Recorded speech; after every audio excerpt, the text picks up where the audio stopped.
I was trying to be someone who could finally feel okay, working hard to hold it together, just to get through every day. Smiles came and they would leave me, like the sun between the rain. Every time I thought I'd found it, it would slowly slip away. I filled the noise with more distraction, told myself that I was fine, kept on chasing better moments, hoping one of them would last this time. But the weight I carried with me showed up everywhere I'd go, even in the quiet hours.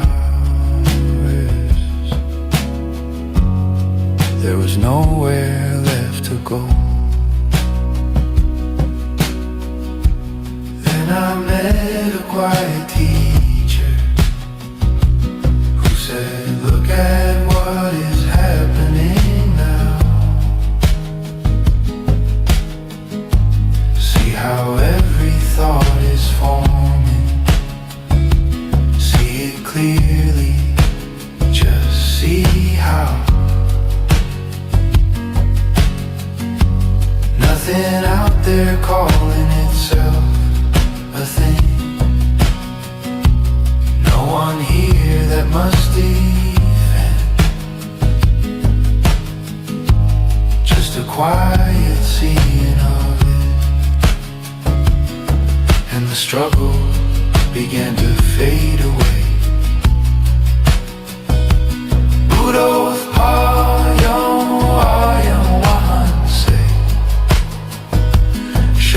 what I could not see, not by faith and not by belief, but by looking quietly. Buddothpado,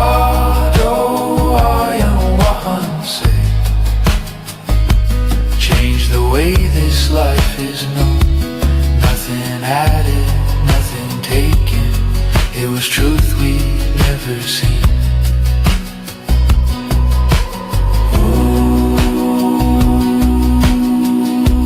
Nothing added, nothing taken. It was truth we'd never seen. Nothing added, nothing taken. It was truth we'd never seen. Buddothpado, showed the way by asking, see. When the search at last grew silent, there was space to simply be. Nothing added, nothing taken. It was truth we'd never seen. Nothing added, nothing taken. And nothing was the same.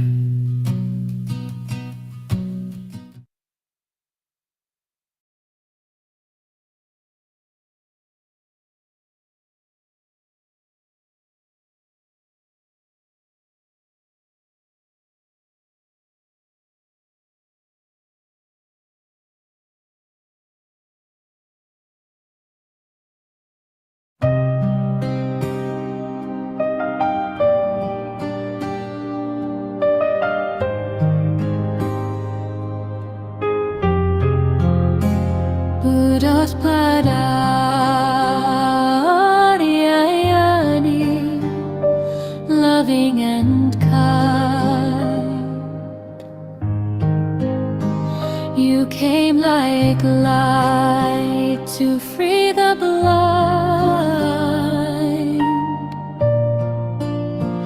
from realms of grace, from heavens above. You walked among us with boundless love. Buddothpado,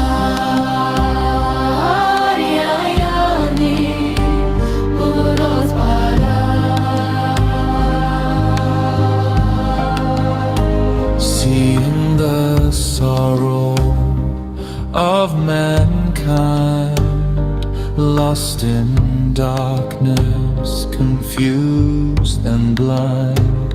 You spread the truth so clear, so bright. The Dharma's flame, the guiding light. You reawaken Buddha's way.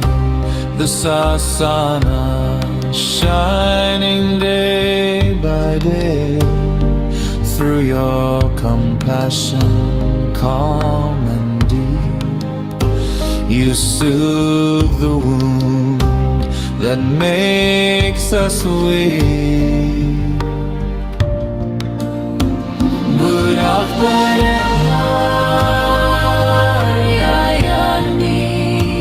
you show the path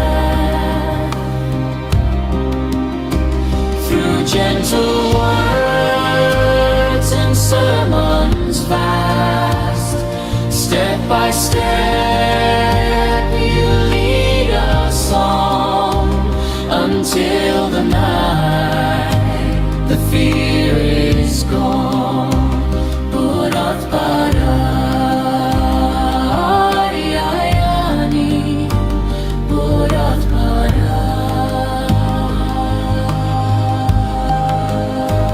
Nibbana now is not a dream. It flows within like a peaceful stream. Oh Aryayani, may you live long. Our hearts forever sing your song. May you live long, O noble guide. In gratitude we stand with pride. Buddothpado, bright as the sun. May your holy work never be done. Buddothpado, you show the path through gentle modes and sermons fast. Buddothpado,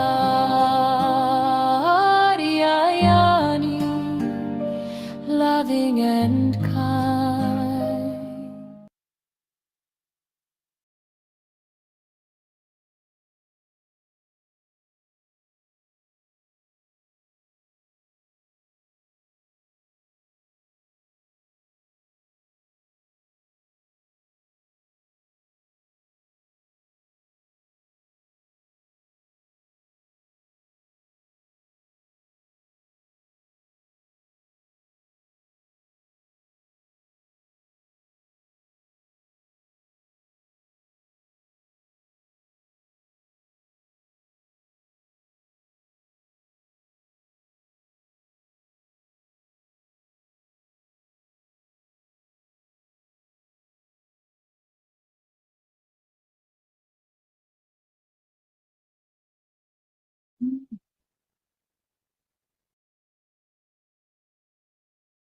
Good afternoon, everybody. Terasana, everybody. Let's continue with the book reading. The True Dhamma Has Awakened, Volume 2, page number 82, second paragraph.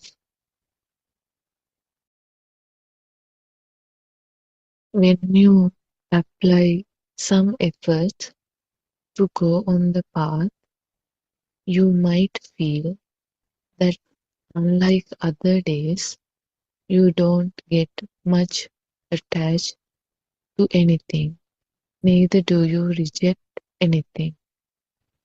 Whether you get what you like or not, it would not matter much to you. You would not feel like running after things that you like.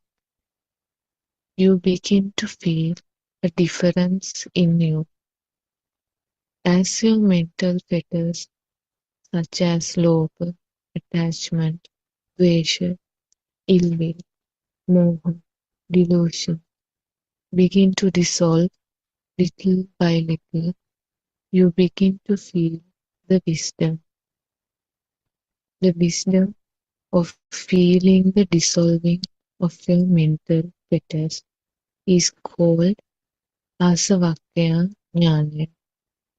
Asavakya jnana is a feeling that you feel within you.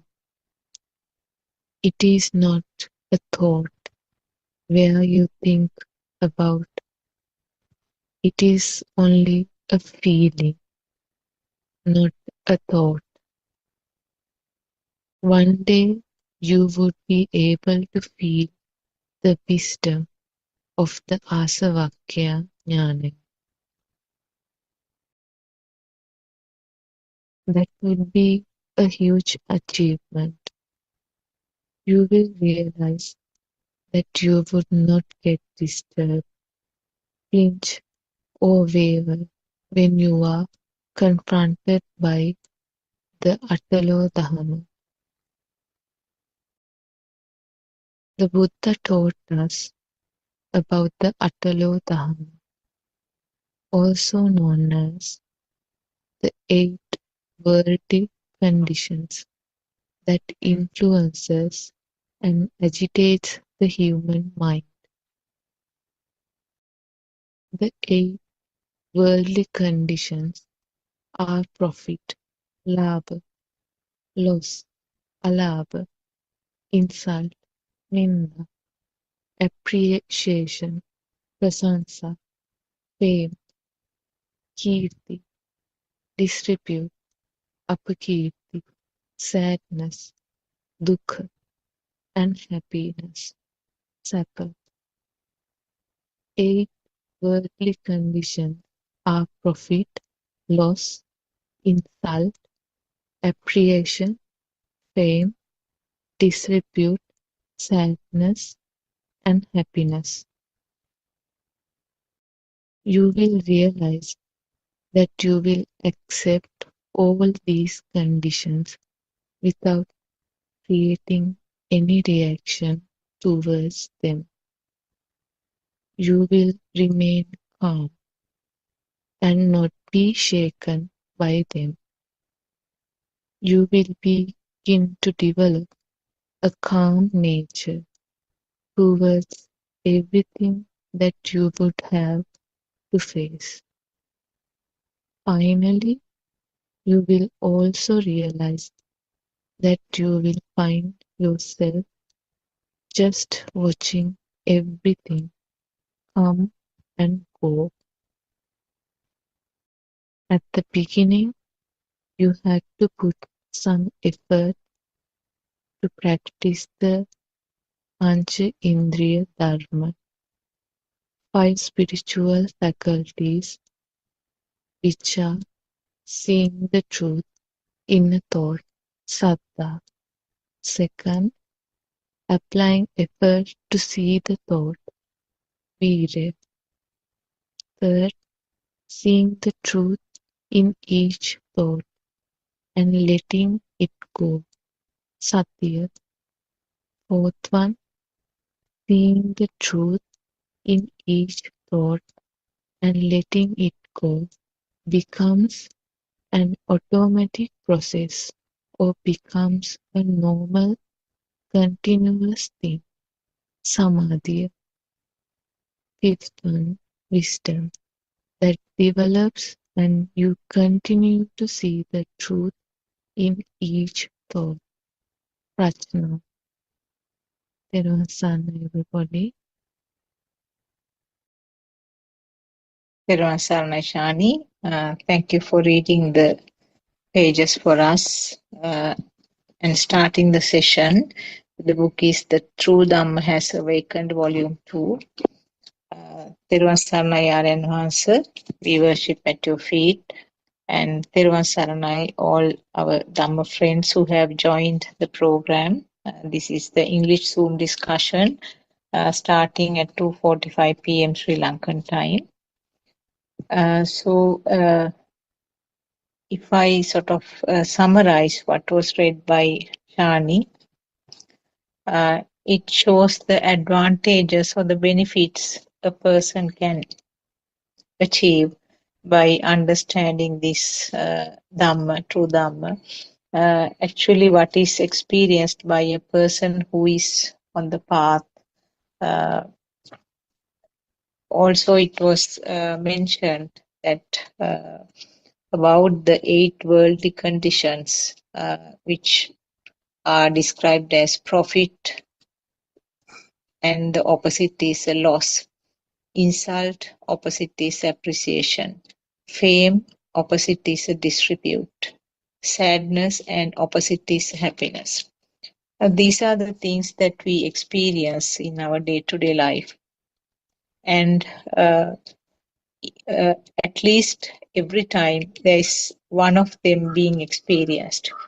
So depending on the ability to tolerate them, there will be ups and downs in the life. So when we understand this mechanism, what is this mechanism and how it happens, how you feel, it's always orientated around the mind, around the self-feeling or the self-existence.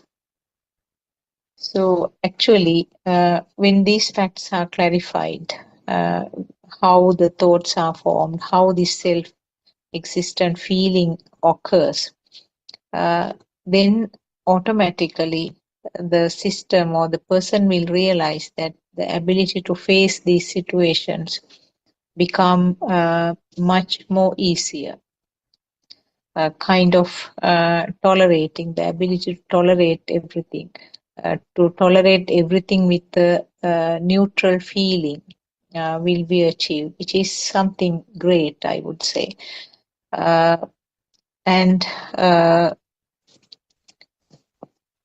also the Panchendriya Dharma also was described. I think for a person who is interested can read from the book because there are 5 steps which are described there. Seeing the truth and then applying some effort, and seeing the truth and letting it go, and then it becomes an automatic process subsequently, which is samadhi, and then the wisdom that develops. So those are the 5 spiritual faculties which are described. And also it was mentioned about the ability to understand that the defilements are dissolving. It's called asavakya jnana. It's a kind of wisdom which is realized by the system. The self or the system is capable of identifying the own defilements and the fact that they are getting less and less. In other words, the attachments or clinging, aversions or rejections or dislikes, and also the delusion of feeling of existence. So these are the 3 main defilements, and it will be felt, actually it's a feel, it will be felt gradually that these defilements become less and less significant in the day-to-day life. So briefly, those are the advantages or the benefits that a person will feel, will experience uh, with the understanding of these Dhamma facts. So either we can discuss along those facts, or maybe if there are any questions, we can start from there. And we welcome all of you. Therwan Saranai, Dr. Kokila, we can start the discussion.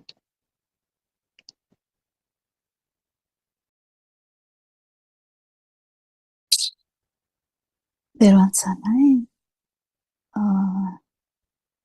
worship Aran Hanse. I am not sure whether it's Aran Hanse who has joined.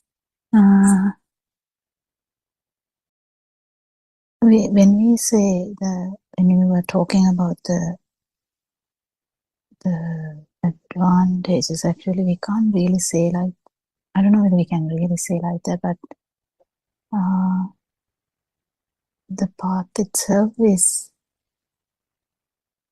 something that you can feel when the burning goes down. So something you feel. But when we explain, we use so many words to give different ideas. Yes, but it's the same burning or same vibration which goes to kind of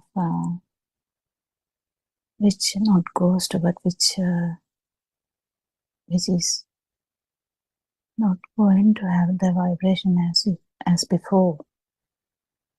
So this is something you can feel, and with you know that there were some words used, I can't remember now. When we understand that none of these thoughts are true, actually they are constructs. They are mental constructs. So mental constructs are not true at all. So to understand we have to understand how the mental constructs are originated. If you understand the way that they are originated, only that it won't be a magic. So that if someone is knowing how the magic is performed, it doesn't become a magic anymore, and you are not going to love magic output,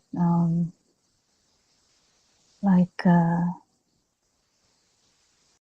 if it is a mirage. Basically, if it's a mirage, you never would like it or dislike it, because you know it's not actually there.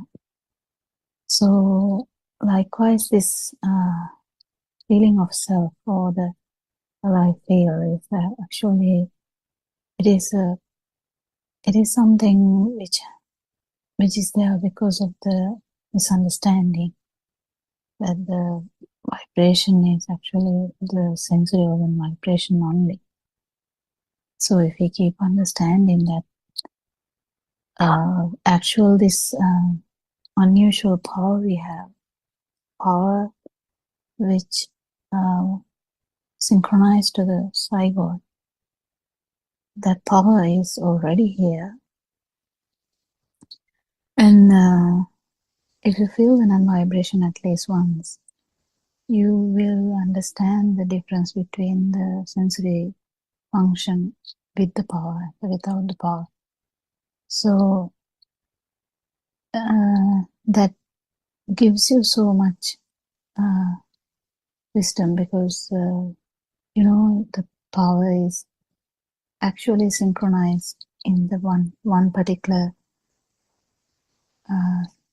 spark, or one particular thought, or one particular stimulus. We can say any word. If that spark is originating from the eye, it can start from the eye, it can start from the ear, it can start from the touch, smell, taste, as well as it can start from thoughts too. So, Joel can, or anyone can ask a question as well. Even we can have a discussion about anything. So,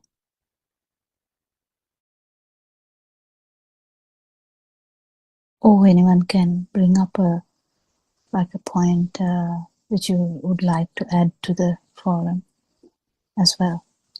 But it's important to know that it's something you feel, and the non-vibration is also something you feel. That's the beginning of the no self, non-self perception.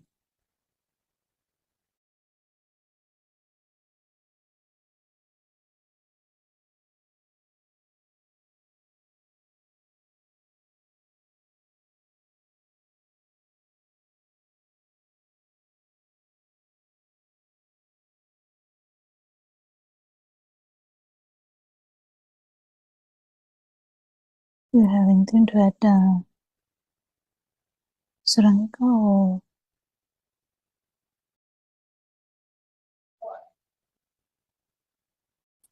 Dr. Kokila, yeah, that those conditional states, I was also going to point out the same thing really about one can't really say benefits or disadvantages because there's no such thing as disadvantages or benefits really.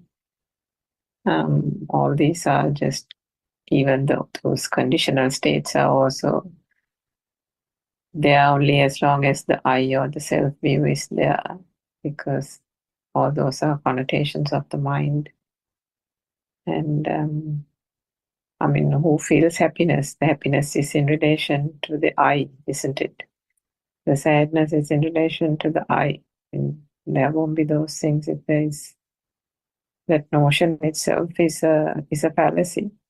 So one can't really say these are advantages, disadvantages type of thing. All that is like conventional terminology that is generally used in this mundane world to describe different feelings and sensations, because those are the criteria in which living beings are oscillating, isn't it, in terms of two extremes.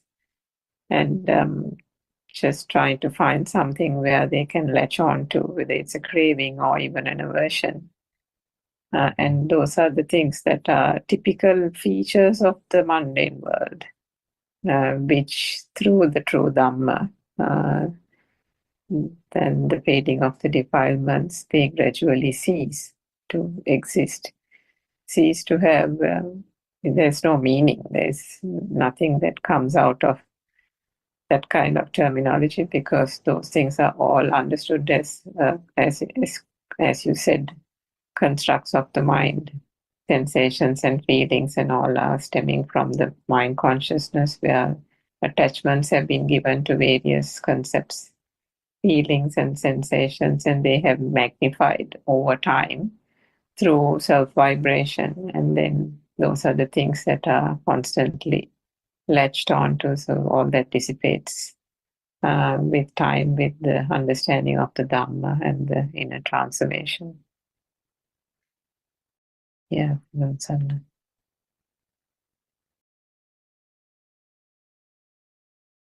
yeah. Actually, when there is no, no thing,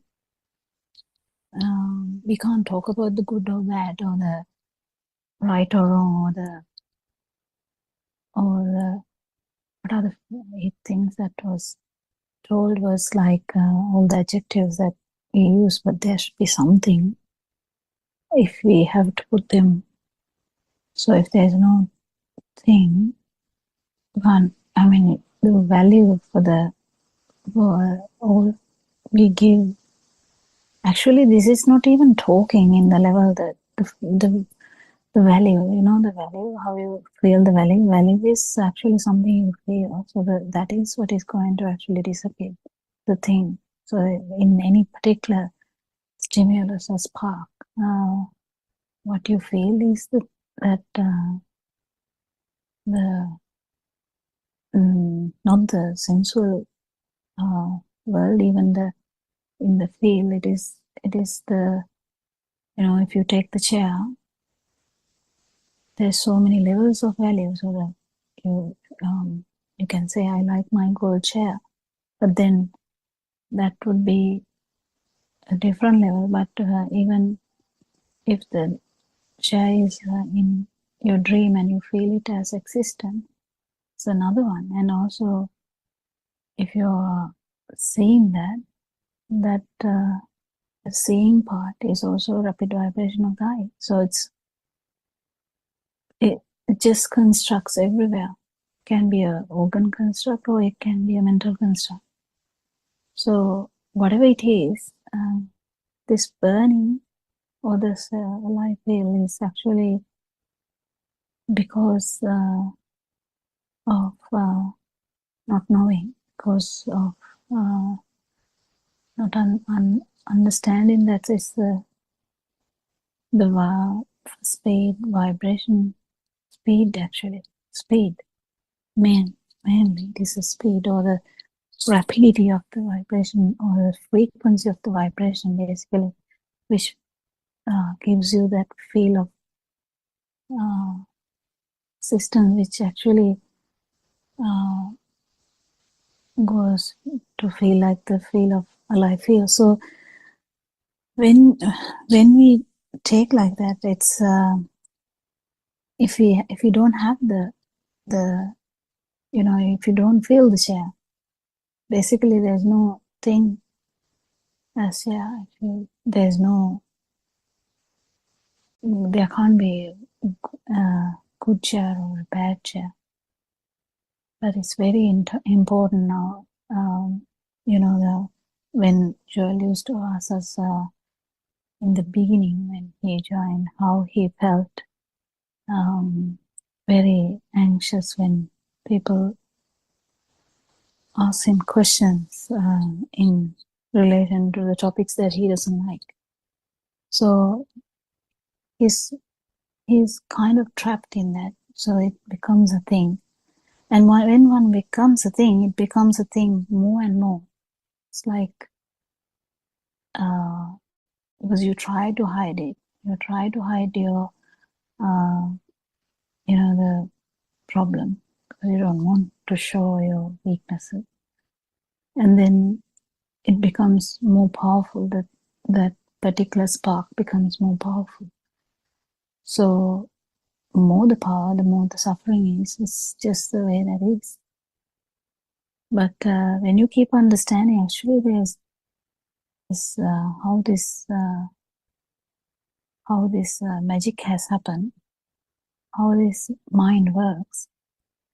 Mind is actually, I think, the most prominent organ that any being can have, because it has the ability to give you the world that is there, that as the manifestation. At the same time, you have the ability to understand this all three levels: the form level, the non-form level, the form level, and the sensual level. In human this spark, it is very easy to understand all these levels, so that you can actually get go to or feel the non-vibration level, because it's difficult. The worm really can't do that. Worm is already in the feel level mostly. There can be some kind of like minor perceptions, but they are all the perceptions of one kind of, maybe the touch, the temperature part. But still, there's a feel of existence and the life is. But the thing is that worm can't sort it out.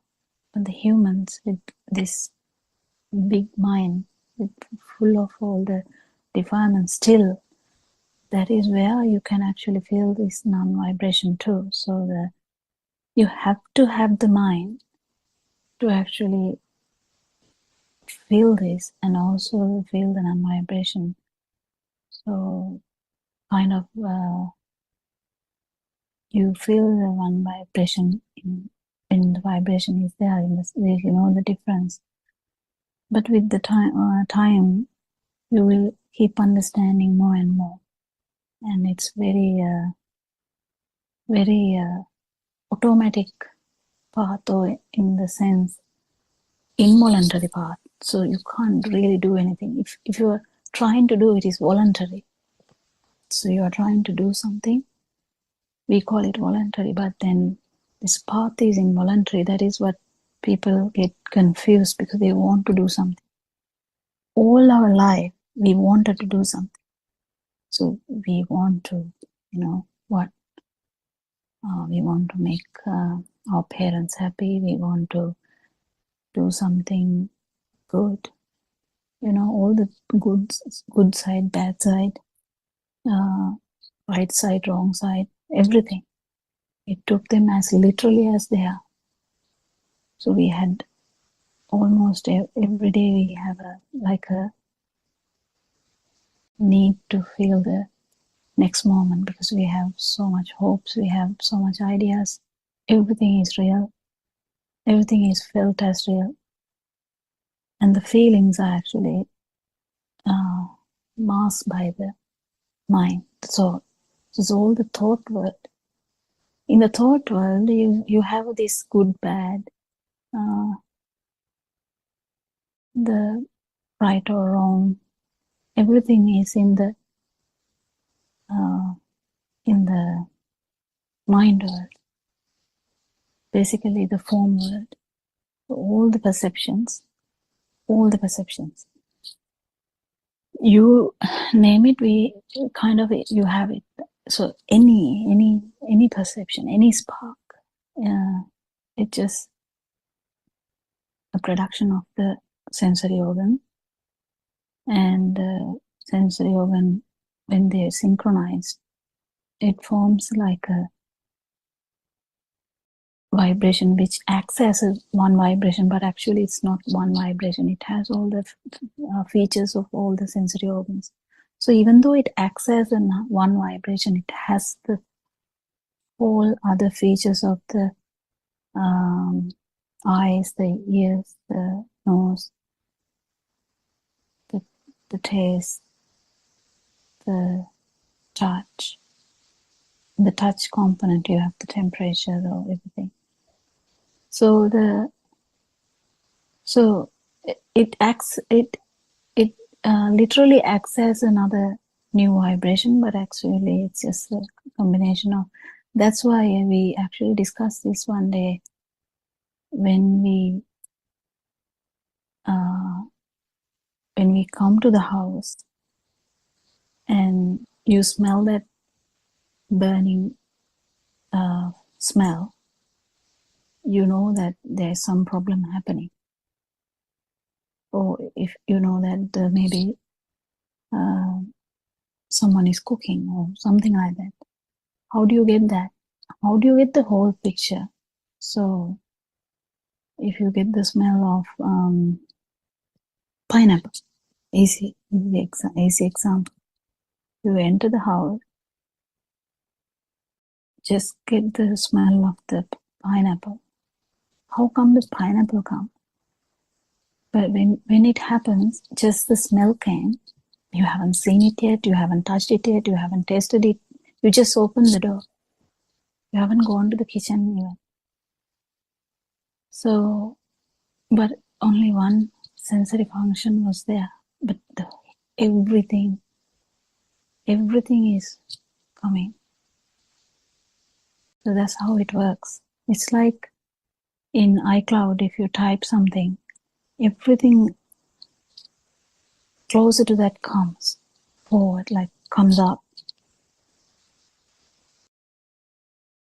So if you type A, everything will come. I mean, you won't be able to find anything just with A, but it's coming with the all the vibrations in even going close to that. So it's really interesting to understand this, how this mind is formed, because more you get this correct, less surprised you are, and it's very difficult then to actually look forward to the spark, because we usually look forward to the spark, the next one, the next one, the next one, because we feel that there's a next one. But whether there's actually a next one, you have to actually feel the non-vibration at least once for you to actually understand it's just in one spark. This whole story is in one spark. So it's really interesting to do this research. I think we are trying to make it easier for you. Joel, do you have any questions today? I think you have asked a lot of questions before, according to a lot of the current issues in the country. You were concerned about stuff, how people were suffering. You wanted to know why people are doing bad things like that. They were like really interesting questions that you were asking, very genuine questions. So, but it brings up the idea that again, we are biased according to our views. So in a tribe, one type of attitude will be taken as godly, very good. But then the same attitude in a European country may be taken as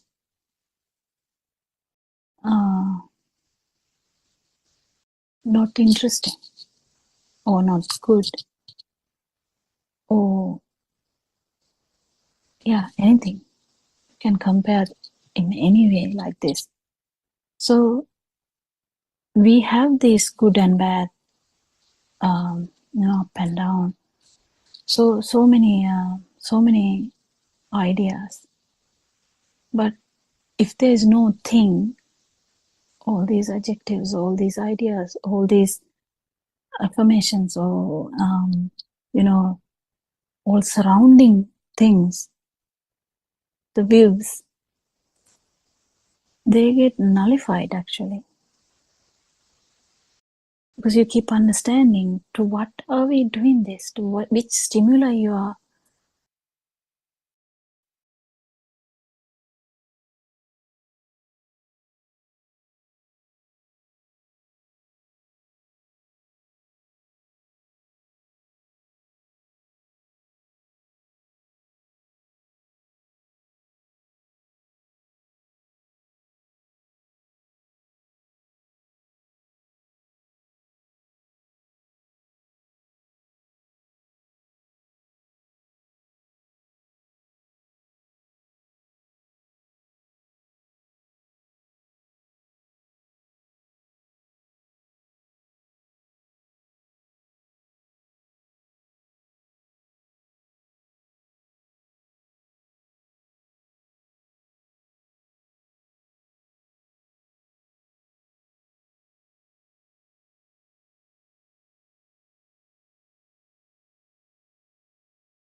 put in this too. There must be, if you think about good, there must be something good. So what is good? So good apple. Well, if you understand that the apple is actually a mental construct, and mental construct means it's a perception. Perception is like a current. How can you otherwise see the apple in the dream? So mental constructs are actually perceptions in the system. They are it's like a current. So in the current, is there apple? Not really, but there's a manifestation. So finally, when you come to understand that even that current you thought that is there, it's actually the speed. It's actually the speed which brought you all that, the manifestation. So that's the beauty of this Dhamma, understanding how apple is nullified. It's not that you can't see the apple, you can eat the apple, you can smell the apple, you can wash the apple, you can do anything with the apple if you like, you can cook the apple also if you want. But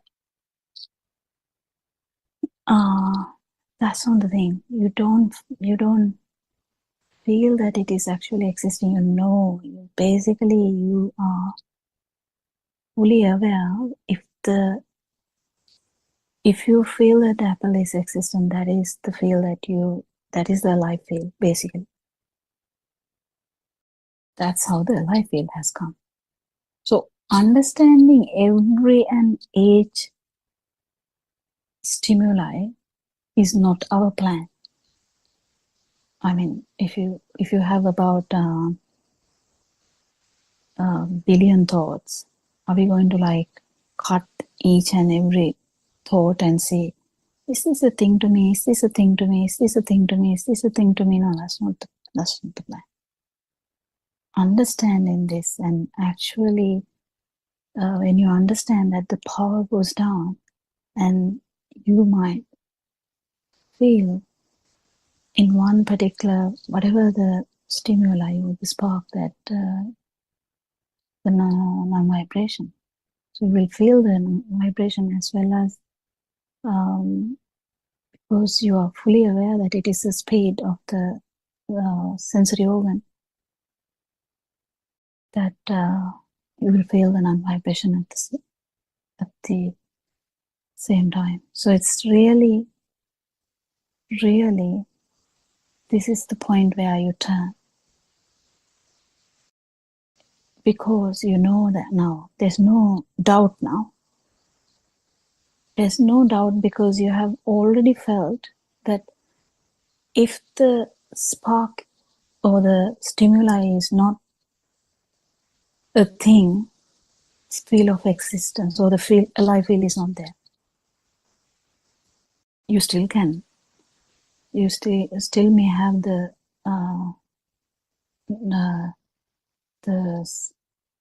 sound part of it, not full part of it, but it will be, it's not strong, but still the power is gone.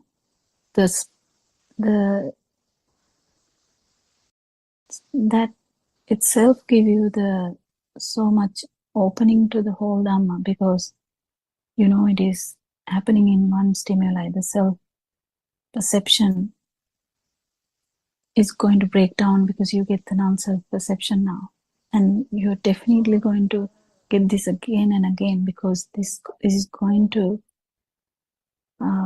get powerful, because it's a very strong step. So the Lord Buddha reassure you, this insurance. This is that if you have, or not if you actually, if the system has felt the non-vibration at least once, that system is definitely going to become the non-vibration. There's no doubt. The time duration matters. I mean, some people, the non-vibration is so close to them their vibration is so close to the non-vibration, they might immediately become the non-vibration. Anything can we add something, Suranka or Dr. Sakuntala? Yes, thanks to both of you for making the corrections. I think the wordings need to be corrected. Thank you. And something along with the line that you were trying to discuss, actually, now I can see a tree. I can see a coconut tree through the window. So what Lord Buddha said was that if an object is taken as existing, that means it becomes a thing. Or in other words, we have been describing it as giving a value. So all these wordings being used to describe something which is taken as existing. In one of the sutras, it is described that there will be 11 descriptive features or 11 descriptive points which come along with that. So if I take the coconut tree as existing without realizing that it is a mental construct, actually it is just a shape to the eye, and if I touch it, it will be just the hardness to the skin, and maybe the particular smell, if there is anything particular like that, it will be to the nose, and the sound, the name will be a sound to the ear. So altogether, collectively, there is mental construct that the coconut tree is a mental construct. But to different sense faculties, it's different perceptions. So if you take this as a really existing coconut tree, or if you take it as, if you do not realize that this is just a mental construct, then there are 11 descriptive points. So the coconut tree could be the one which was there yesterday. That means the past, which is there now, present, and it's going to last maybe for the next few years. So there are three time wise, past, present, and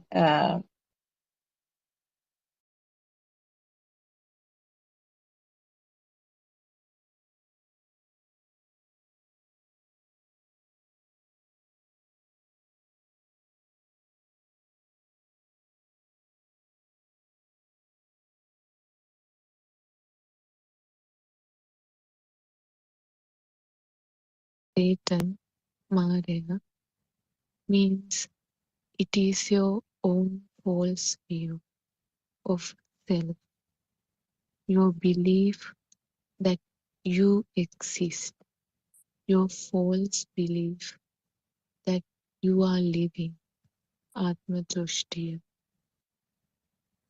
There is nothing or there is nobody outside with whom we can address our issue with. Our problem is with our mind. When the Buddha attained nirvana while seated under the Bodhi tree, he became the Buddha not by going to war with anybody. The Prince Siddhartha was in a war with his own mind.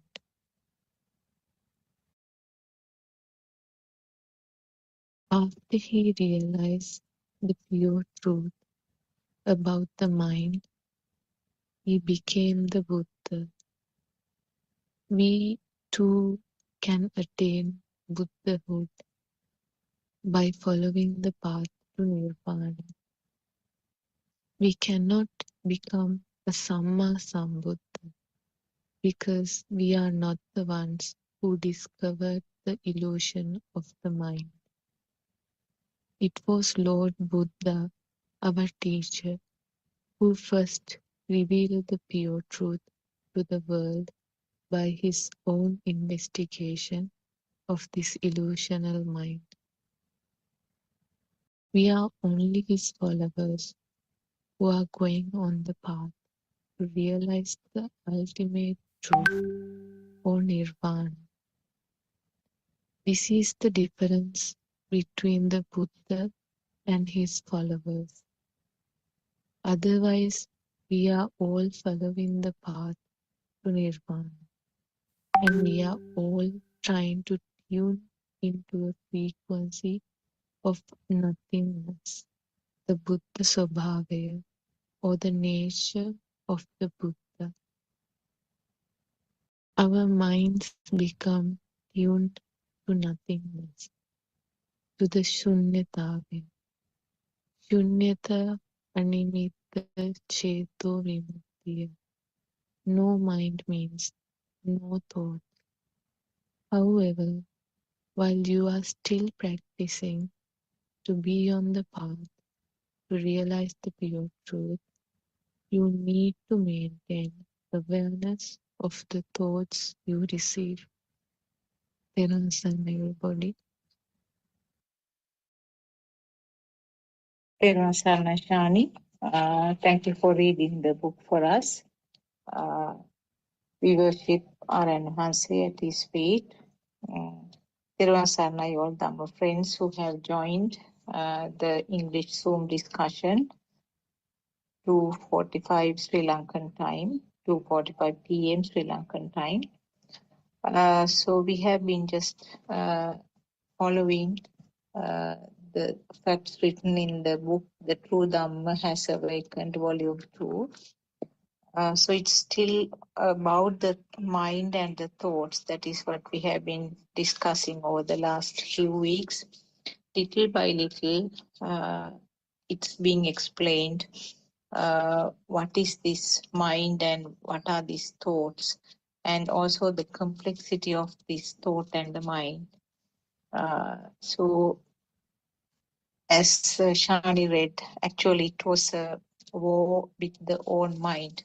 That is what Lord Buddha had to do when he was trying to understand what this pure truth is. It's mentioned as Satan because Satan is the word that is used in the other religions, actually, particularly in Christianity. It's described as Satan or a devil type character, something similar to a devil. It's actually what is described in Buddhism is it's your own mind. It's your own mind which drags you to various directions and becomes really troublesome, I would say. So it is the fight is with your own mind.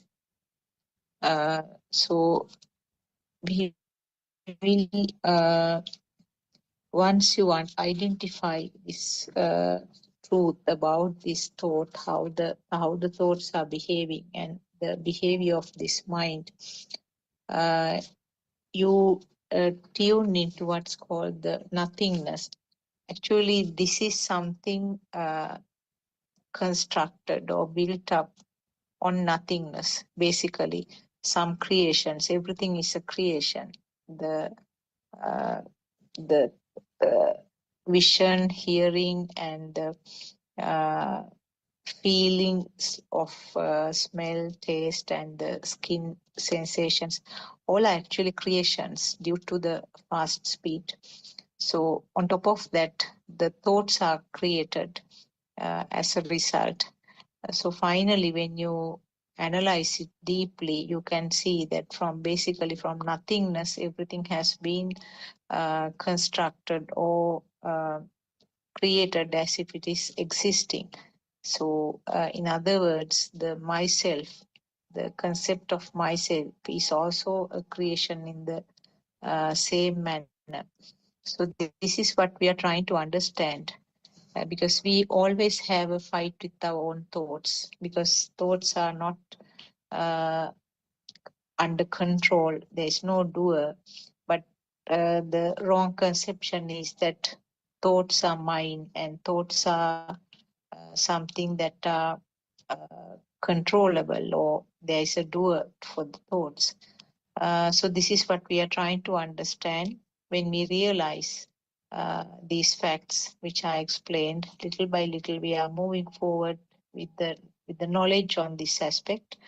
And when we realize how the thoughts are formed, the fact that it is not under anybody's control, then it's very clear that the things tend to calm down.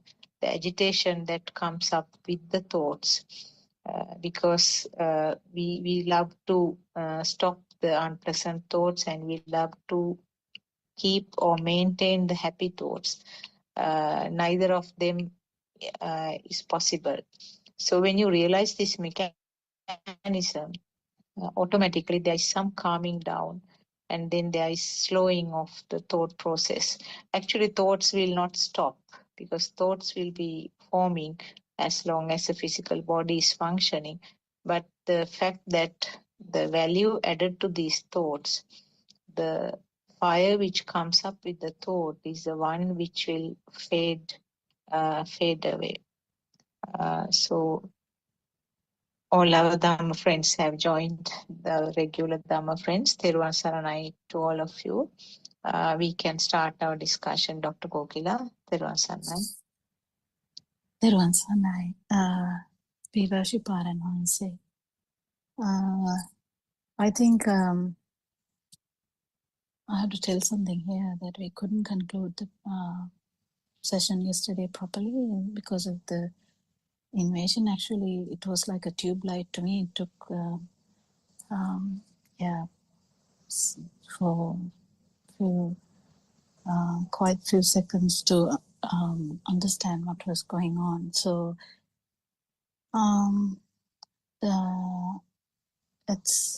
it's how crazy the world is. It's fine, and it's just we have to handle it as it comes.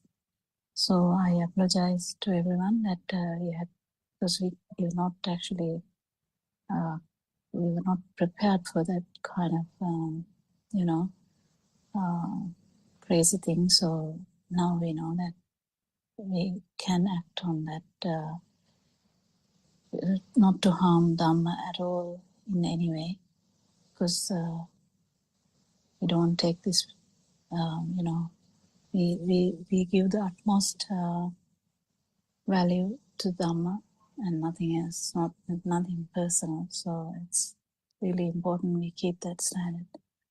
So, Dr. Kokila, actually, I also have to apologize. Myself and Rebecca, we both were co-hosts, but we were trying to switch it off. We couldn't do it. There was some. Actually, we should remove them. That's the thing that we should do. That's right. So I actually had to learn it yesterday because I didn't know how to do that either. But I wasn't co-host, so I can't do anyway. Yeah, but it was a lesson as well. So it's very unusual in these countries, but I mean, anything can happen at any time. Yeah, we know now, so that's fine. Just apologizing to everyone that we had to just because we are struggling, we just had to leave the Zoom. That won't happen again. It's fine.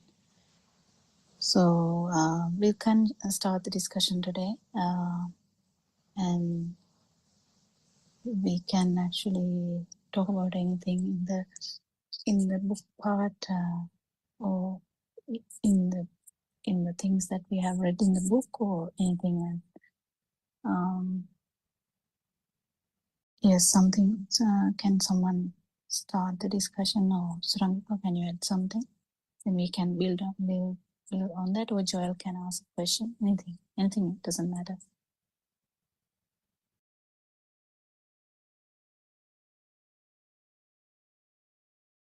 Yes, Joel. The last bit I was listening to this book says no one can attain the Buddha's state or something, right? They read it. If I'm wrong, you can correct me. Really? Did that say like that? I don't have Something the about, book. they said I can't understand. I think what was read out saying was that we use the term Samma Sambuddha. That Samma Sambuddha expression, I think, was what was referenced in the Okay, book, yeah. because the one who discovered the illusion, as opposed to followers who have then been guided by the fully awakened one. Yeah, actually, adding to that, so someone to synchronize to non-vibration doesn't happen naturally, but there are times where Buddha Shunya, that means there's no non-vibration at all to synchronize. So there is a time, because this is not personal, nothing personal here, it's all kind of vibration. So the non-vibration is also similar.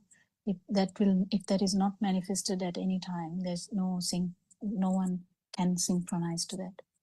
In the sense, not no one, no vibration can become the non-vibration. So Samma Sambuddha means actually the first instance where when there's no non-vibration, that by understanding this whole thing and becoming non-vibration by himself without any help at all. And it's a process too as well, because it doesn't happen just overnight. It's just like a long process of understanding this vibration for a long time.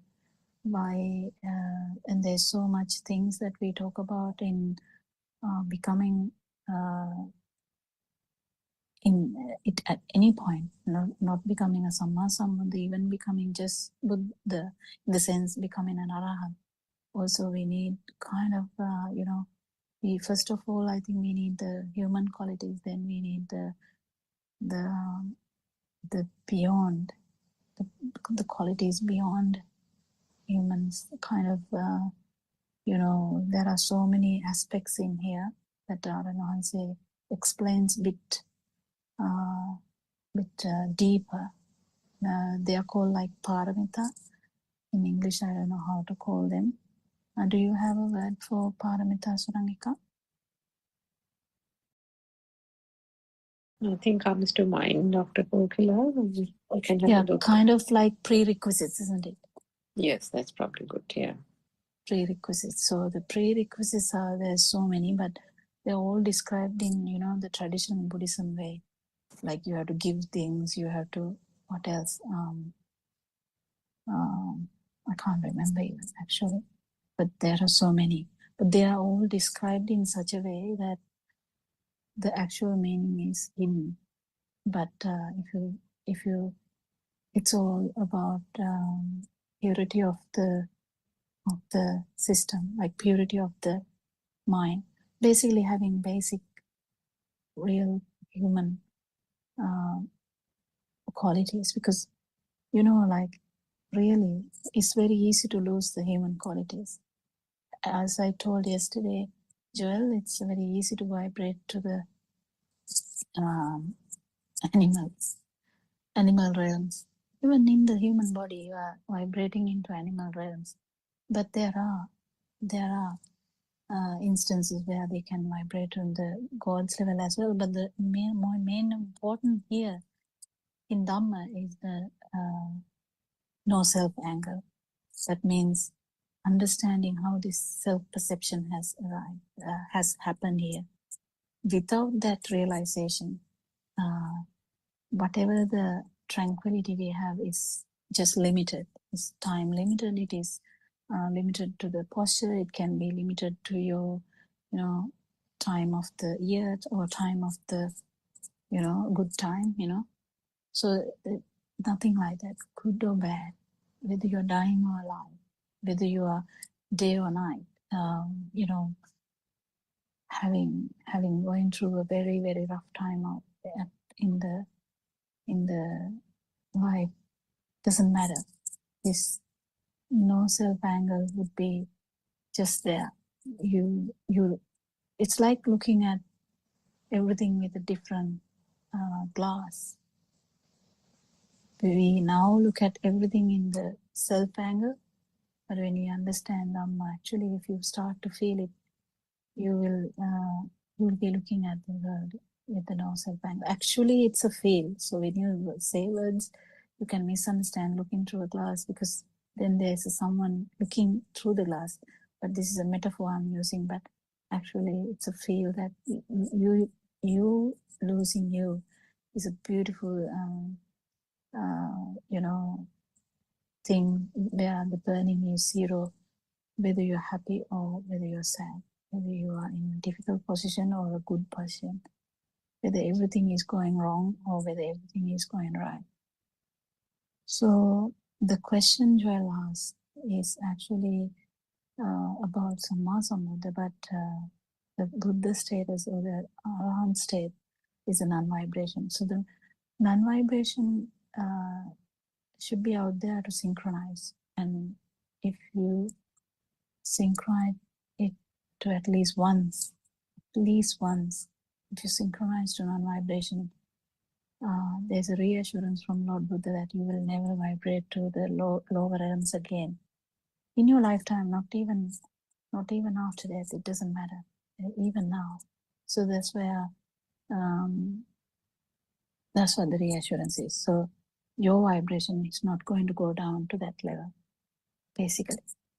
And the once returner, that is another kind of just the path to non-vibration.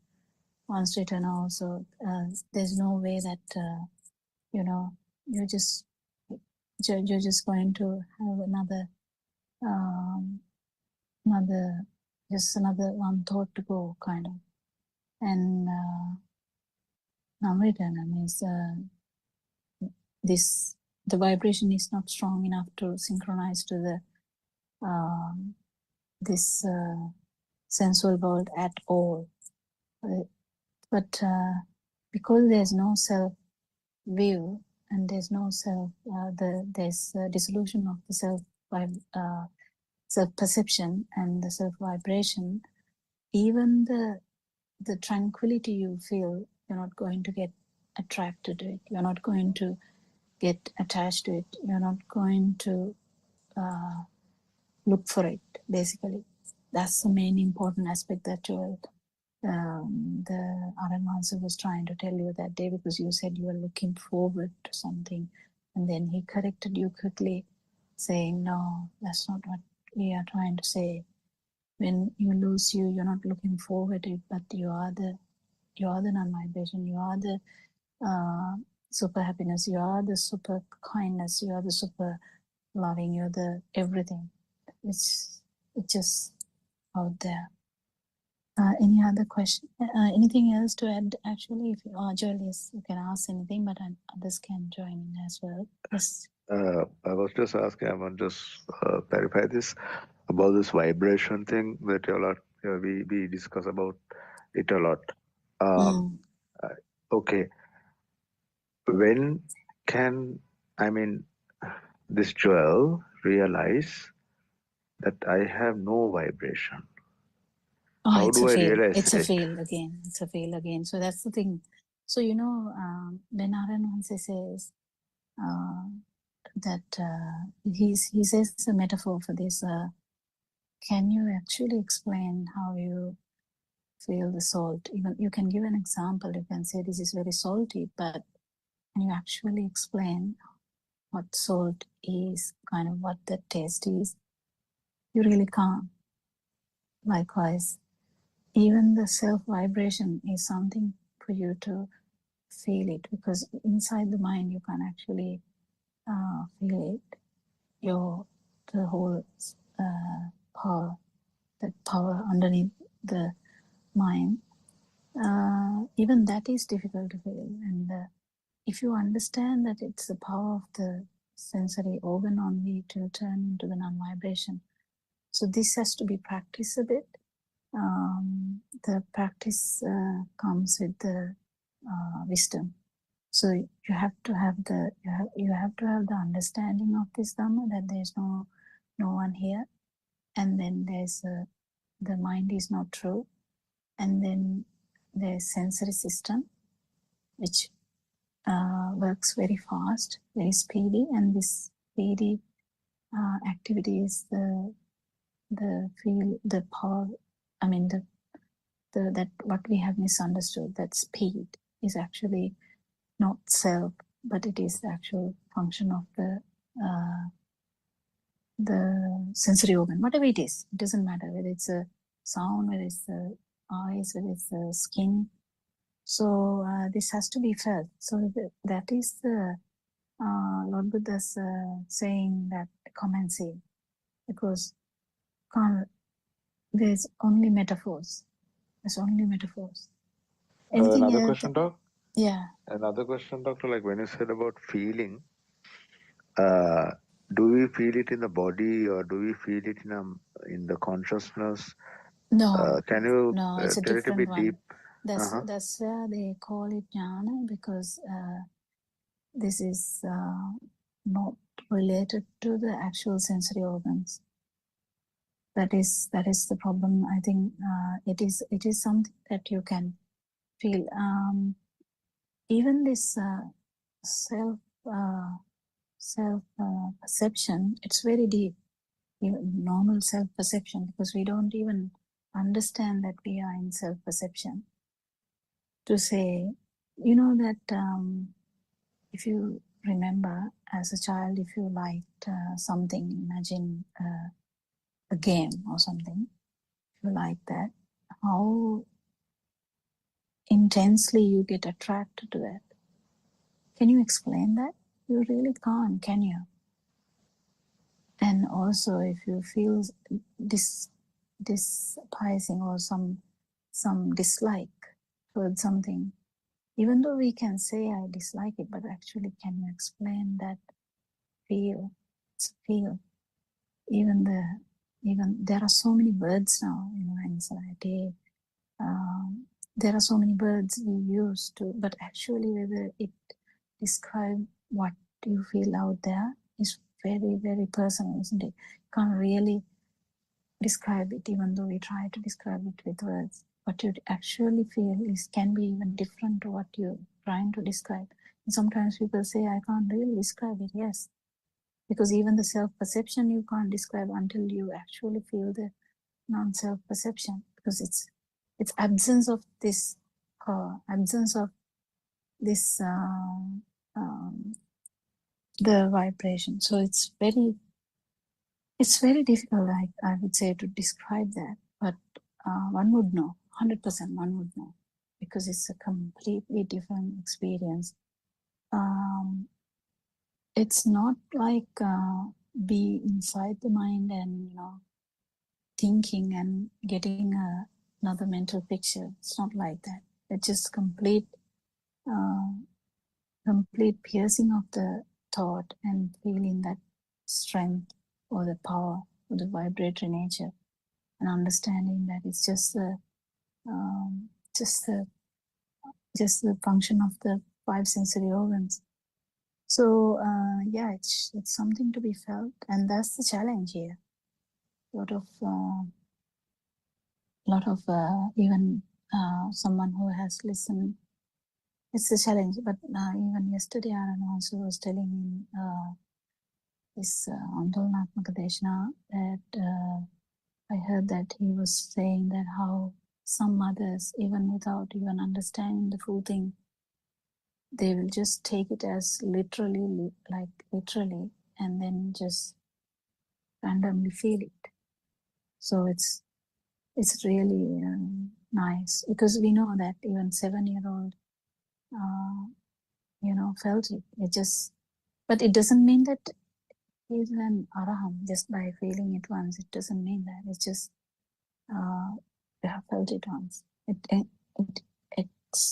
gives an example of what we are saying, and then to become that there's kind of a mark or the way, and that way includes working without self, talking without self, doing something without self, trying without self, having a meditative state without self, soul without self, because the whole marga or the way, the path starts from correct vision. Correct vision is no self angle that we talk every day. Yeah, it just has to be felt, and if it's felt, you will know it. But it has to be practiced a little bit before, maybe, but there's nothing we have practiced in our life. It's easy. It's just understanding how the outside is actually a perception. So if it's a, imagine it's a cross sound, it's just a perception in the mind. Because definitely we know that the cross sound is not out there, but some you can hear the sound definitely, but cross sound is actually a perception, mental perception actually. But then when we understand that even the mental perception is like a vibratory nature, you know, that it's just nothing. It's not true. It's just there. Yes, it's manifested, but it's not true.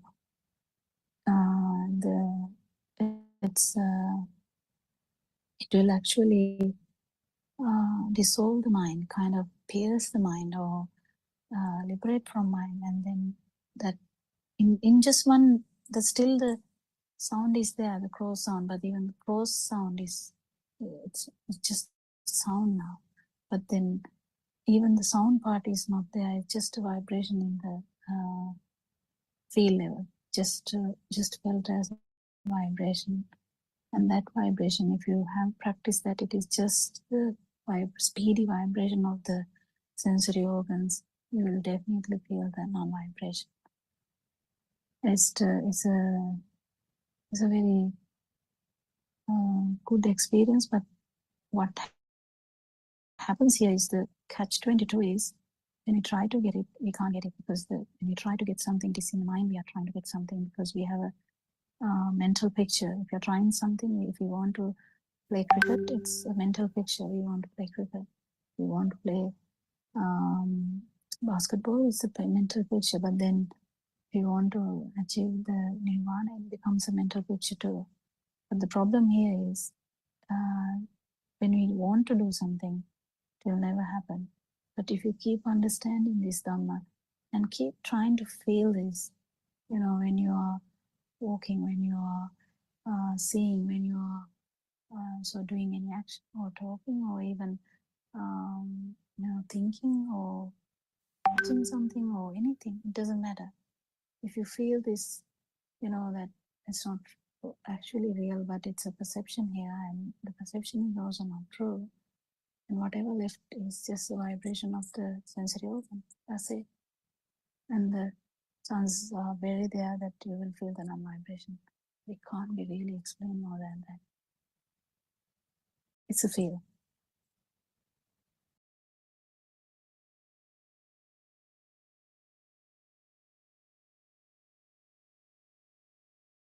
Anything else?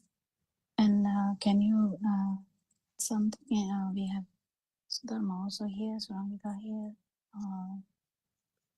Anyway. Therwan Saranai, Dr. Kokila, Therwan Saranai, Aryan Mahansa and Dhamma friends. I please bear with me. I have got busy with the sports activities of the school, but I still listen to the discussions. And when I get rid of this, definitely I'll be joining, because I know how useful, how beneficial they are. And Dr. Kokila, I just joined for a few minutes. Please bear with me. I heard you were talking about paramita, perfections, and that made me to come. And also, Dr. Kokila, Is that the name? Is that the name? That's the perfections, isn't it, for paramita? 10 Oh, okay. perfections. Okay. Yeah, and Dr. Kokila, now Joel asked about Buddha state, and you were explaining it beautifully. So I want to ask whether when someone feels that he is or she is not having any burning, that is liberating from the stimulus. So can we call such a situation is also a Buddha state? Temporarily, someone can feel Buddha state before attaining arahanthood? Yeah, that's what Aranhanse says in Sinhala, Nivan Dakino. Nivan Dakino is different, Nivanata Pattino is different. So you see that non-vibration, you in the sense you feel it, but then you haven't become, because you have to, if you have to become it, it has to be in each and every thought.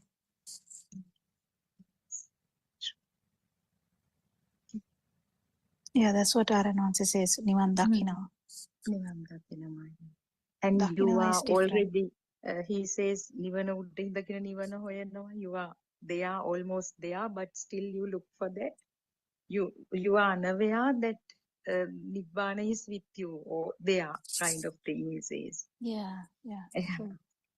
The main thing is not to look for it. But the thing is, when we are very complicated, human beings are really complicated. And in the sense, they usually, the mind is complicated.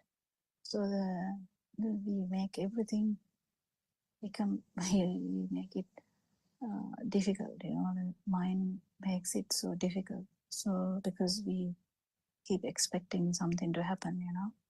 So it's very easy to the mind to get stronger and stronger even with Dhamma. So that's where we lose the track. So if we lose the track, the Zoom discussions are very, very important to actually, you know, just shake you and just get you back in track.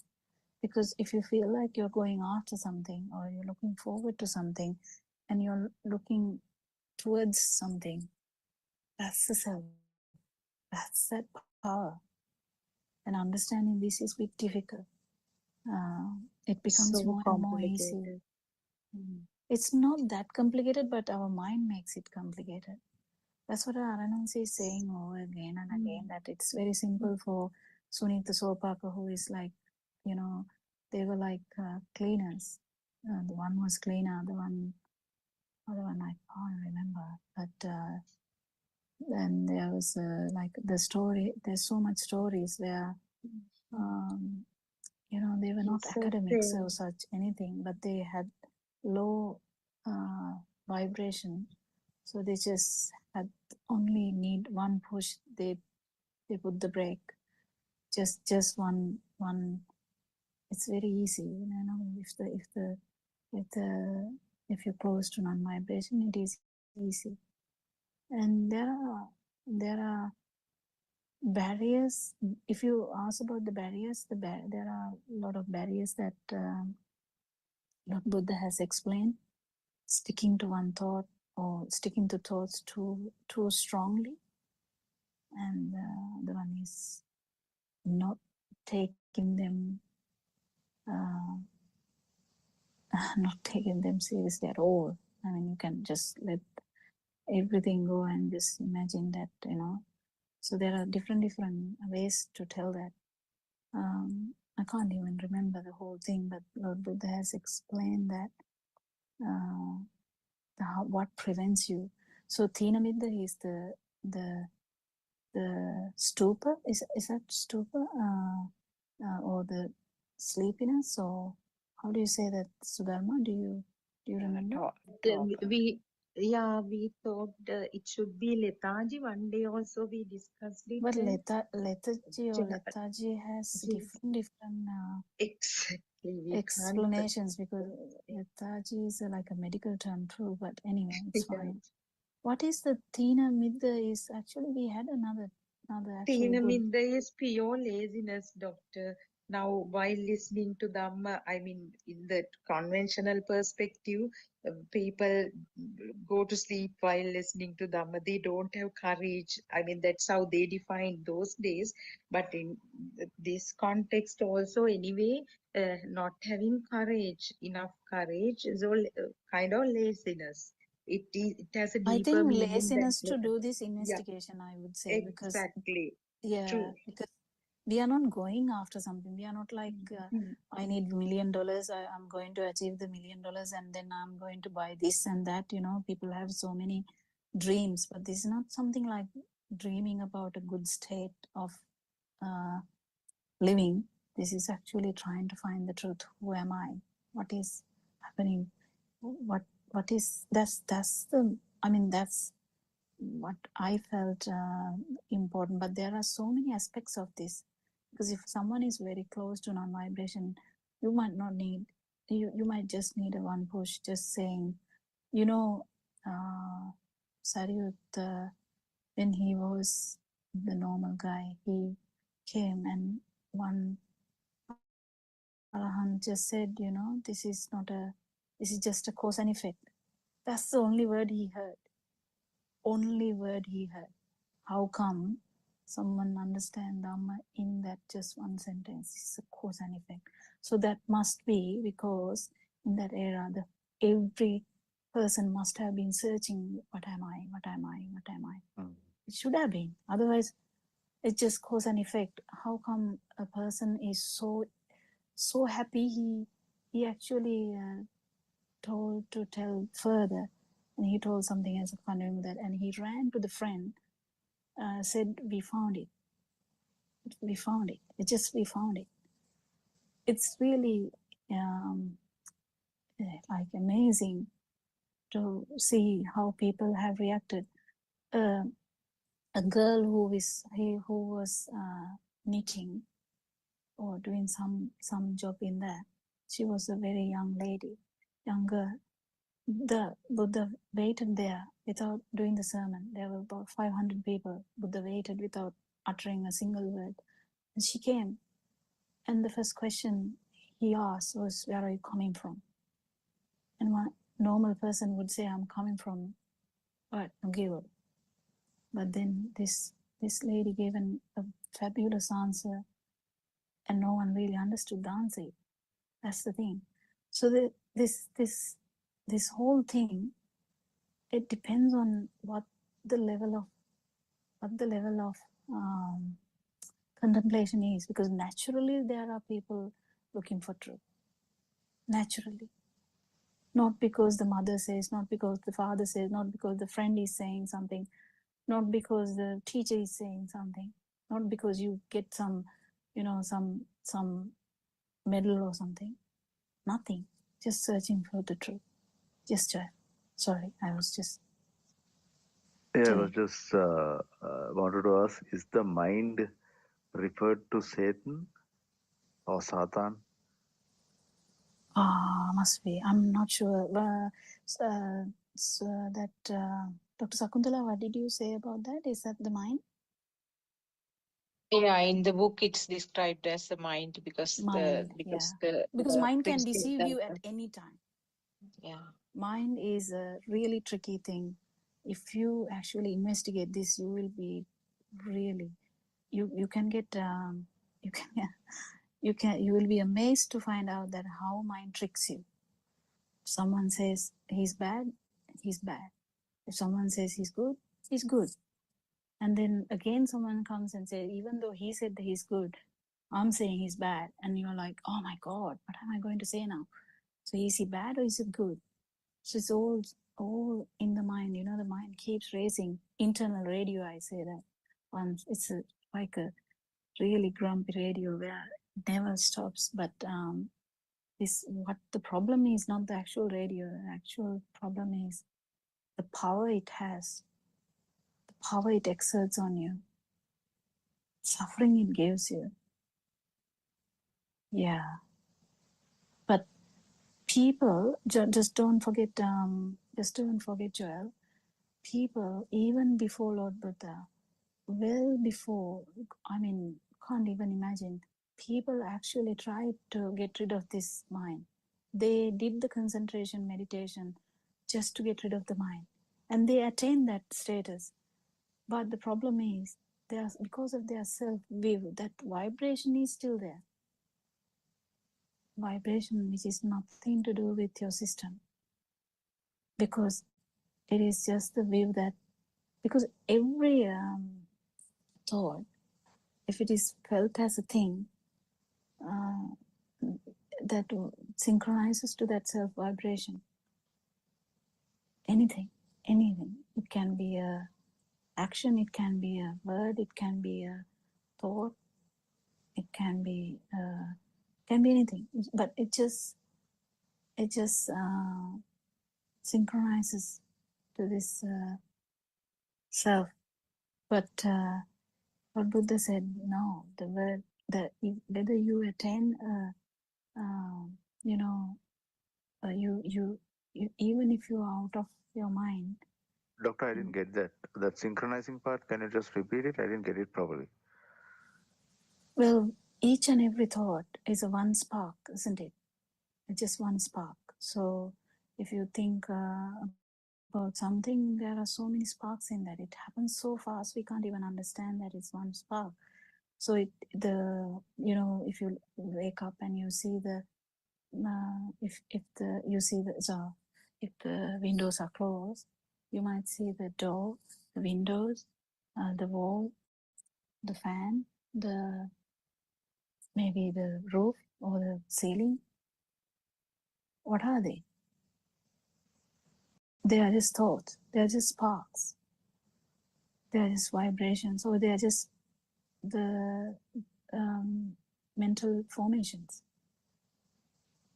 So each and every mental formation has this power. But when it is felt as real, only this synchronizes to this self vibration. In the sense, same thing, I can tell it in different words.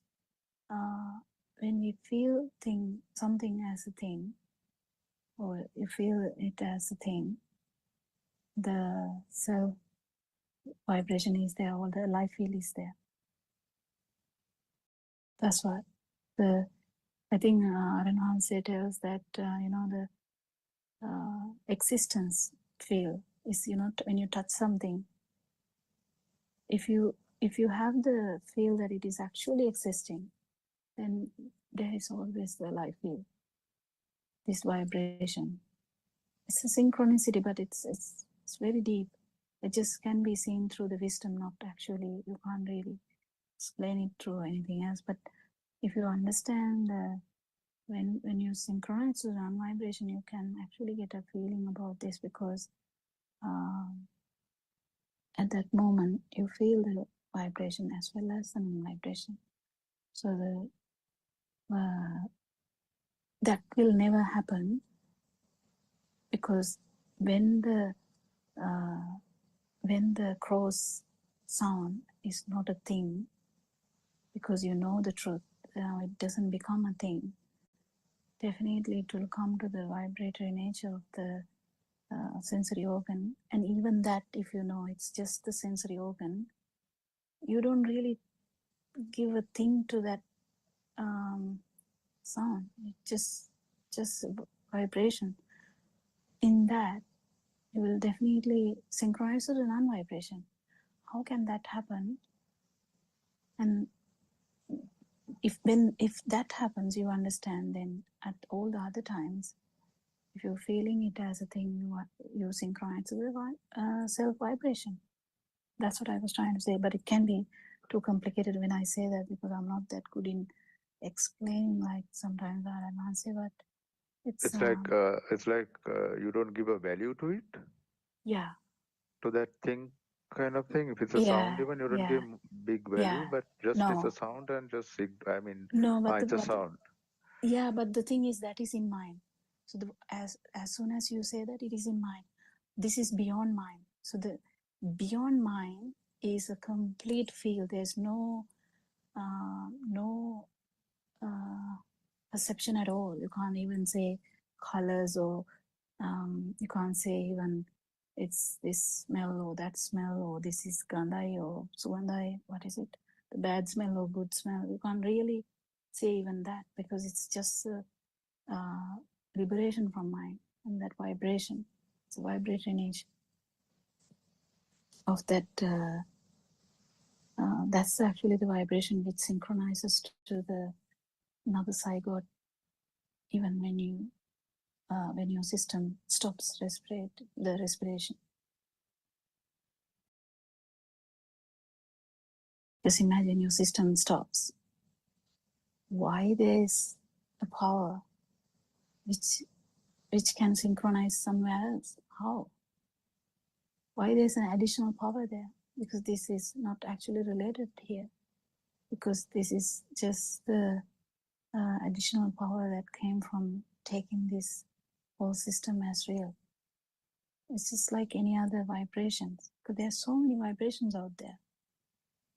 If you do a scientific research about the vibrations, you will understand there's so many vibrations out there. But the main important thing here is your kind of vibration that has synchronized to the zygote and that has manifested all these things at this moment. After the baby can't remember anything until about 1 year of age or even 2 years of age. Why? Because there was no picture, no perception at all at that. So what happened in between that? It was just a feel. If you put a torch to the 6-week checkup, where the babies come for the 6-week checkup, when you put the torch to the light, they just blink because they can't handle the vibration, but they don't actually perceive anything as such. They don't perceive, but they feel the touch. They're not actually perceiving anything, but they're happy in that touch. And when the touch is, when the area is very cold, they can't handle. There's a level of vibration in the skin as a human. So the extremes they can't handle, they will cry. They're not crying because there is self, because the self notion or the mind that Satan has not come in. Yeah, so yeah, if you put it that way, the mind hasn't formed it. But the baby is crying because that vibration is uncomfortable. It's just a sensory system. It's just a sensory system. But the problem is that baby can't understand it. So once you have this mind, when you have the suffering only, you can understand, oh, okay, this is what mind does. And then when you liberate from mind, actually you liberate from all 3 layers: the feel, the perception level, and the sensual level. Sensual level is where you actually look for the milk toffee. You want the milk toffee. You want to touch it and take it to your mouth and actually taste it. But the actual perception of milk toffee is just a perception. And the important thing is they are not stored anywhere. There was idea that everything is stored in the brain. Now they're actually coming in terms with that. It's not actually stored anywhere. It's just the synchronization effect that happens. So if you see something orange, yeah, king coconut might come to your mind. Does it do anything? It's just like a synchronization world, basically. Did you get it, Joel? I don't know whether I'm talking too much.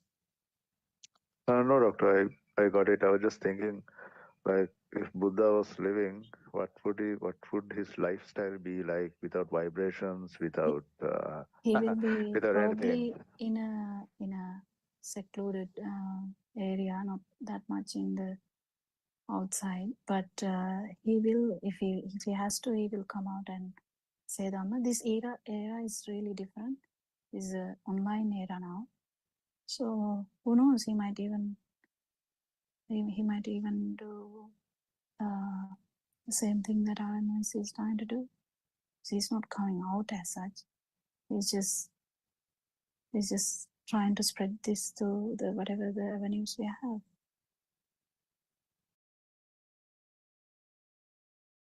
Will I hand over to Surangika, Sakuntala, and Sudharma? Doctor, before I go, can I ask a question again? Not a question really. You were trying to explain that both Satan and Saint can be seen in the same stimulus. Is that because when we get No, caught tell in that the again. stimulus? Tell that again. Sorry. Tell No, that again. when we get caught in the stimulus The mind. ignorantly, that's Mind. that's the Satan state, and when you liberate from it, it's the saint state. Oh, No yeah, idea. maybe. Yeah. I'm not actually trying to say these things in this way because I don't like describing these things because people can actually misunderstand us. Yeah, doctor. Yeah. Yeah, people actually can misunderstand us. We are Mhm. trying to say so much natural thing, so much scientific thing, so much, like the truth. So we don't want to like get into word word troubles. Basically, word can lead to wars. War happens True, because of the words. true, So, true, and doctor. it's Yeah. really unnecessary. Really unnecessary. Yeah. Again, I will Teruvan further Saranai, to. I'm compelled to leave, doctor, and all the my friends. Teruvan Saranai. Thank you so much.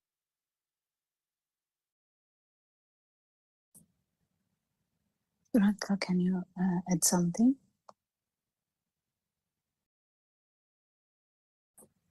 Thiruvansanai, Dr. Kokila.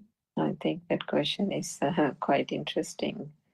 And that's the conundrum, isn't it? The mind and the all-powerful mind. One cannot forcibly get out of it or do any such thing. And to Joe's question about the wisdom and the field also, it's not something that can be forced. There can not be a person here doing it because this whole truth is about non-self, which means that we are debunking the myth that was the I, the self, isn't it? The illusion, the grand illusion that has been there for ever so long is that there was a self here, an I here, a personality, an ego, whatever you want to call it. So the truth that the Buddha found in that search that he did on his own, which is where that Samma Sambuddha thing was explained in the book, was that, all this for the last 5 years, Aran Vasi has been explaining this truth, which has been revealed again through his own perseverance and the truth that the Buddha unraveled 2,500 years ago. And that was also the thing that all the other seekers of the truth failed to understand, that wherever they've tried to find the truth in so many other different ways, the Buddha realized that the issue was with the mind itself and this thought. It was the thoughts that was giving this false illusion of an I and a self. And if that self and I and that undercurrent of power, the self vibration, is addressed, then the entire mechanism and the process of this Abhisankarana kind of system, the volitional formation that causes one to believe that there is a world and there is an I here, then falls away. So it's not an easy thing to do, but it definitely can be done, and that power only diminishes gradually. And the only thing one can do is actually to keep on realizing the truth of how these sensors work and how this vibration occurs. And here, when we talk about vibration, it's the self vibration itself, which is the I or the self view and the vibration attached to that. Because for some time there was a confusion, even from my experience also, there was a point where the confusion arose about, we talk about vibration, and from that, the sense faculties, the perceptions arise due to the speed of vibration. So here we are not talking about that vibration. What we are talking about is the self vibration. As a result of those sense faculties and the manifestation that occurs there, which is the light, the sound, the touch, the taste, and the smell, that those different vibrations then combine to form another vibration or another wave, as Aryan Mahansa says. And that is the mind consciousness, otherwise known as the thought. So it is that thought which is a different vibration, and then from that arises that whole self of sense of existence that Dr. Kokila explained. And then with that sense of existence of a thing and a world, the duality occurs. There is no duality. It's just part of the whole mirage. If there is something, then there is a person here that automatically gets created, manifested, as a person experiencing something, as a person witnessing something, and a person basically existing. So how does one, to get to that vibration, the vibration is that underlying current, the feeling that one is alive, the feeling that there is a world around me, the feeling that I'm a person, I'm alive, all those kind of things. So that feel is the self vibration itself. So, like that example of the salt, you taste the salt. You can use words and express that it is salty, but can one actually express what that salt tasted like? Is the thing that cannot be expressed in words. It is something that can only be felt. So, on that note of non-vibration that Joel asked, definitely when one is on the path with the true Dhamma, there is a telepathization to the noble teacher and to these Dhamma teachings, because it is coming from the point of non-vibration.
තෙරුවන් සරණයි ආර්යයන් වහන්සේ. May I pay homage at your feet. තෙරුවන් සරණයි Dhamma friends. When we talk about the teachings of Buddha, as Buddhists, we should know that Lord Buddha has preached a never heard before Dhamma. Have you ever thought about it? Why it is called never heard before Dhamma? So it must be something special, isn't it? We know that after becoming Buddha, Lord Buddha has met Upaka Ajivaka, and he asked Buddha, who are you? Are you a human? Are you a god? Are you a Brahma? But Lord Buddha replied by saying, no, I am neither of them. I am Buddha. Also, when Lord Buddha met the 5 hermits, they also actually did not want to welcome Buddha, thinking that he has given up on meditation, because at that time the practice was to do concentration meditation. But Lord Buddha told them, I am going to preach you Dhamma, which was never heard before.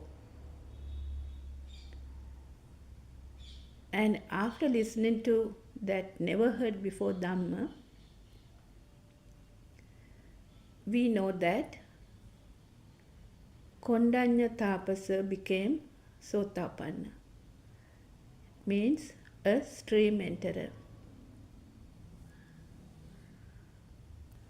So there is this other incident where Lord Buddha met the Mara, and he asked Lord Buddha, are you happy? Then Buddha replied,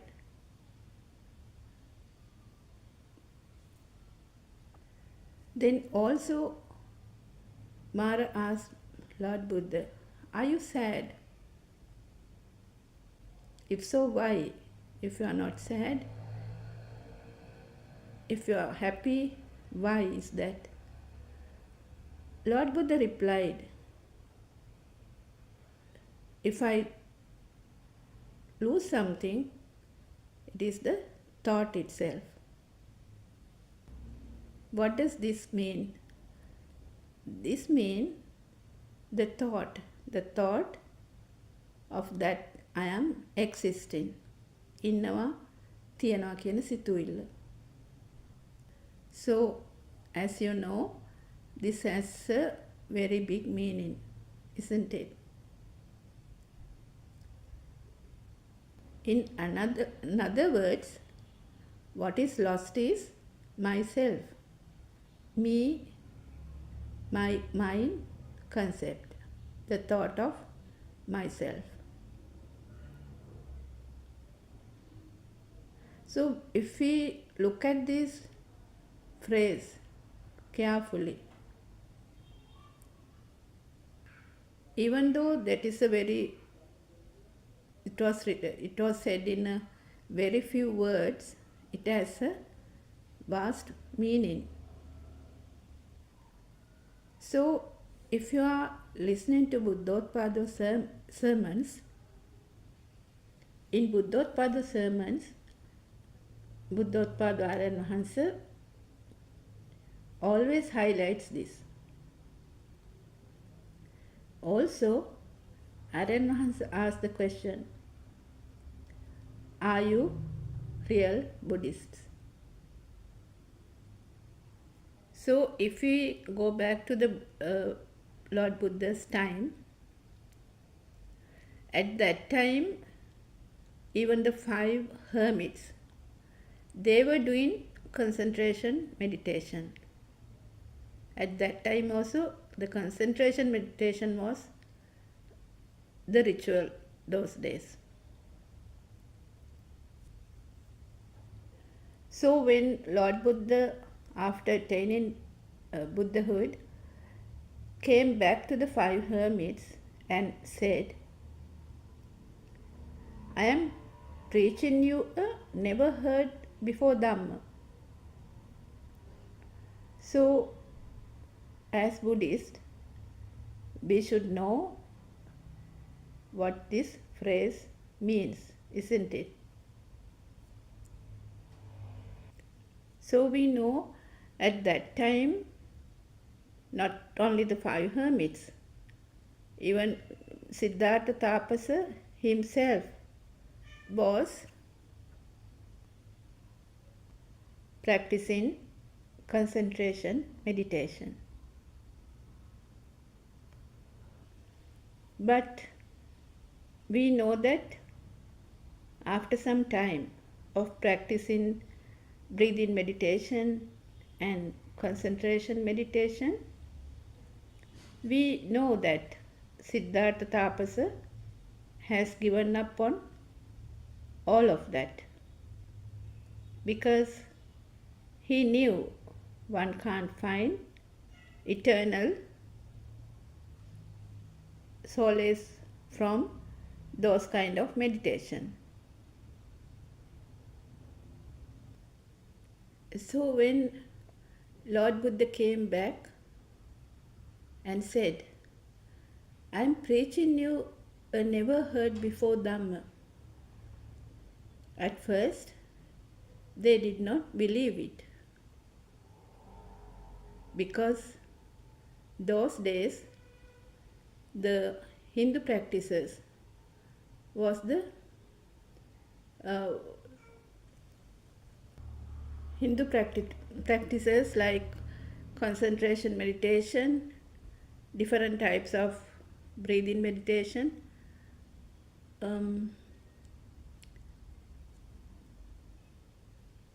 were the practices they were doing. But Lord Buddha knew that with these type of practices, no one could achieve Nibbana. But actually, they get somewhat of a inner peace. So this traditional meditation is over 3,000 years old. They use mantras as well. Sometimes all are combined with practices of yoga, with meditation. Even in Sri Lanka, there are a lot of places where they practice concentration meditation.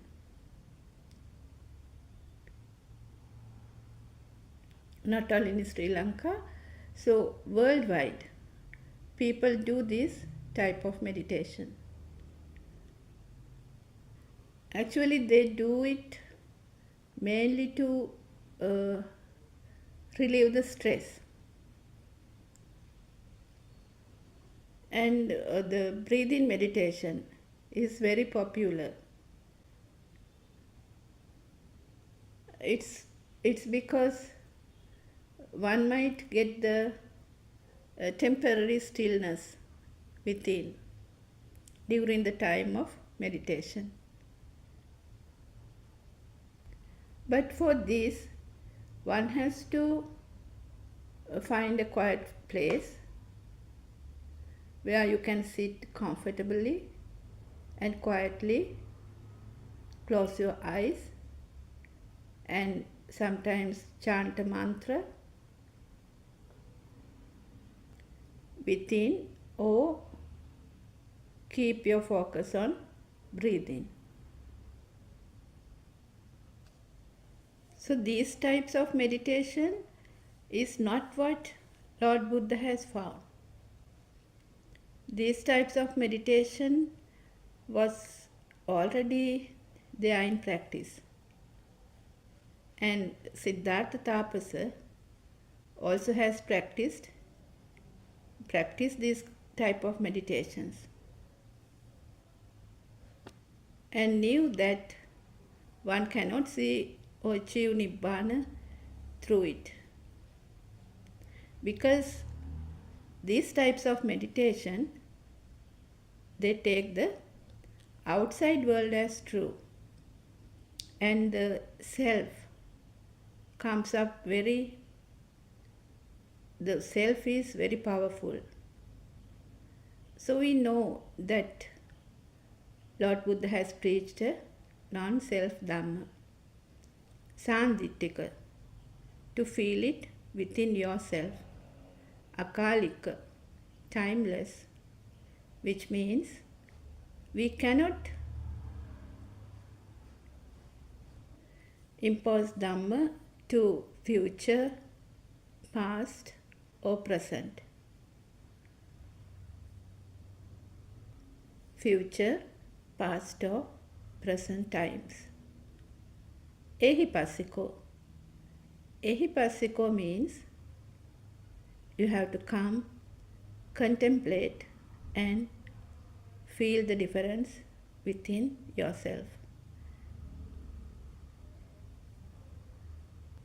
So likewise, now we know that Lord Buddha has preached never heard before Dhamma, and with concentration meditation one cannot achieve Nibbana.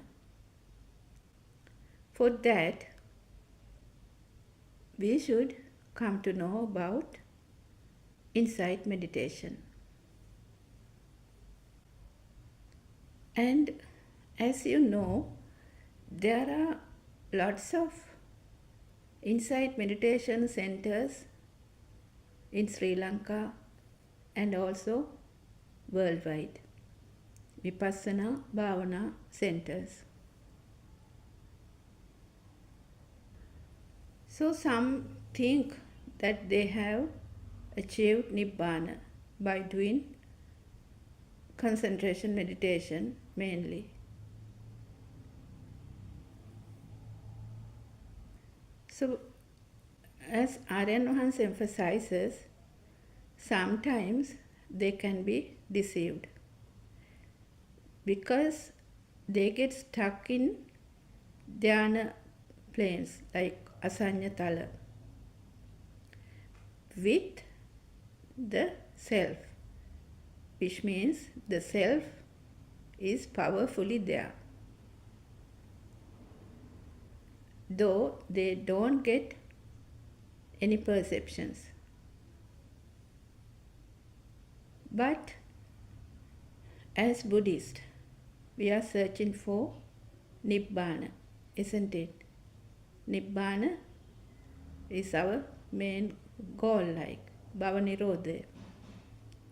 So we have to find what is this Nibbana or Nivima or the tranquility.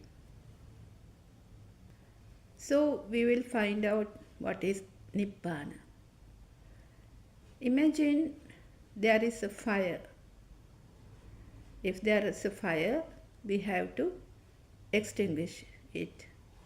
So to extinguish the fire, what do? We have to cool it down, like put in water, isn't it?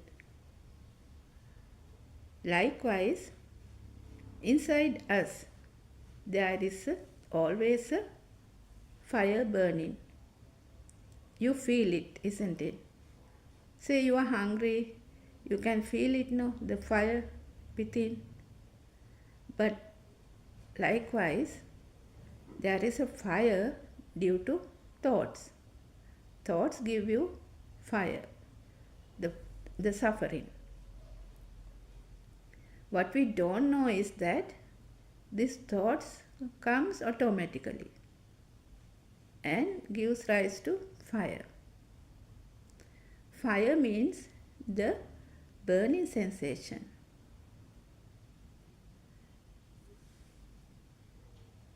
So how do we get this burning sensation? This burning sensation happens through our senses. Each and every moment, one of the senses are at work. So, if we take the outside world as true, as real, you know that the senses are working. So, if we take the outside world as real, defilements or the fire starts to burn. This fire is created by desire, cravings, hatred, jealousy, and so on. This happens due to ignorance. Ignorance is that we take the outside world as real. For example, we say you get a call telling that someone you know has met with an accident. So what will happen? You will get a fire within. Fire within means you feel the fire burning. So automatically you can even feel your breathing becomes rapid. Your pulse rate might go up. Sometimes you feel like faintish. Sometimes you might start crying, shouting, and you actually might faint as well. And actually what happened is that you got a call, a sound. This sound has become a thought. So with that you have lots of strings of thoughts going on and on. Okay, so the next moment you might get another call saying that the call you got is not true. Someone else has met with an accident. It is not your relation. And in a fraction of a moment, you will feel the relief. You will feel the fire is dying down, isn't it?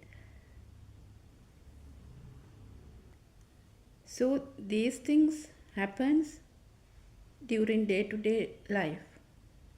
But the only thing is that we usually don't notice them. So how would someone in the path to Nibbana, who is in the path to Nibbana, will take the same incident? So imagine he or she will also get the call, the same sound, telling that somebody is very close to him has met with an accident. So he will do the necessary things without any excitement. He might go to the hospital, do whatever he can do, help them, support them, talk and comfort them. They will do anything and everything, but not going to the strings of thoughts. Even if he himself met with this bad situation, he will do the same without suffering. Suffering means here we suffer due to a thought. So how does this happen?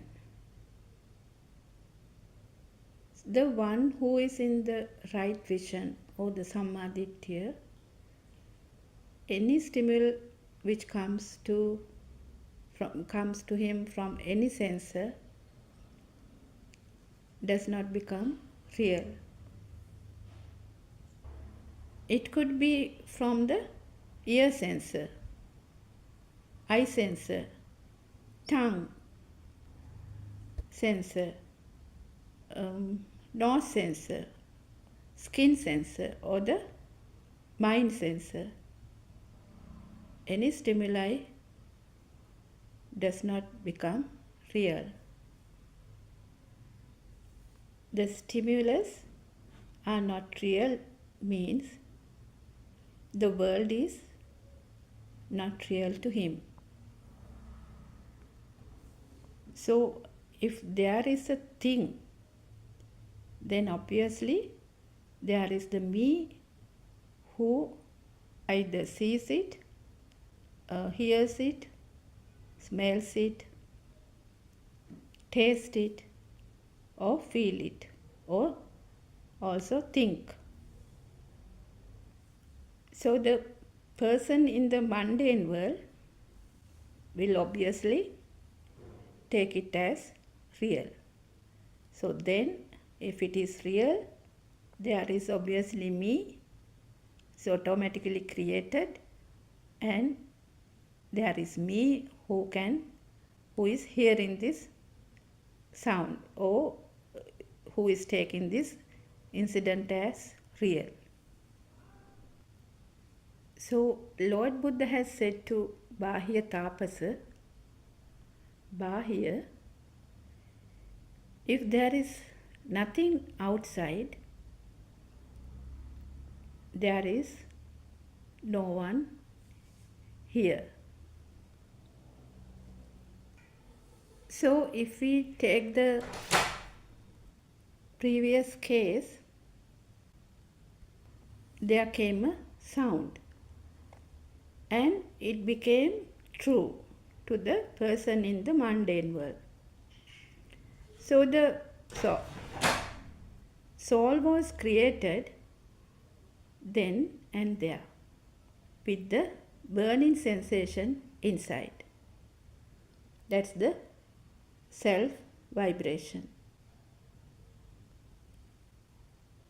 So Aryan Mahansa asked the question, are you the mind or are you the body? Who are you?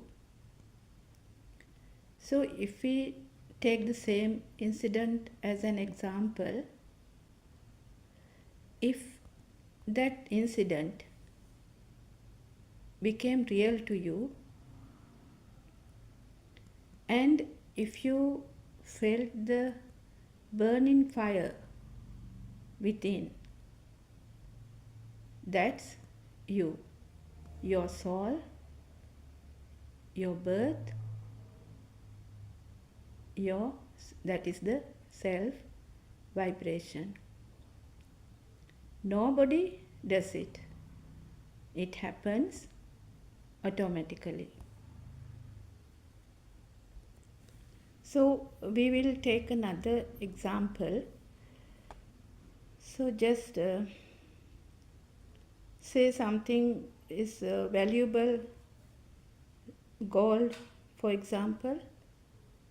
So say that somebody has robbed you and taken all the gold or money, whatever you had, if it becomes a thing, to you, which means the value you have given to the gold, and you get the burning sensation, you will feel it, isn't it? So if it has not become a thing to you, so the soul is actually not created. Likewise, you can contemplate on that.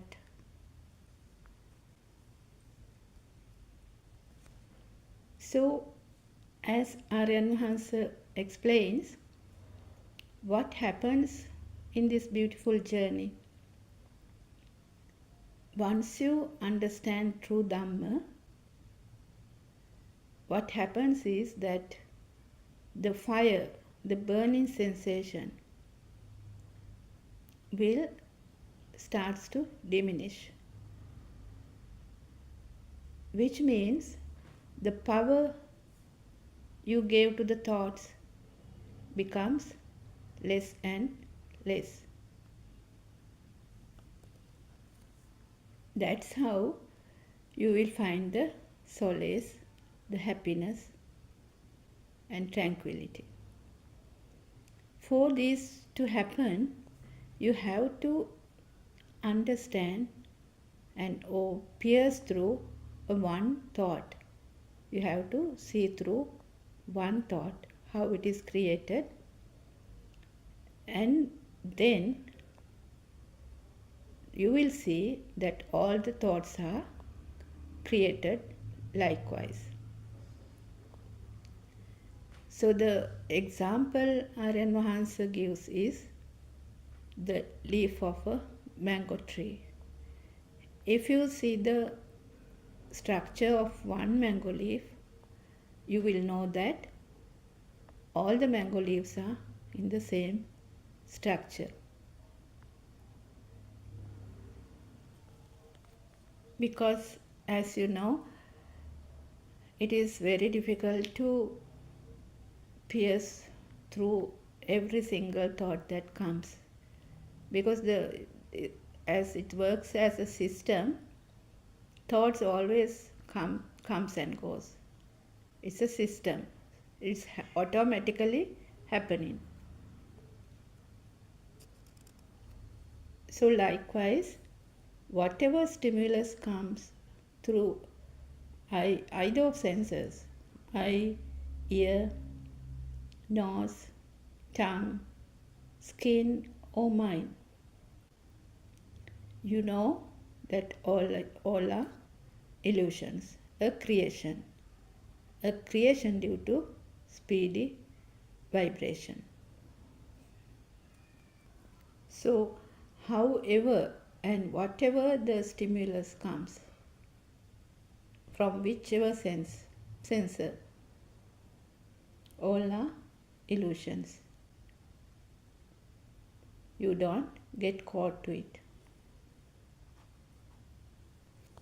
So you will feel that there's no one to suffer, because there was never a self there. So no one to suffer.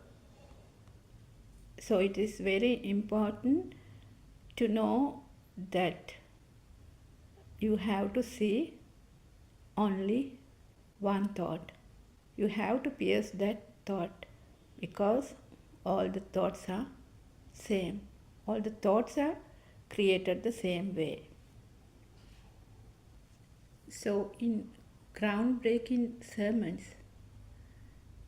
the Andolanaatmaka Deshana, Aryan Mahansa has revealed to the world that the Four Noble Truths can see in one thought.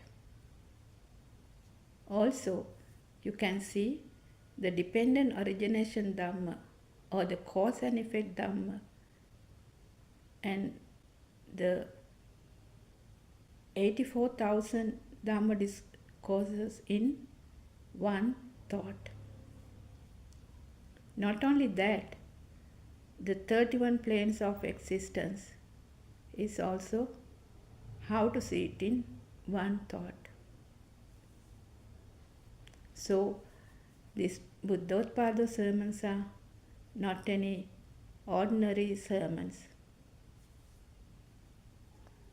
So, we will talk a bit about habits.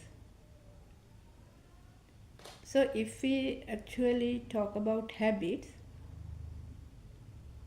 we do most of the things as a habit, isn't it? Sometimes these habits makes us suffer. Lord Buddha has said, life is a repetition of perception, repeated perceptions, sanya abhisankarana. So it goes on and on as a habit. So we talk, we walk, do everything due to these habits. It is actually individual. Likewise, we take this world as real is also a habit. So, it is itself is the suffering.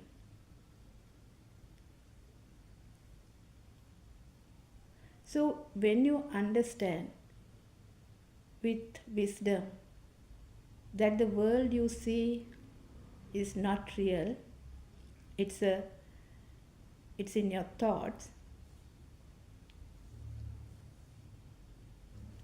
and thoughts are also not real, the suffering begins to diminish.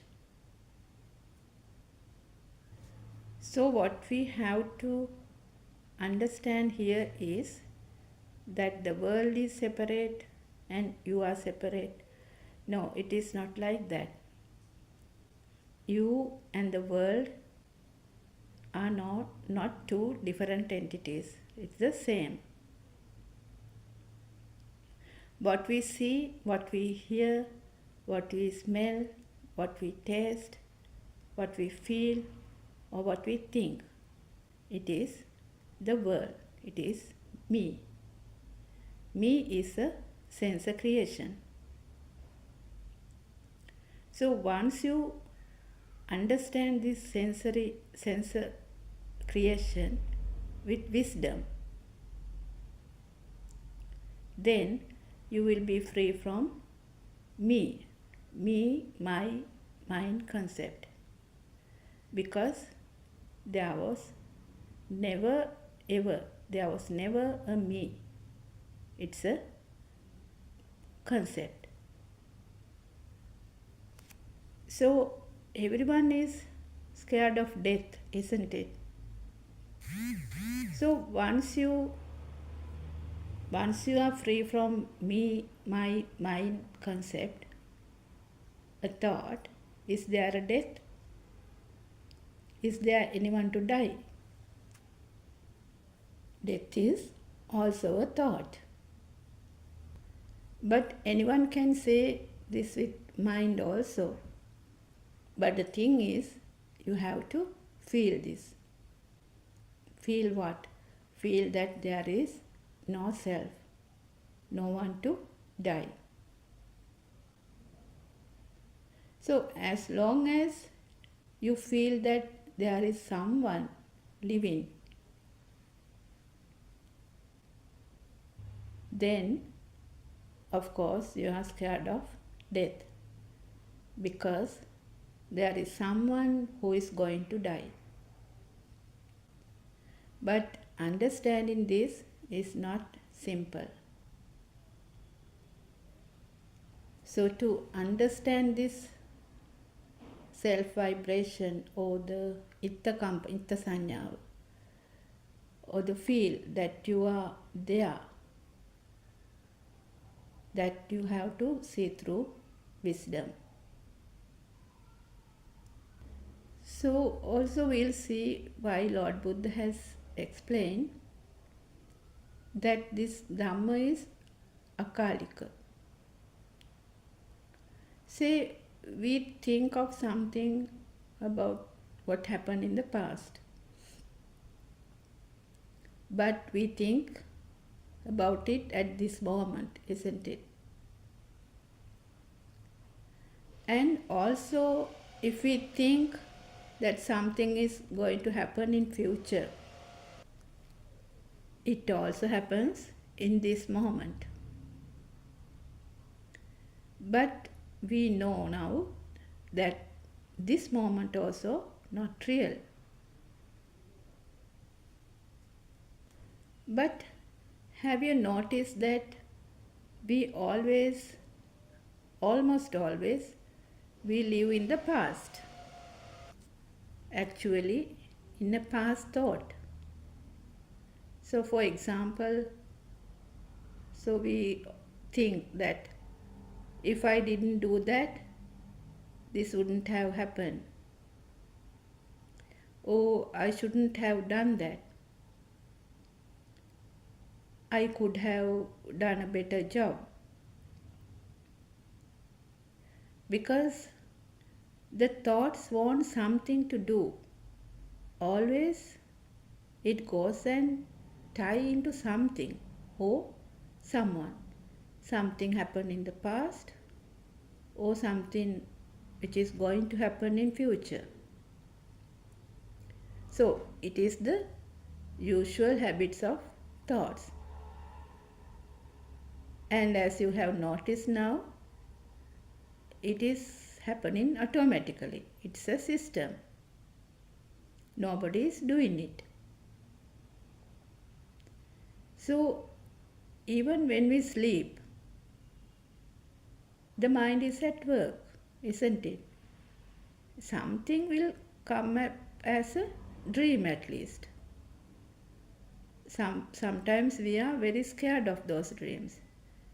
Sometimes it might be a happy dream.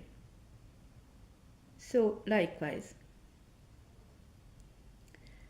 Also, sometimes we suffer due to something which has happened a long time ago, maybe 40 years ago, 50 years ago.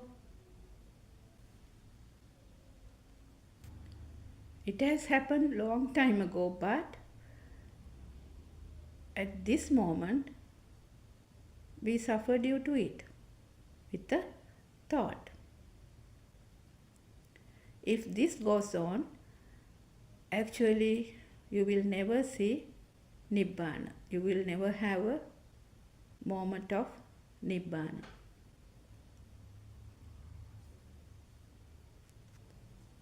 So it's only a thought.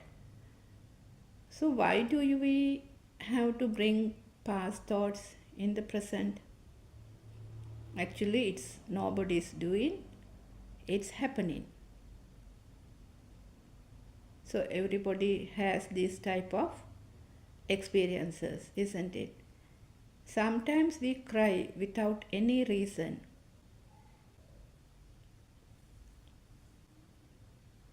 So I also had this experience. I had this guilty feeling until I started to listen to Buddothpado sermons and came to know I suffer due to a thought. The guilty feeling was that, as I said, my father has fallen sick at home and I couldn't take him to the hospital on time. So that helpless feeling and the guilty feeling I had for a long time, until I knew it's just a thought. So what we have to know here is that the more you think, the more powerful the thought becomes. So, more powerful the thought means you suffer more and more. So, you have to understand this one thought, how the thought is created, and that there's nothing in a thought and there's no self. So, in day to day life, you see people run and run for after many things. Actually, they run after a thought. They say they don't have a time to relax.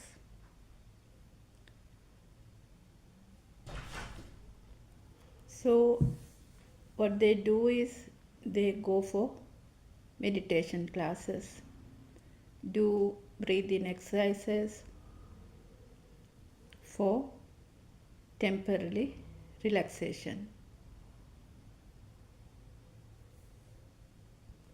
But people who know this doctrine, the Lord Buddha's doctrine, they also can physically run, but from inside they have stopped.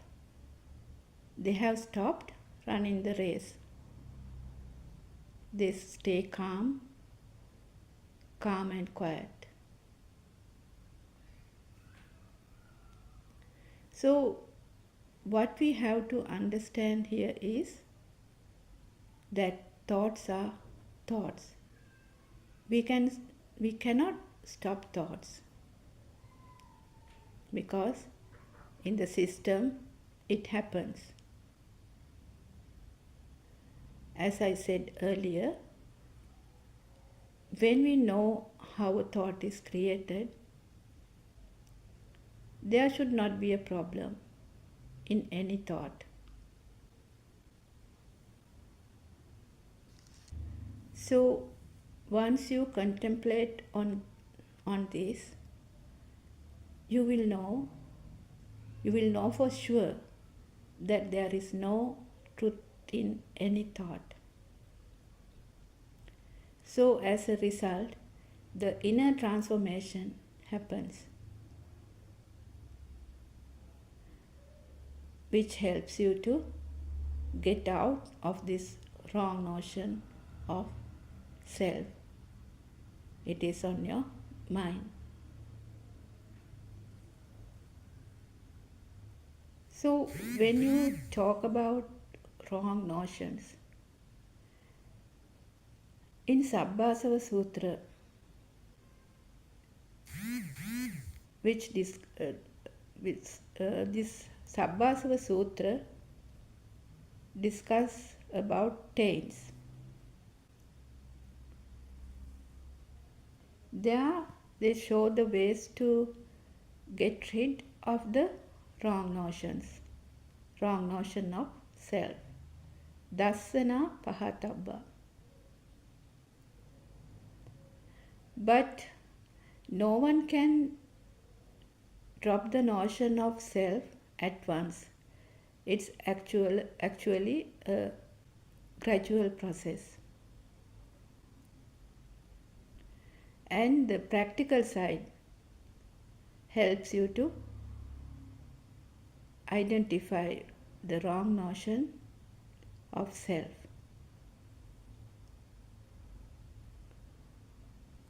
So as we talked about earlier, for this, first one has to identify the senses. And you have to see that it's a sensor-created world. So only the sensors are working. If the sensors are not working, actually you are called dead.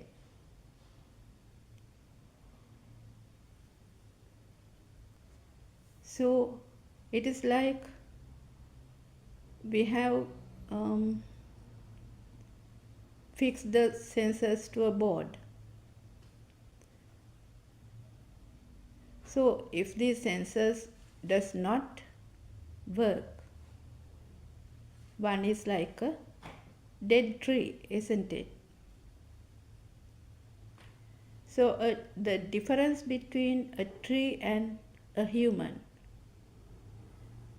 what is the difference? Difference is that a human has the consciousness, the mind consciousness. It gives the alive feeling, the feeling that you are alive. So when we talk about a tree, for example, if we take a mango tree or any tree, it starts from a small seed, and with water and sunshine it starts to grow. But nobody is doing that, isn't it? It grows on its own. The seed becomes a tall tree. So it grows taller and taller, and it gives flowers, fruits. It does photosynthesis of its own. So all happens on its own. Germination happens, and the cycle goes on and on.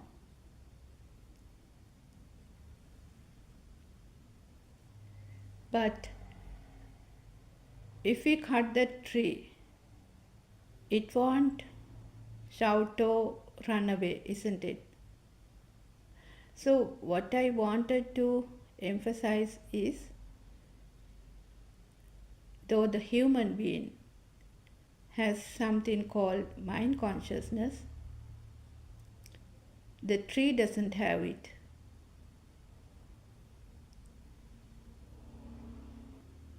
So Aryan Mahansa explains how this mind consciousness is formed.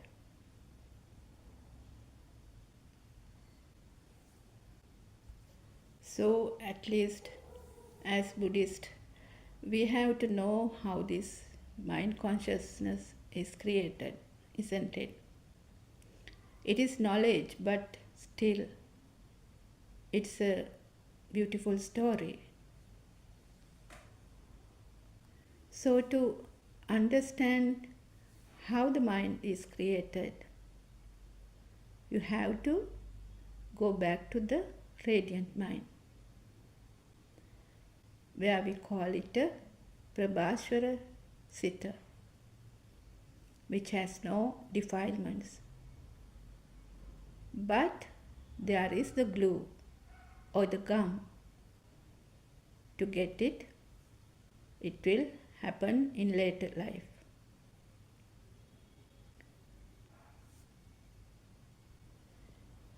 So in Buddothpado sermons, the creation of this mind is explained beautifully. So if we talk a little about this radiant mind, in the radiant mind, although the stimulus are arising through the eye, nose, tongue, ears, skin, the mind consciousness is not yet created. But there is a very small power generated. So that's why the baby can move. He can move the legs, he can move the arms, turns his head, he can suck the milk, cry or smile. Very, very few actions.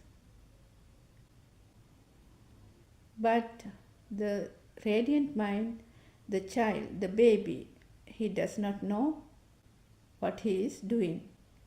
He does not know whether he is turning. He does not know whether he is sitting down, or even if he stands, he does not know.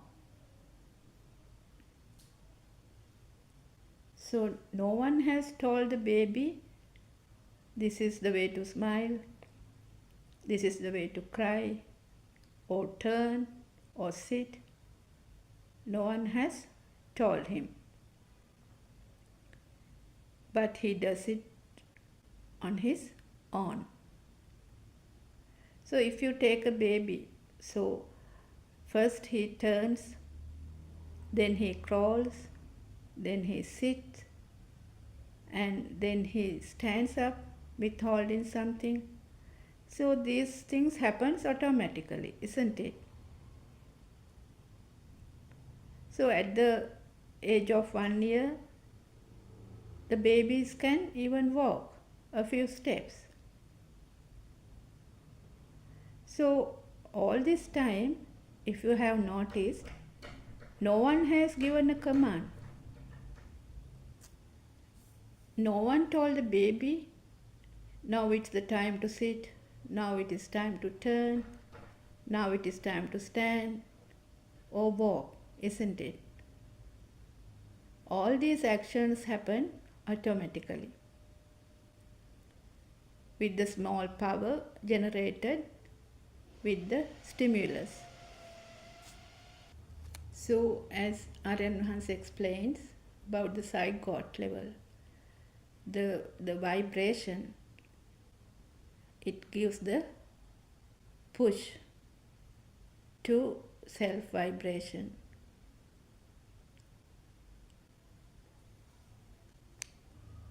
So later, when the child goes to Montessori and mind is created more and more with sounds, colors, shapes, and the mind becomes more powerful. Now the child is taking the outside world as real. So the duality is created. My book is there and I am here who sees the book. Also he can run, he can talk, and he can do a lot of activities. And you can see the mind power is creating. So meanwhile, the parents or the teachers also, they ask, so what are you going to be in the future? Would you like to become a doctor, engineer, teacher, lawyer, and so on? Now there is a target for the child, an aim. So if I work hard, study, I can become a doctor, engineer, lawyer. So the future hopes are also created. So then comes the scholarship exams. So it goes on and on. So sometimes parents, they implement their ideas to the child.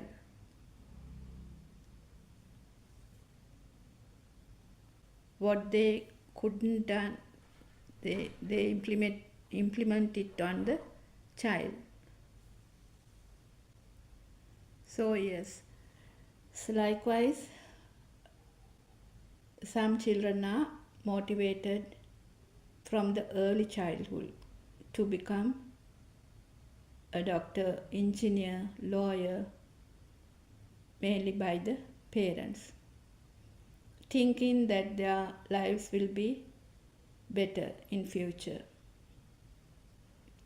So once I read a story, a teacher asked the children to write what would they like to be when grow up. So everyone wrote, as I like to be a doctor, I like to become an engineer, a teacher, a lawyer, a politician,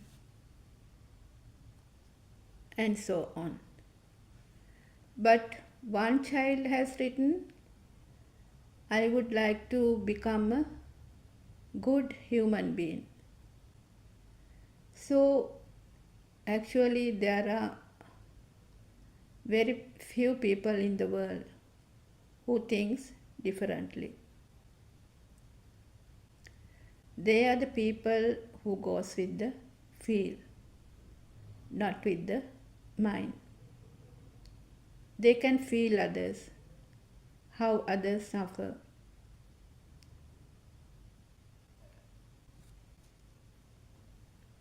Sometimes they live a silent life, but they feel lots of things.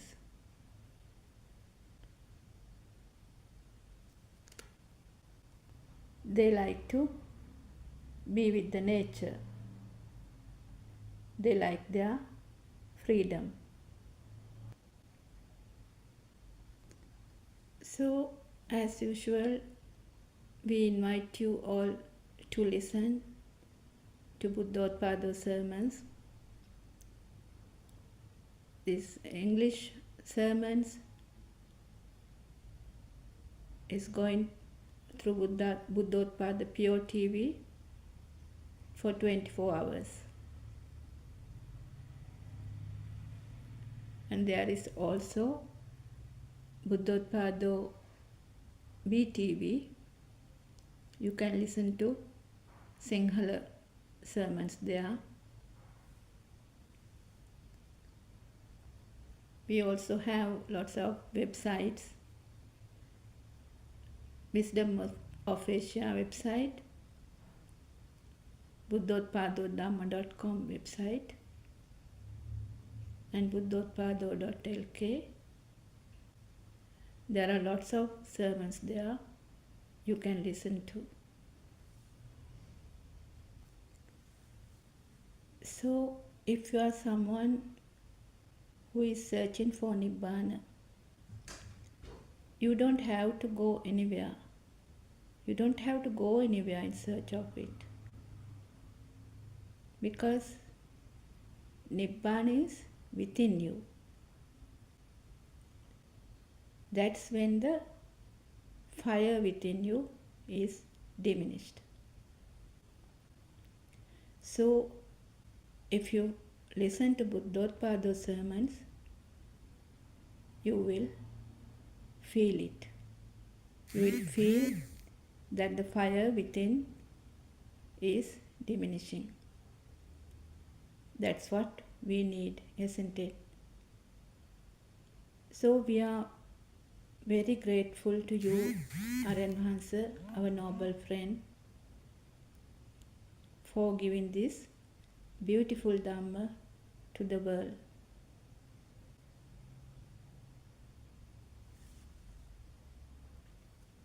If not, we would be still searching for Nibbana elsewhere.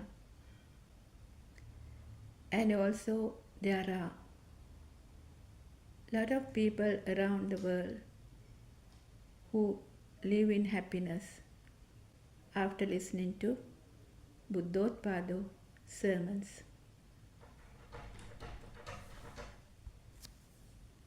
Therwan Saranai, Aryan Mahansa. Therwan Saranai, everyone. Come to the world out of immense compassion. Now, Shanika will start the session with the book reading. Shanika, Teruvan Saranai.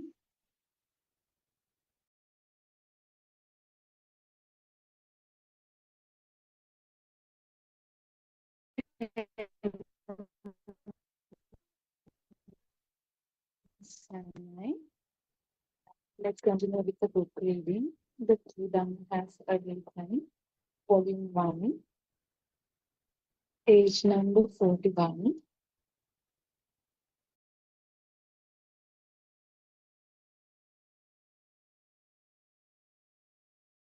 Yes.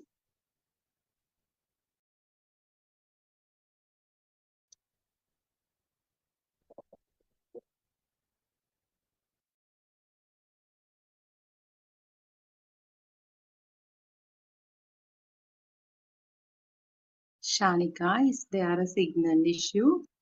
Some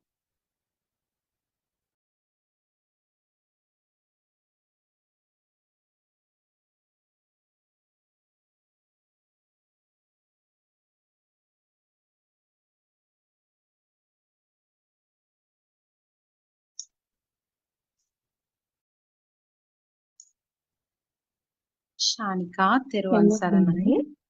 me? Can you hear me?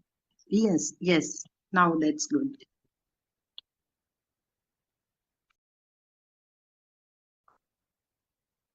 Aaron Bahanse, everything that happens only at this moment. Nothing was recalled from the past, nor will anything be carried forward to the future. The Buddha said, Alpha Sambuddham Uttanam Bhavisati. This means whatever experience you have at this moment will never last again. In the same moment, nothing will remain. If we consider a book for an example, the knowledge that this is a book did not come to us from the past. Aryan Mahase, no, there is no such thing as coming from the past, because whatever stimulus your mind receives, it immediately gets destroyed. If you say that because of a past thought you received the present thought, then it does not align with the Dhamma the Lord Buddha has taught us. Autta Sambuddha was preached by the Buddha in the Mahanidana Sutra. It is a phenomena of arising and ceasing of stimuli. A thought is only a spark. Does a spark sustain itself? Once it sparks, it is over. It burns out. Mehin Mahanse, I am a bit confused here, Honorable Sir. Aryan Mahanse, it is not a difficult thing. Haven't we all been confused before? Now you have to untangle yourself from this confusion. Mehini Mahase, yes, Honorable Sir. We always try to bring forward our past knowledge that we gained from different Dhamma textbooks. We don't have the practical experience. Aryan Mahase, Mehini Mahase, if you listen to the Kajaniya Sutra, you will be able to understand it better. In that sutra, it says, Rupantiyo avaso rupam. It means that due to a spark being created over and over and over again, due to the speed at which it sparks, it gives an impression like there is a thing that exists outside. Also, there is another sermon of mine which is called Lovama Dedarai, meaning the world explodes. These sermons will explain to you that there is nothing as the past. Many people get stuck at this point because they believe that there is a past, and this belief about a past stops them from progressing on their path to realize the pure truth. Another point where people get stuck at and cannot proceed on their path is because they think that the four elements exist. If they won't clear their doubts about these 2 points, they will not be able to proceed on the path and realize the pure truth.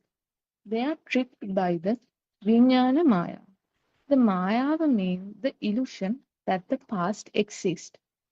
One has to be very clear about how to proceed on the path.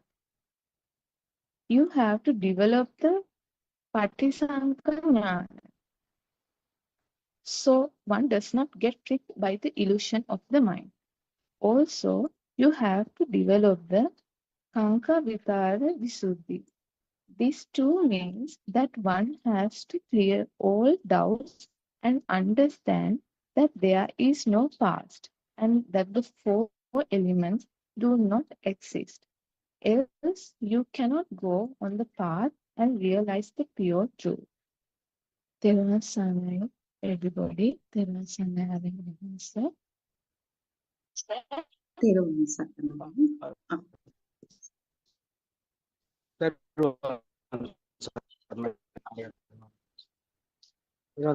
All Dhamma friends. Here today in this forum, we discuss non-soul Dhamma, the pure truth. It is also a continuation from tomorrow's. Many nuns ask about the tenses, the time. Is there something called past? So, past, present, and future exist when there is something. So we have to start from the beginning.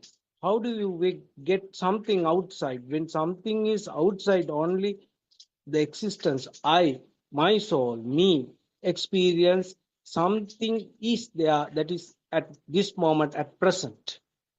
So then you can also say it will remain tomorrow also. So when time passes on, so again you can say that thing, the particular thing was there. So that there are time and tenses in this mundane world. So we have to understand how this mind consciousness function. It just like a lightning. It appears and disappears. So that is how it works. So it is a spark. So when you see something, that means your eyes, this is what you see. The perceptions comes out. So when there is the perception, you understand something is there, a tile, a tree, a lake, a dew, raindrops. So when something you call something is there, then there is time frame, present, past, and future. This is how it goes. When that appears, the thing is outside, automatically the soul is here, soul is created, that charge, that sense that is there. So this remains only for a shorter time. Then another thought will come into your mind. That is how mind works. But we think that someone called I am existing for such a long time. So this is a false view. This is a wrong notion. So this is what this main Nancy asks. Is there something past? Whenever this stimulus starts, so you get the mind consciousness gives you the idea that you see this particular thing. Then and there, your existence appear, and that charge, that power gives some kind of feeling that you are living there. Then it disappears, diminish itself. There is no someone called I here, no self. This is non-soul Dhamma. So we'll start our discussion. So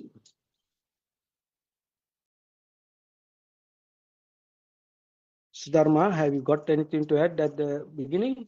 Yes.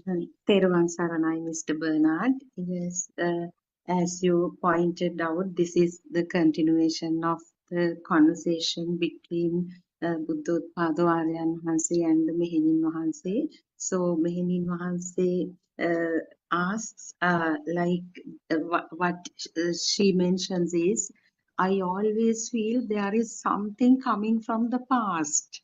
So this past, present and future.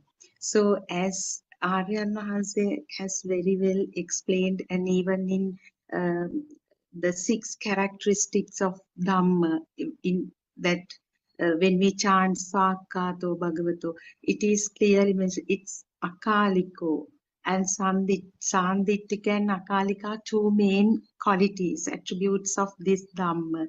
It becomes self-evident and it's timeless. It transcends time. So it's very clear. That is the main point that Aryan Mahanse highlights in his sermons. And it's very easy. It becomes self-evident to us also. So as you mentioned, Mr. Bernard, we always talk about this single thought, occurrence of the single thought in relation to sensory organs.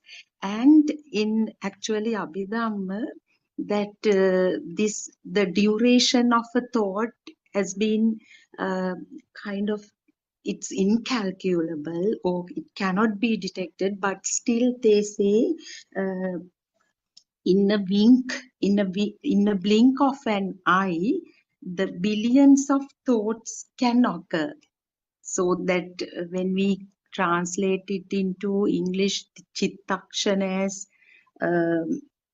that as the time of single thought, it doesn't convey that meaning, that thought second or whatever. Now, in modern science, they are using this nanoseconds, but those days the duration of a thought was, they called the 17 chittakshan or something. So that is again to say that it cannot be detected by human mind or brain or whatever. So what we understand from this is, Arana's explanation is, now just when we think of our childhood, it's actually a thought. That thought arises at this split second, and then and there it ceases or it passes away. It leaves nothing without leaving a trace. It passes away or fades away. So the so-called past, if we take this label past, these abstract concepts like patience, beauty, knowledge, wisdom, whatever, past, present, future, all these abstract concepts are also labels, like these combinations of name and form. Some form arises. I mean, those are just concepts, abstract, intangible. So that way, that is one way to say that past is just a label. And the beauty of this is actually, the moment this thought arises, can we talk about the present at least? If billions of thoughts occur in a blink of an eye, that present is also undetectable. It also dies out. So it becomes again, so we can't actually talk about, probably Dr. Kokila will further elaborate on this. This is what I actually could understand from this. So here, can't talk about the present also. And the future now, next week, what we are going to do, I'm going to go to a concert or whatever. That is the thought that arises right now. This is, so future becomes again this single thought. So it becomes, when we contemplate, when we Actually, Aryan Hanse always say you have to explore, you have to be vigilant, vimansava, you have to delve into this. Then these little self-realizations happen, and so that is the point, as I understand what is being highlighted here. And if this Pali term also, avutva sambhutang uttanang bhavisati, means that the meaning is given here, everything happens at that moment, nothing comes from the past, nothing goes somewhere. It is, we are talking about uh, timeless or akalika Dhamma. It is evident because when we, through this Aryan Mahanse's sermons, does it make sense, Mr. Bernard? Is it others can also add to the discussion? Teruvan Saranai.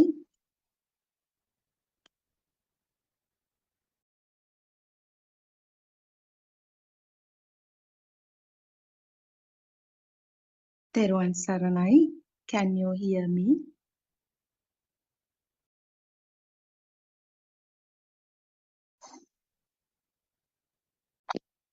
Looks like there is a signal issue.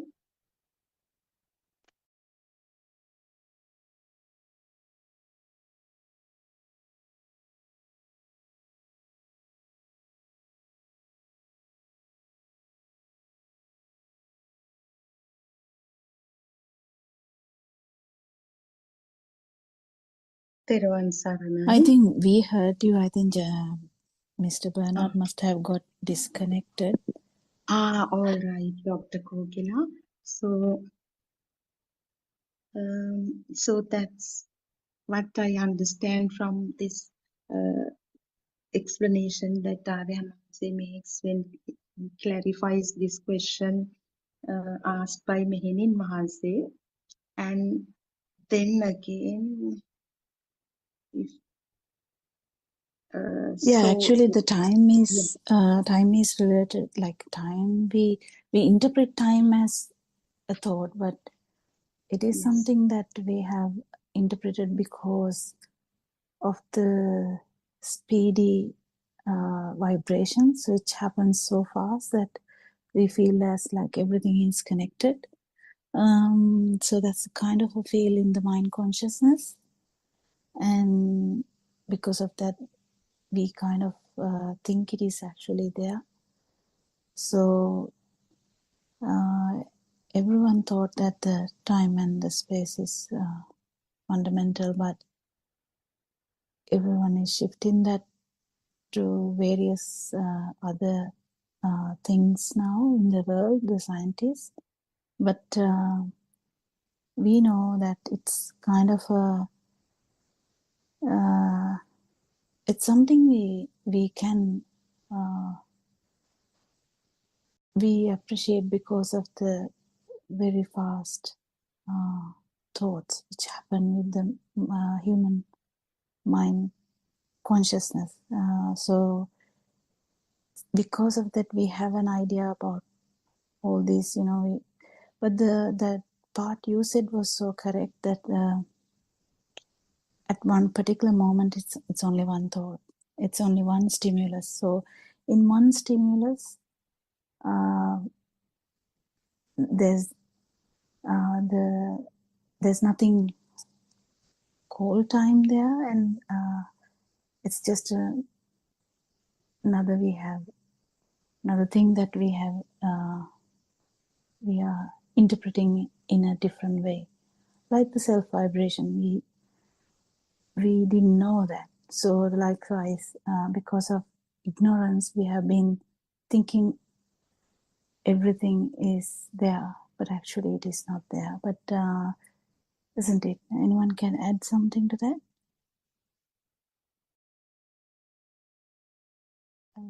Teruvan Saranai, please correct me if I am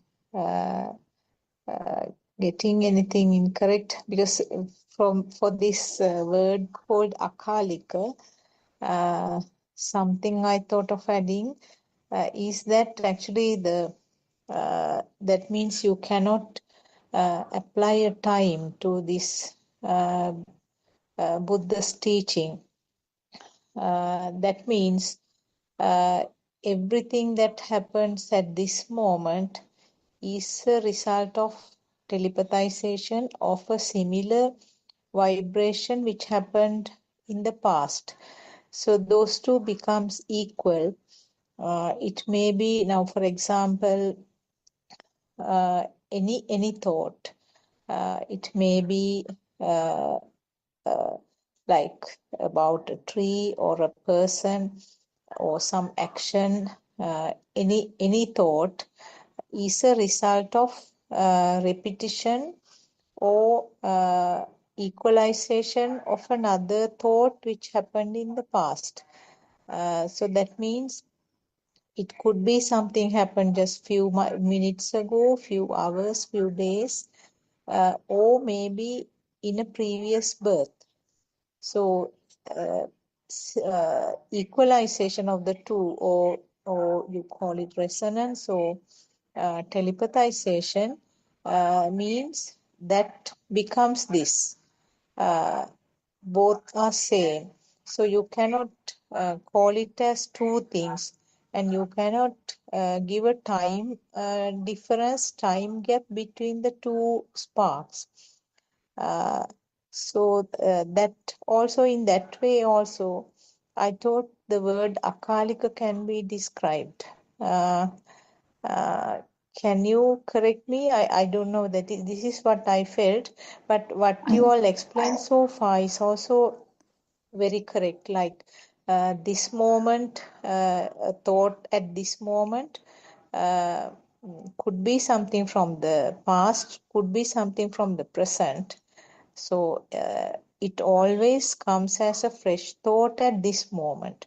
So what happened in the past is, if you say, I remembered something happened in the past just now, it is just a fresh thought happening at this time.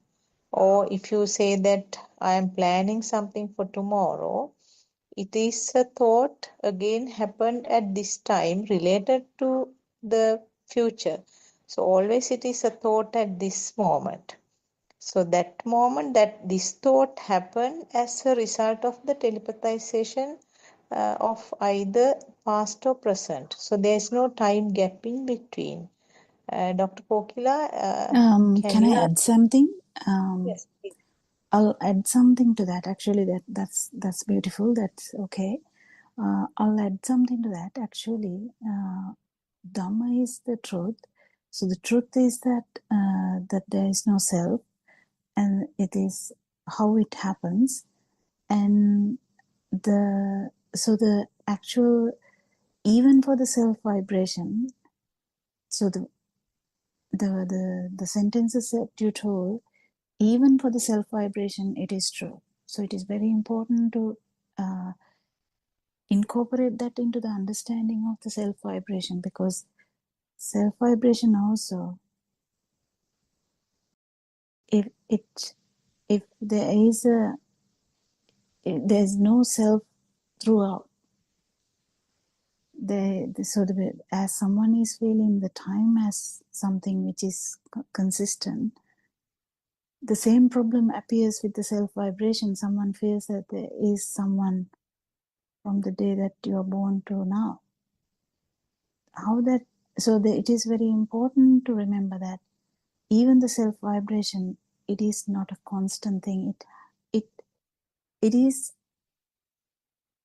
there with the stimulus. So it is there with the stimulus means even that is at this moment.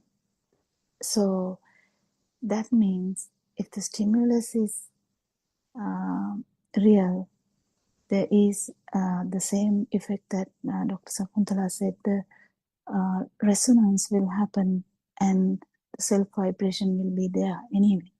So that particular thing keeps happening. That's why we feel, because it happens so fast, because the stimuluses are happening so fast, because of that, anyway, we feel like there is underlying someone there or underlying time.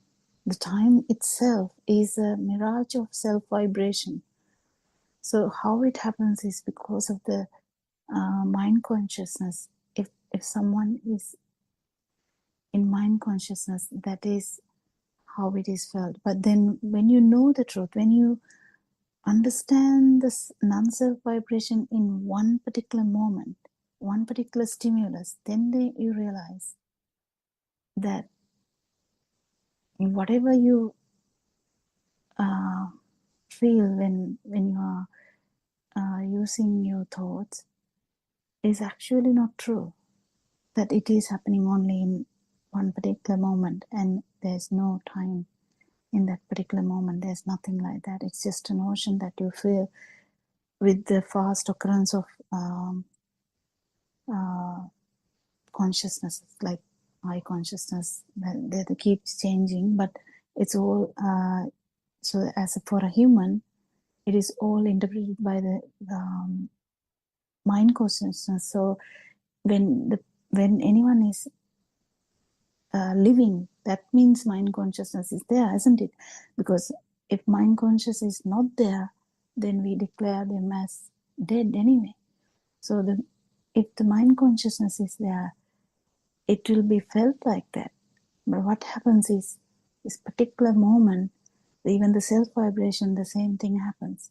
Self vibration is also not a thing that is continuous, but we feel like that because of the very speedy occurrence of these consciousnesses, like how the thoughts. So the speediest thing in the world is the mind. So anyone else, what do you think about that addition? Just to add, so we can keep adding. Anything, Surangika, you want to add, or anyone else?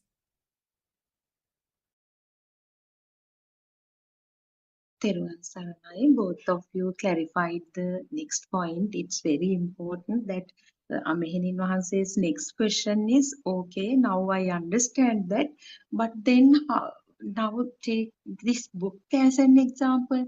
So how does this book comes to me when I see this shape of light? So that is where we discuss telepathization and this scenario of this mechanism of six consciousnesses. Yes, Miss Surangika and Miss Lalana and others, would you like to add to this discussion? Thiruvan Saranai. Sarasana, everyone. I think because of the self creating the time, we entitled the time frame what I felt. So if your experience is non-soul, you are not entitled to the time frame, like Dr. Kokila, Dr. Sakuntala explained nicely. So I also felt when we are born, there is a time we think I live this, I did it, I will do this. Likewise, the thoughts are coming, but at this moment, every thoughts are generating. This moment also not true. So the pure truth is everything we got tangled with the time frame because of the self because we didn't know earlier that is the illusion. The thoughts are not real. It is an illusion. Because of the illusion and the ignorance, we think about the time. But now we know the time is also not true. That is also a thought.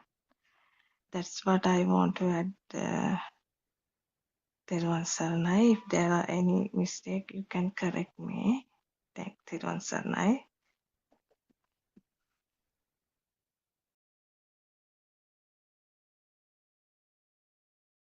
Theruvan Saranai, Dr. Kokila, just thought of adding something that Yeah. which came to my mind. And now time is another thought, isn't it? Because we now if we have been sleeping for a long time in an unusual way, or maybe a person has been anesthetized and wakes up. There is no clue about the time, and the time is something that comes as another thought. And now, for a small baby, there is no idea about the time.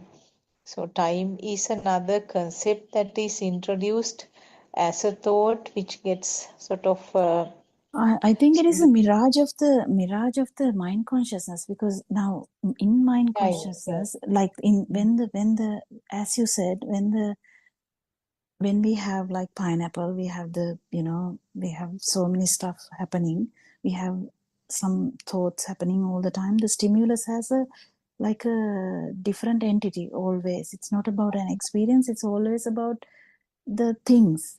Like I ate rice in the morning, I went to work, and then I did this, and then I came back, and I slept, something like that. So Sudharma, yeah. So I think we kind of tend to interpret this problem like it's not a problem to us before. Like we tend to interpret things in such a way because of the telepathization. We never took it as telepathization before. I mean, we never thought about even telepathization before. We never thought about it resonance before. So it was that I who ate the breakfast in the morning, I who went to work, it's me that who came back home, something like that. The timeline is actually in thoughts. It's true what you said, timeline is in the thoughts, but the actual scenario is what actually binds them. What actually binds them is the self problem. If that is not the case, it will be difficult to come into one line. So you would be like, there was breakfast, and then you will be like, what happened next?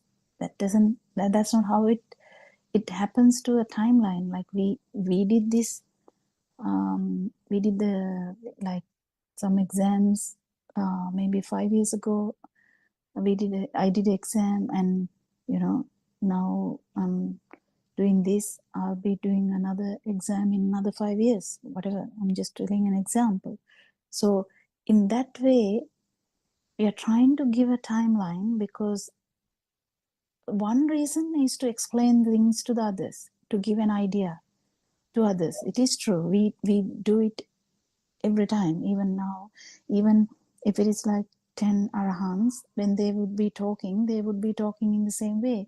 Like in next 3 months, we would be in one place because it's the rainy season. Then after that, we'll go and give this dhamma to everyone. Two of us will not go in one path. We will go in different paths. I'm just telling another example. So they will say the same thing. But what is important here is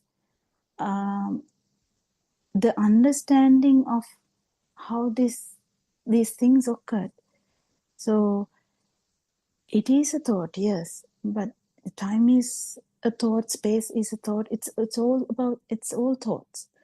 But how it is happening is because the resonance, we don't see the actual resonance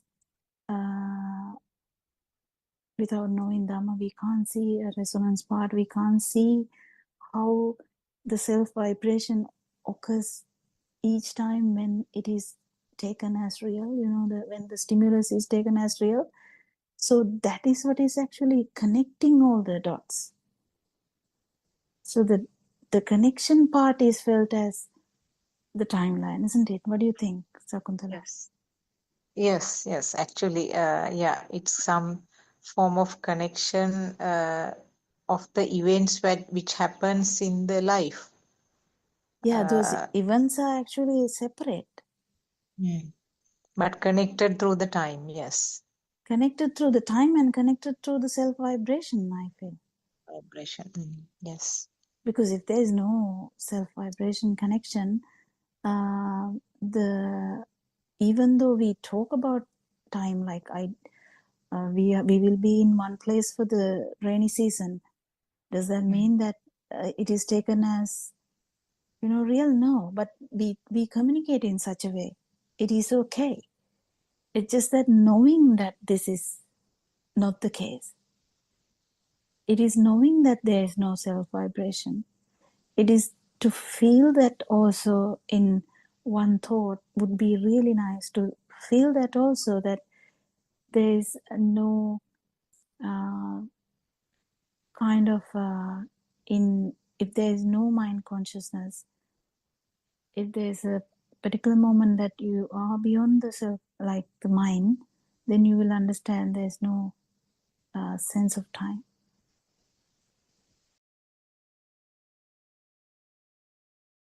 So that's kind of one moment that you will feel it, the truth. So the time is related to mind consciousness, and particularly when you are in the mind, you will be actually having kind of an idea about the time, but it's actually not true.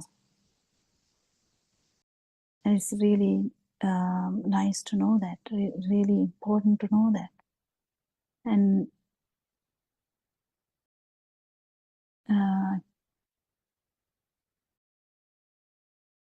every thought, like even the pineapple, we have never had pineapple. We have never experienced pineapple, but we feel that I have eaten pineapple. That kind of mirage is here. We have never experienced, what can we take?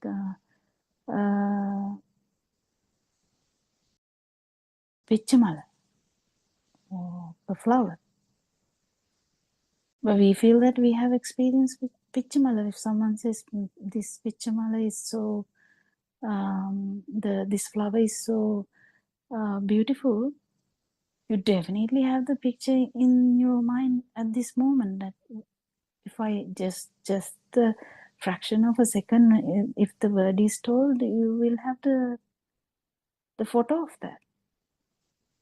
You just heard a word, Not but only you photo, the rest of the whole rest of information. the thing, yeah, all everything actually related to that would be there. So then, if I say I have eaten a pineapple yesterday, then it feels as real. But the one who is actually following this path will know it theoretically also, but it is very nice to feel it too, at least. If you feel it, and then you know it, that it is actually not the case. But when you are in we as humans, we have the mind sensor anyway. That is a normal thing. We just know it. We just know that it is a mirage. That's fine. We use thoughts day-to-day life every day. Not it is even that these words are wrong, because we can't say we use. It's actually the occurrences of just keep occurring, like it's keep happening. The mind consciousness keep happening, and that's why we feel as there is a mind. In Aranwanse has described nicely this, that the kela deyak nayakin, that there is no anything called mind. Why we call something mind is because the mind consciousness is happening so fast. It's the same thing with the time. In that we feel it, but actually it is not there. Any thought to occur, we feel a difference. That's why there is like a thought occurring about that. That's what the problem with the self vibration too. You feel something, and we call it I, me, mine. What do we feel? We feel a current. And that current is only there when the stimulus is taken as something. that is what we try to highlight every day, so that that someone will be like akaliko, ehipasiko, like come and feel it. And this self vibration, the whole self vibration is here, just in one stimulus.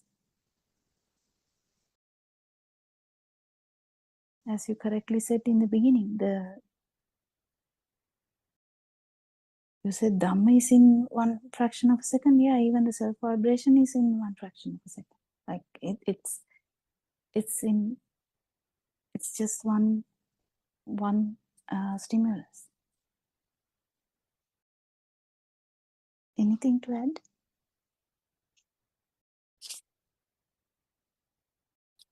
I think moral.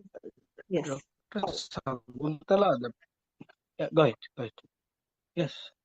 Yes, Dr. Sakuntala, people interpret this time frame, present and past. Is Yes. it because of this Abhisankarana, volitional formation? Is it so? That is because of the ignorance, isn't it? Because Yeah. yes, ignorance leads to this belief, wrong conception, where they think that there was a past and there is a present and there is a future. So it's completely because of the ignorance.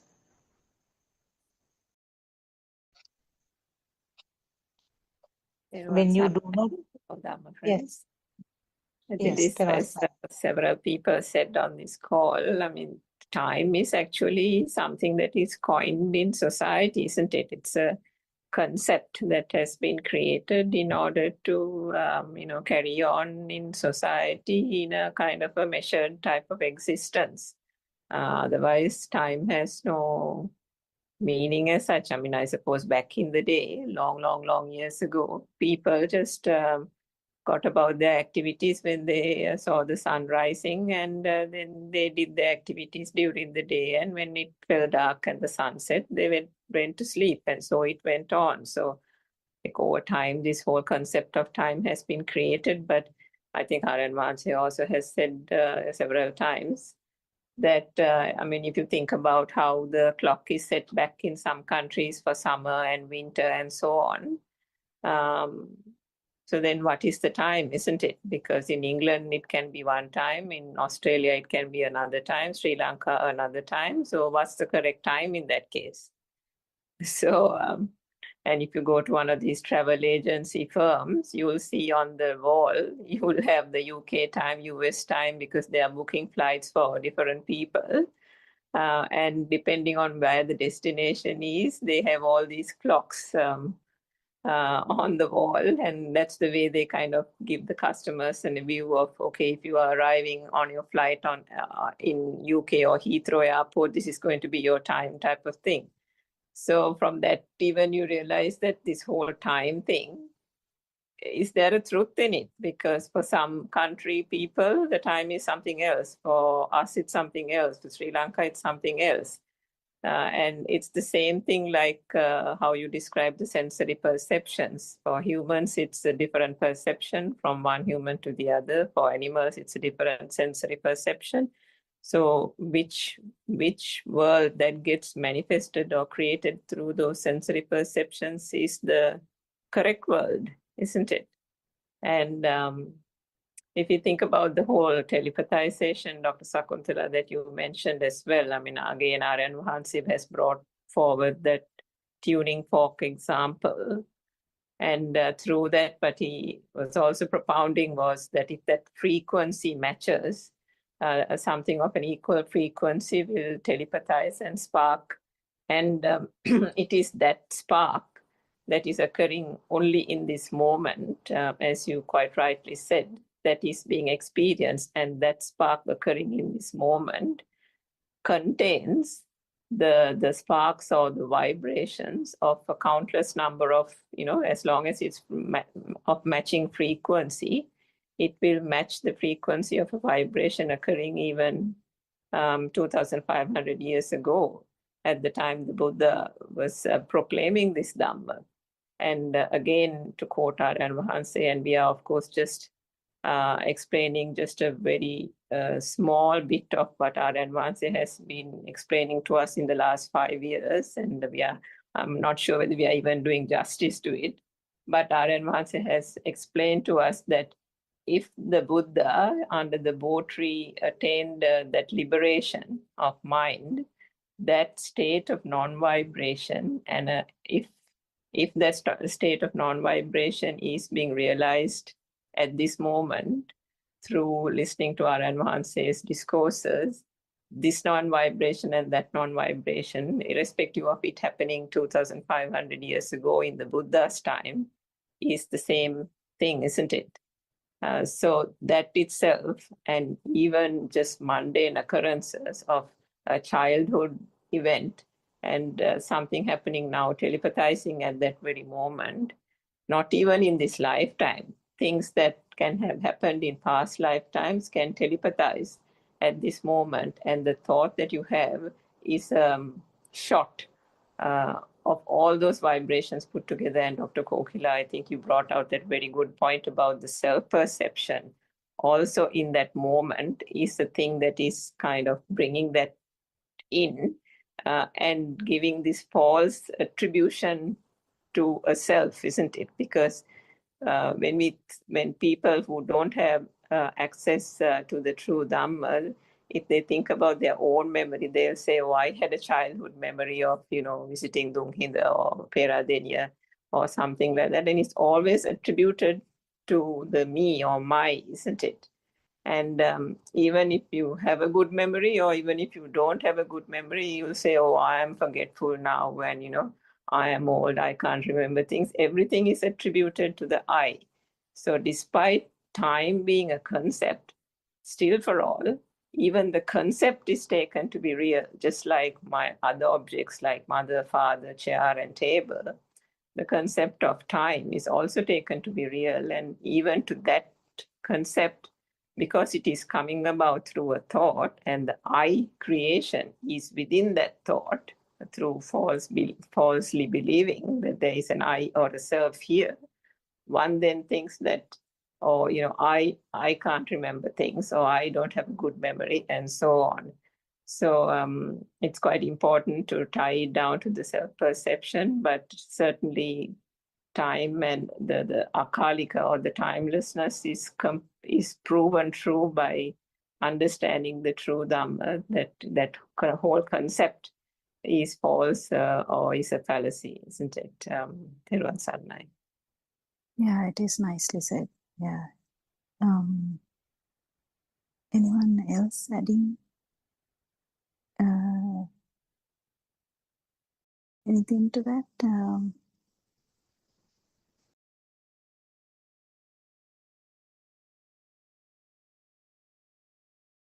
Yes, as Surangika very nicely explained, actually in the practical side of it, something that we are experiencing in day-to-day life, even a person who has no idea about Buddhist teaching will realize that time is something that a man-made thing, because now sometimes you fly against time, isn't it?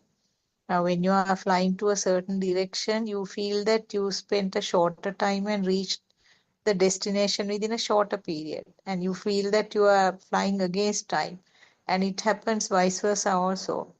You feel that you have been flying for a longer time because of the time difference in the countries. So it's actually funny, because it's something, all of you said very correctly, something man-made concept.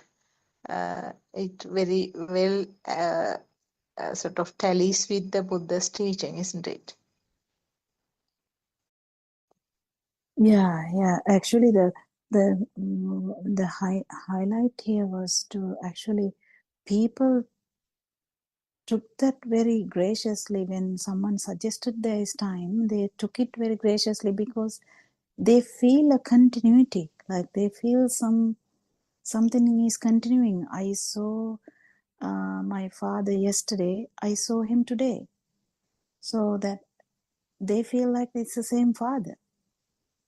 Like they like that's how it is interpreted. So they definitely have like something exactly similar happening, or even something not exactly similar, but even a different. I have never seen that person before, we would say.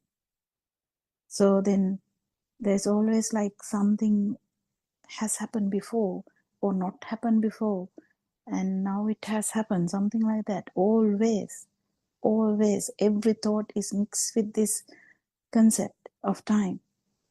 So the feel of continuity is due to the ignorance, because ignorance about how this samanantara, or the resonance of equal vibrations, how these things happen. So because of the ignorance of that, the all the occurrences, or all the stuff that happen,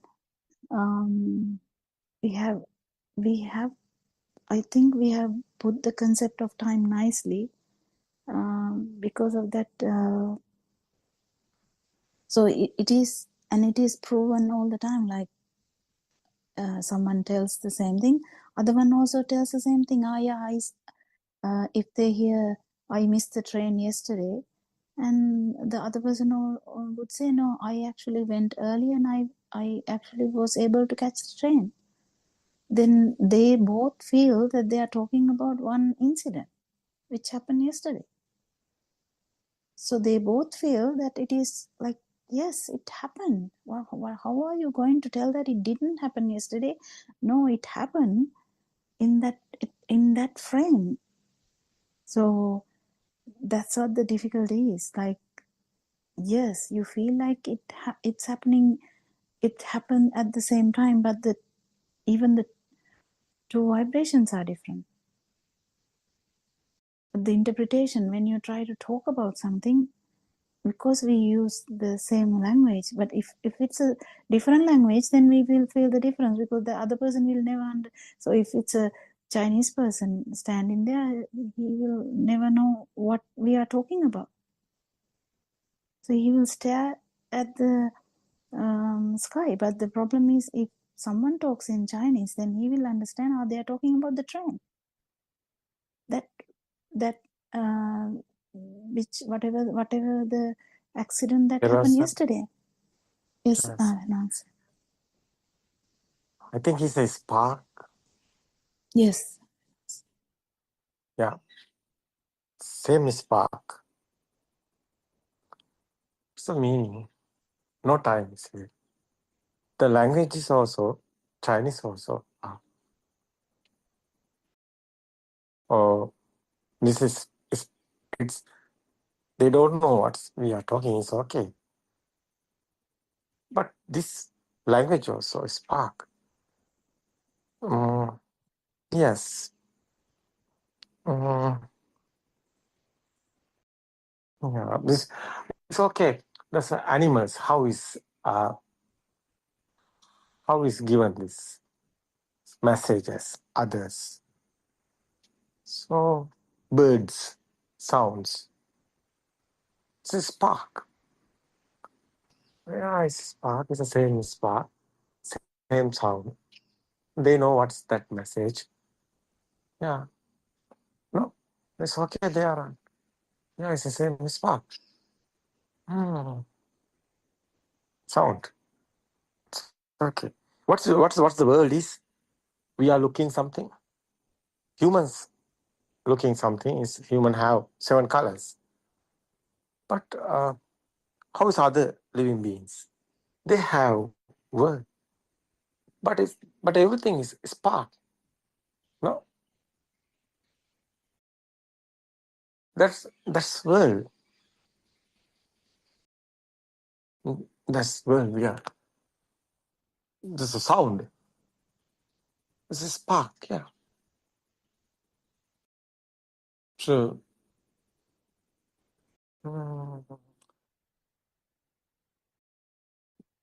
Mm. I will tell you something.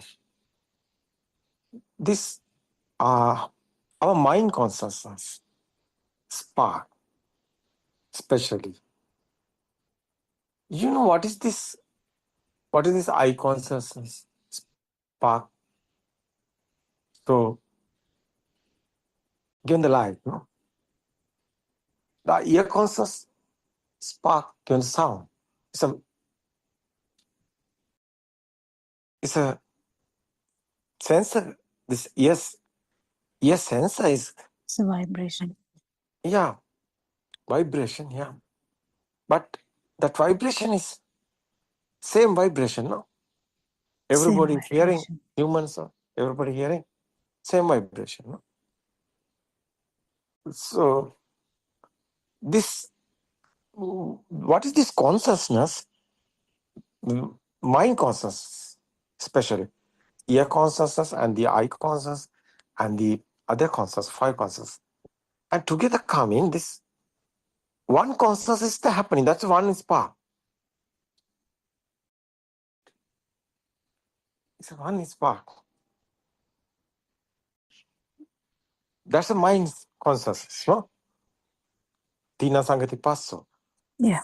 Buddha's word is Ditta Sutta is these five senses one time. It's a spark that's together coming. That spark, sound, and the picture, and the other feel. That one spark is a thought. It's okay? It's a thought.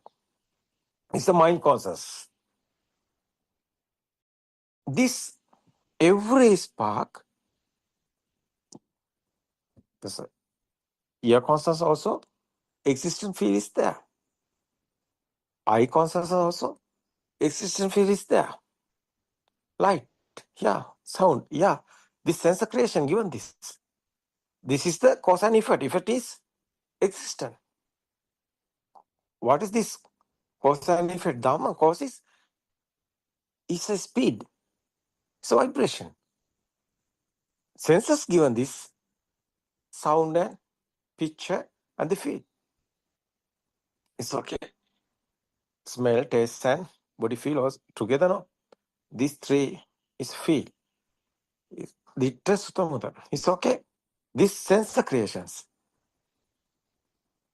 together coming, that what is this thought? You see this light is not real, it's okay. It's your eye creation. Sound is not real, it's your ear creation. It's okay. But we can't say is real or no. How is telling this? We can't say. No. That is why it's a but that is a Buddha's Dhamma is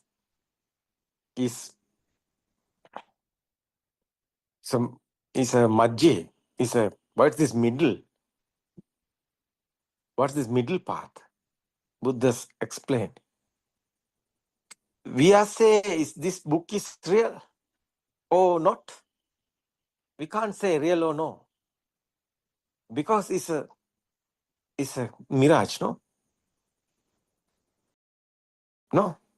It's coming. Our mind. No, it's a thought. Exists a feel also there. There's a power, no? It's spark. Every spark have a power, no? The meaning is this picture, so sound or not anything, is a spark, is a power, no? Yes. Power is power. That's the meaning. That's why Majja Sutra Buddha's telling, Yobante Viditwana Majjimantana Lipati Tambruhi Mahapurusha Seda Simbani Majja. What is this meaning? Meaning is somewhere different in negative and positive, the spark is the power is there. It's okay. No spark, no power. How is telling this? This power is the power is your consciousness is given this. Cause and effect Dhamma is this, no? It speedily happen, rapid speed, no? Again and again and again, and this spark is coming. This senses, various of senses given this various of type of effort. What is that? Sound or light or smell or taste or body feel or no. These, what is this effort? What is this effort given? Not important sound or light or anything. Important point is existent feel. It's the power. You see, it's a living being. Meaning. Meaning is living being, no. It's a power. It's a consciousness word is there. That is why we are talking about consciousness word. This existent feel. No.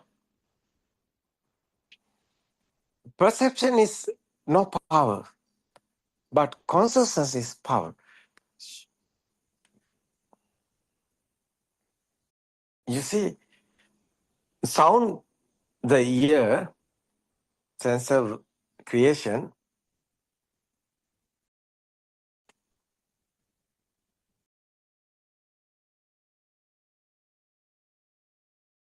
yes, sense of creation, given the sound. But this sound, what is Buddha's 5 aggregates talking? Rupa, Vedana, Sanya, Sankara, Vinyan. What is this? Rupa is spark. Vibration, no? Yeah, sensor. It's a vibration. It's a Rupa. Rupa. It's okay. It's a Vedana. It's a Vedana. Vedana is a vibration there. What is this vibration? How is this? How is that indicating? It's a vibration. What is that indicating? It's a sound. I drum inside our ear drum, no? Inside, what's the creation is vibration, no? What is this vibration? Is a sound. Perception. What is this perception? It's a feel, it's a pain, no, it's a feel. What is this? How is telling this? Indicating the sound feel. That's why Vedana Sanya. That's the feel, is perception is there. Talking about the perception. Again and again, the sound is coming, the power is there. That is the consciousness. Perception converting the consciousness. The sound perception converting the sound consciousness. Consciousness. That's the word. That's a process is. How is this process? This process we are talking about Sankara. Creation. Mechanism. That's why 5 aggregates we are talking. Rupa, Vedana, Sanya, Sankara, Vinya. What is this effort? Consciousness. Existent feel is there. That existent feel is there. Alive feel is there. Otherwise, the alive feel is coming. That one is the alive feel. It's another step. Again and again, and sound is there. Yeah. Who's hearing sound? Who have this sound? That's like a spring. Power is generating automatically. Spring is automatically powerfully coming. Is automatically powerfully coming. That type of is the consciousness.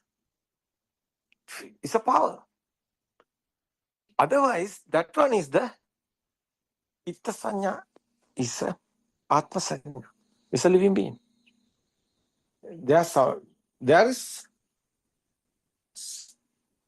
living being. What is this living being? It says the patience. So, living being, every living being has senses. That is why. Senses there. That is why living being is there.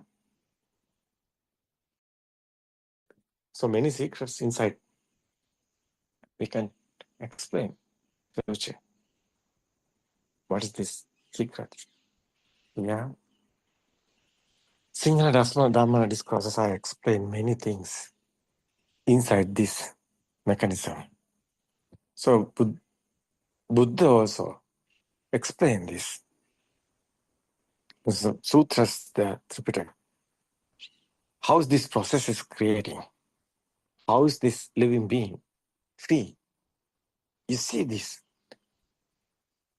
thought, no? It's okay. Sound is existent field, and light same is 5 senses. It's okay. Smell, it's your nose, creations coming, smell, and your tongue, your mouth, no tongue, given the taste, it's a feel, and your body is smooth, rough, and hot and cool, given this sense of creations. So your eye, especially eye, given the light, and the ear, given the sound, and this feel. These 5 feel spark together coming. That's the mind consciousness. It's okay. Now mind conscious, what is these thoughts? What is this thought? You know, every living being like this, they have thoughts. What is that thought? Existent feel, no. Chair, you have chair. Table, mother, father, sun, moon, everything. It's your world. Where's your world? It's your mind.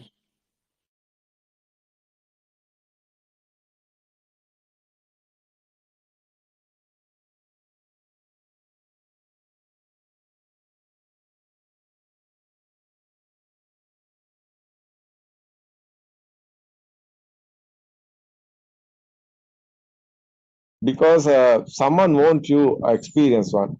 Because sometimes some guys I have experience, some guys going this way, and one time is coming, is thinking, doubting, and upset, going the other way. So after everything is over, after some period, he in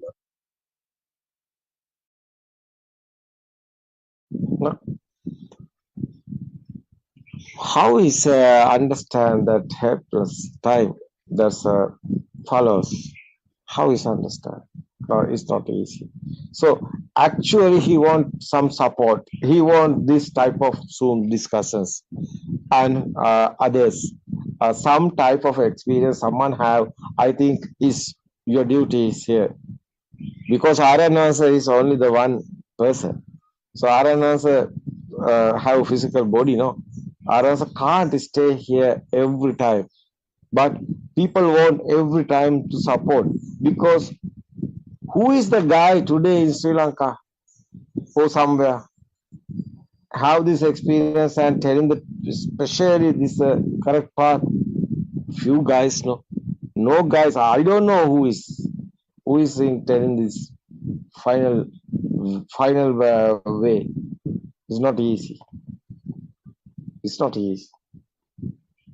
It's very difficult because it's experience I want. We can't tell it's a knowledge, no, it's a book type, no. But experience is very difficult.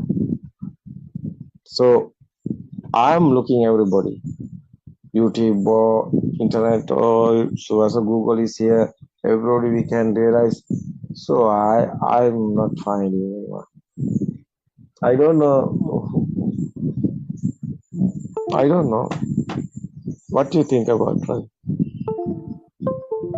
Yes, I know. So I also searched everywhere.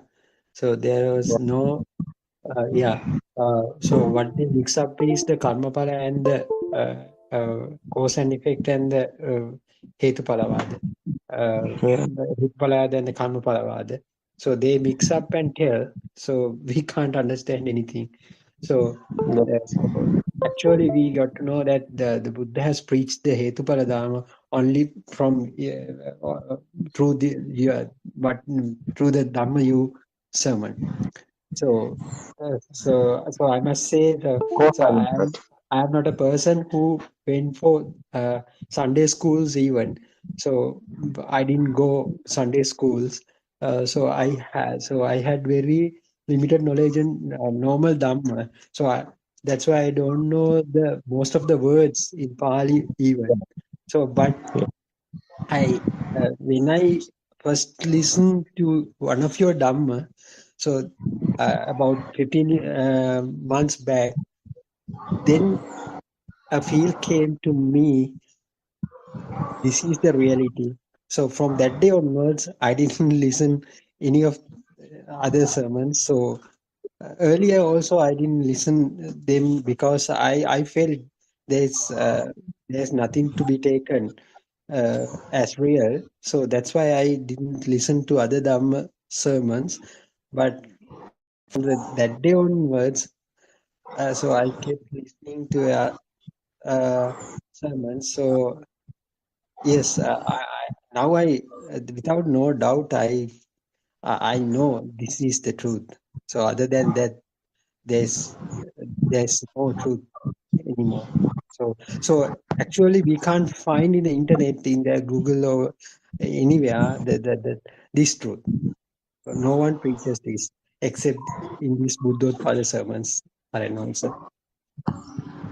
Yeah, that is why that's a not a person. That's a Dhamma is the special. I I like to telling everybody, you don't find a person, you find a Dhamma, because this Dhamma is very special, very nice. Otherwise, someone understood the real Dhamma, what is the Buddha's real explaining, is very, I think, very lucky. How much lucky him, because everything is so, someone clarifies, someone understands this Dhamma, everything is so no problems after that. So Dhamma is the very special. So I'm also not talking about the person, my side. I'm talking about only the Dhamma. So I want to explain this Dhamma, and I want to explain the experience. So not a knowledge, not a book writing. It's an experience. It is very worth, I think, everybody. So that's a concentration meditation is people doing, and people is struggling. So how is studying this cause and effect Dhamma? This is not a concentration meditation. So I'm trying to do my best. There's sutras there. Buddha's explaining the insight meditation. It's a very difficult to understand people, because a whole world, all of them, most of them, so few guys sometimes talking, so they are in with Buddothpado Dhamma discourses. So others, all of them are going concentration meditation. Why I am telling this? I know today Sri Lanka, not only that Sri Lanka,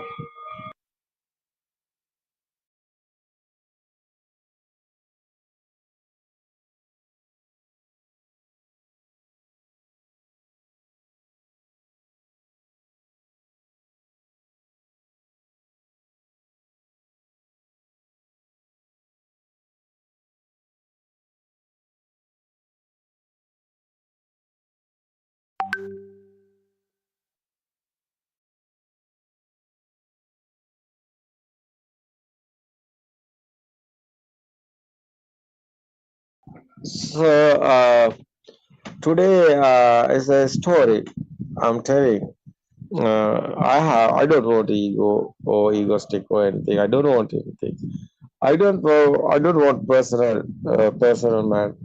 Personally, I don't want my life also. I don't care, because I don't want to talk and think about it, because I don't want image given others. So it's not necessary. It's not necessary. So I won't give the Dhamma. It is very worth, because this Dhamma is very rare. So long period, many type of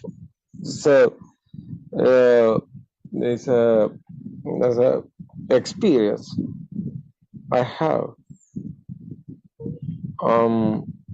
Unbelievable way, journey, this Dhamma. I'm coming today.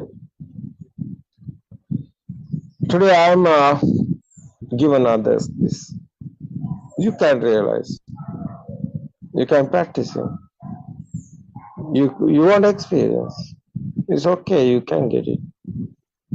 I'm not cheating anybody. I don't want it. Where's the truth Dhamma? It's okay, you get it. No problem here.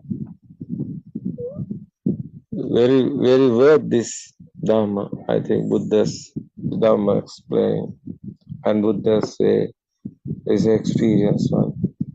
Sandittika is a pratyaksha, Buddha's word.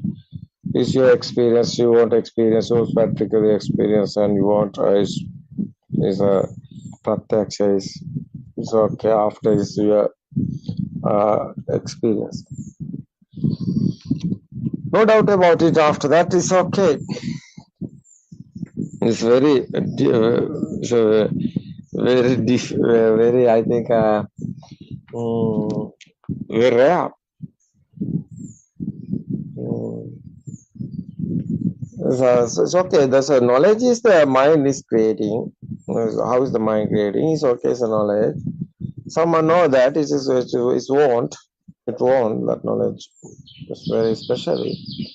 But after the experience is, what is knowledge is given. So someone how this mind is like this type of is the creating.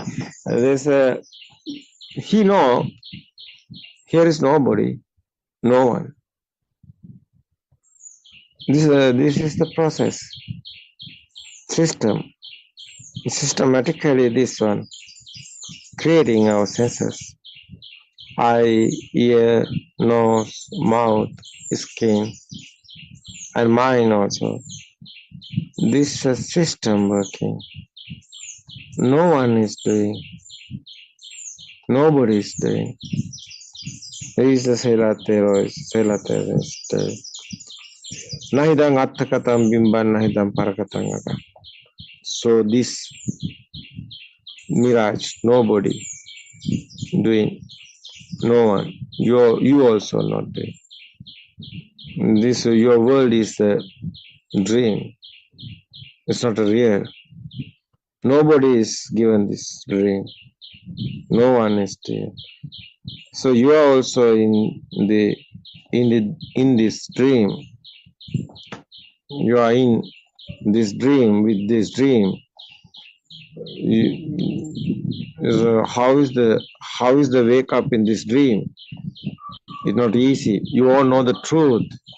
Someone know the truth, he can wake up in this dream.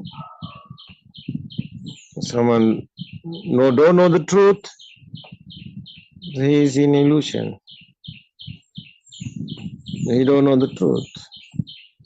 What is the truth? Because no one is here. How is telling this? Nobody is here. No one is here. None so. It's a non-so dhamma. Yeah, Buddha is telling this.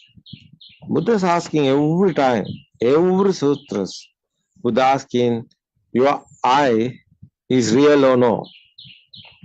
The monks are telling it's not real. Your eye given you to something? No, that's a thought.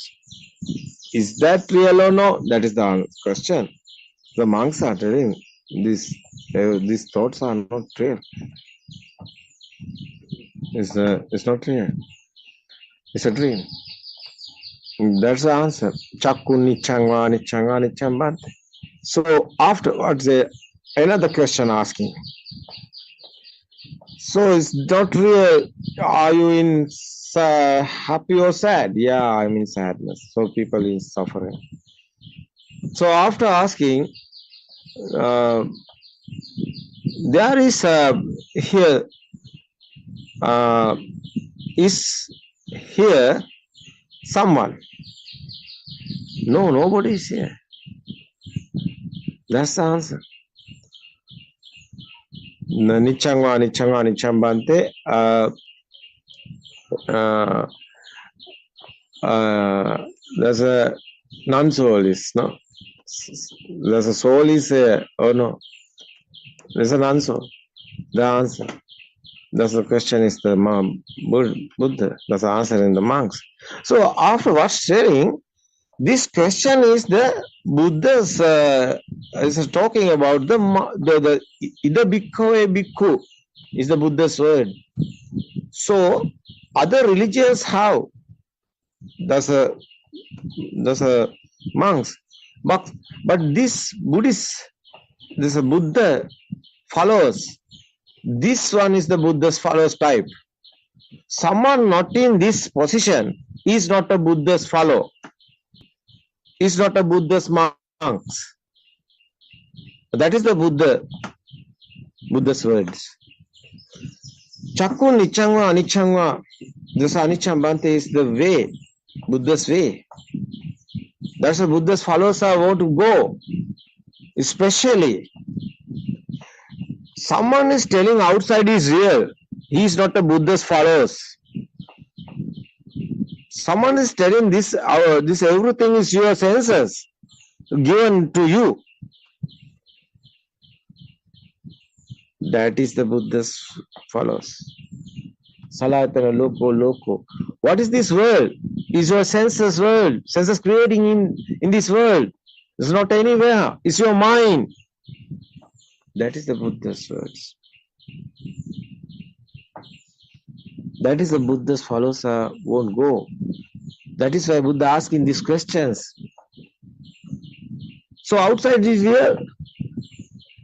Someone is telling outside is real. He's misunderstanding. He's a misconceptions. That is the illusion. That is the misconception. Why? Why Buddha is telling? Anusota is every living being, every religion in Anusota. Anusota is outside is real. No, every living being is thinking about outside is real.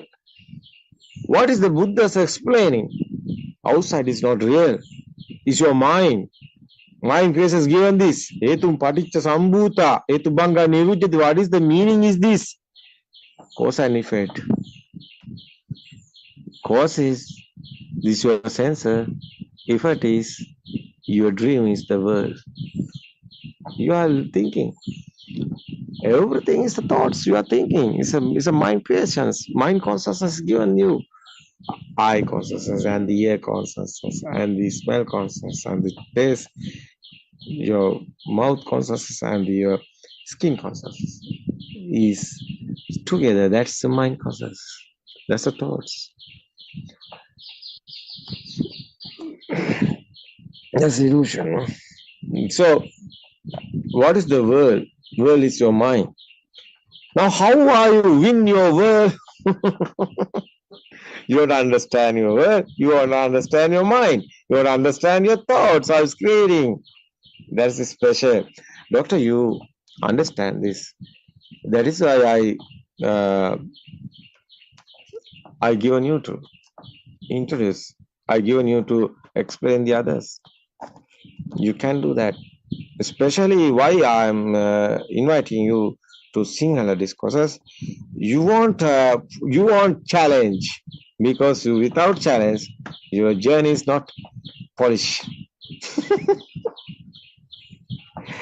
You Yes, want that I knew that. I knew that. I also told my wife also. So Aryan is trying to capture me, try to catch me, likewise. Yeah, that is why. Yeah, that is why I'm a wisdom guy. You know that. So I'm not a mind. I'm not doing anything with my mind. I know this. What is the mind? I know what I want to do. So I'm helping to you. Encourage. It's okay because your side you want them. You are thirsty. You know, you are hungry. So, what is hungry? So, you want the foods. What is the foods is Dhamma. You want you want to finish this game. No, You won't finish. My feel is there. My feel. I feel you. Yeah, you type of what is that? You want game? Yeah, it's okay. Wo is here. Your side is your personally. Wo is okay. Is yourself is doing with you, not with me, not others. Is yourself is yourself you in the war. Yeah. Yeah. You want weapons. These weapons have us. We are given you to weapons. What is the weapons? Is the Dhamma. Is Dhamma points. No, Dhamma experience. Soldier won't soldier won't practice, soldier won't what is telling that Puno? Soldier won't training. Yeah. This is the training. I think is the good place is the Dhamma. That's the discussions. Because you won't go, you won't jump in the pool after you can swim. But you are not jump in the pool. How are you swim? This type of this Dhamma way is going. This challenge is here. Yeah, it's okay. You won't win. Especially you won't win. No? Yeah. Yes. I'm looking. I'm outside. It's okay. I'm looking and I'm realizing. Yeah, I can help. It's okay. But you won't. You won't. That's a challenge, and you won't. For questions you want answering, yeah, it's okay. You are told no. You told you not going Sunday school. You told I have the words that type of so okay Pali words, so I don't know how I am doing. It's okay, no problem. Dhamma, where's the words? No words here. So the Dhamma is okay, simple. You words you can use. It's okay. So there's others. I think is Asanti also. Not Asanti also. I don't know Sunday school. How I don't know is how is sometimes Sunday school says I don't know. So but I know Asanti haven't more words, but Asanti understand. Asanti have experience now day by day is going. Asanti is a lawyer otherwise, but he is a very she's very good. No, she's very good. She's coming. No, in front. She's coming because she have now day by day is going. Experience is coming, so it's okay. That's the way. That's the way. Experience is the best. No, you won't realize. So Vimansa, we are talking. Chanda Chitta Vira Vimansa is the Satara Udipad. So 4 type of spiritual way. Finally is going this. That's the Vimansa. Is what is the good word is English. Vimansa is realizing. No, what is telling? Doctor, what's a suitable word is? Maybe some kind of curiosity, kutuhalaya. Yeah. That is just analyzing or realizing or some type of inside is going. Vimansa is going inside. No, inside is going. It's a feel with a feel. So you want Chanda. Chanda is a you won't like you like it. No, you like. That's a Chanda. No, Chanda is a Chitta is our mind inside feel. That's the going way. Just Chanda Chitta is insiding. Is a so Veera encouraging. No, Veera. Chanda Chitta Veera Vimansa. Vimansa is curious. That's what I think. So this is the 4 type. Is the spiritual way is going inside. So Vimansa is the special word is this because Chanda is okay. No, it's a light. No, it's a That's a simple meaning. It's a vira and courage. It's a simple meaning. But it's a chitta is okay. Our mind is okay. That's a feel and mind. So this way. So Vimansa is a curious. Yeah, it's a type of this journey is going inside. It is very good. I think. So you can help, I think, others because you are doctor. You are, I know you have so good duty you are doing. So others are helping their life. There's a, so people helping guys and doctors. I think doctors are very kindfully. All of doctors, I think, help in this journey of life. The people.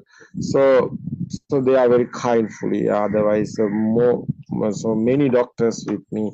So that's a Dhamma discourses and going this way and asking the questions and they uh, uh, answering in the given. That's a they get in the answering with me discuss.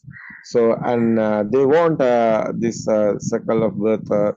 How is the going? They want to know how is this way, this journey, this circle of birth is going, and otherwise they want to answer that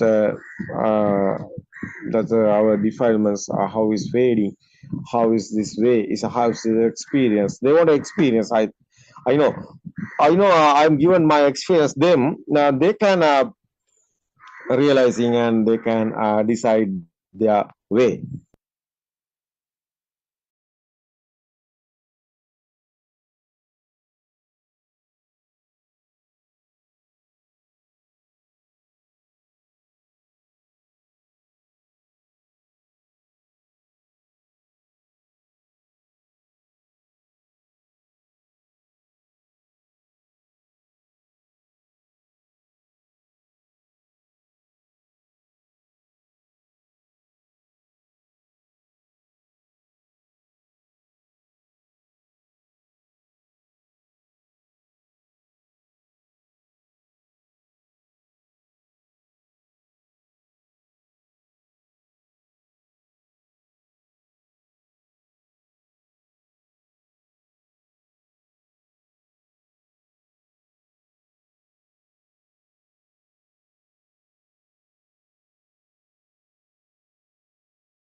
May Triple Gem bless you all.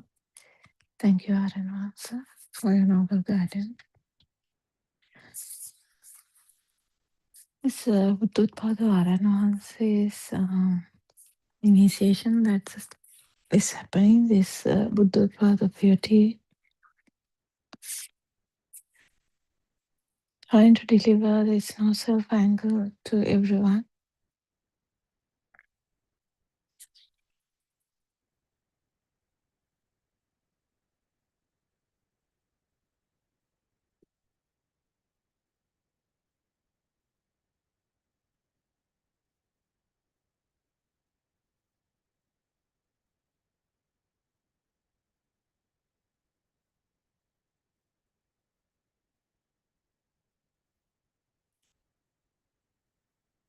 So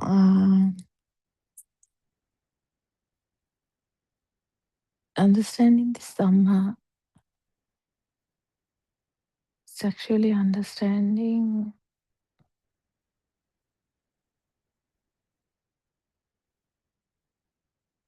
who am I question as well.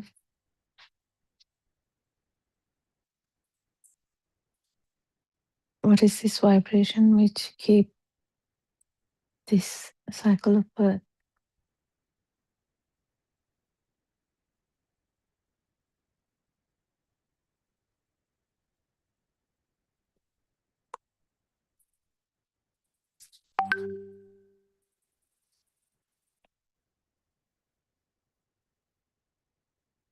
Why there is cycle of birth and why there is suffering?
You need to have full confidence that this life field is actually a misunderstanding.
So I think in a Lord Buddha's sermon, not Lord Buddha's sermon, actually, another venerable sermon in Lord Buddha's time, it was said the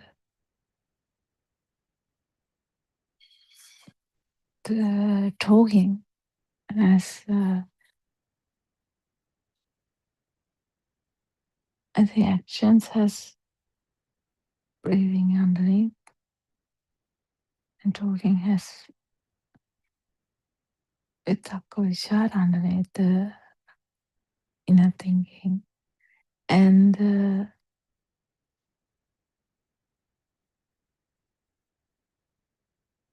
thinking has vedana sanya, that is sensation and perception underneath. So everything comes on to the vedana sanya. This perception. This vedana is different to the separate, the good feel, bad feel. No, this is actually about sensory feelings. You know, when you talk about the light, when we feel that the light as a thing, that is Vedana.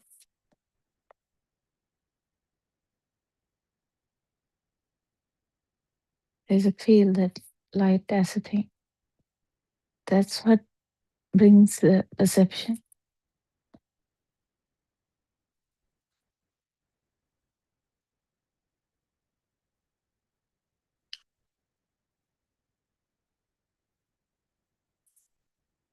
And thinking actually has that underneath, the feel and the. So it's five sensory organs which usually give rise to a perception. Even mentally, there can be the Vedana Sanya, the perception can come. Every thinking has sensation and the perception underneath. Every talking has vitakka vichar, means in a radio. Yes, again, we can call it thinking.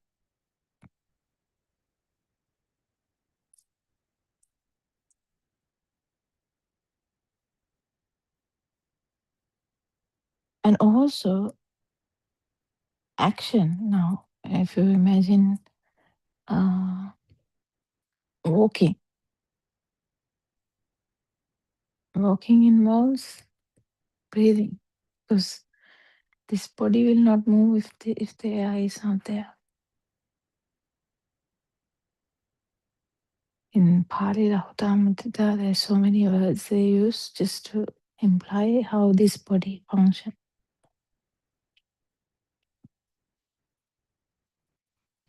If the air is not inside a body is like a lock. Nothing will happen to the body. Actually speaking, yeah, if the air is not there, you can't talk about the life.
If the breathing, no, understanding breathing is not happening because someone wants to breathe.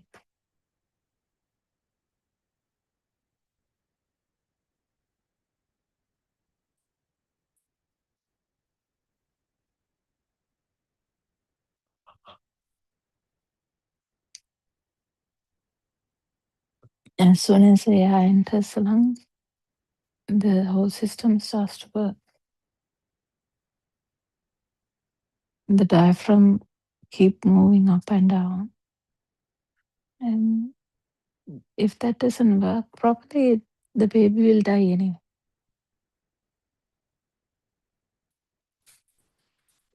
Just imagine if the lungs doesn't expand properly, and yeah, that's a dead body then. You can't talk about a life.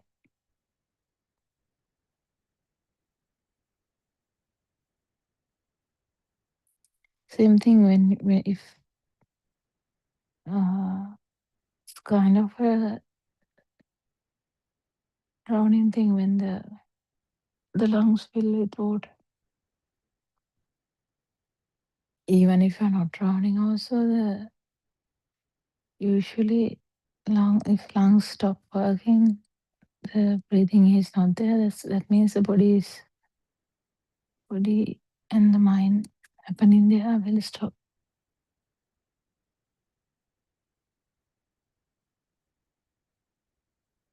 Every sensual organ is actually working due to the air.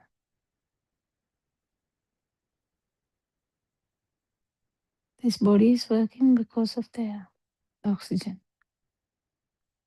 So if the oxygen is not there, it's not going to function. But is there a self? No. Because you don't need a self to function that body. That's how the baby works. Baby didn't have a self. Baby didn't have a hint of self. There was a feeling, but baby didn't have a hint of self. Slowly, she thought that there is a self. This is what happens to every organism. Sorry, if there is a vibration, they feel it as self.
Well, actually, breathing, if you pay attention only, you know that you're breathing.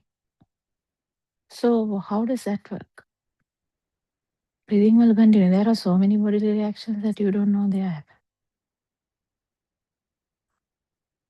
There's so many hormonal reactions you will see only the outcome. There are so many synaptic transmissions. Like a whole system, the body is like a beautiful system. Even if it's an animal, it is the same.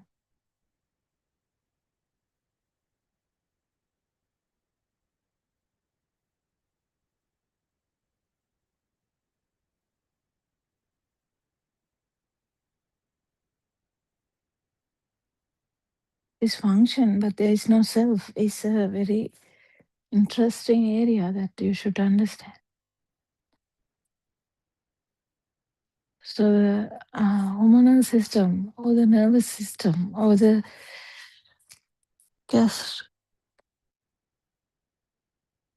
gastrointestinal system, or we can call it anything, respiratory system,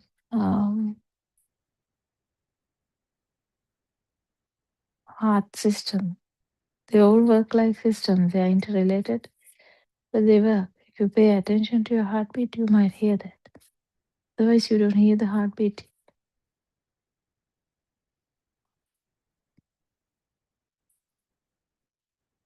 This interrelatedness actually coming from the mind. Physically also they may be related, but what I'm saying is just imagine that you get a fear. You know how the body will fight or flight mode? That's actually a function of the body and the mind.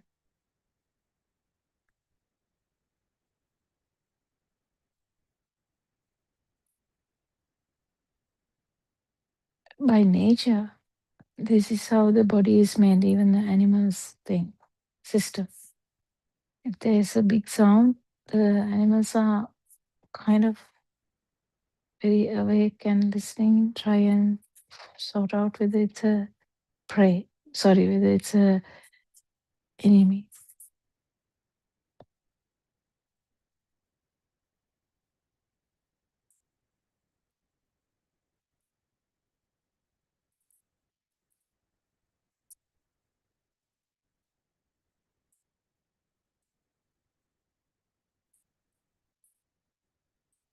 So they are the instincts they have. So the human instincts are there, animal instincts are there. Humans may have animal instincts also, but what I'm trying to say is these instincts are also made in such a way to safeguard the self or the body and the mind system.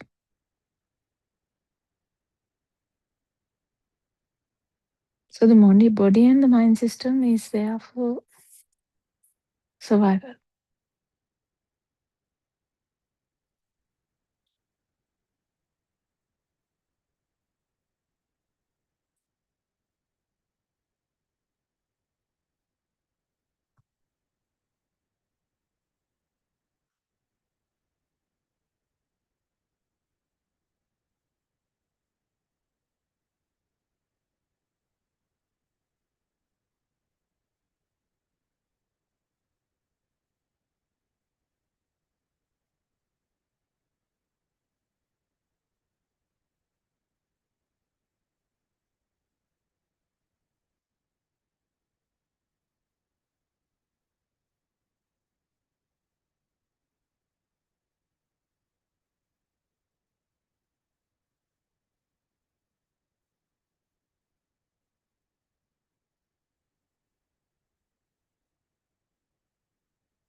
So when you understand how the body works, body, now we feel like we now lifting the arm.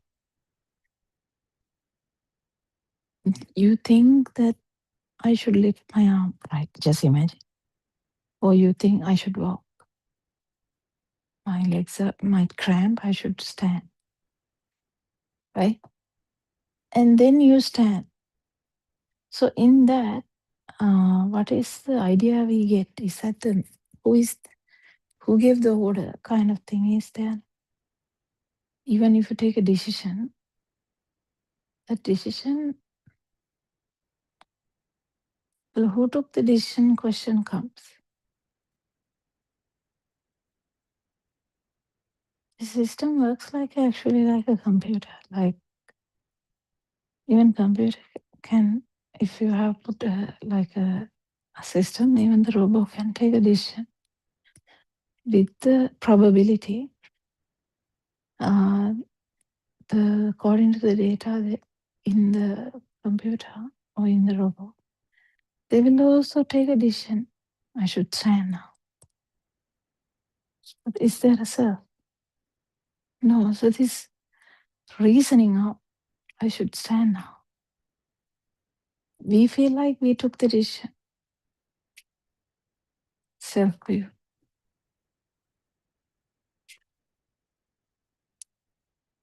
So this inner radio telling you, now better stand, your legs might cramp. Do you feel like it is you? Then you are trapped in the mind.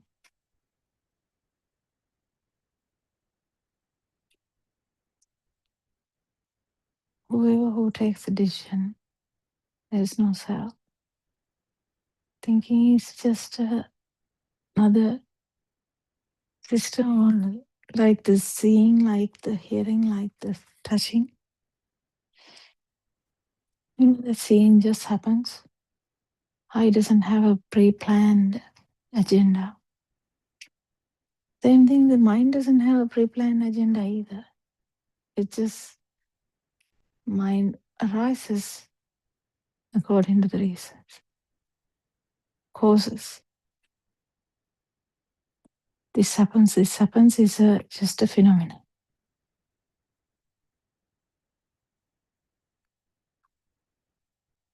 So is there a decision maker? No. Might feel like that. That is a misunderstanding that we have. The mind is me. Body is me. You might be able to understand, okay, no, body is not me. But I'm the one who gave the orders to body to work like this. No. It's not. This ordering system is also a interdependent system which works on its own.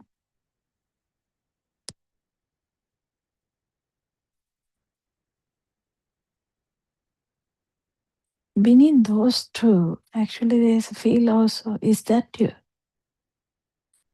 Could be trapped in that too. Is that you? No.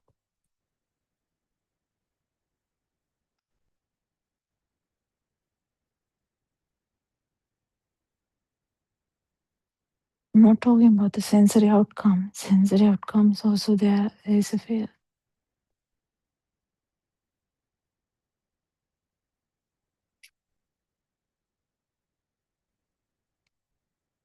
You will take the sensory outcomes, the feel. So we feel some happiness or sad. Who feels happy or sad? That's a tricky area, isn't it? Like the decision making, now again, problematic. Why? Well, I felt sadness. That's how the actual interpretation is. Who felt sadness? Someone felt sadness or your mind sensor which works really interchangeably. So decision making is not you, it is happening anyway. With the with the robots also. Now they have made robots to feel different emotions. They're putting the mental picture to the robot. Like if you feel like, just imagine how do you feel that? If there's an argument, appear sad. If it is given to the robot can do that. Because sad interpretation is also there as a mental image. That interpretation also has been given to the robot. What does it mean by sad? So people, what they think sad will be fed to the system. The same thing to the child. Child will start knowing this same thing. How does child understand the mother is angry? They get the mental picture of angriness.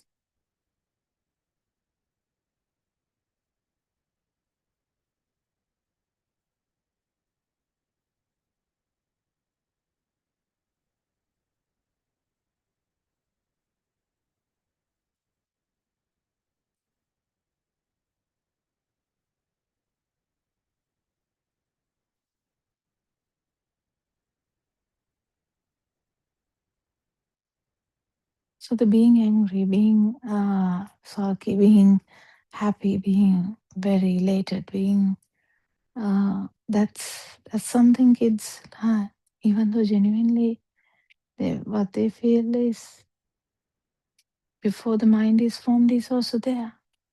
Babies smile or chuckle like happily. But the thing is, interpretation wasn't there. I'm happy. Interpretation wasn't there. But they were kind of happy. The system was happy, but baby didn't have the idea that I'm happy.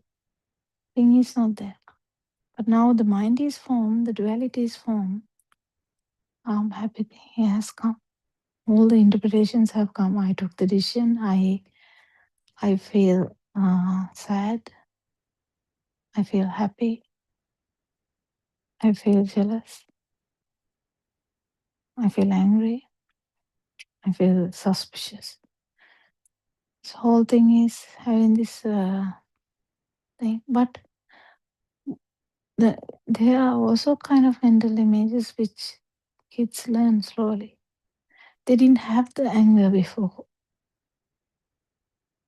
Maybe it's not crying of anger when they are hungry. Because there's sensory burning, but that's why they are crying.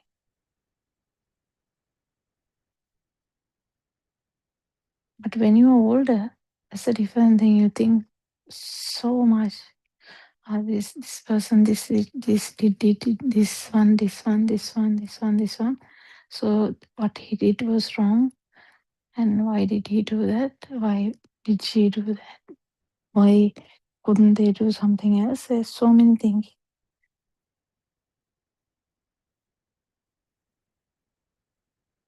So then this thinking and body interrelation, we misunderstand it here and there. Like if the body is burning, you might feel like, oh, I'm burning.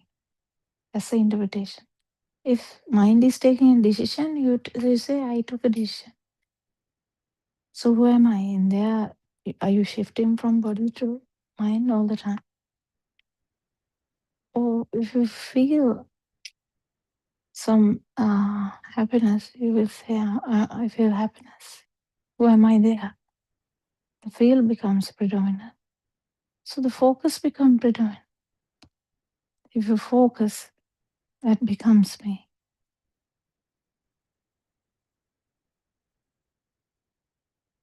You should understand properly that the decision making actually happens with, it's like a computer system.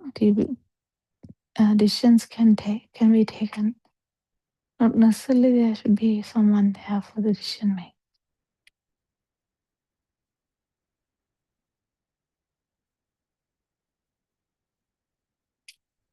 You know, when small babies are keeping one step and another step and another step.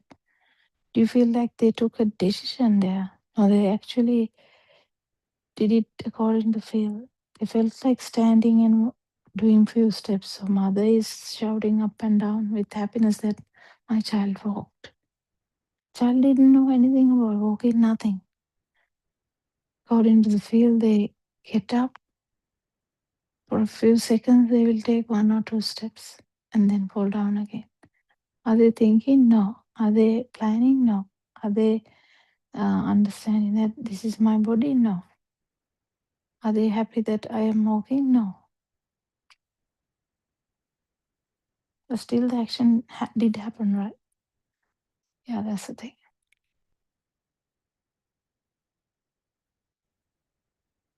So this self is an secondary view of why do we feel that? Because there's a feel.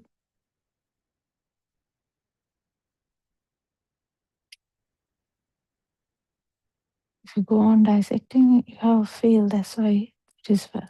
Even unicellular organism, even amoeba has a vibration.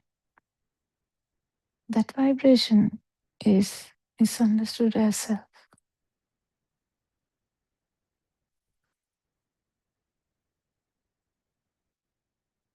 Each and every cell has a vibration, and that's misunderstood as self when the mind is formed.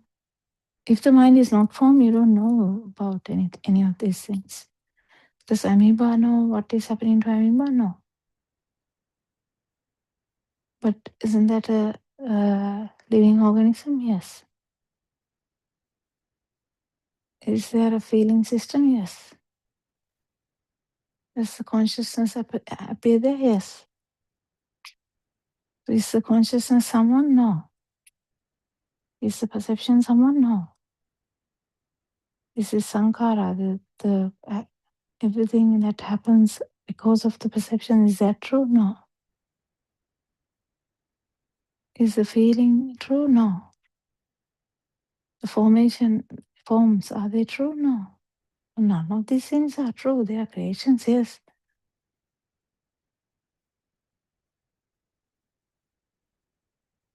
The thing is, understanding that is the problem. It's a slow process that we keep understanding that mind is working anyway.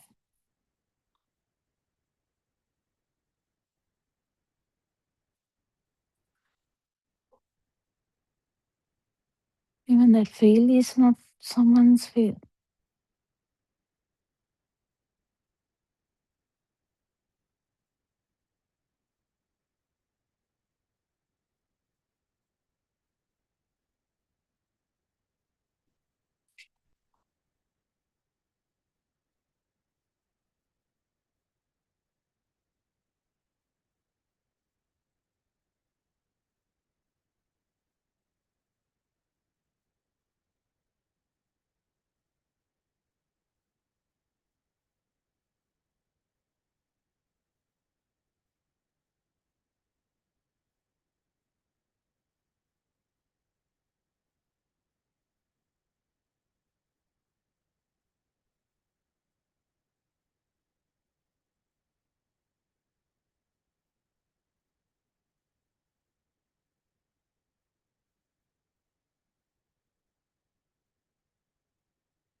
do you think which part is you, which whatever part is felt as you is misunderstanding? So the thinking is, body is not you, thinking is not you, even the feel that we have is not you.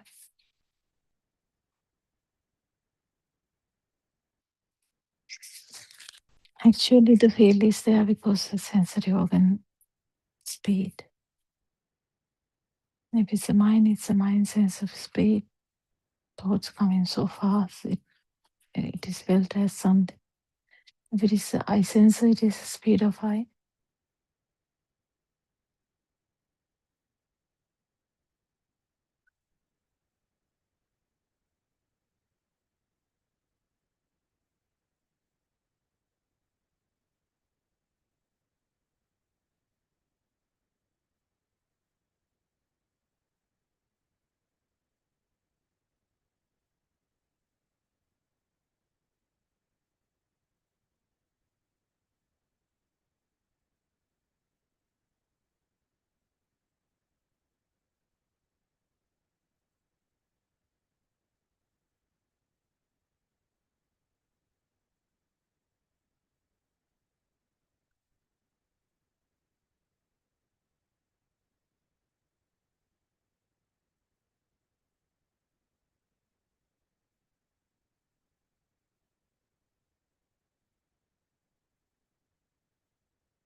People are falling sick.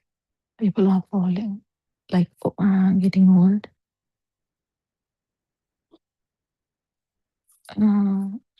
This interpretation of self goes everywhere because the mind doesn't get old, they know that. And the body gets old, they know that.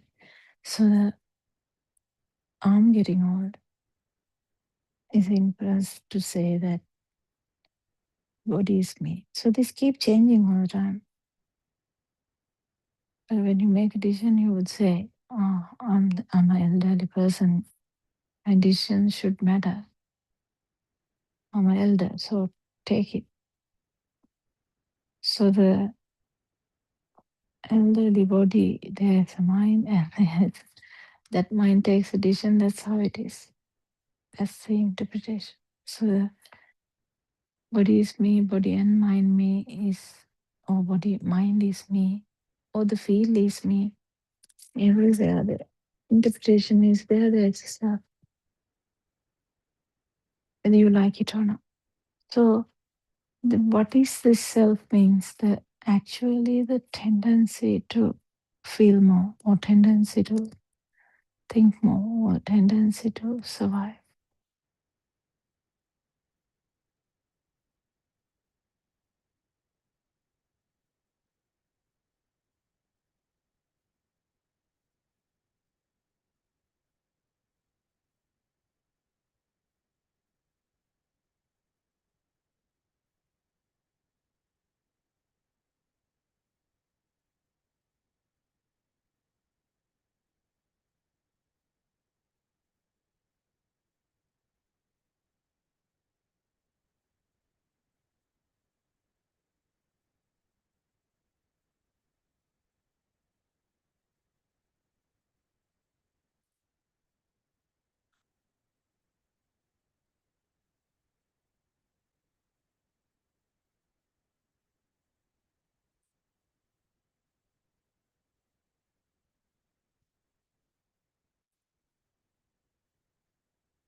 So how can you understand that these misunderstandings are actually just misunderstandings?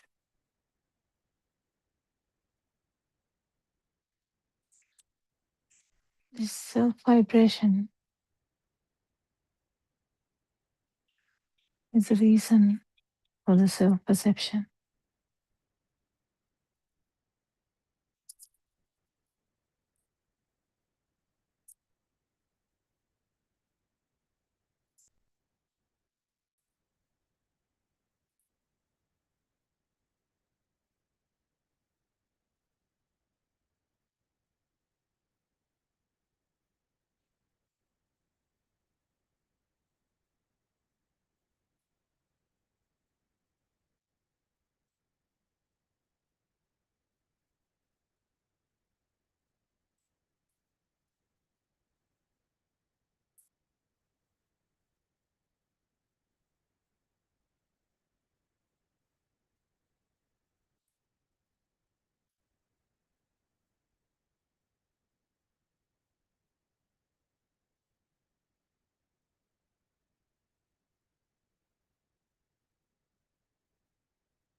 So what do you think about that?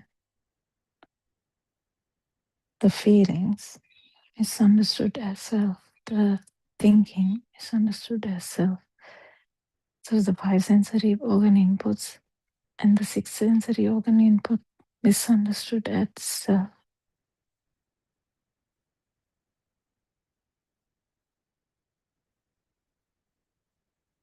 Five sensory organs, they are seeing, hearing, and touch, temperature.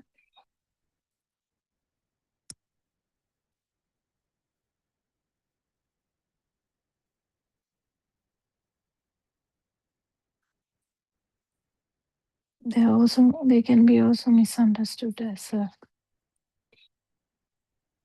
five sensory organ outputs or the mind sense output. That is very common. That problem. Because after the mind is formed, it is all about me, mine, the problems start, and then there's the emotions also. Interpretation of the emotions are there. I feel sad.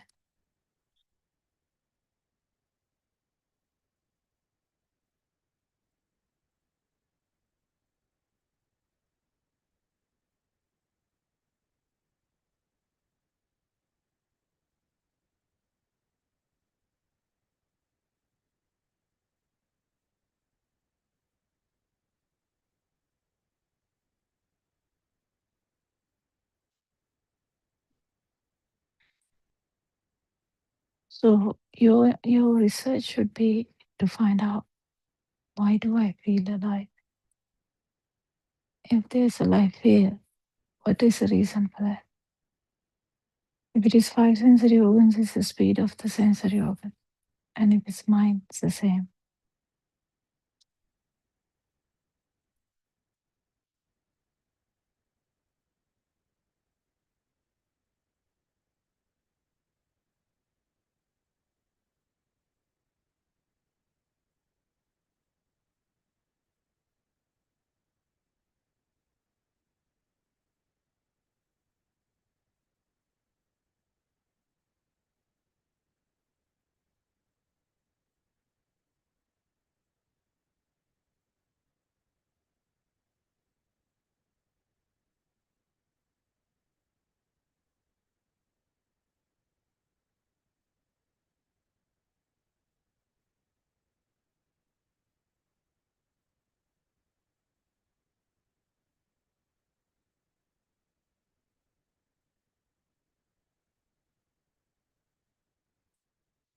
Aranhansi is trying his best to tell everyone to find your own vibration in the sense of what misunderstanding happened here and to straighten it and to correct it.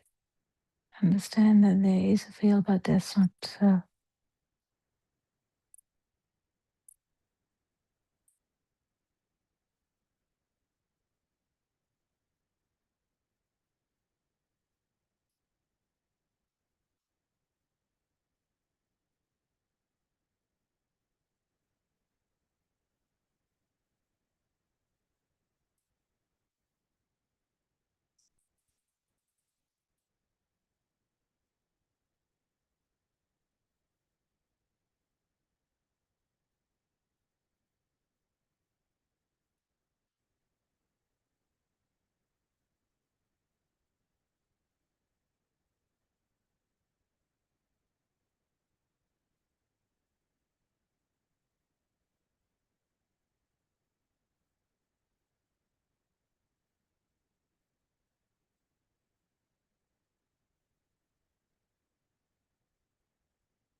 in Triple Gem. Bless you all. May you all understand them. Thank you, Aranhansi.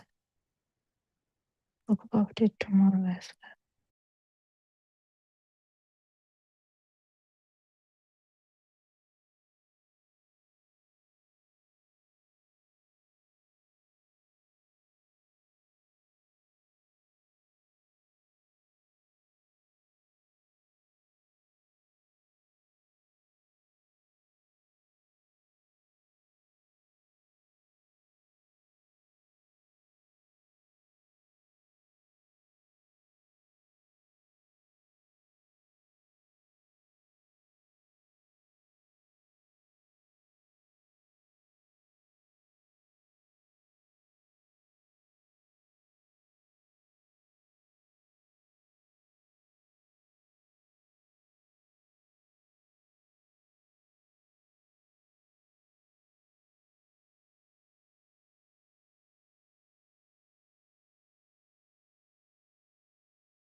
May the Noble Triple Gem bless you and welcome to the Buddothpado PeoTV channel through which English medium sermons are delivered for the benefit of those who do not speak Sinhala.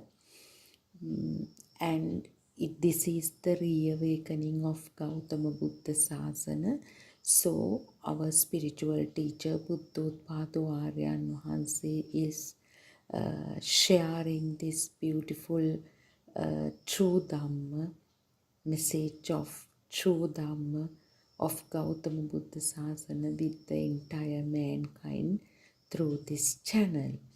So, as we all know, Gautama Buddharajanan Vahanse recommended the path to Nibbana in 3 phases as Satya, Krutya and Krutak. So, Satya, the basic thing is to listen to sermons and understand the philosophy, the Buddhist philosophy, which is dependent origination. The core of the Buddhist philosophy is that there is nothing in the stimulus, it is just a mental construct, and these are what we experience as the self and the world are nothing but mere projections of the sense faculties, and they arise when certain causes and conditions are present. So that is the basis of Buddhist philosophy. The nothingness referred to in Buddhist philosophy is this nothingness of the stimulus. Actually, entire world is just vibrations, just energies. The smallest particle of everything is the eight pure elements, or actually the smallest particle which has 8 attributes, that is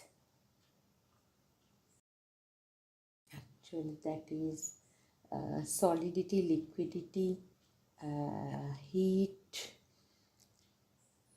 air, color, smell, taste and sound. So even in the smallest particle of any entity, all these 8 attributes are there. So it is the actually pure octet, Shuddhashtaka, the smallest particle. So today let's try to understand another important concept of Buddhist philosophy, which is Trividya or threefold knowledge. How to see the threefold knowledge or Trividya in a single stimulus. So when one considers the correct path to Nibbana, the realization of the wisdom of truth or Satyajnana, knowledge of philosophy is the first and foremost and essential step. So without that, next 2 stages may not arise. The wisdom often begins by listening to the teachings of a Kalyana Mitra or a noble spiritual friend.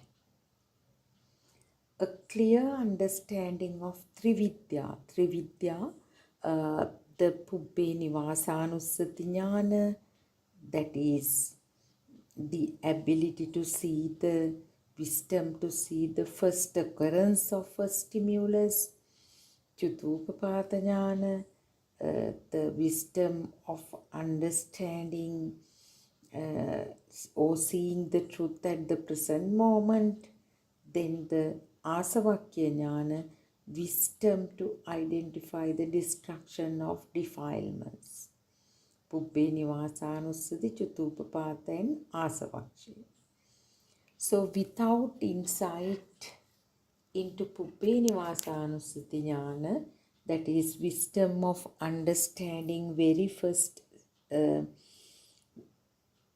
stimulus, very first arising of mind or very first stimulus.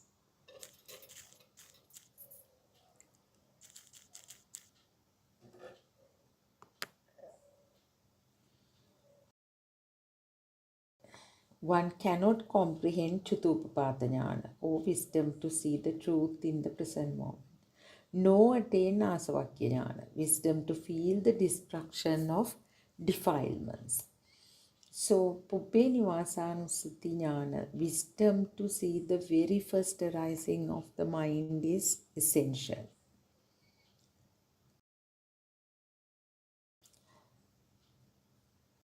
One must also clearly understand how the three fetters, Trunsanyojana, Sakkaya Ditti, Vicikiccha, Silabbata Paramasa, that is Sakkaya Ditti, self-view, Vicikiccha, the skeptical doubt, Silabbata Paramasa, attachment to rites and rituals. So, these actually how the three fetters give rise to Sakkaya Drushti, the deeply rooted belief in a self.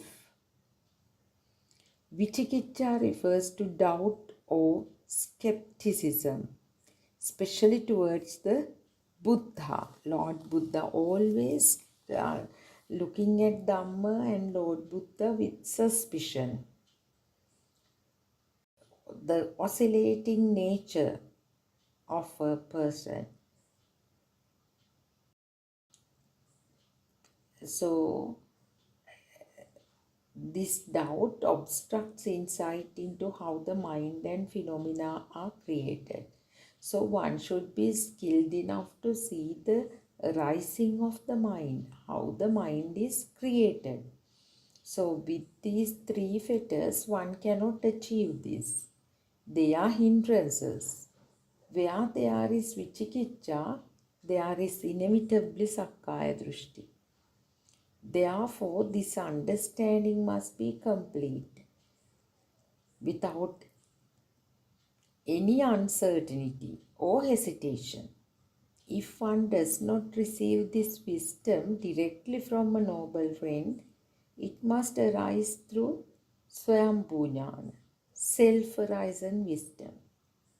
So ultimately, these three fetters are eradicated through the wisdom of truth, whether by hearing the Dhamma or by deep insight born of one's own meditative realizations.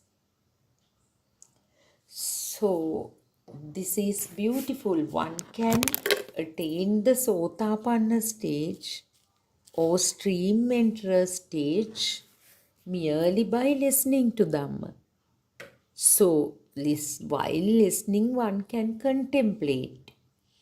So, as Lord Buddha said, if someone sees the rainbow colors in the dewdrop, which is on a blade of grass in the early morning,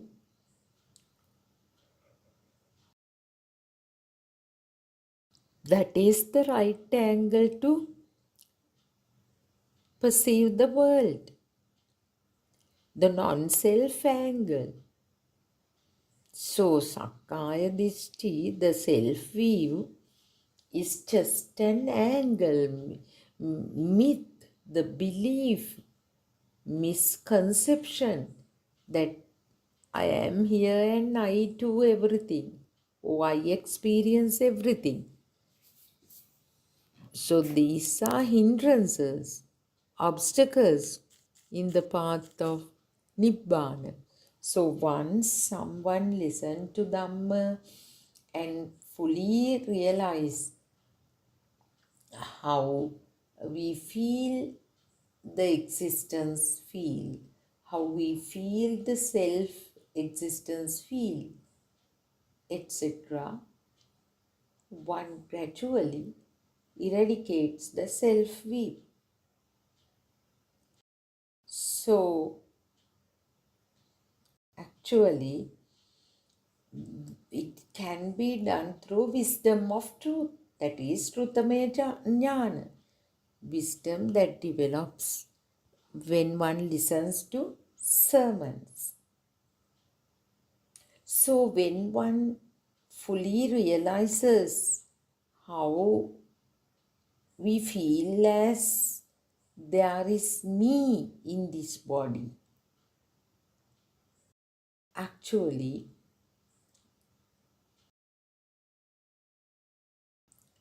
such a person may not go behind the Devala keepers, worshipping gods and goddesses, asking for their blessings. They are mere rites and rituals associated with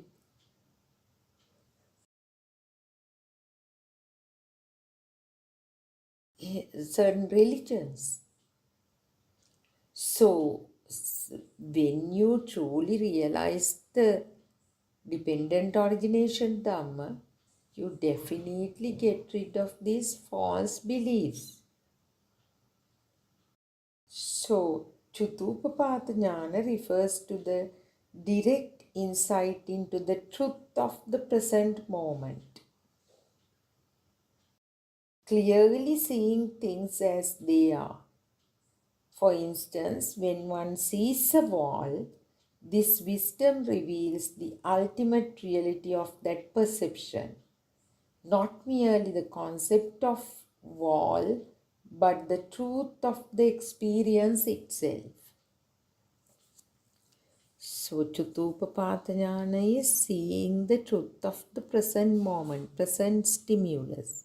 So, when the eye perceives a wall or some shape, how does it become a wall?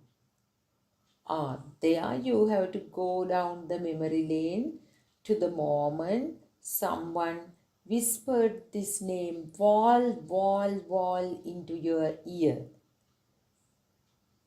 And the same perception arises right now.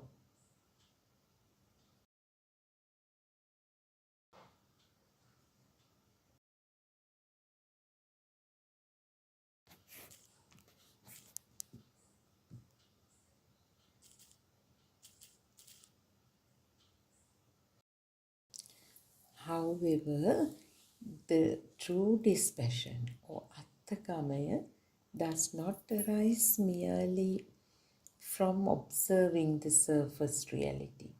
One must penetrate deeper to see how this wall or any phenomenon comes into being.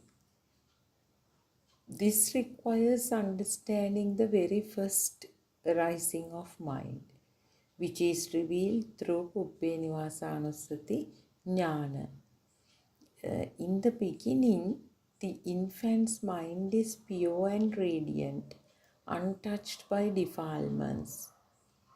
So the question arises, how did that pristine mind, radiant mind, become tainted? To see this is to understand the origin of samsaric conditioning, the seeds of craving and ignorance that carried over from past existences. Only by seeing this process clearly can one uproot delusion at its source. So even an infant can feel sensations such as sound, color, heat and cold. However, the infant does not yet know labels like table, chair, bed. When the child begins preschool, teacher introduces shapes and colors, associating them with specific sounds. Red, yellow, table, chair, mother, father, so on and so forth. So these sounds are names or labels that represent objects or experience. The sensitivity that arises from the four great elements forms what we call name and form or nama rupa. This refers to the combination of sound and color or shape. Even senses like smell, taste, and touch converge into this framework of experience. These are ditta, seeing, sutta, heard, and mutta, felt. When these sensory inputs spark together with enough speed,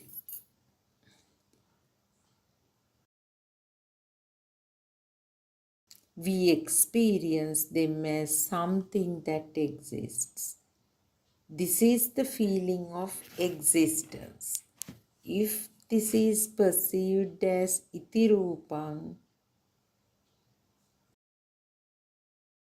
external forms or appearances, then samudaya,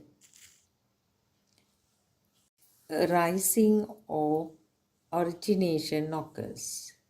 Puppe Nivasanusati Jnana is not recollection of past lives, but insight into the sequence of past mind.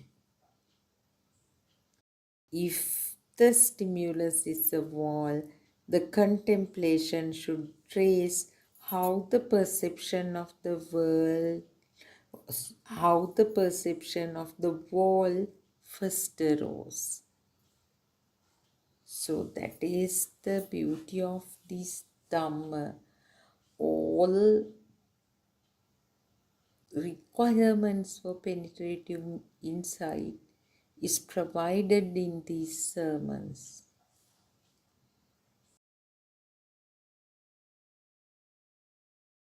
So one who walks on the path to Nibbana will gradually awaken right wisdom or Samma Jnana. Right wisdom is having continuous mindfulness to realize the absence of inherent things. Without the right wisdom, no one can experience perfect liberation, that is Samma Vimukti. It arises practically through one's own inner realization. Only one who possesses Asavaksya Jnana, the knowledge that destroys defilements, truly perceives the fading of defilements or internal impurities. As these defilements diminish, he naturally follows the path of Sayadhamma, Vayadhamma, Nibbidhanupassi, Viraganupassi, Nirodhanupassi, and Patinisagganupassi. One must understand that the moment a stimulus occurs, it disappears. In other words, the moment you see a wall, it disappears. In brief, Nibbida leads to Nibbana. This path must be directly seen and understood through insight, through Vidarshana, not just intellectually but experientially. When one shifts from wisdom of the truth to wisdom of practice, Krutyajnana, the liberation unfolds naturally. It's not forced but happens effortlessly. A deep inner awareness arises. This inner stillness remains unshaken, unaffected by external conditions. The influence of worldly perceptions such as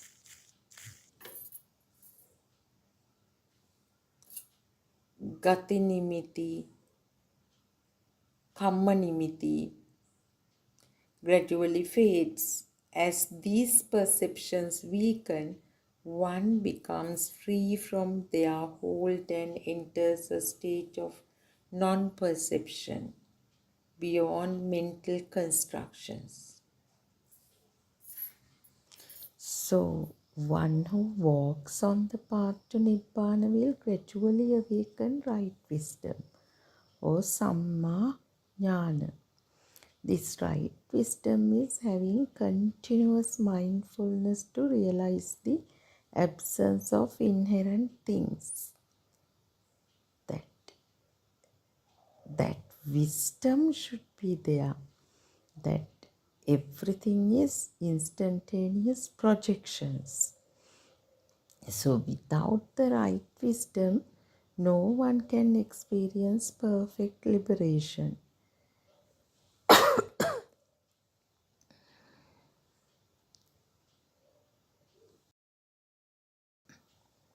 It arises practically through one's own inner realization.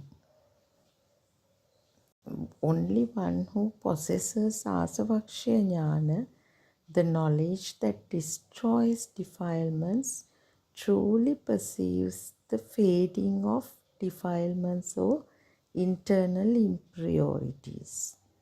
So, as these defilements diminish, he naturally follows the path of Sayadhamma. What arises? Why Dhamma? What passes away? Nibbidhanupassi, contemplating disenchantment. Viraganupassi, contemplating dispassion. Nirodhanupassi, contemplating cessation. And Patinisagganupassi, contemplating letting go. So one must understand that the moment a stimulus occurs, it disappears. In other words, the moment you see a wall, it disappears. In brief, Nibbida or disenchantment leads to Nibbana. This path must be directly seen and understood through insight, not just intellectually but experientially. When one shifts from wisdom of truth, Satyajnana, the truth, to the wisdom of practice, Krutyajnana, the liberation unfolds naturally. It is not forced but happens effortlessly. A deep inner awareness arises. This inner stillness remains unshaken, unaffected by external conditions. The influence of worldly perceptions such as gati nimitti, mental signs related to past habitual tendencies, kamma nimitti, mental signs related to karmic impressions, gradually fades. As these perceptions weaken, one becomes free from their hold and enters a state of non-perception beyond mental constructions. So the wisdom of Buddhist philosophy is nothing but the mindfulness of perceiving nothingness. The awakening of wisdom occurs in 3 stages. On the path of the stream enterer, the birth of the Annasamedendriya takes place. This is the direct experience of nothingness. The Buddha teaches that Anyendriya Indriyas are born at 6 points, the fruition of the stream enterer. The once returner path, its fruition, the non-returner path, its fruition, and the Arahant path. At the Arahant stage, the Anya Samitindriya is born. And at the Arahant stage, the Anyatavi Indriya is born. Asavaksha functions as three indriyas across three stages. Upon attaining the stream enterer state, the wisdom to see the unreal nature of the world is awakened. Just like the eye, ear, or nose, a new organ arises with it, perceives the truth of existence. Yet there is still a sense of self. In the Anyindriya, the self does not manifest. When the Anyatavi Indriya awakens, the complete dissolution of self occurs. In Asavakya Jnana, the taints Kamastrava, Bhavastrava, taint of sensual desire, taint of craving for existence, Distastrava, taint of wrong views, and Avidyastrava, taint of ignorance are brought to cessation. Kamastrava is the value assigned to a stimulus which then appears to be true. Bhavastrava is the acceptance of the stimulus as true. Dittastrava is the perception of a self within the stimulus. Avidyastrava is the ability to see the true nature of the stimulus and being deceived by its appearance. So when one becomes a stream enterer, all Dittastrava cease, and the karma or actions that lead to birth in hell or the lowest realms are eradicated.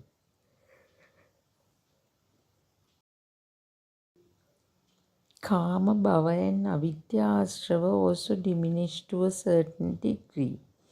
In the once returner stage, another point of all Ashravas further diminish. In the non-returner stage, remaining Kamastrava, Bhavastrava and Avidyastrava diminish. On the Arahant path, Kama and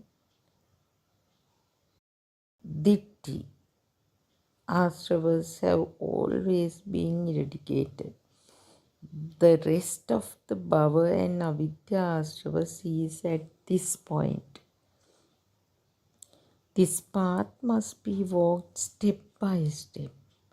Without Pubbhe Nivasanusati Jnana, the Chaturpath Jnana or Vidya.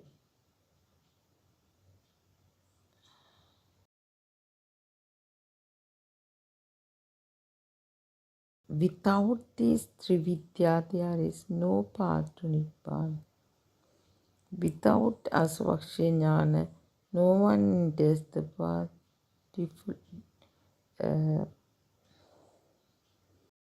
Without these three Vidya, there is no path to Nibbana. Without Asavaksha Jnana, no one enters the path.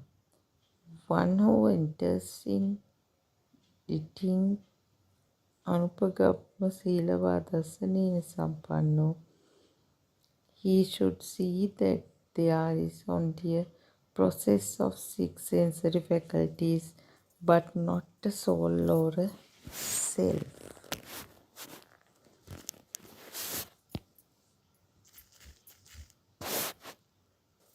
So all four types of ashravas or taints should be eradicated. This eradication does not happen by force, but it happens through wisdom. Now, Kamasrava is the value assigned to a stimulus, which then appears to be true.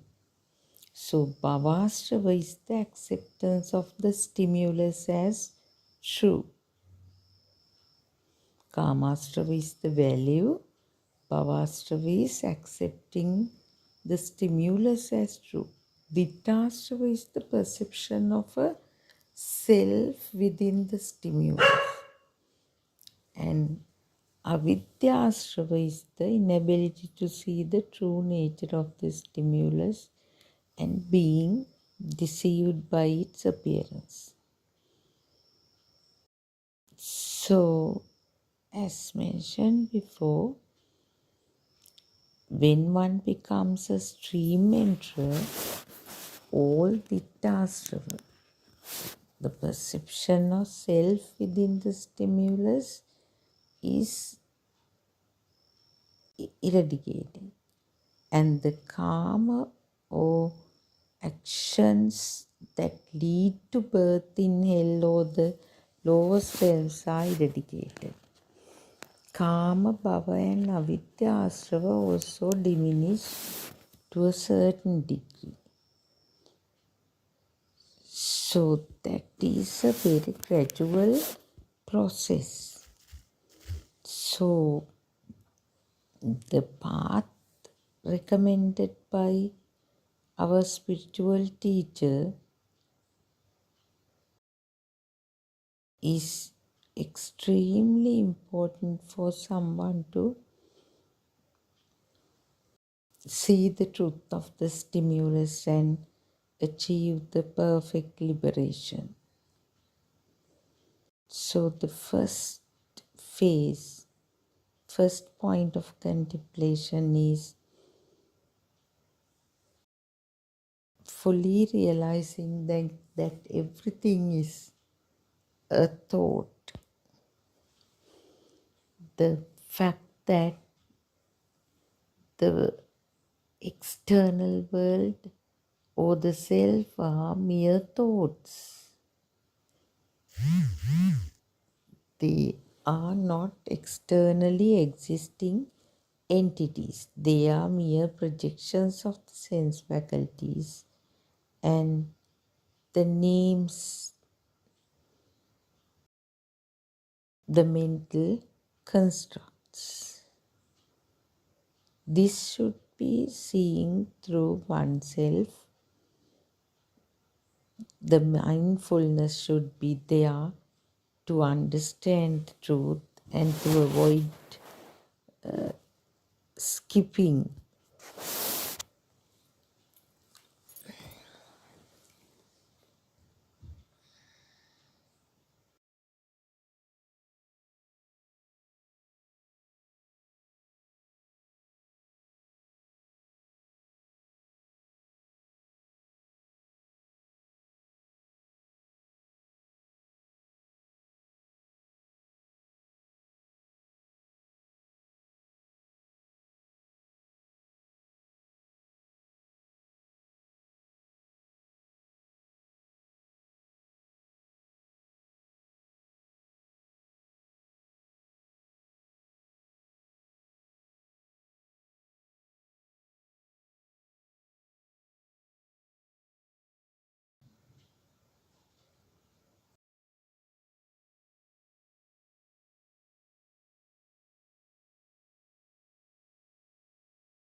I was trying to be someone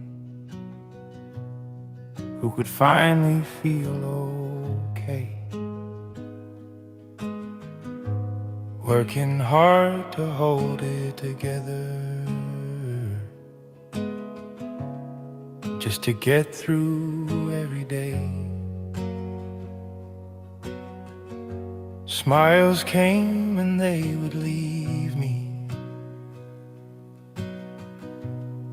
like the sun between the rain.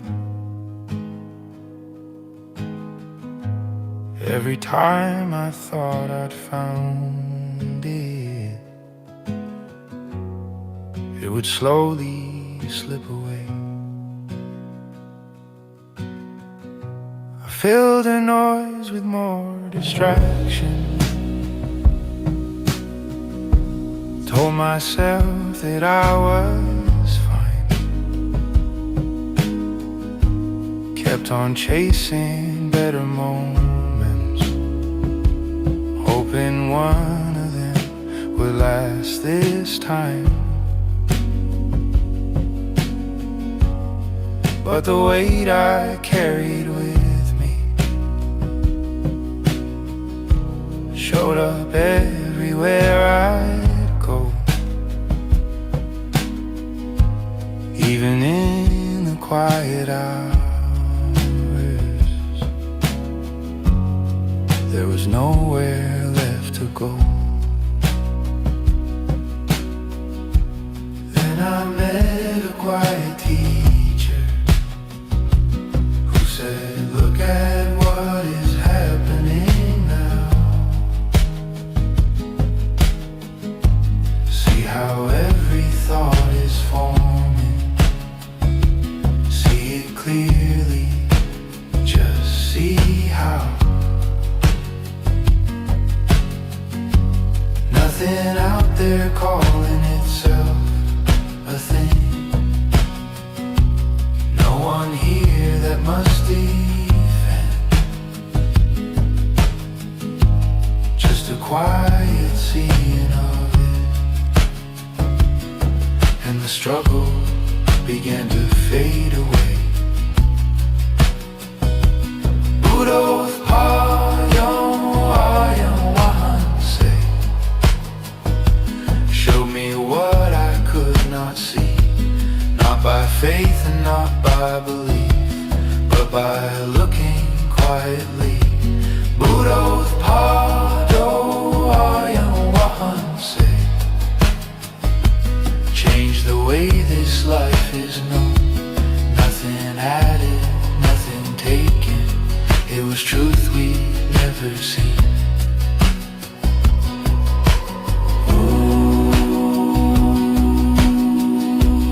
Nothing added, nothing taken.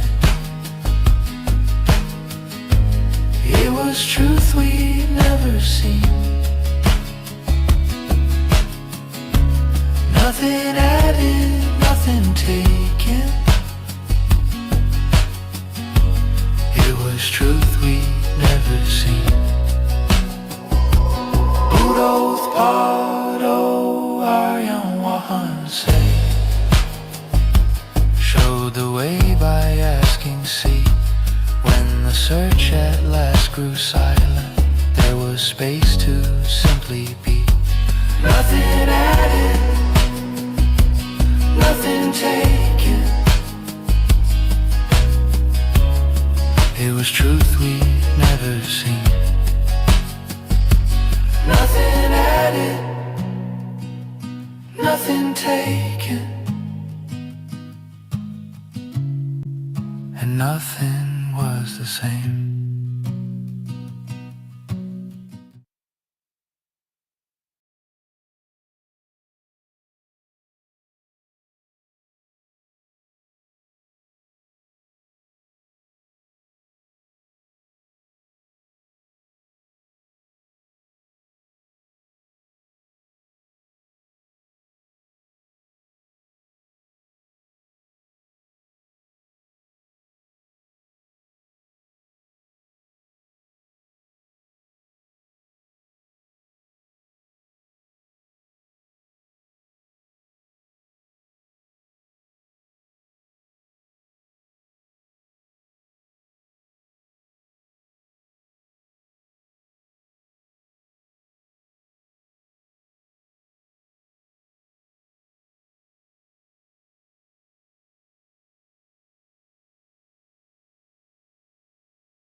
Good afternoon, everybody. තෙරුවන් සරණයි ආරයන් වහන්සේ. තෙරුවන් සරණයි, everybody. Let's continue with the book reading. The Trutham Has Awakened, Volume 1, page number 47, second paragraph. ආරයන් වහන්සේ, good. Now doesn't the thought arise and then disappear immediately? A thought arises and ceases at every moment, doesn't it? Mehenin Wahanse, yes, Honorable Sir. Aryan Wahanse, then is there a thought that exists at all? Mehenin Wahanse, no, Honorable Sir. Aryan Wahanse, now you said that it is the thought that dies, isn't it? Then isn't the body like a tree trunk? Mehenin Wahanse, yes, Honorable Sir. Aryan Wahanse, then you realize that the body is used by the thought, isn't it? You can also say that the thought uses the body. Mehenin Wahanse, yes, Honorable Sir. Aryan Wahanse, isn't it the thought that thinks that this is my body? Mehenin Wahanse, yes, Honorable Sir. Aryan Wahanse, then isn't it only a thought that thinks that this body is me? We think that this body is me. Apart from a thought that thinks that this body is me, truly, is this body mine? Mehenin Wahanse, no, this body is not me. Aryan Wahanse, now let us see. We cut off a finger. Did I really cut off a finger of mine? After that, I cut off a leg of mine. After that, I cut off both my legs. Now, have I really cut off both legs that belong to me? After that, I cut off one of my arms. Have I cut off an arm that is mine? Next, I cut off both my arms. Have I really cut both arms that belong to me? I thought that this finger was mine, isn't it? Did I have fingers? Did I ever have legs? Did I own arms? Do I have a body? All this is what we think. It's a thought. That is why I ask you, is this body me? In that case, need we cry when a finger is cut off? Should we cry when a leg is chopped off? Should we cry if both legs are chopped off? If somebody chops off both our arms, should we cry? Why shouldn't we cry? Because I don't exist in any of those limbs or fingers. None of them is mine. Mehenin Wahanse, yes, Honorable Sir. Aryan Wahanse, where am I? If we believe that I exist, I will exist. If you think that this body is me, that is you. All these are thoughts. These are only sparks from the sense consciousness. Nothing else. The book, the table, the bed, my body, these are all thoughts. It is our mind consciousness that interprets the sparks as a thing. The mind consciousness interprets the spark that comes from the sound stimulus and the image stimulus and interprets it as a table, a book, a bed, etc. The mind consciousness is also known as Manoviññānaya. It is considered as a memory, but the truth is a memory does not exist either. If we accept the things we experience as true, then the illusion of the self-identity is also created along with that thing. Therwan Sanai, everybody.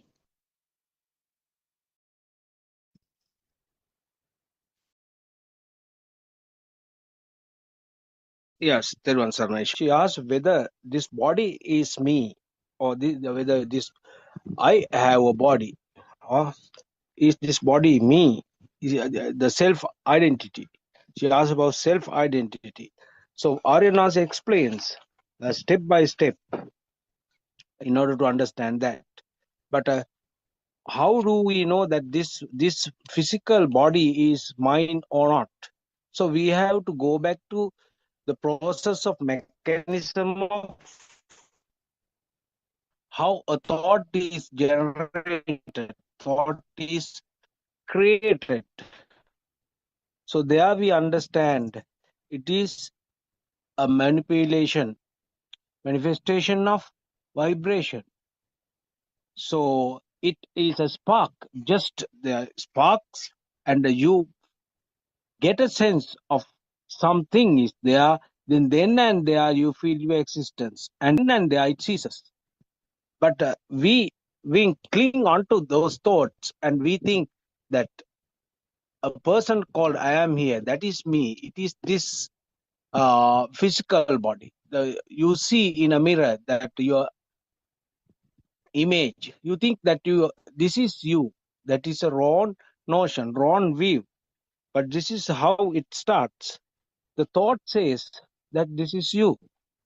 So at the beginning, in the kindergarten, the child was introduced this concept. This I am the teacher, and you are just saying his name. Say you are Jagat or you are Nishan. So the mother also does the same thing. This is me, and this is mama, and this is baby. So that is how these thoughts were inculcated into their brain. So, but whatever happens, so we know how the mind works now, how the mind, mechanism of mind. So the mind consciousness gives a sense of some kind of sensation that I am there. So there you feel this is me. So you cling on to your physical body and you think you are there. It is the mind says, it is your mind consciousness says that this is my body. You that is a wrong notion. So this is how the discussion goes on. The Aryanas asks if one part of our body is amputated or cut off, then where are you? Where is that? Where is that part? Then if your both legs are amputated or both legs are cut, so that is how it goes on. So still I am there. You feel I am there. When you touch, you feel only the solidity. So in order to understand this, we have to investigate how the mind consciousness works. It is the mind consciousness says that you are there. That is a spark. That is the charge. So there it starts our conversation.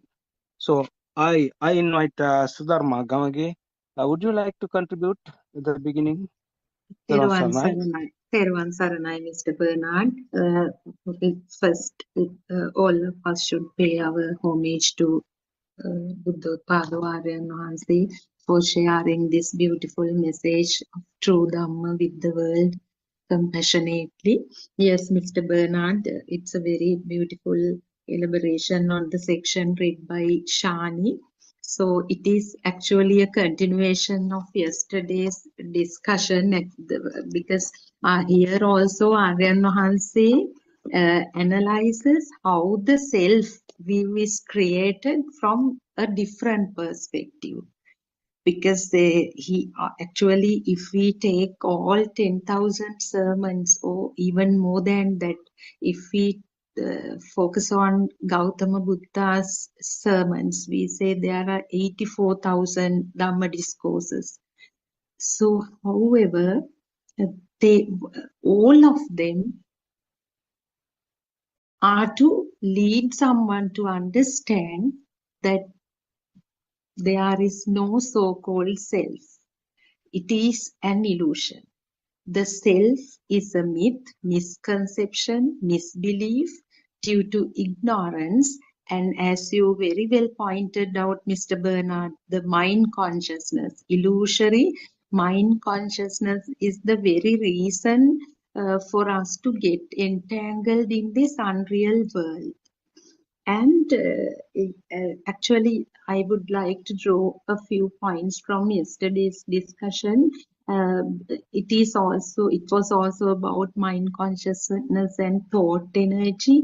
And Dr. Kokila, actually being a great resource for all of us here, always reminds that we need to understand the although there is no person or nothing called Nibbana,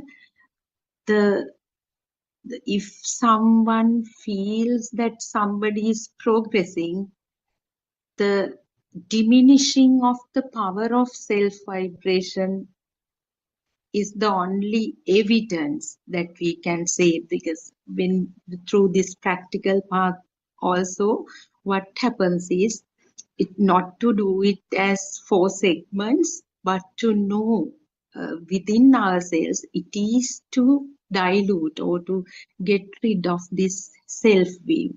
So as you pointed out, Mr. Bernard, today, what Aryan Mahanse focuses on is to the question of this nun.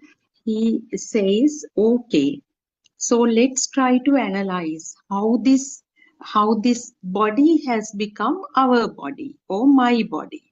So if we look at it from our own lives, when we were like at the age of just taking the first steps or standing, at that point, actually one common thing is there, that until now, no human can see their own face through their own eyes. No, whatever we believe as our image is just the reflection of that falls on the mirror or a camera or something.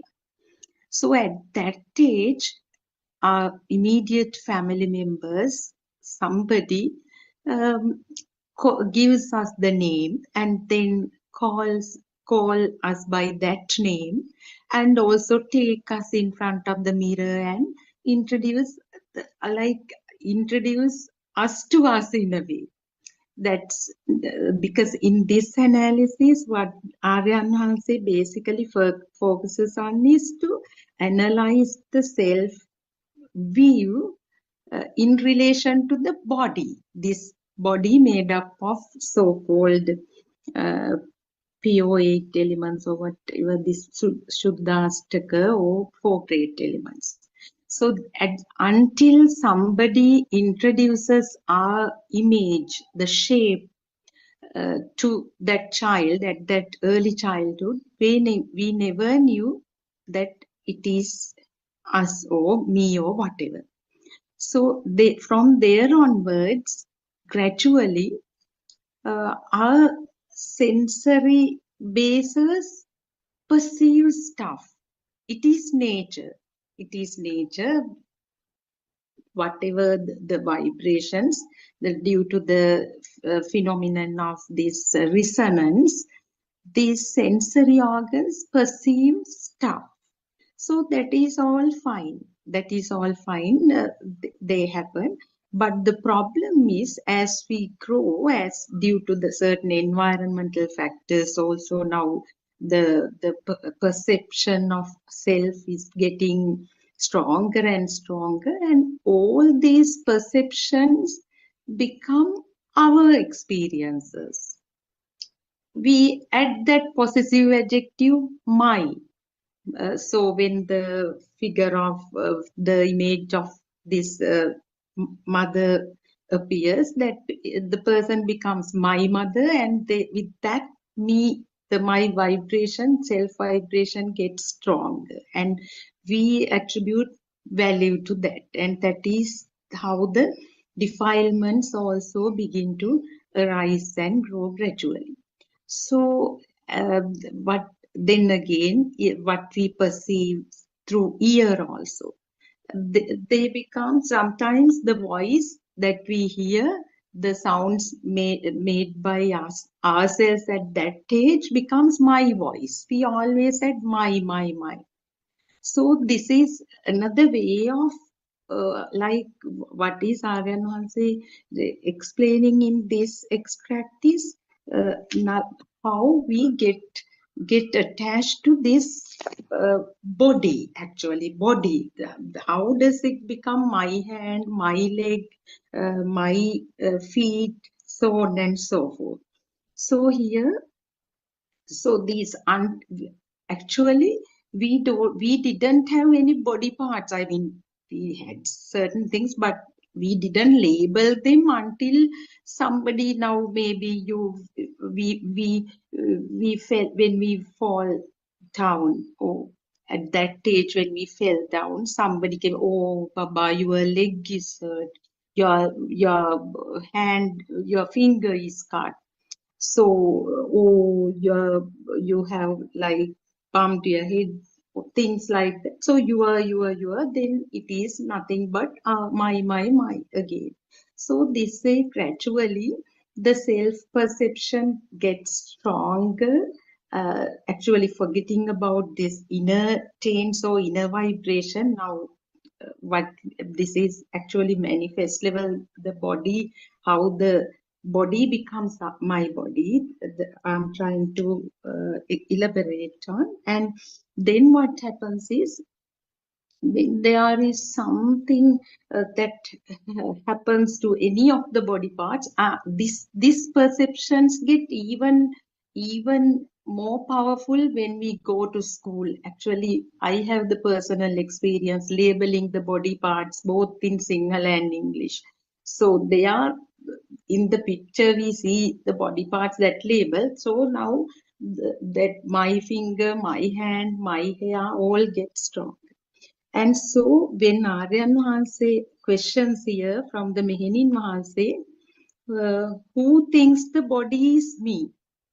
That is his question. Who thinks the body is me?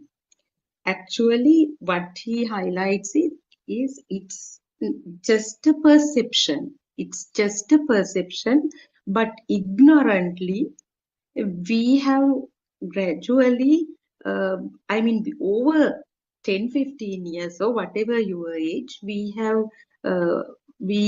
grown up with that wrong understanding or the misconception that there is a person within.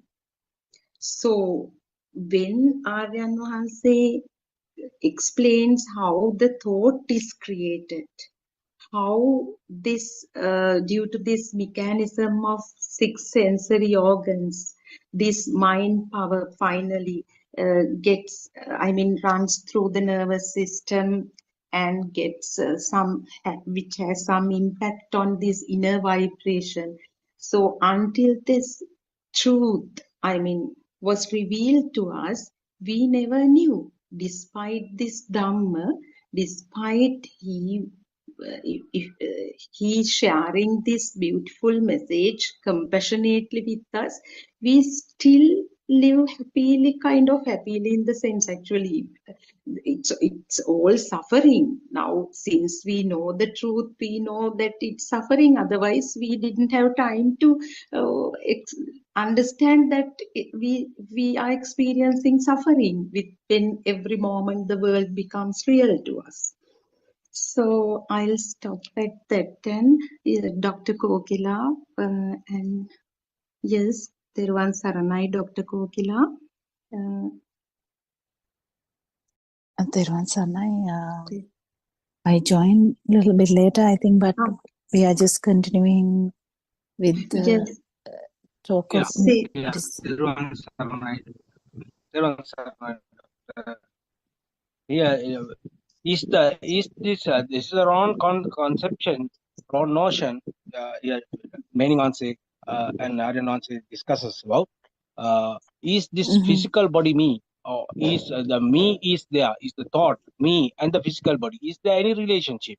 That is the main point here. All right, okay. Yeah, the physical body is something, if we actually focuses on that only, the actual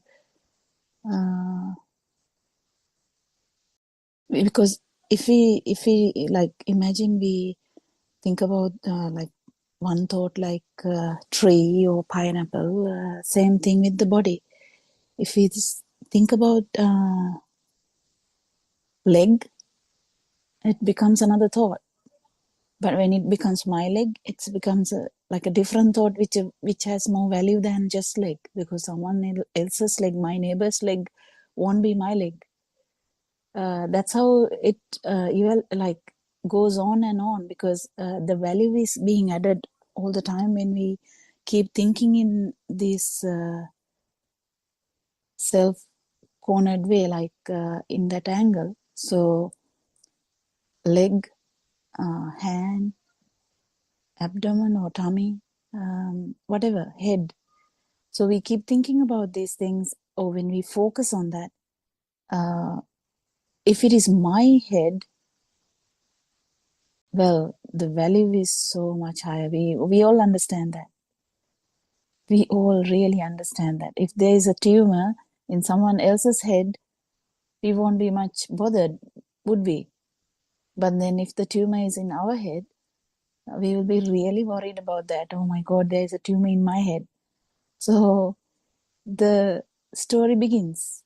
But this only, we can talk about this only when we focus on that, when we actually have that thought, because we never think about our head unless there's a headache, or unless there's some problem, or you hit the head somewhere, or you see something happening to someone, like someone else's head, or when you are treating someone else's head's wound, or anything like that. In particular, head is a thought, but a stimulus.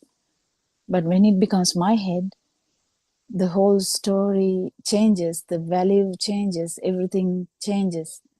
And the burden is so high. Yeah, it is,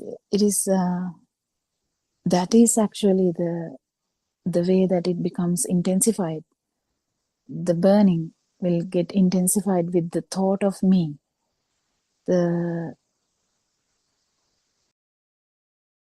Actually the sakkaya drushti, or the wrong thought. So we keep understanding it. It's just another thought, just another part of the thoughts that can happen. Because when you see the mirror, we can say this is me in the mirror, or this is my body in the mirror. That is another thought only. If there's no ability of seeing, you won't know what type of body you have. So you will feel it. So when you concentrate on that, imagine a blind person. Blind person can feel your leg. In the sense, blind person can feel that on person's leg. We'll think about that in that way as an example. That person thinks, this is my leg. That's okay, even though he hasn't seen it. So even one faculty is enough for this to keep continuing feeling like that. Even without a great mind, even the worm has kind of like a feel like that. But in humans, it is much more than that, because we have the ability to think clearly with help of all the 5 senses. So in that sense, even though you can't see, if you're blind also, even if you can't see that whatever the thing, if you touch it and see this is my leg, then again it becomes, yeah, of course your leg, because it becomes your own way of thinking. But if you touch, where is my leg in touch. There's no my leg in touch. So you easily understand there can never be my leg in touch. But here it is. We have a pain when we think about a headache. But when we feel it as my headache or headache in my head or something like that, story is different.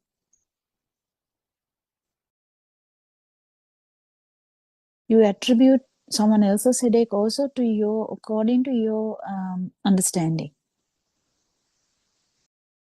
Whatever the understanding you have, whatever the thoughts you have, that's all you can understand. If you tell like a 2-year-old child, my head hurts, they will be like looking at you and say, what does that mean? What does that mean?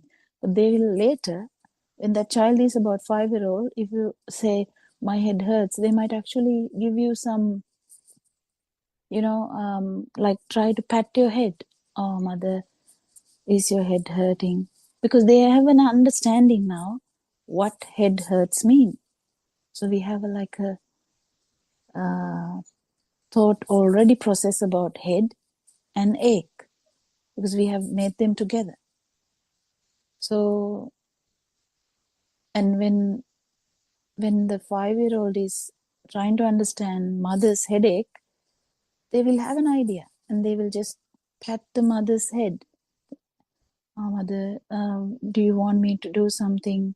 What can I do for you? Something like that. And this will go on and on. So the main understanding here is that these are also thoughts, isn't it? Is there anyone else who can participate today? I think Surangika is also here.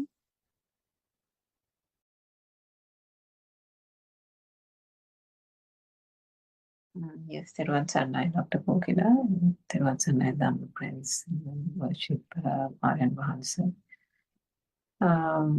Yes, I think from the two fundamental parts that one can very clearly show that what is here is only a system and a process, and that there is no such thing as I or no such entity as I, is by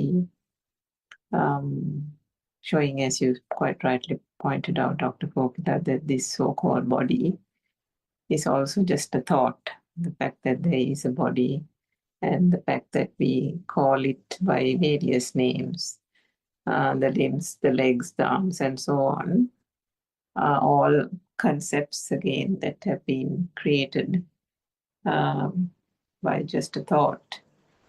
And the other aspect that through the Dhamma we enunciate is the fact that what Aryan Vansi often says is that if this body, so-called body, is yours, then surely you should be able to control it. And can you control your own body? You can't. And if we think about it, there's so many aspects in the body, human body. If we just take the human body, there is the respiratory system, the blood circulation system, the digestive system, reproductive system, and things like that. So if you just take the blood circulation and the fact that we are breathing in and breathing out all the time, none of this is done with volition. It's an involuntary, automatic kind of system. As long as there is inhalation and exhalation, the other bodily functions, the digestive, the system, and the blood circulation, and all that, the nervous system, all that occurs. And yet, in our ignorance, mankind, what they do is they, for some reason, the internal workings, the circulation of the blood and the inhalation, exhalation, they leave that and they kind of accept that to be, yeah, they are just bodily functions. And they seem to accept that that can happen without anybody intervening in it.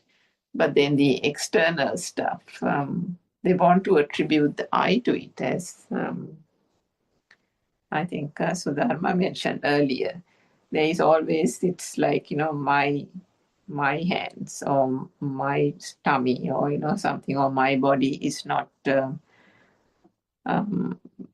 fit enough or something, or I have this ailment, it's I have a headache, or as you said, it's the tumor, if it is the tumor that is growing in the brain, and then you say it's oh my God, I've got a tumor, and this and that, and get really worried about it. So this whole attribution of this, and I think one of the real deceiving points is this body consciousness that people don't understand, because they see this physical body and they think that, oh, how can you say that I can see this body? I have had this body from the day I was born, and it has grown in size and so on, and grown in stature, and I go to the gym, I keep myself fit and so on. So there's this entire volitional formation that has been created right from childhood days about it, right from the start. As Sudharma said, from the day the mother or the father took the child in front of the mirror and said, here you are, this is you. You are fair, you have dark hair, and you have brown eyes, and so on. There is this whole identifying with that so-called image. And of course, due to the ignorance, not knowing that the reflection in the mirror is not real, and therefore what is being created inside is the projection, even onto the mirror, is not real. This whole facade, or this whole belief that there is an I, just like the external world is true, this I and the concept of the I, not only that, the body and the image of it is also taken to be true. So that deception continues until one actually understands the true Dhamma, isn't it? So it is only through the true Dhamma that one can break down and realize that there is not just a mind, that there is no mind, and that this body, the so-called body that one has been believing to be oneself, is also a non-entity, and that itself is a concept of the whole mind creation, which accentuates the whole self-perception. It doesn't diminish it, it only accentuates the whole ego and the egoistic feeling by continuing to believe that there is a so-called body. And that's quite separate to the body consciousness. But unless one actually understands the process and how the basic consciousnesses form, will not understand and separate the body and the body consciousness.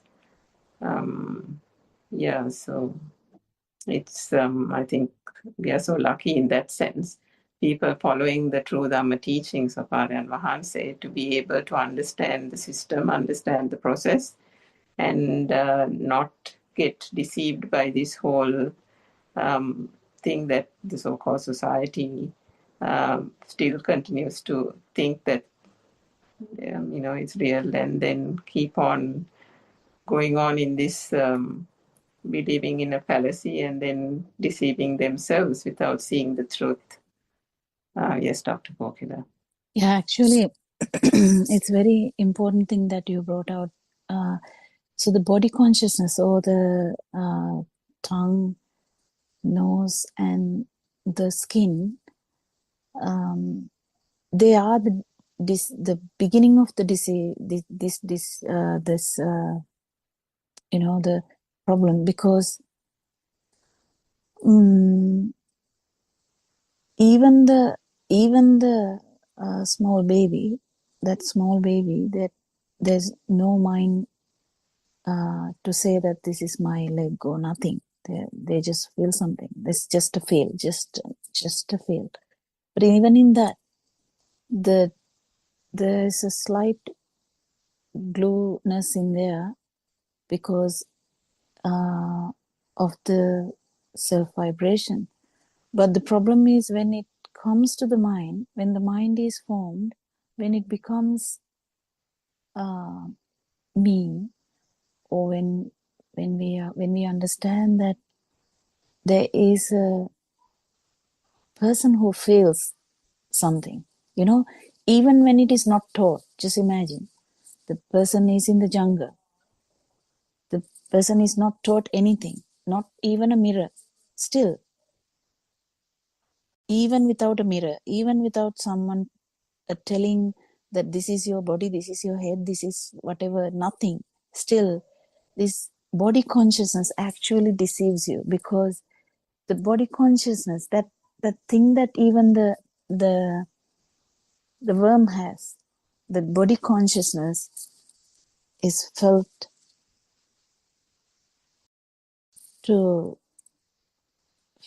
there's a kind of a person who feels. It's kind of a feel, but it is at the same time there is this perception that someone feels. That's the most difficult part to understand.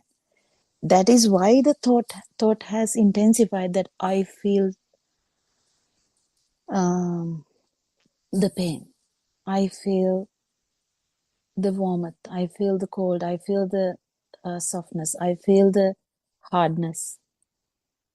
That thought is intensified. Oh, actually, you know, it becomes very evident by each and every sensory perception because of that feel that we have due to ignorance. So, if you stand near a waterfall, the mist of the waterfall will fall on your skin. And even these words carry a burden, because I already have said waterfall mist will touch your skin, and that actually is a fallacy again. That's the problem. We can't really talk anything here. So what actually happens is there is this body consciousness. What happens there is the fluidity or the wholeness arises. That's all what happens. Fluidity or the wholeness arises. That is what we call as skin or whatever. Just a vibration has arisen. What is that? That can be fluidity or that can be cold. That was only thing that was there. If you actually feel this is amazing to feel. If you actually even understanding this is amazing, feeling this is more amazing, because it's very important that it is just that.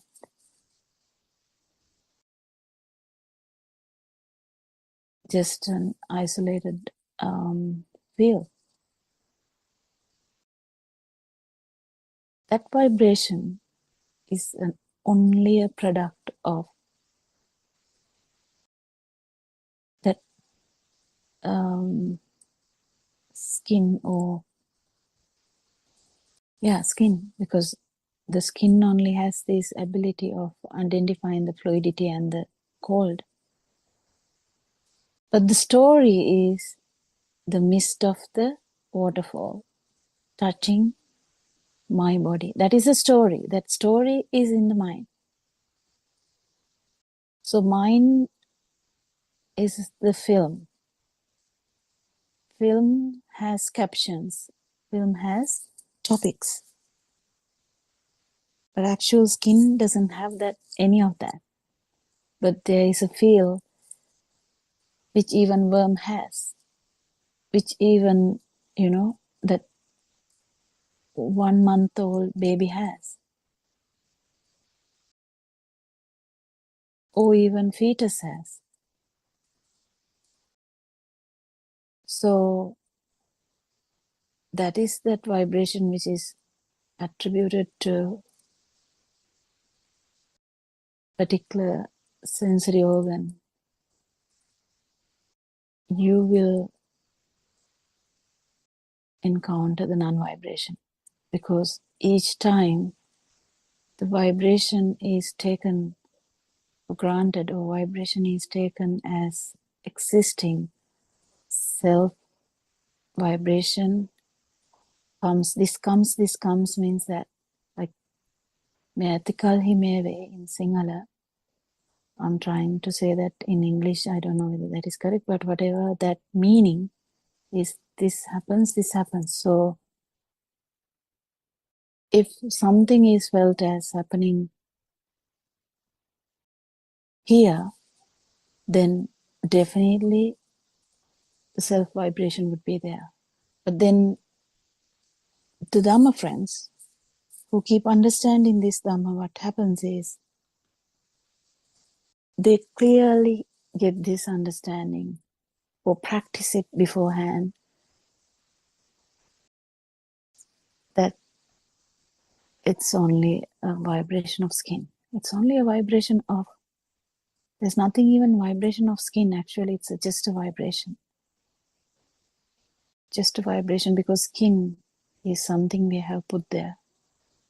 But the field doesn't have any of these labels. Field has only the vibratory effect. And that, if that is attributed to the sensory organ, no problem. The self vibration has no place. Then what happens is you don't feel as existent, but the feel will be there. The cold feel will be there. But there's no one feeling it. Or the hardness of the flow would be there, but there would be no one feeling it.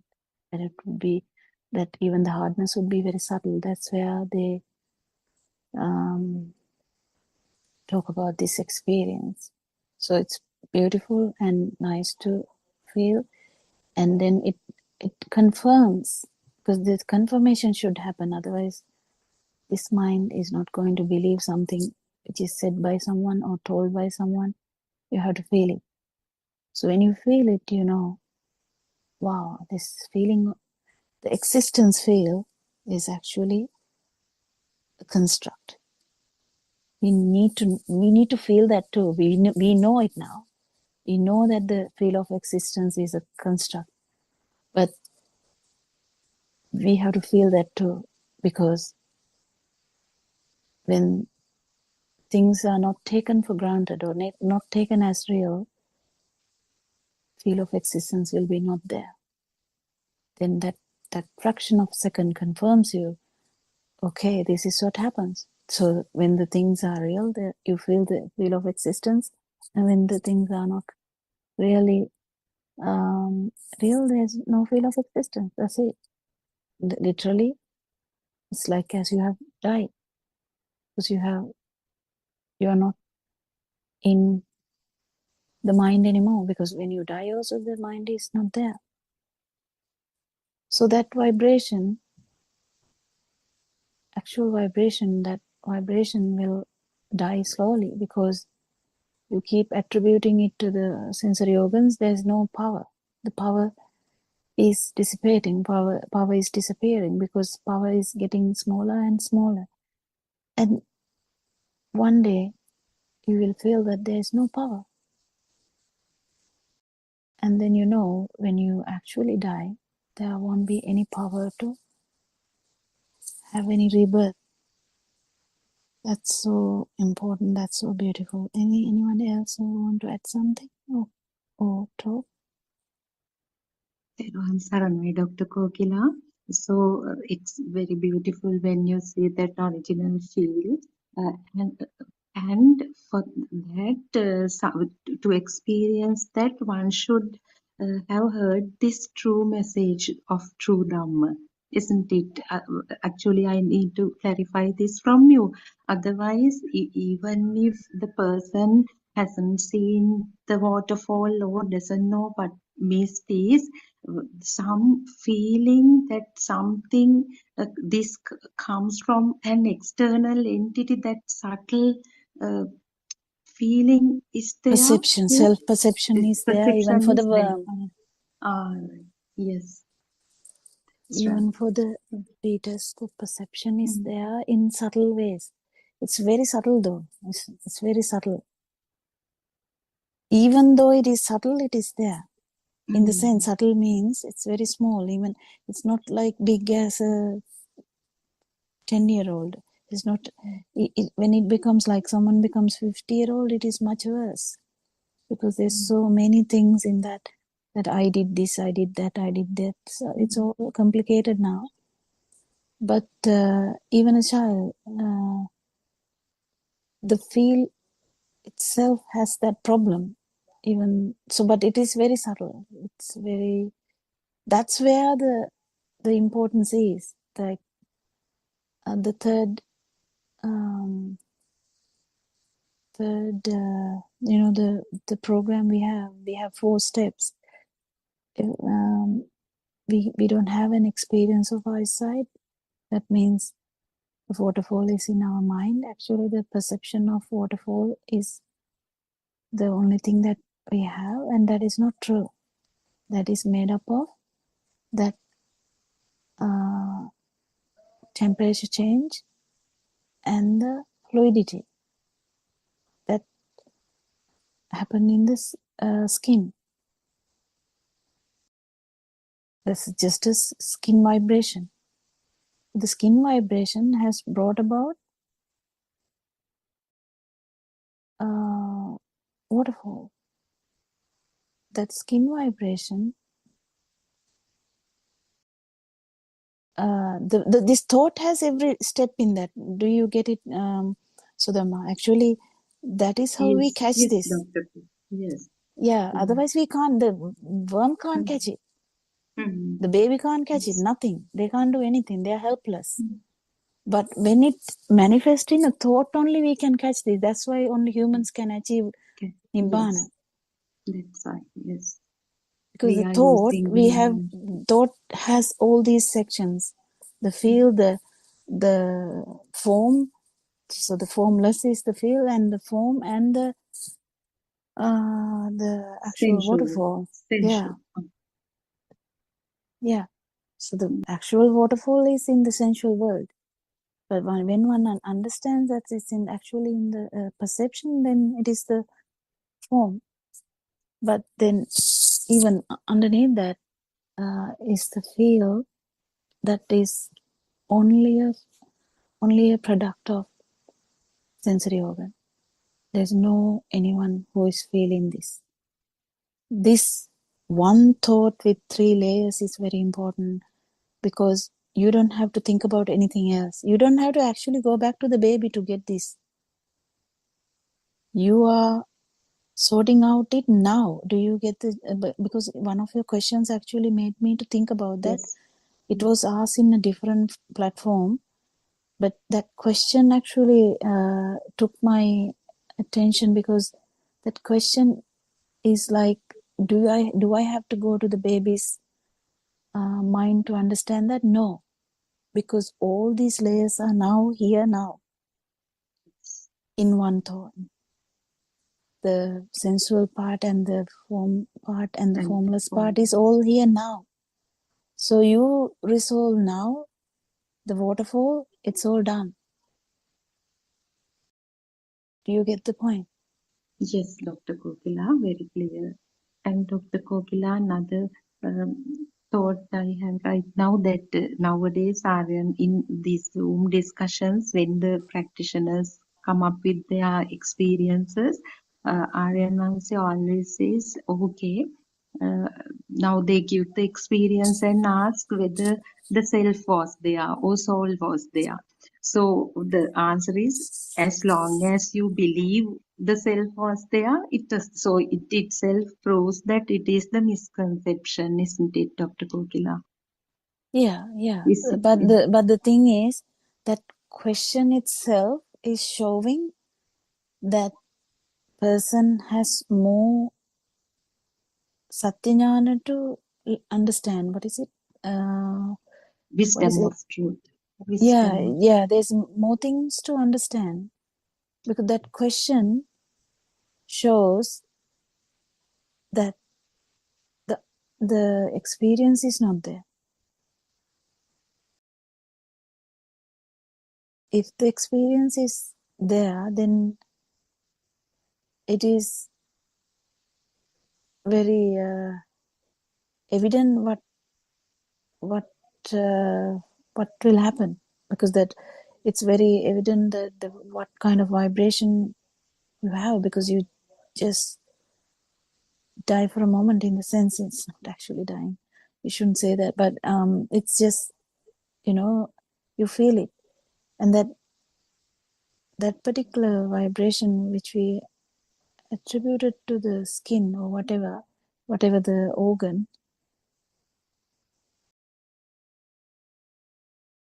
after when you, in the last one, like we have eight chittas to go, and then that the realization would be there's no vibration. So it is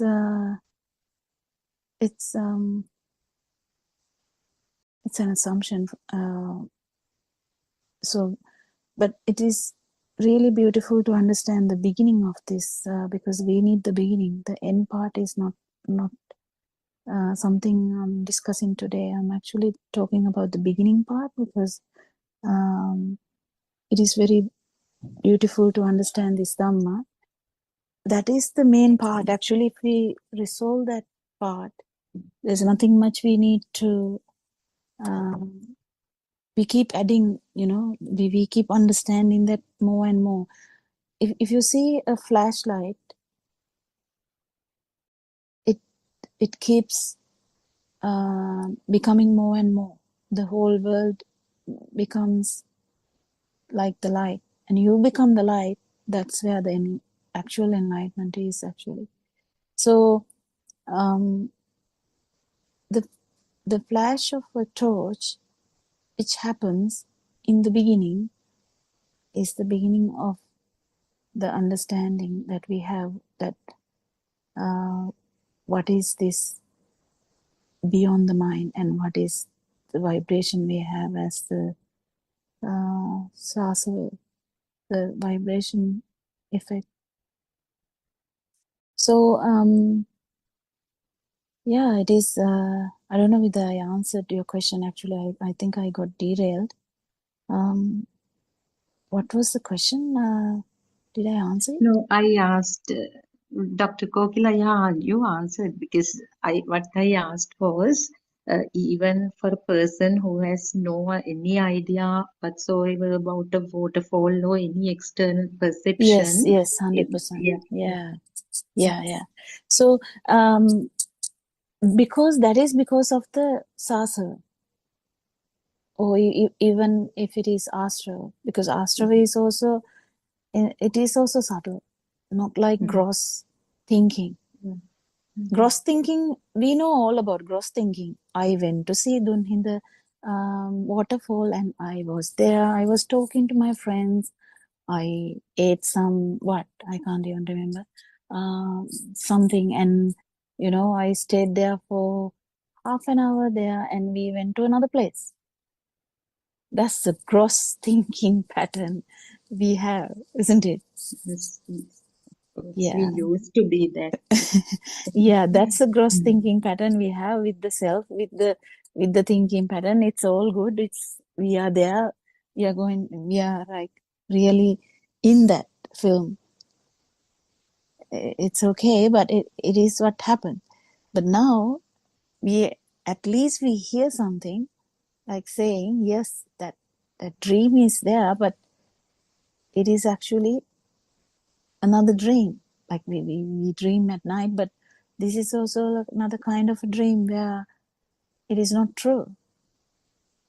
But the only problem is that this Surangika has asked this in a Sinhala forum, where she was asking why we feel so alive when the skin perception is there, yeah, because that's how it is. That's why everyone, even the, you know, even a child would be deceived, because perception always, when the perception, vinyane, that is consciousness, that's what Aranahanse was trying to tell in one of the English ones.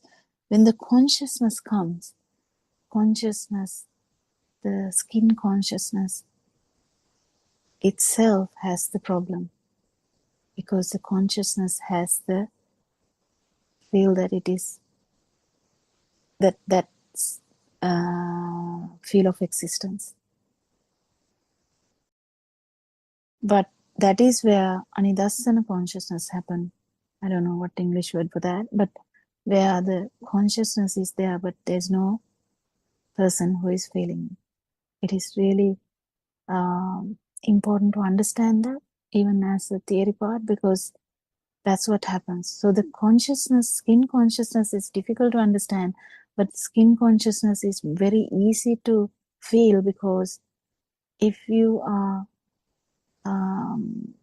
because the actual skin consciousness doesn't need the mind consciousness to feel. So skin consciousness is direct, and that direct effect, due to ignorance, it's taken as it's there. The consciousness word itself says that. But when it becomes, when someone knows Dhamma and they feel it, you have to feel this, but that when you feel it, you know, it is actually, if the consciousness is, value is not given, value is transferred to the skin only, then there's no feeling person. It's a very specific feel, because you have to feel it. We can't explain it.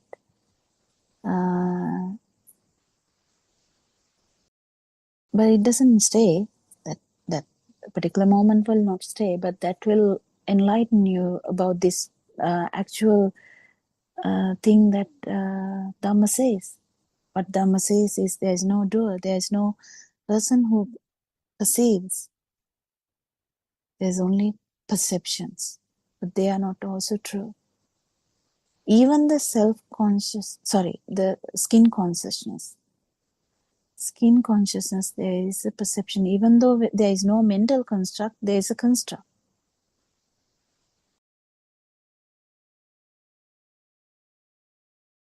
And that's the rapidity or the speed which brings about that feel. Nothing else. It's very important. Nothing else. If you actually slow down that speed, you won't be able to even feel light, like see. Because it's because of its speed that you see the light, even. Because of the speed of those cells in the eyes. The skin also the same. There are subtle differences. That's why fluidity and the thickness is there.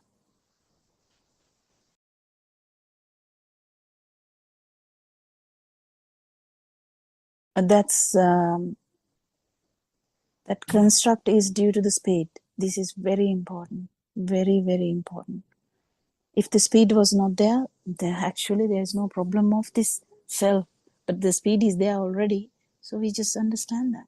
We just attribute that to the speed, and that's it. You know that the it's not there. The perceiver will not be there. That's what the anidassana thing is. Anything to add?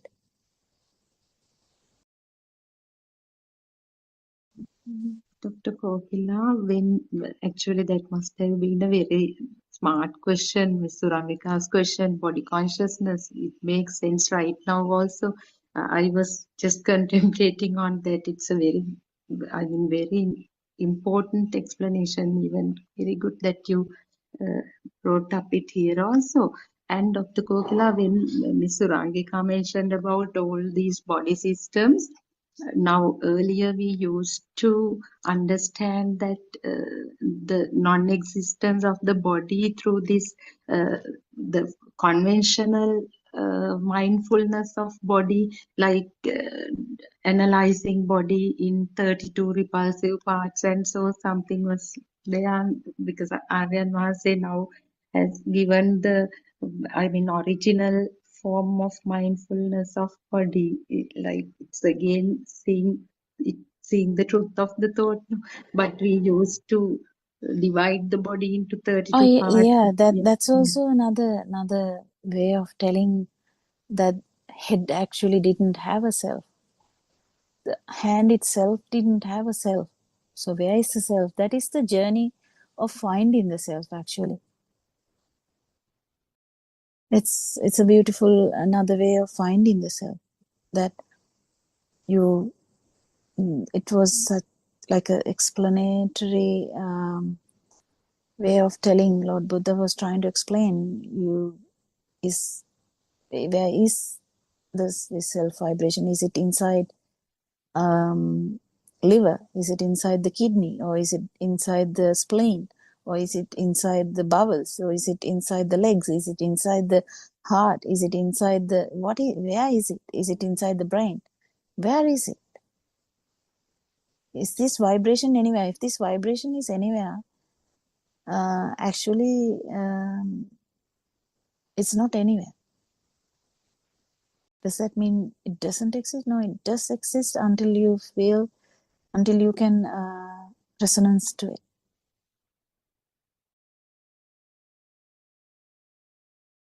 It's very tricky, this resonance.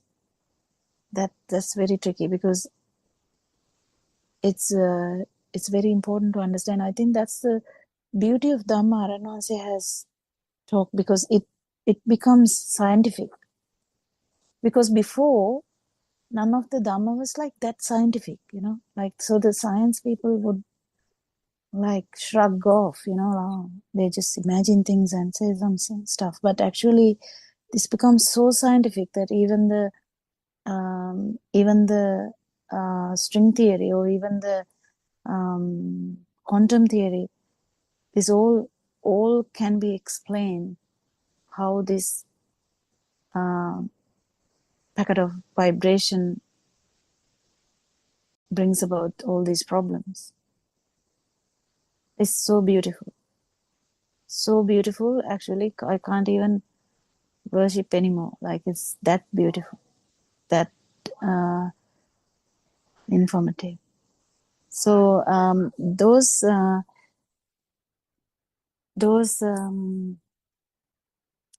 the ways of telling Lord Buddha was trying to explain was, do a research. Even Naranasi says it, do a research. See where you are. And if someone actually keeps doing it, they will understand. It's only the 5 senses that is left then. And the 6. When the mind comes to it, only 6. Because that 6 was not there in that discussion. In those 30, whatever the thing. Those sensory organs did the magic. It's sensory organ created film.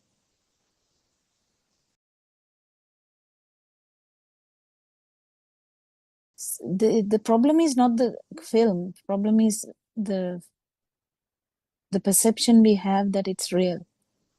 That's the only problem. And when we resolve it here and now, when we resolve that the waterfall thought has that part, that it is taken as real, and the form part, and the feel that you feel that the waterfall is real, is the biggest part. That that is the vibratory part.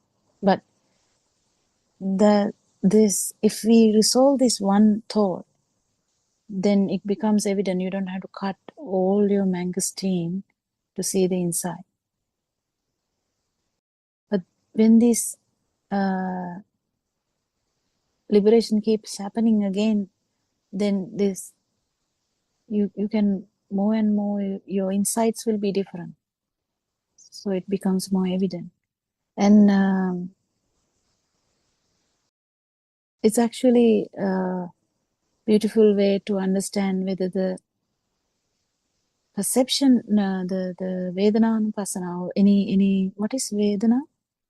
It is, Dr. Kokila, mindfulness of feeling, isn't it? We can't use pain there.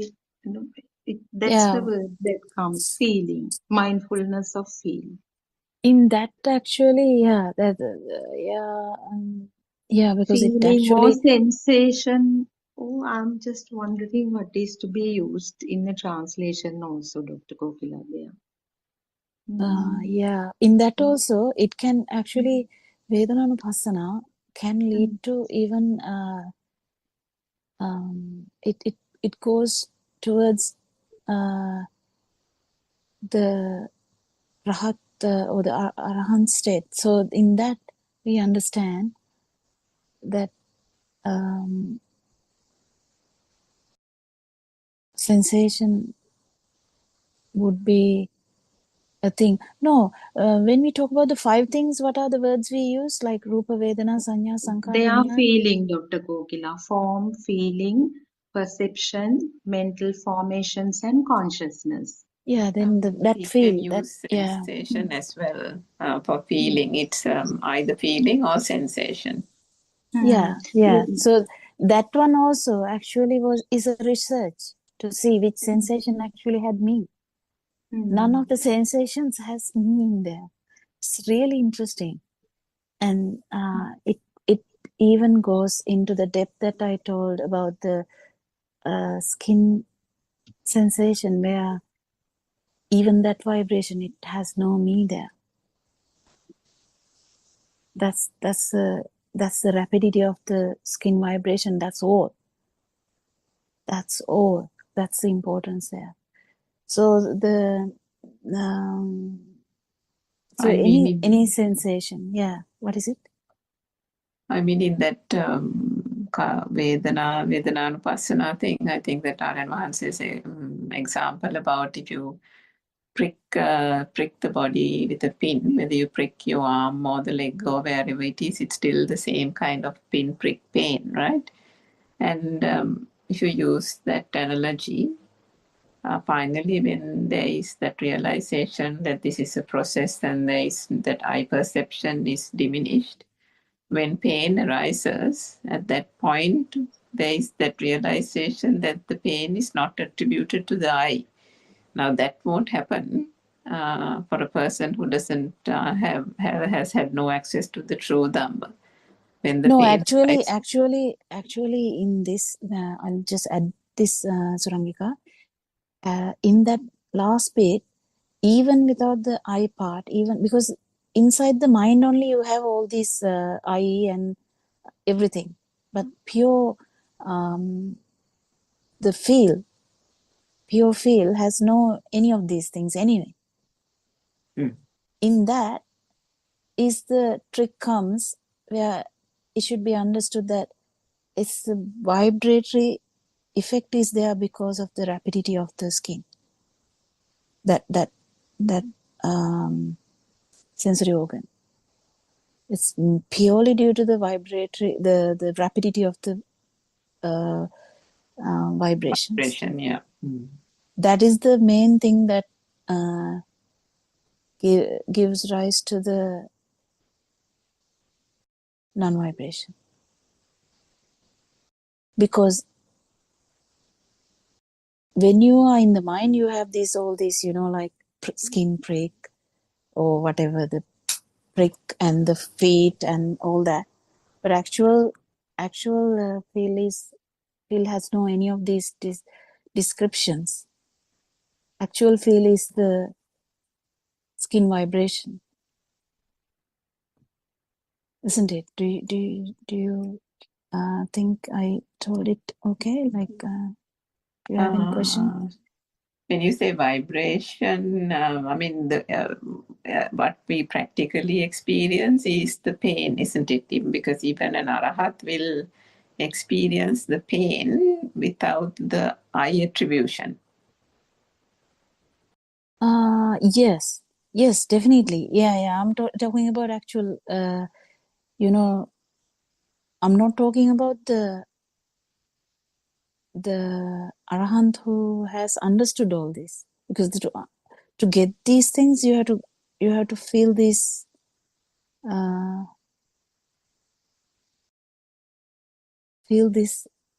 at least in one thought, to understand how this happens.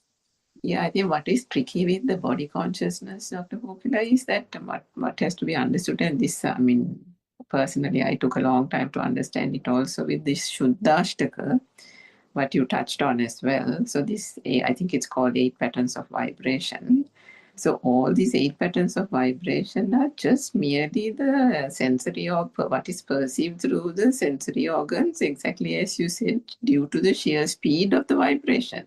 If the speed doesn't occur, none of those 8 patterns that are discerned through the sensor faculties cannot be experienced. So the difficulty with the body consciousness is that I don't know what the English word is, but the rupa kalapa. So unlike the other sensory organs, the rupa kalapa of the body has less, it seems. No, that part I think is 45 or something less. That is because I think that's because the mind consciousness is not involved. Yeah, the body itself or the skin has an innate feeling, has an innate sensation towards heat, cold, and solidity. Yeah, that So, solidity and liquidity. That is the main yeah. thing that I was trying to say. Yeah. If you get it, then you have to have the ability to attribute that to the skin only. To the vibration, isn't it? Yeah. Yeah, rapidity of the skin vibration. That's right. That yes. Understanding should be there. If the understanding is there, then the non-vibration arises. Yes. Yes. Yeah, it's very important, because there's no mind consciousness involved in pure kind of the skin condition. But in our problem is we all have all the stories. We are actually we have a story. The story comes first. No, my leg got hurt. That's how it is. The story comes first. The story actually masks, the mind masks all these vibrations. So that's why we actually we haven't felt that, because our mind works fast. Exactly. It's like this, isn't it, Dr. Kokila? The in this world, so-called world, we all like a film. We don't like documentaries, isn't it? So we get drawn to the film, but everybody's like bored to look at the documentary. But actually, the Dhamma shows us the process, the process how the mind works is the documentary, isn't it? Yeah. Because the if you hit your head on a table, it is like, oh, my head. That's all it comes. So it is masked. The actual the body consciousness is not is mass. It is all it's all mass. So we actually have never experienced this like that. I think we are running into the other Zoom discussions, isn't it? Yeah, I think it just turned 8. Sorry, whatever the time, it's finished now. Yes, it's almost 4 o'clock. Yeah, so we will continue discussing tomorrow. It's really beautiful to to even talk about this Dhamma, which is so fabulous, and we worship Aryan Wahanse for exploring these things and explaining these things to us. Thank you, Aryan Wahanse, and worship you a lot. Therwan Sarnai, everyone. May Tripuja bless you. Therwan Sarnai, Aryan Wahanse, Therwan Sarnai, Dr. Kokila, and all Dhamma friends. Therwan Sarnai.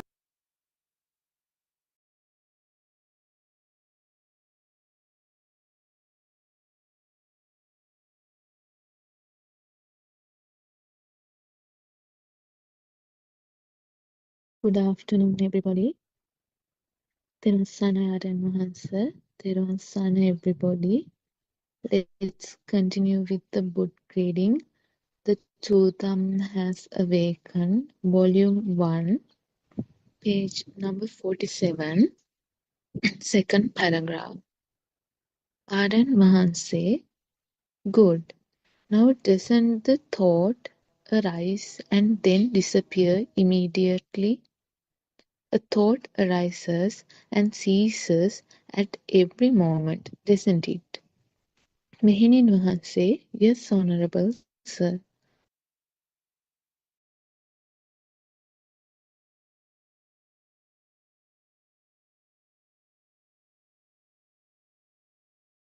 I was trying to be someone who could finally feel okay. Working hard to hold it together, just to get through every day. Smiles came and they would leave me,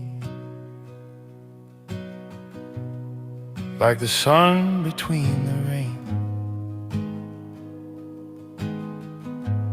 Every time I thought I'd found it, it would slowly slip away. I filled the noise with more distraction, told myself that I was fine, kept on chasing better moments, hoping one of them would last this time. But the weight I carried with me showed up everywhere I'd go, even in the quiet hours. There was nowhere left to go. Then I met a quiet teacher who said, look at what is happening now. See how every thought is forming. See it clearly, just see how nothing out there calling itself a thing.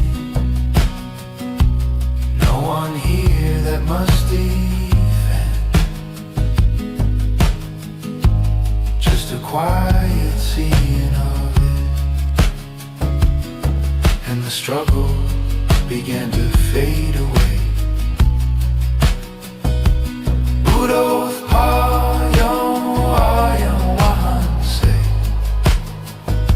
showed me what I could not see, not by faith and not by belief, but by looking quietly. Buddothpado, change the way this life is known. Nothing added, nothing taken. It was truth we'd never seen.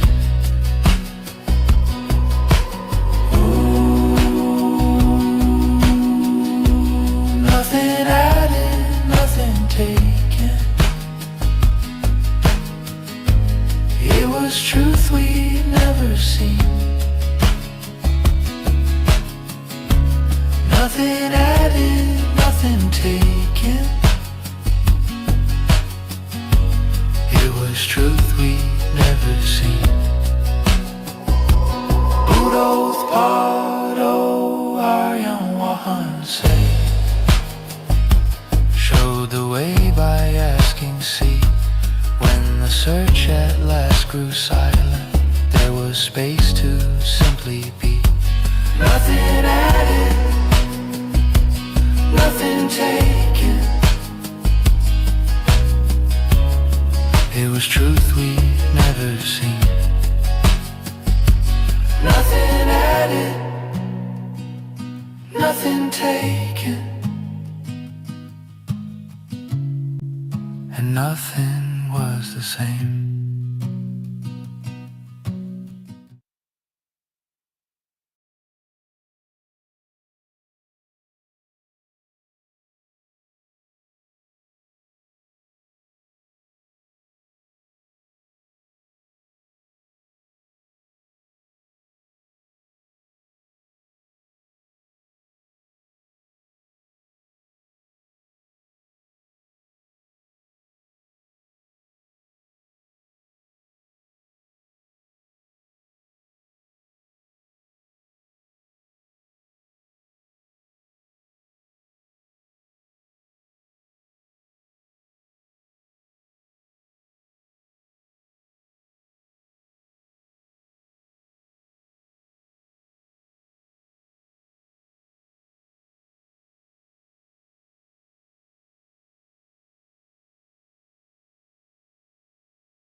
Therefore, it is very important to keep a balance with both the samatha and the vidarshana.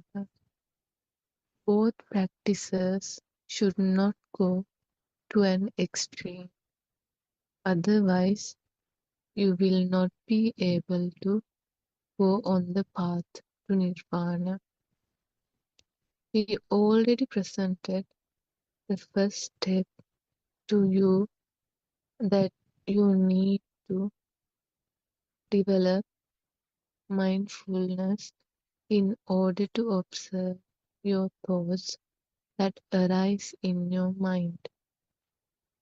There are many ways to develop mindfulness.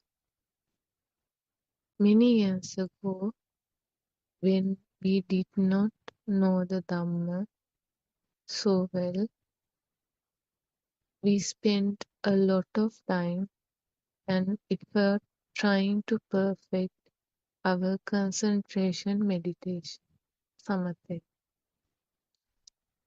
One of the methods we practiced was looking at a 12-inch circle which had a blue dot at the center.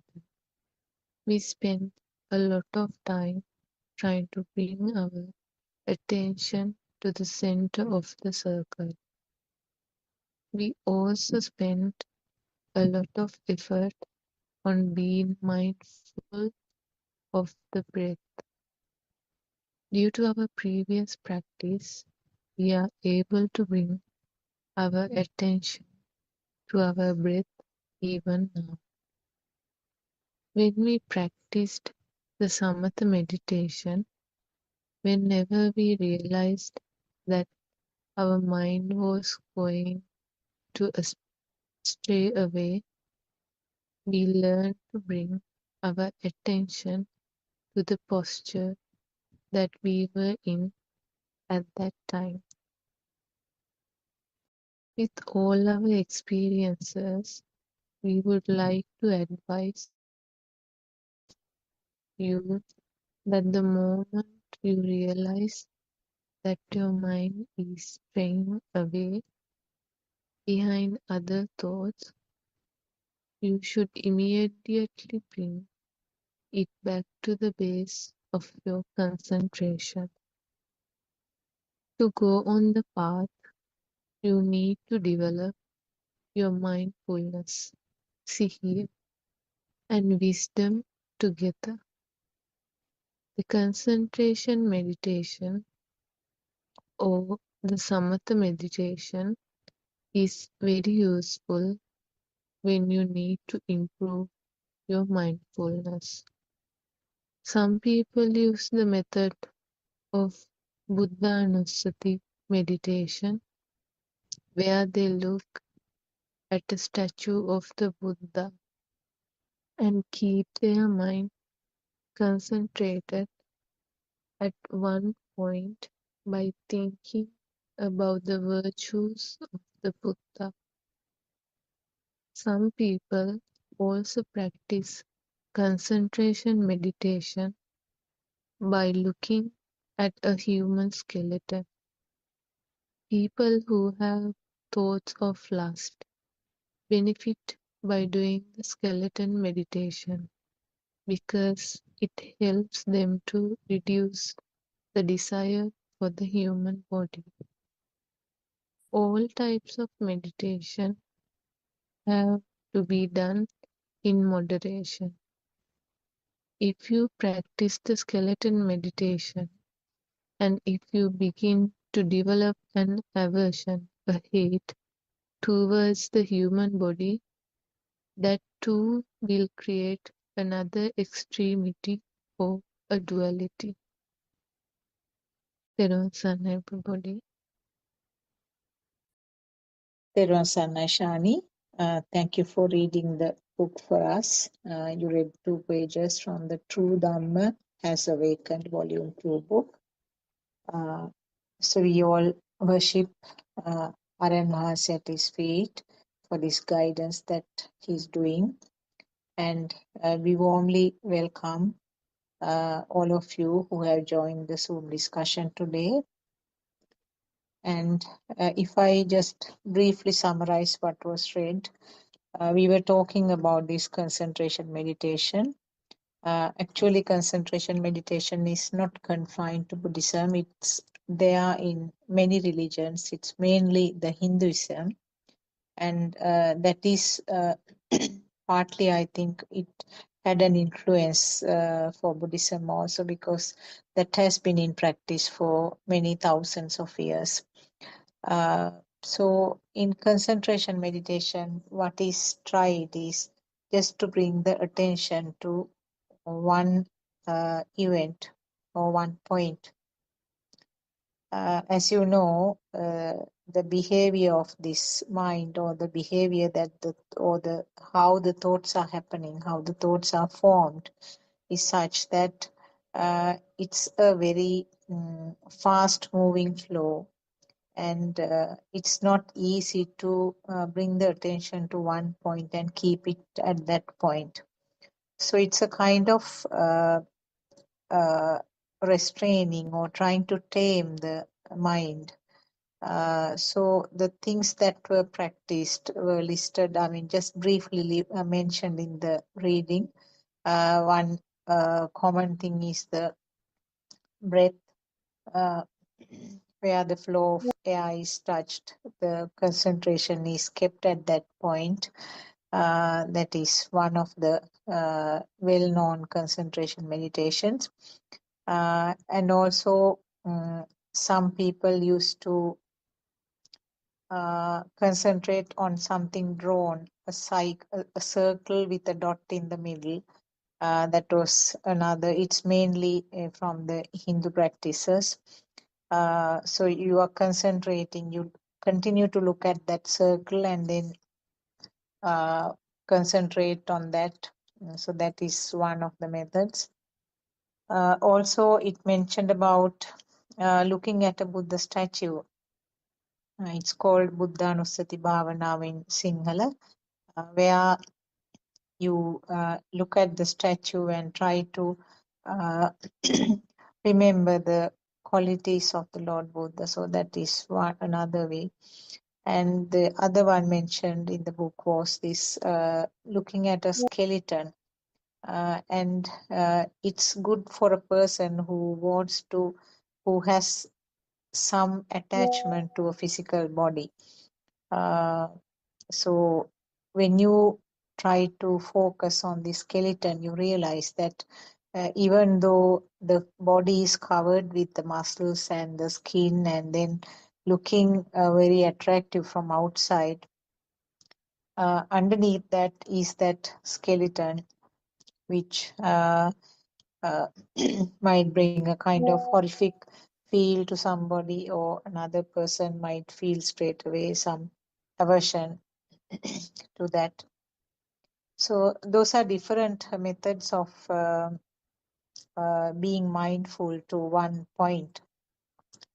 But this thing called mindfulness actually is not limited to uh, Buddhism or not limited to a religion. It's practiced even by groups who are not following any specific religion, but it helps in all these methods. Actually, it helps to calm down the mind which is agitated. So now we know that any of them should not be, should not be practiced to the extreme end. It has to be in moderation, because it helps to calm down the mind. As I said, it's like taming a wild animal, and you tie it up to a pole, and then right at the beginning the animal will be angry and try to break away from the point, and then finally when the mind realizes that it cannot sort of uh, run away, it will calm down. So this is a simple example, that a simple metaphor that I can show you. So what happens is the mind will be trained to focus on one point. So this has to be balanced, as we read in the book, as we all know, because going to that extreme end is also not going to help, because as long as you are in that meditation, as long as you are concentrating on that point, you feel very much relaxed and very light and sort of kind of happy. And the moment your attention is away and moment you stop the meditation, uh, usually the mind will start going stray as it has been doing. So that is why, going into one extreme end of this meditation is not going to help. What has to be done is actually to have a balance between the concentration meditation and the insight meditation. Insight meditation is something like you let the uh, animal, or we can even say a toddler who is trying to sort of explore various things, pull things, push the things, and drag the things, trying, various kind of experimenting. So you can allow that to happen, but be an observer of that. So that is the basic explanation of insight meditation. So those are the things that we read so far today. We will start our discussion. Maybe if there are any questions, we can start with those. I will ask Dr. Kokila and Surangika and Joel to start the discussion. Thiruvan Saranai.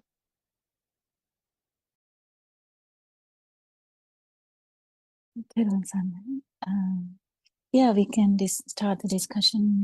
We worship and say with so much gratitude, and we do these Zoom discussions according to his guidance. And do you have any questions? Anyone can start the discussion also, doesn't matter.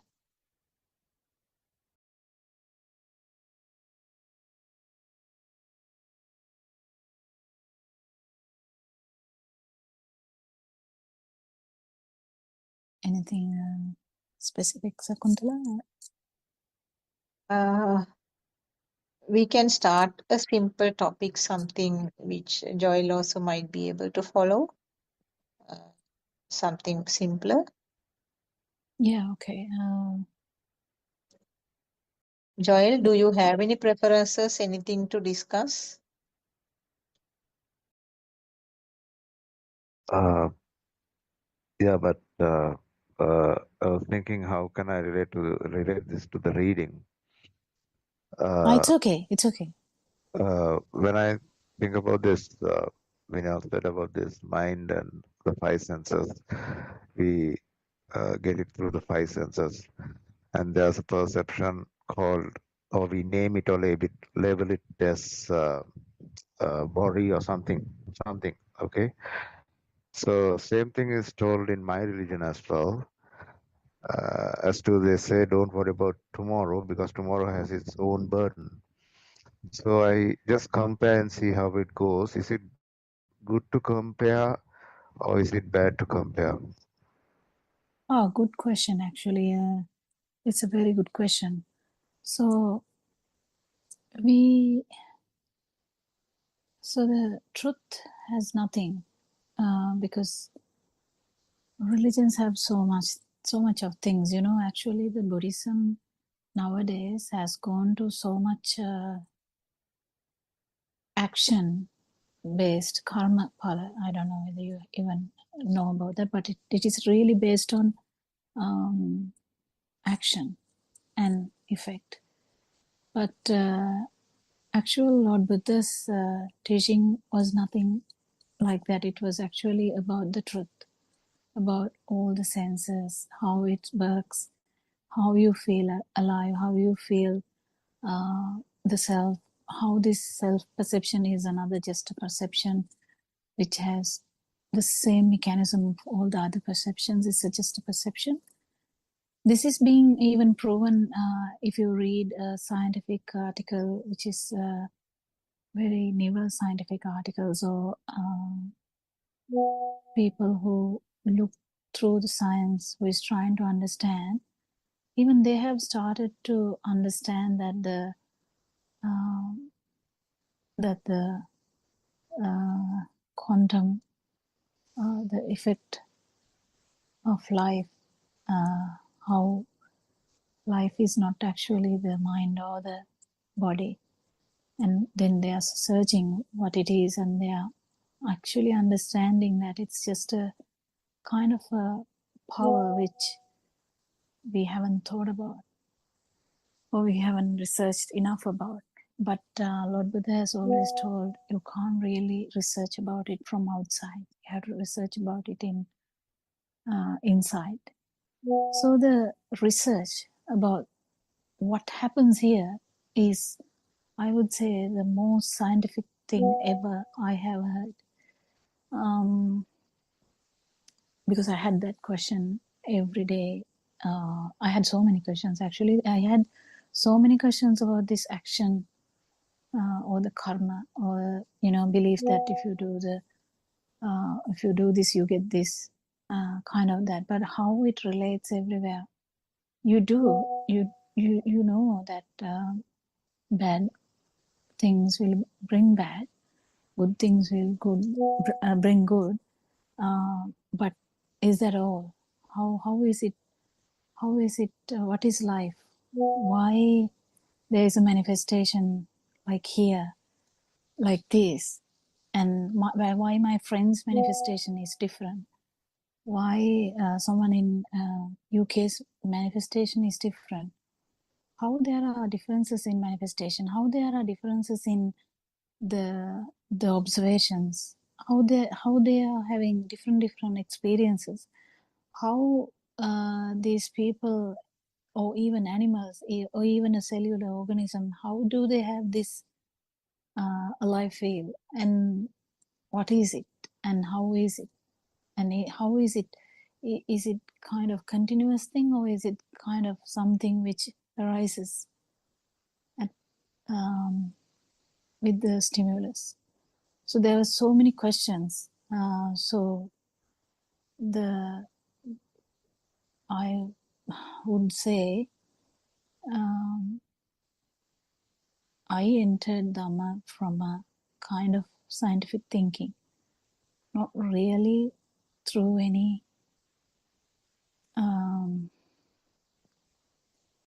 religion aspect actually. So I never had that issue because I just researched, and I still do that. How people look at these things, how people get the views, how people get the strong connections, how people, some people will not get the strong connections, how everything and foremost. But the most magical thing here is how you feel alive. And how does that happen? Why does it bring so much suffering? And is there a possibility of life without suffering? And so the comparison is okay. We compare. So just imagine when I say about the comparison, I did the comparison too, because I compare it with the science, not with any religion aspect. So that's why I value Aranwanse's sermons, because if he understands the person listening is into the science, he will definitely go according to that line. He will not talk to me in a way that he talks to a village mother, because my thinking pattern is so complicated because of what we have learned, and we have so much data, and the village mother doesn't have that much data, so then she doesn't need anything like that. She just need to be said it just simply, that whatever you're thinking is, it's just a mind, and whatever you feel is just your body, the perceptions, or just the sensory organs. That's all you have to say to a simple person. That is enough. So to people like specifically like me, who has so much data, the comparison will immediately happen. So if Aranwanse says, is the light true, I'll be putting that in this system and compare it with data and try and find out what is he telling. But I never had the doubt that about Lord Buddha's the mission can't be this simple, going to a temple and worship and just say, may Triple Gem bless you, and may I attend Nibbana one day. I had a strong notion that it can't be simple like that, just expecting things to happen, just worshipping things, just like you definitely feel like going beyond that. I've already had the idea that lots of beautiful people who have talked about any kind of liberation, they had some kind of vision. Yes, but the most scientific aspect of everything is, I looked at it in that way, means it is a comparison. So there's no problem in comparison. It's just that just the way your mind works. It's just the way your mind works. It's just the way how the data is analyzed in the system. It's how the mind system work, mind sensor works. Because as soon as you put a data, it will, just like in the you ask something in ChatGPT and how it gives, and how Google in that sense, whatever, how it automatically finds something from here and something from there and try to give a like a collective answer like that. But non-self or no self angle is not discussed anywhere, not discussed at all anywhere. It may be hidden, it may be a subtle message somewhere, but it is not openly discussed in any other forum. And understanding this that this life, actually what we feel here is a current, and that is also not there when the stimulus is not taken as a thing. You can't, because each and every time we telepathize into that, and this synchronization happens, and because this happens so fast, we feel like this film is active and happening now. So from the moment you get up until the moment you sleep, the whole film is like working. It's like as if you are inside the dream. How this works, that is the research. What do you think, Joel? So basically comparison is okay, but this is how the data is processed anyway. Yeah, thanks, Doctor, for your answer. Can I ask you another question as well? Yeah.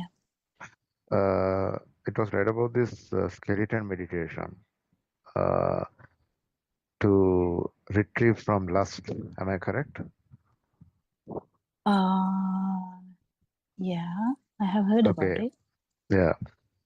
So, like, for example, I'm just saying there's a couple uh, who are married, and if one person does the skeleton meditation and just goes off from the other partner, how does this work? Or if a Well, person is not Aranhansi married, never talk about these concentration meditations. He doesn't put effort at all to concentration meditation. If a mother even start talking about that, he would discourage them, mainly because this science is not there. You know what I mean? Science is not there. Then the skeleton is true to you. What's the big deal about that?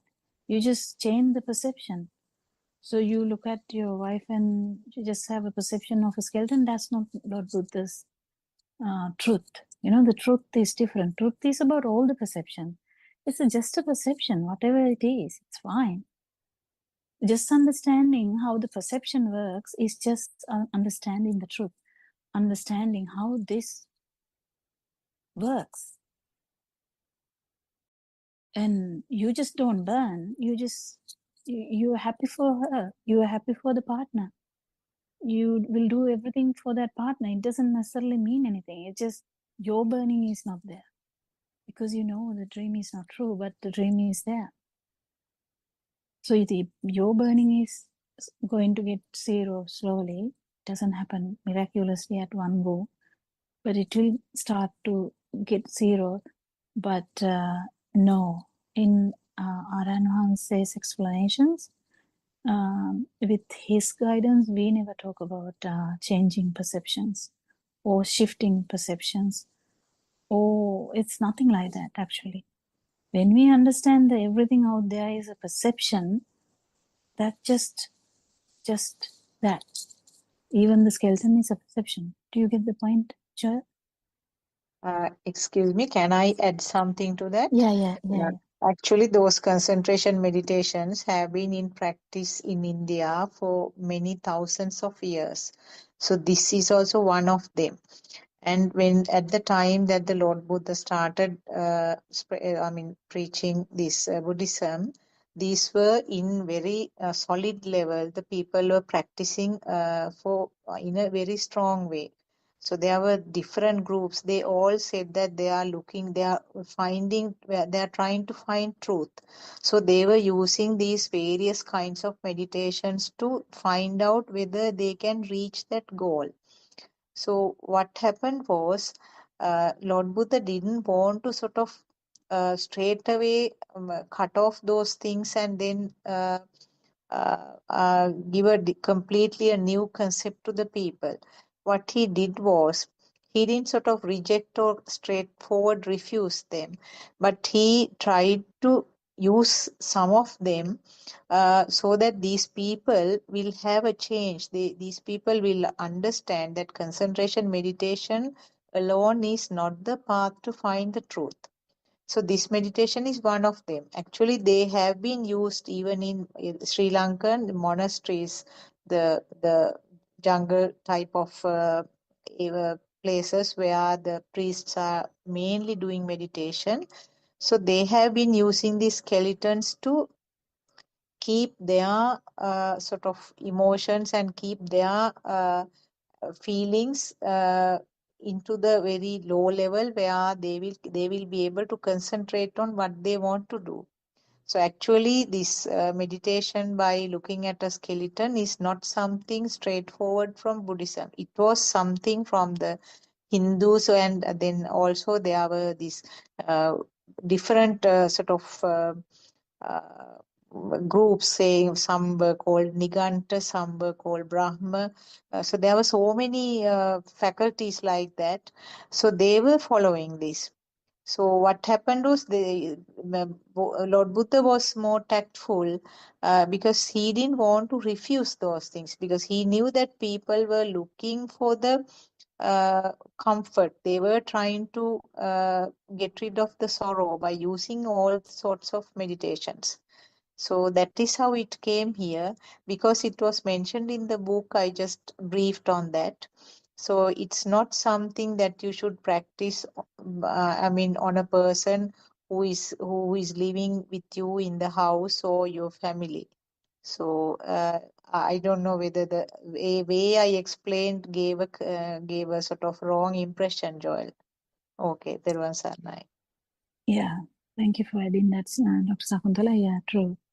So this studying about truth, or researching about truth, or understanding how we suffer, or what is this power behind, or what is this suffering stemming from, is the research we do. And in that research, your power will start to get so low that you will be so feeling so good. That's how it is. And you will not be even going towards even that feeling good sensation, because you know that it is kind of temporary too, and you know it is there until your respiration is there. You feel the mind sensor, you feel the body sensor, you feel the eye, you feel the hearing. That's all, So it's okay. Anything is okay. Everything is okay. So is that uh, a sufficient answer, Josh? Yeah, thank you, doctors. Thank you, thank you. Yeah. So even in Sri Lanka, there's so many concentration meditation practices. So it's okay. I mean, if someone is very happy to do that, that's fine. But if they're thinking it is leading to Nibbana is directly through the research, directly through the understanding of how this suffering works, how this life will comes, and why we think it is kind of a person here, and that self-thought, how it intensifies you to even kill someone or harm someone or lose anything in that sense, or crave for something which will lead to everything. So the understanding the truth is the most important thing. So without understanding the truth, whatever the the meditative state is okay. It is good for good. I mean, we can't say it's bad. It's good, but it's not going to last forever because it's conditional. Anything else, Surangika? Can you add something? Yeah, Theruvan Saranai on my friends. Yeah, I mean, I think like Dr. Sakuntala said, this concentration meditation has been around for a long, long time. And the Buddha didn't want to go completely contrary to society, because there was a way he was diplomatically trying to almost corral them towards a way of thinking, because he realized that all these various types of concentration meditation was only just touching the surface, scratching the surface really. And that was what he himself discovered after a 6-year-long search, that all these various rituals and different types of meditation was only going to a particular point, but not really addressing the core issue of this whole existence. And because if there is existence, there is suffering. And whilst everybody knew there is suffering, they couldn't really put their finger on the truth, the source of the suffering, which was why there were quite a lot of intellectual people at that age as well. But it's just that they just couldn't get at the truth. So what the Buddha realized was that this existence came from this sense, the alive feel, or this whole undercurrent. The sense of feeling alive is coming from this sense of existence and this self-perception. So that was what, with great research into the mind, that was discovered by him long, long years ago. But coming back to these different types of meditation, just like the skeleton meditation, you actually have, somebody said that, some monasteries even have skeletons in the temple, so that they use that for meditation when people come for retreats. But another thing that is there even in the sutra is you divide or you categorize the human body into 32 body parts, kind of, divide it up into blood, liver, skin, nails, hair, and so on, into 32 body parts. And in each of those body parts, you examine whether the I is there, whether the self is there. And to an extent, that is effective, to an extent.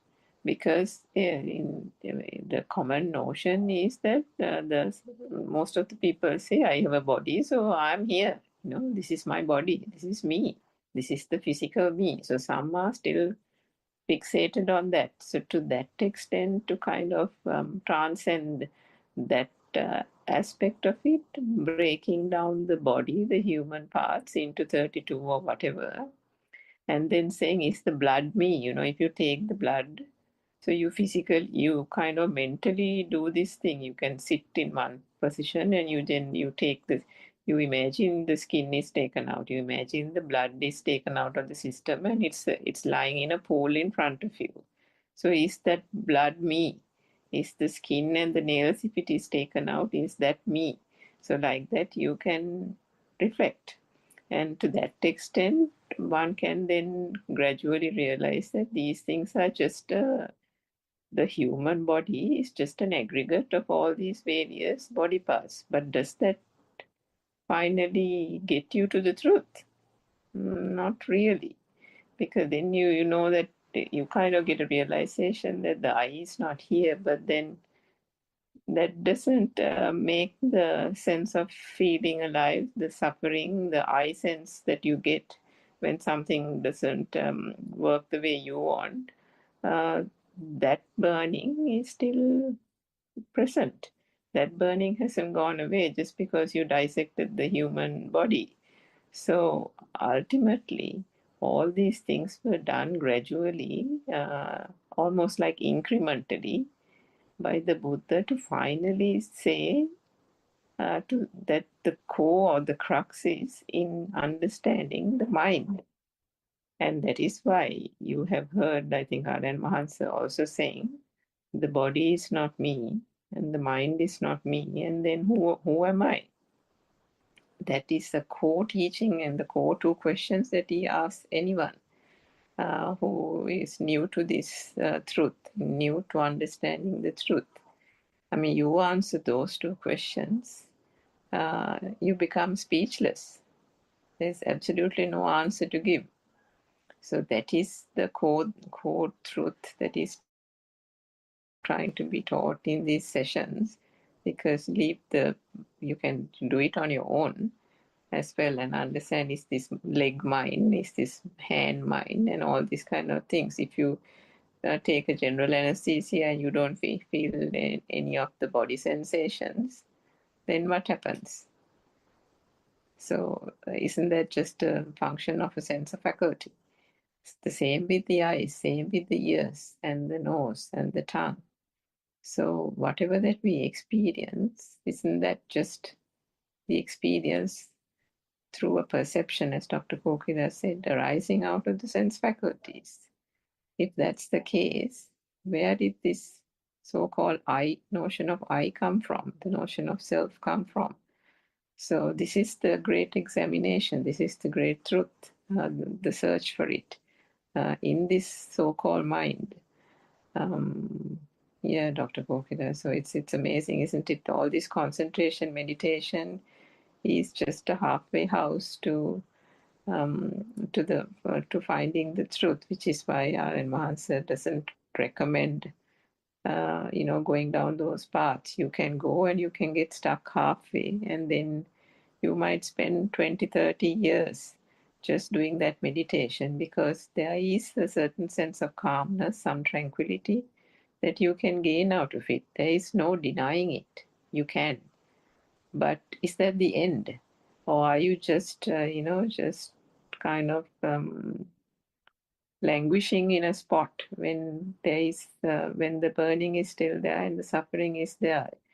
And if one is really curious, if one really wants to get to the core of eradicating the suffering, then one must be brave enough, courageous enough to say, I know I'm feeling very calm and tranquil, and that meditation is like really giving me a good feeling, but hang on, I still have these cravings. I don't like that person, or if somebody says something to me, I'm getting this burning sensation. I'm never satisfied, or something or the other. So why is this? Is the meditation not working in that case? So one needs to be able to be brave, be able to be frank and honest, and see that, is that working, or is that then not the truth? So that search and the honesty and the frankness of one's own search for the truth, I think, is very important. Yes, Dr. Gopilan.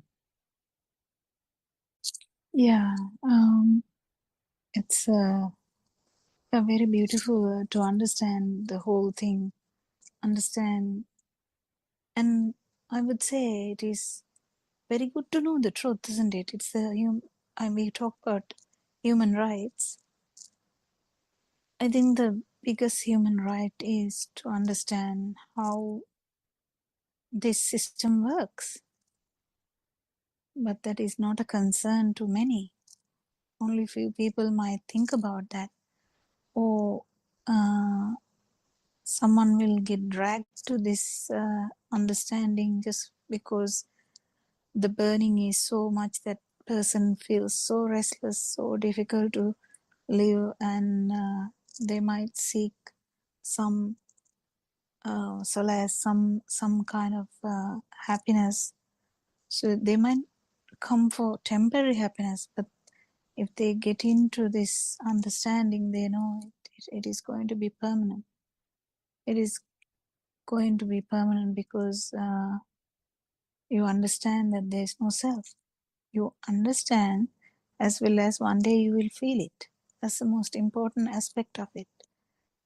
So the beautiful truth So the Aranohanse has actually talked about all these aspects here. He has so much, some discussions. Before that, he has done so much just sermons. Then he started over the phone. People were asking questions, and he put them to the YouTube as well. So that's how this whole thing has started. So I just heard one day that he was talking about that how there is no self, and that's why I asked few questions in the first place. It just I wanted to know how he is telling that, because out of the interest, like so that is how the interest began, and of course you will compare with whatever the knowledge you have, and you will keep questioning him until you get kind of matching answer. But then it's I mean we still keep understanding how deep this is going to be, even if you understand Dhamma, and even if you feel it also randomly, if you haven't become like that completely, there's always a small gap. You know the gap, and but still the noble friend's influence is there all the time. Yeah, I think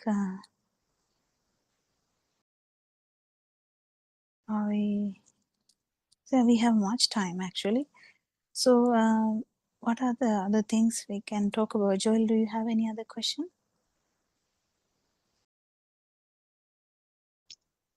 The other question is like in Buddhism they talk about rebirth, right? After death. If you are in the action and cause, yes. If you are in this no self dhamma, that is what is. So it is different, like yes, they talk about that. Yes, 100%. Yeah. So why didn't Buddha be reborn? Buddha? Yeah. Why didn't he have a No, rebirth? because there is no self vibration. So that's the thing you understand. So imagine a person is dying. What is dying? Dying means the system stops. So why there is some power left is the question. Why a child is born, and is telling about the past birth, and they match exactly how he hit the train, and how and actually when you go back to that place, there was that person, and exact same thing which a child can't imagine. Child can't imagine, child can't read, child can't listen to radio, but he's talking about something which happened years ago. How come that happened?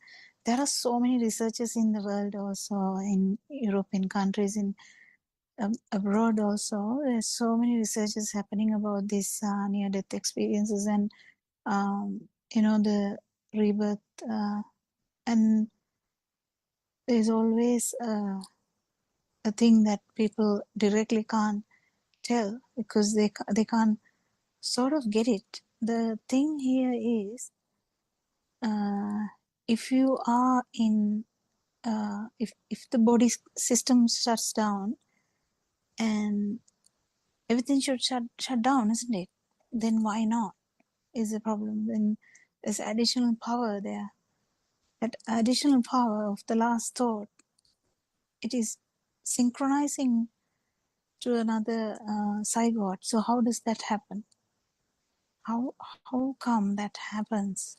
It can be human, it can be any animal, it can be anything. So this is what the research included. This is what the research went on and on. And yes, rebirth is there. If there is, if the vibration is there, rebirth is there 100%. But if the vibration here is not there, and you completely understand this Dhamma and your vibration dies, in the sense gets zero, your system will stop. Yeah, that's it.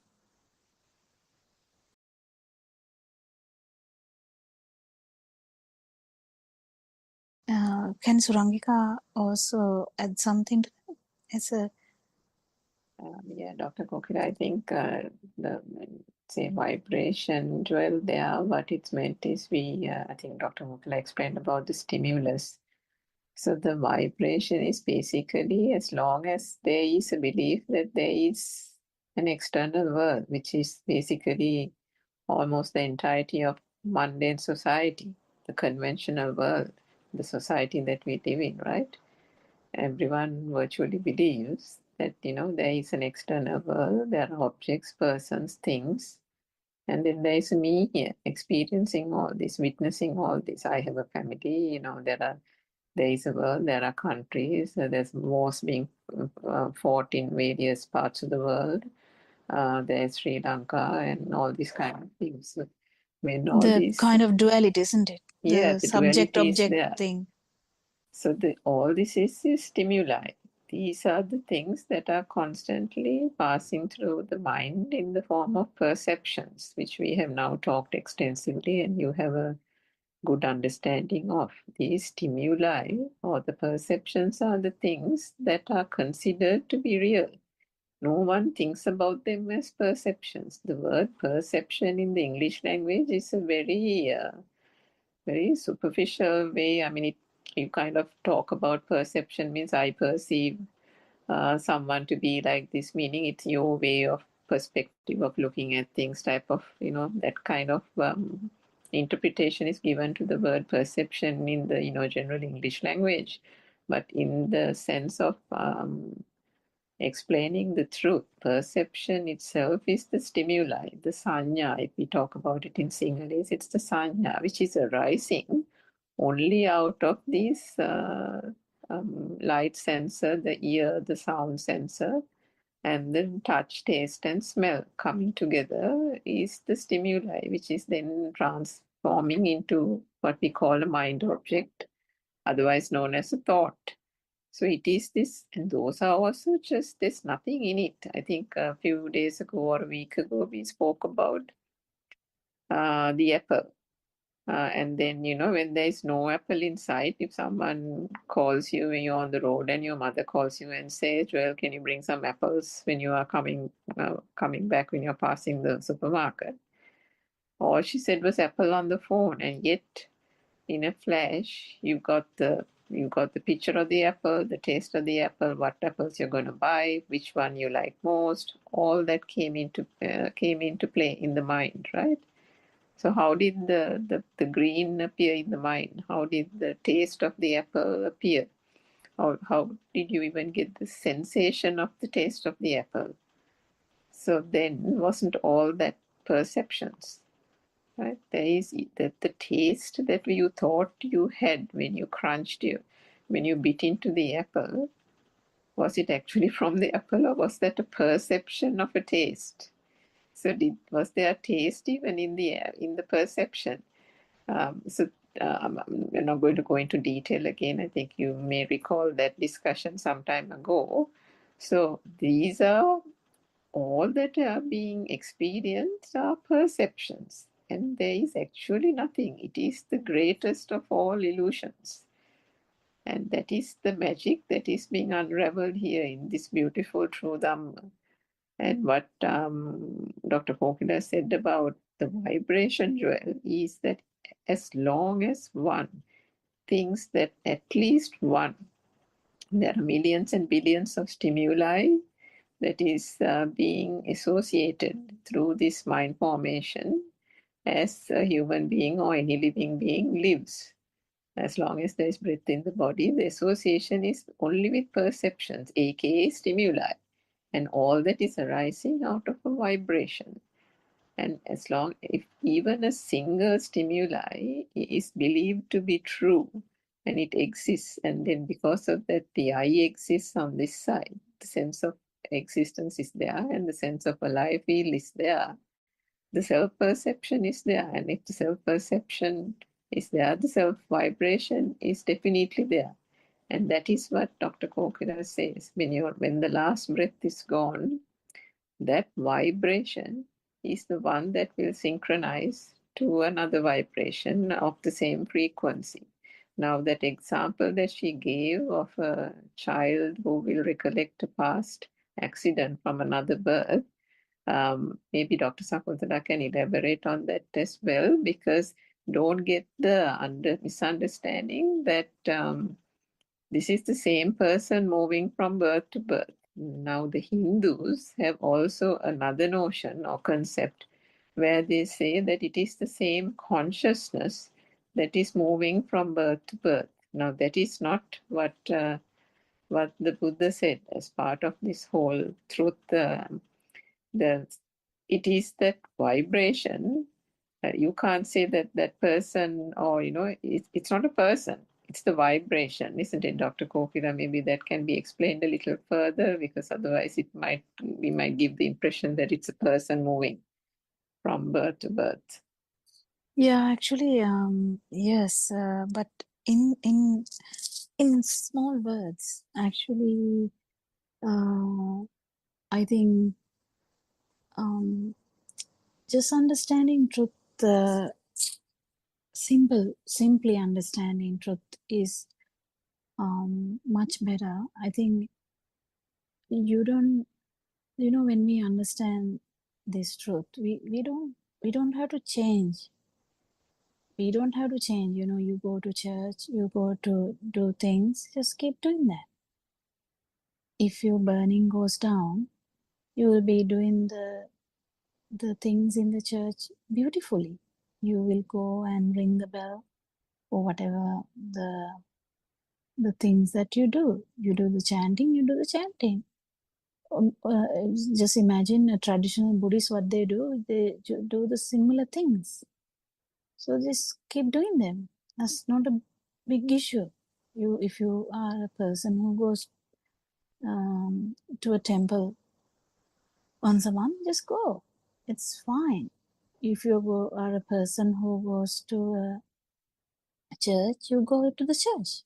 If you're a person who goes nowhere, yeah, okay, don't go anywhere. It's fine. Imagine a person that nowadays there's all the kids in the sense literally these English speaking countries, all the kids, most of them, they don't specifically believe in anything. They just don't. They just do things according to their parents. That's fine. Imagine someone is Hindu. Yeah, they just keep doing the traditional paths that they go to the Kovil and they do the I have gone to churches, I have gone to Kovils, I have gone to kind of everywhere where their rituals are so beautiful. So that is not the problem here. Problem is how we understand how this burning comes. Burning comes because the stimuli is taken for granted or taken as real. And if we understand the perception, whatever the perception, it doesn't matter whether it's a light, whether it's a sound, whether it's a bird, whether it's whatever, it doesn't matter. So Joel, the basic message is actually just flow with your life. Just flow with your life, whatever the flow, whatever you do, it doesn't matter. Keep doing whatever you're doing. You do daily ritual, whatever daily ritual, there should be a daily pattern of things, and the pattern is going to continue even if you understand Dhamma. The pattern is not going to change. the burning is going to die down. Did you get the point, Joel? Yes, doctor, like go with the flow, life flow, Yeah. but your vibrations and your burnings will just calm down as it is. And one day it will come to zero. That's the most important aspect of it. But you don't have to predict about that. You know, you don't have to look for it. You just keep understanding that whatever the system is, this human system has a system. You know, if you go into scientific part of it, you know that it has a system, the sensory system. You feel, you see, you hear, you think. That's all you do. So whatever the activities, they are just the outcome of that system. Whatever the words you talk is the outcome of that system. So you keep understanding this system. It's a system. It's fine. So whatever the activities you do, it doesn't matter. You go to the church and pray. It's so beautiful. You you know the beautiful they do so much beautiful lightings, and yeah, if you go to a you know the different cultural weddings, you can understand so much about their cultures. So there's no problem there. Buddhism anyway has no place in telling that the other religions are wrong or other religions are right. The actual Buddhist philosophy has nothing to do with that. Actual Buddhist philosophy is about truth. That's all. And if you know that, and if your burning is coming down, that's what it matters. You know, you will be the human being who has least suffering inside you, and you might start to feel everybody else is suffering, and you will help them whatever the way you can help. You will love them without yourself. You would look after them whatever the way you can. It's just the flow of life. So the pattern of life is just part of this dream. It's fine. Nothing to be upset about and change it. Even Aranwanse has never, I mean, we have had so many people calling him from different parts of the world. Their life patterns are still the same. He hasn't asked anyone to change their life pattern. Not at all. Not at all. I mean, not one single time. But if they go towards concentration meditation, he might say that's not necessary to get rid of the suffering. But, you know, even that, you're not going to put a boundary or barrier, because you can't really give truth to someone by force, can you? You can't. Just can't. Can you like say, can I say to my son, you listen to this truth, otherwise you will be expelled or something like that? No, they will be like, you know, they will never even look at that. The main important thing is whether your suffering is less or whether your burning is less or whether it's going forward and getting much better every day, not concentrating on anything, not purposefully doing it, just by understanding how the system works. Anything, any question, Joel? No, doc, thanks. Yeah, I think Sakuntala and Suranka also will agree. I mean, Yeah, actually, as you explained, actually, we do not have hard and fast rules in Buddhism because Buddhism is not considered as a religion. It's a kind of philosophy where any person from any background can explore. Because Lord Buddha has said that come and see. Don't believe because I am saying this. Do not sort of uh, be just a follower and believe what I'm saying, but come and see. So that was one of the main things in this Buddhist teaching. So as Kokila said, I mean, any person can follow whatever the traditional and whatever the religious things that the person has been doing, and there are no restrictions because now there are enough people who are married to a person from the different religion, and as long as there is respect to each other, there won't be any clashes, and it will sort of move forward very smoothly. So similarly, you can just listen to our discussions. If there are any questions, you can always bring up, uh, particularly if you have anything against to what you have uh, heard from your teachings. You can always bring up that point and we can discuss. We can sort of find out what is the truth and how you can balance it.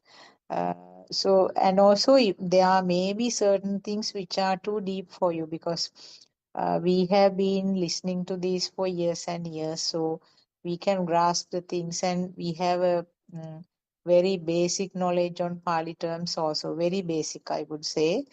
So therefore, the grasping ability may not be as good for us.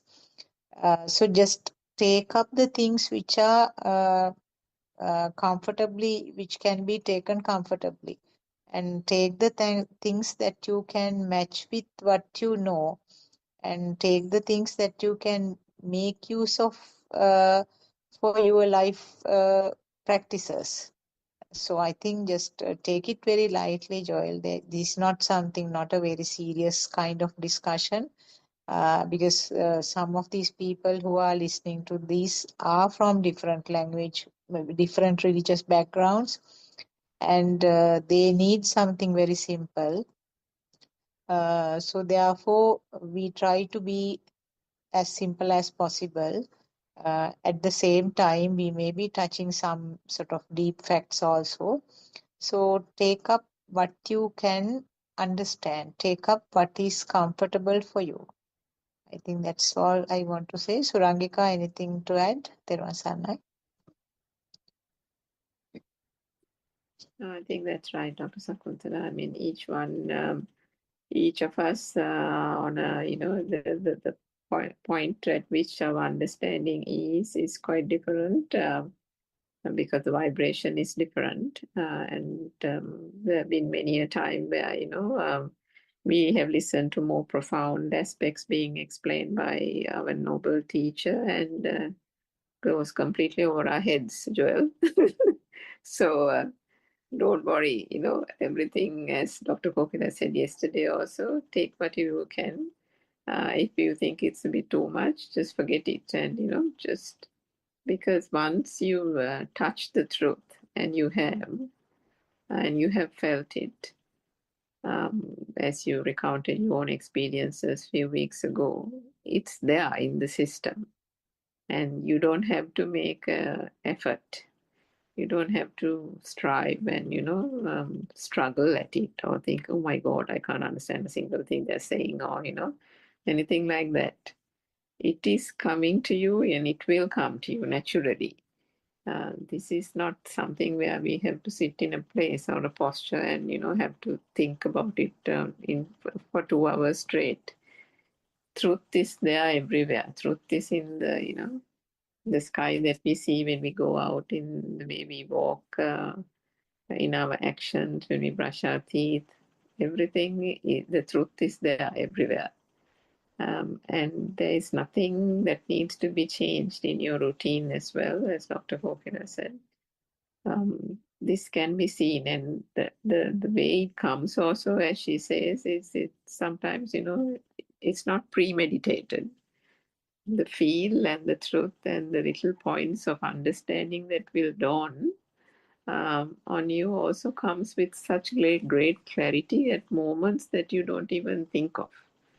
Isn't it, Dr. Kokila? So that is the beauty of the truth, and that is why whilst there needs to be effort, there is also a great balance also there that needs to be. Just don't have to kind of do too much, isn't it? Yeah, I think I just had an interest in the sermons and I just kept listening. And initially, I have just called Aran Hanse and has asked, then how does this happen? Okay, then how does this happen? You know, it's just like an interrogation where we're trying to get to our point. But with his kindness, he just goes on telling, he understands our background and he will understand the question, where the questions are coming from, and he will just tell according to that. So that's how it is. So the human basic kindness, human basic,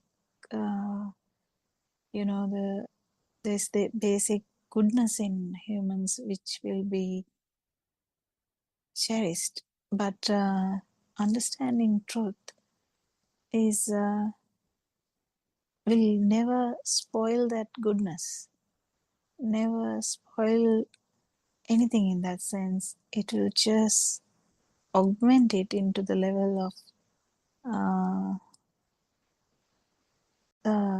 it will be super kindness. Actually, it will be super awareness. It will be, you feel everything, and you feel kindness beyond your limits. You feel them basically. So yeah, that's it. And one day Joel might just help a person without even uttering one single word of these in your own way. And well, it's just the nature.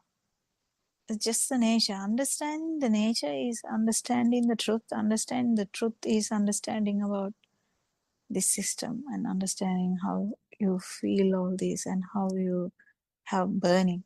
This feeling system is normal. Burning is abnormal. And we are trying to find out how to get rid of that burning. That's why people actually went in different paths and tried to find the no suffering state. But believing in something is not good enough. We know that. Just believing in something because it's just a belief. But this one is here and now. You are in that beautiful state here and now. Not when you are, not after death. That's what I'm saying. So if we are in that tranquility here and now, yeah, that's it. So nothing much. Yes, Joel, do you have anything to add? No, thanks for making it easy. Because I was stressed out to practice it here and now, whatever I hear. So I couldn't do that. Anyway, now I know. No, It has don't try to practice it. It will come to you. Whenever we try to do something, it is stressful, isn't it? Yeah, we try to do something, it is very stressful. Just let it go. Just feel the flow, and you will understand how this mind works, how the mind is flowing, how suffering comes. Also, sometimes you might really laugh at it. Sometimes you might be like, wow, this here comes. And you understand what stimulus is bringing that back. And you'll be like, oh, okay, this perception is still a thing to me. That's okay. Because nothing is going to be rectified like next moment. That is a self need for us to, like, attain everything, get everything, have everything, entertain the six senses. But if you let the flow, the system to flow, and truth will be there, and you will start feeling that. And the more feel you have, less powerful the mind is. Whatever the mind says, it's okay. Mind will say something anyway. It's fine. So that's what I told yesterday also, because I felt the I felt the stress kind of thing again. That's why I told you, just take it easy. Because if someone is hearing this Dhamma and going to get stressed about that, that doesn't mean that we have done something wrong. Definitely that is something we have done, we as in the sense, whoever holding this is not helping you. We may be not helping you. So that's why I wanted to actually add that. So this is nothing to stress about. This truth is just there, out there. You just know the truth. You just know that in the mirror, there's nothing actually in the mirror. It's a mirror. Just know that. So don't we actually use the mirror though? We use the mirror. What's the big deal? We use the mirror. We don't break the mirror. We don't, cover the mirror. We don't sell the mirror and buy another mirror. We just use the mirror we have. But we know that the mirror reflection is just a reflection. Same. This dream is similar. It's just flowing. It's okay. You just flow with that without burning. That's the most important thing. So take it easy. As I said, I felt that yesterday. So take it easy. Take it light. Whatever said here, if it is too much, just drop it. And I think you have kind of got this sense now. But when we try to compare in our mind, or mind asks a lot of things, like when I heard this Dhamma, when Narayan is saying something, I'm like, okay, in science, this says, then how can I explain the science with what Aryan Mahansa is saying? That's what I've had. I didn't have the other stuff. I just had the scientific things blocking the path. So now I know they are just perceptions. It's fine. So have I dropped the science? No, I'm still functioning, still treating patients. What's the big deal about that? I feel the patients more than I did before. So I help them more than how I helped them before. When they enter the room, I feel them more than I did before. Nothing is a problem. I listen to them. I feel them. I go by their burning points. No single word of Dhamma. Nothing at all. I talk only in these Zoom discussions. I don't talk anything at all out of this Zoom. Not inside the house, nothing. Not with nothing at all. If someone is if there's a circle of people, nothing. I don't know anything. I flow with them. Do you get the point, Joel? Yes, doctor. Thank you. Thank you. All good. So I think we are running out of time, so we'll stop the Zoom discussion for today. We worship Paranonse for giving this noble friendship with so much, truth about the self and the suffering.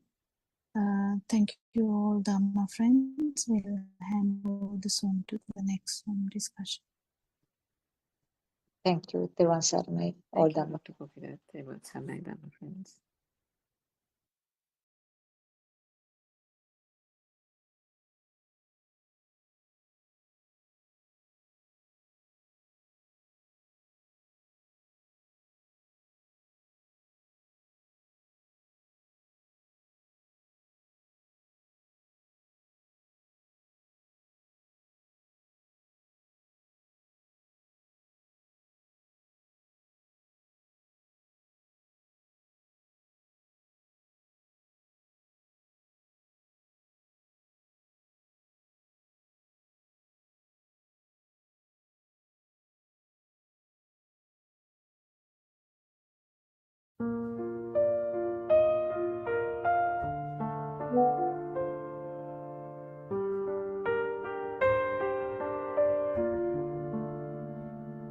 Inside silence, with all things going around, wild voices, storms passing mild.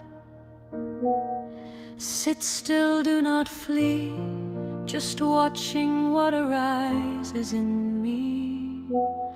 Breath by breath the noises fly, like passing clouds across the sky.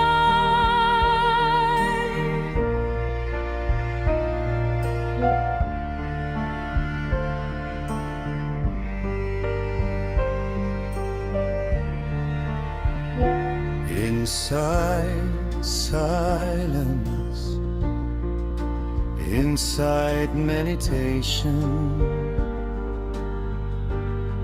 where I meet myself, only to see there's no one called me.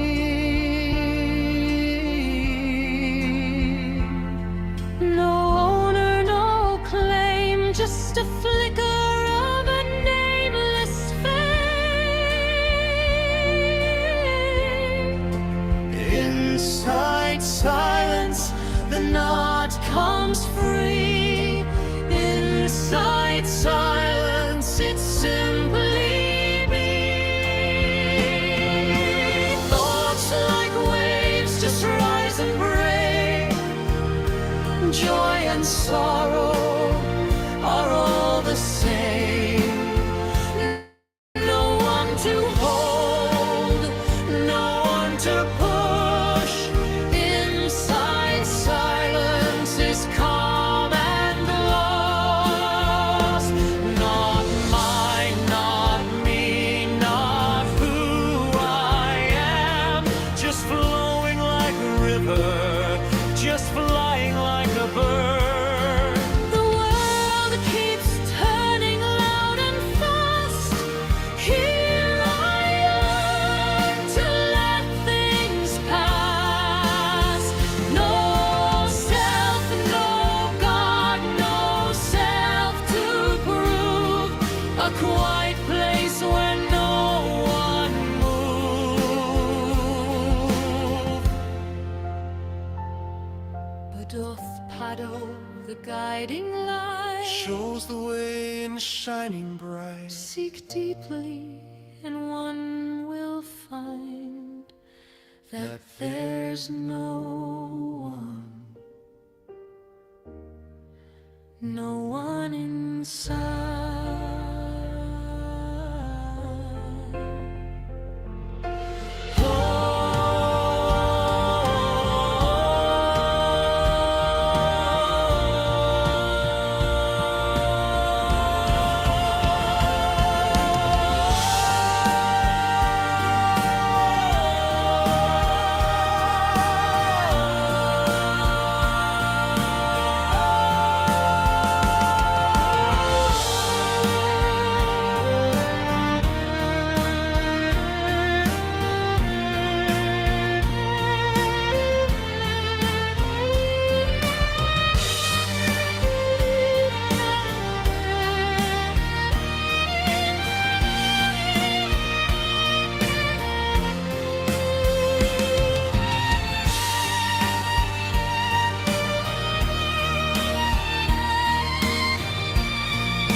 With the book reading, The True Dhamma Has Awakened, Volume 2, page number 68.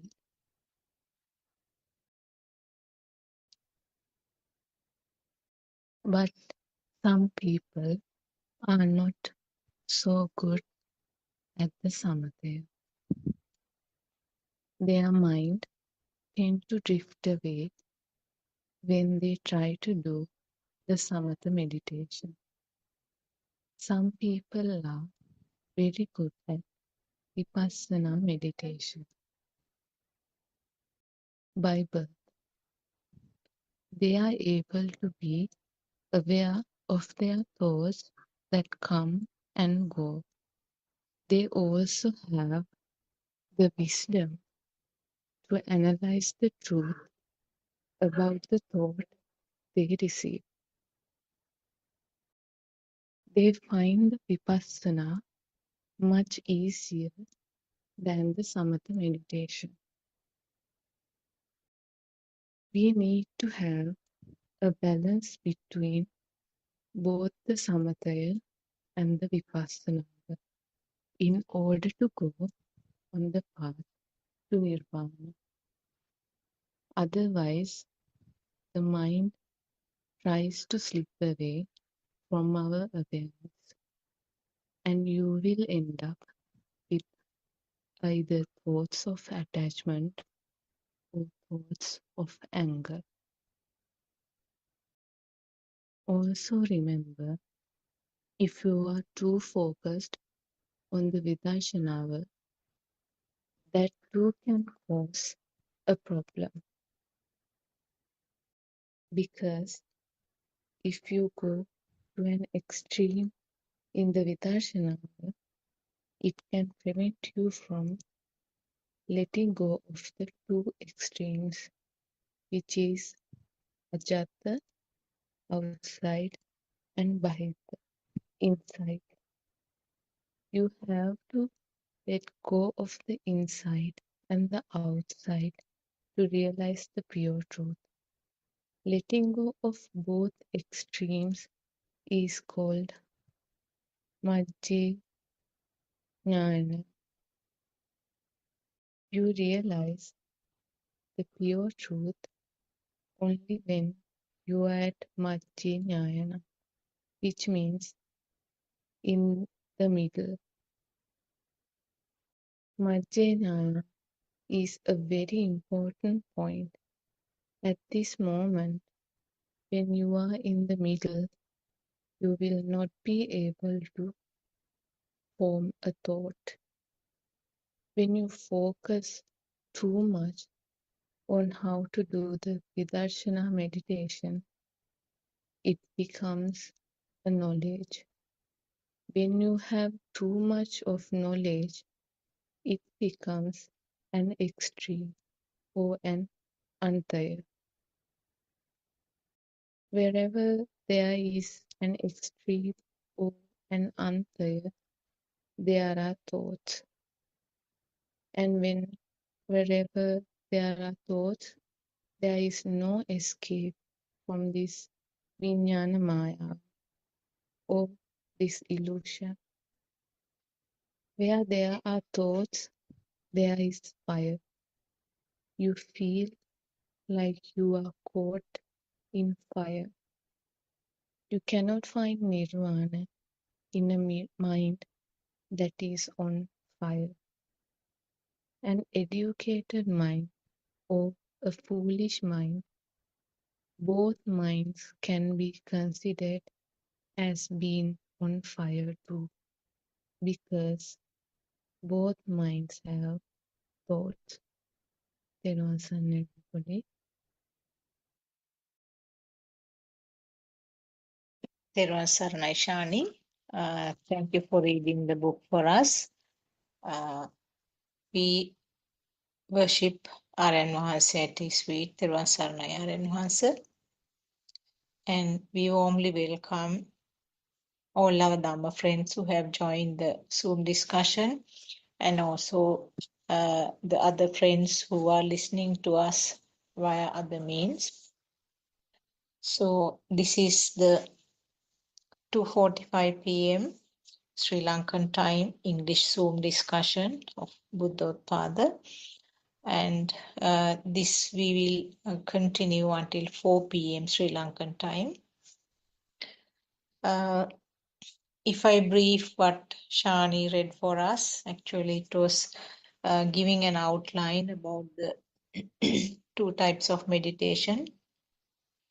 Samatha meditation is what is called concentration meditation, where the mind is tried to be, or the thoughts are kept at one point, concentrated on one point.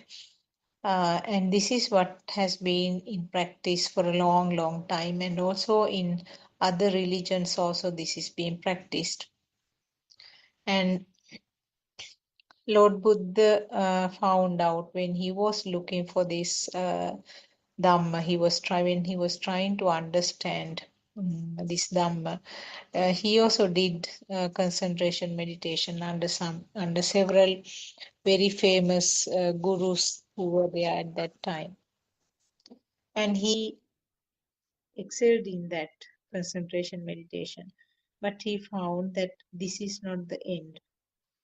In fact, those gurus offered them the second in command like place, so that he can continue to be a teacher and guide the followers or the disciples, because they had lots of followers that time, because the trend was to find out the truth. So there were lots of people looking for truth, going from person to person, trying to understand what is the truth. So anyway, Lord Buddha, he was a hermit actually. He hasn't reached this state of Buddha at that time. So he left those places, and then finally what he found was this, what is called this vipassana meditation or vidarshana meditation. And with that he could explore and find out the truth. Actually, it's mentioned as vipassana meditation in this book, but under that, two things are described by our noble friend R.M. Mahanse. Vidarshana meditation or insight meditation, which means that we try to analyze, we take a thought and analyze and try to find out how it is formed, how it is created. The beautiful example that he gives is that if you analyze a leaf of a mango tree, the pattern of that mango leaf, then you know that all the mango leaves have the same, more or less same pattern. So you don't need to analyze or check or examine all the leaves in the tree, but just analyzing one or experimenting and finding out how that pattern is in one leaf, that is enough. So it is called this insight meditation or vidarshana meditation, where a kind of piercing deep and deep to find out what is the truth. And the vipassana meditation is something that you experience with that knowledge, where every thought, like you seeing all the mango leaves in the tree, the thoughts, when one thought is analyzed deep, and understanding how it is formed and how the thoughts are behaved, how the thoughts are formed, then you need to analyze every thought that comes up, but you know that every thought behaves in the same way. So you become an observer, kind of observing when it comes to vipassana meditation. So those are the two things I wanted to bring up. All our Dhamma friends have joined, Dr. Kokila, Surangika, and Sudharma. Theruvan Sarnai to all of you. We can start our discussion. I was just briefing what Shani read for us. Theruvan Sarnai.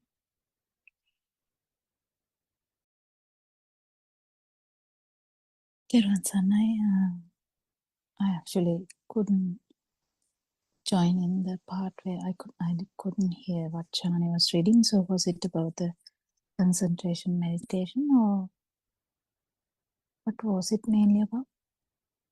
It was actually just an outline about concentration meditation and the Vipassana meditation. But under Vipassana meditation, I tried to explain what is meant by Vidarshana or the insight meditation.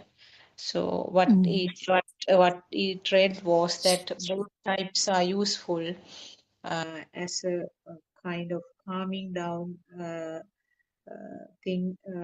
Concentration meditation is useful, and Vidarshana meditation sometimes increases, I mean, you improve with the knowledge, but knowledge alone is not going to be helpful. So both should be balanced. That was what was read. Actually, Vipassana meditation is not only knowledge. Vipassana meditation is like piercing one thought with Yeah, that I mentioned, with yes. all the with all the things that we know about how mind is created.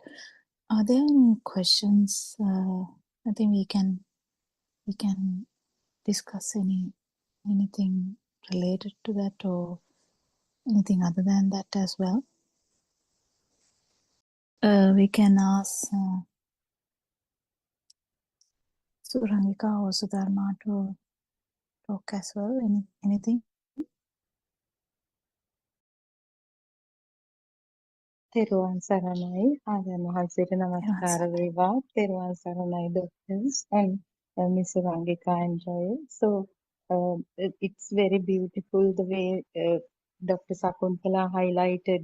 This is actually I am writing an article also. For that also I have some issues. So I am again seeking help from you, especially to find the best words to be used when we are kind of translating a chapter related to insight meditation. So, Doctor, I would like to explain how I have understood them. So, in penetrative meditation, or Vipassana meditation is, as you said, seeing through the stimulus. It's like going deeper to see the truth of it, how it is formed, that there is no truth in that.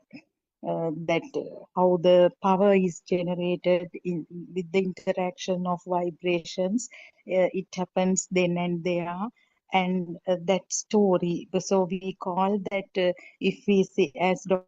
Sakuntala said, when you once see through a certain stimulus, when you properly understand, feel it, it's like seeing the stem pattern of a single leaf of a certain tree, or opening a mangosteen so that you see the kernel and everything. It's the same. So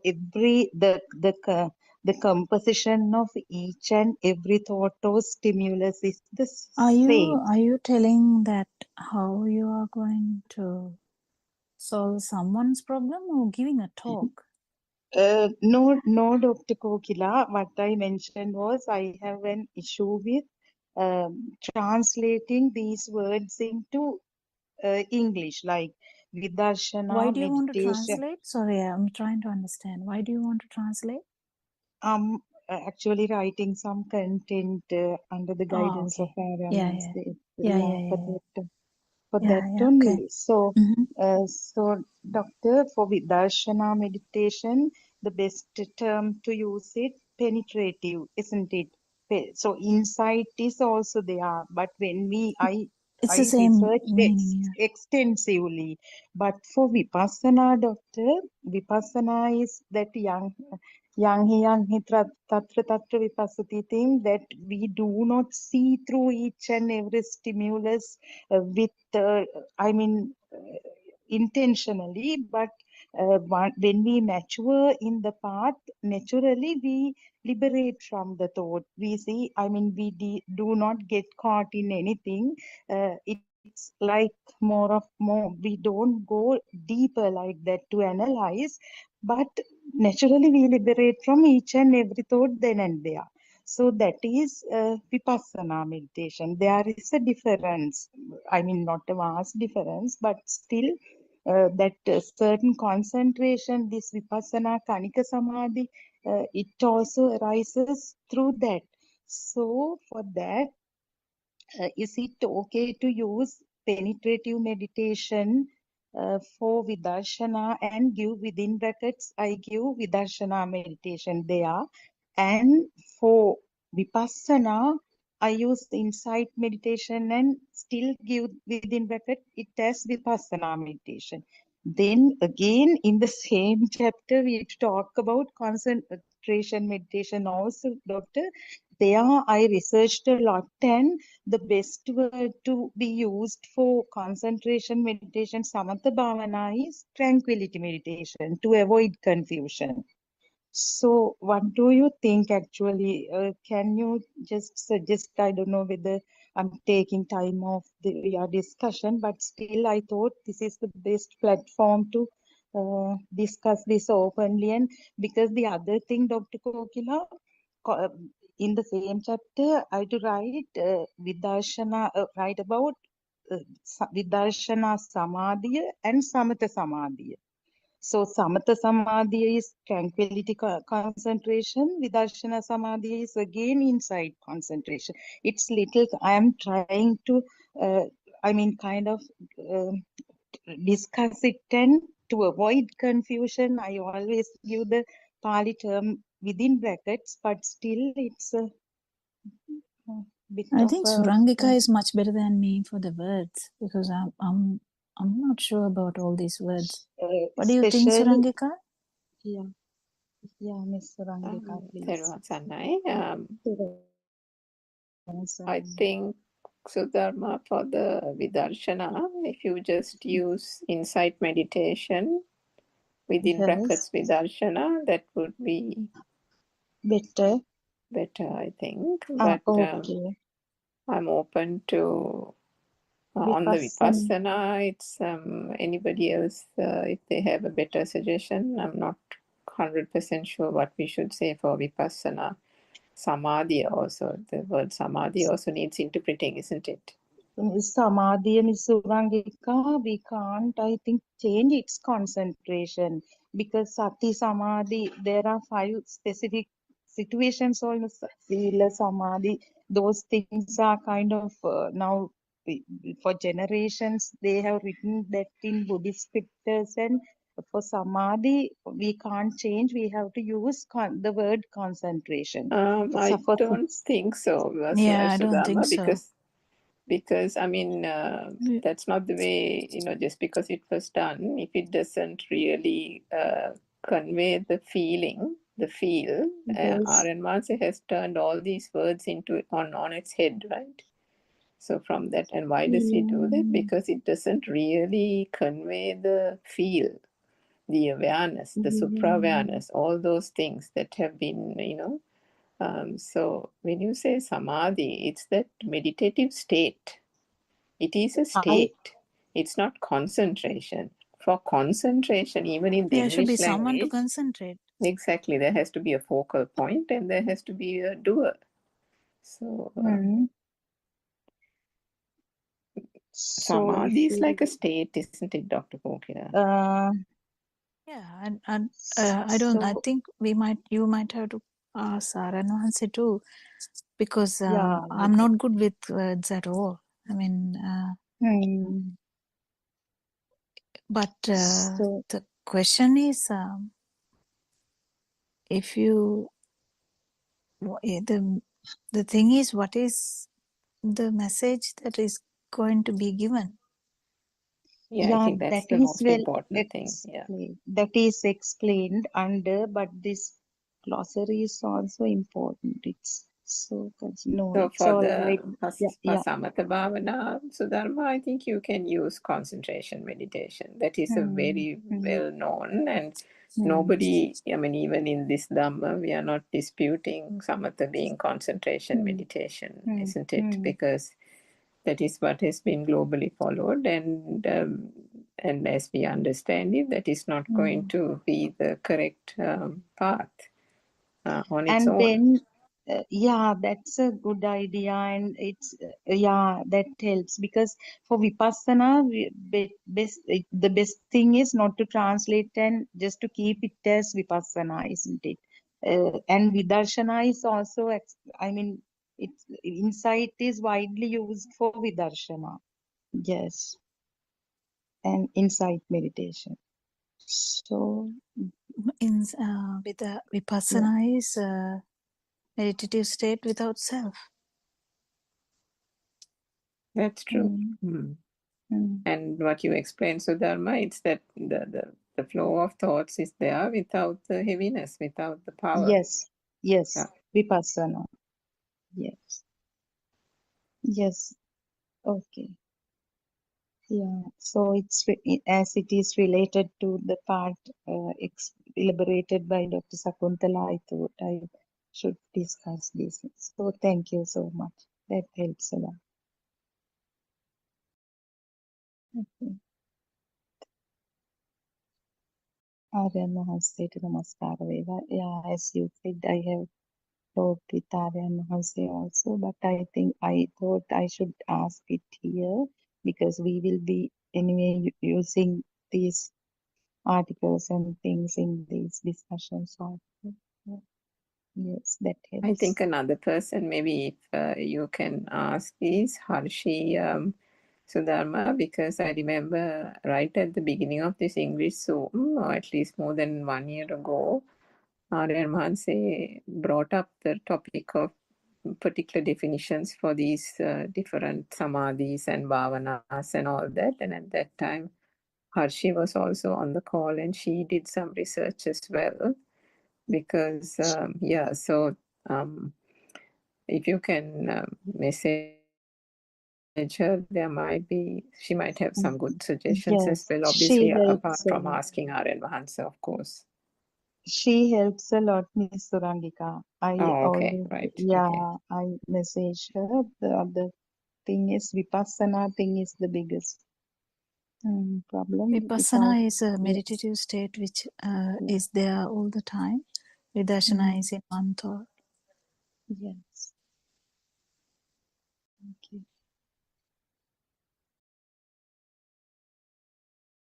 But that thing is without self. Yes. That is the thing. I'm not good with the words, but it is difficult, isn't it? Yes. And Dr. Kokila, as a question, now when we say that use the term radiant mind in association with the newborns, actually there is again a mind, mental image that, okay, the radiant mind, there's something called radiant mind and it's there at the birth and so on. But still, in this Vipassana meditative state, when one liberates from each and every stimulus, again, can we call that state is all as radiant mind experience? Radiant mind without self again. Yes, yes. Because the self vibration is not there in an arahant. Okay. It's a radiant mind without the self vibration or the power.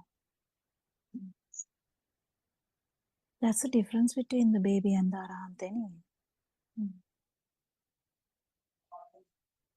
Isn't it? What do you think? So at the arahant stage, the taints have no any power. Is that the difference? But Yeah, there's no power. yeah, no power. No taints, There are no no power. taints even. No taints. No Yeah. taints.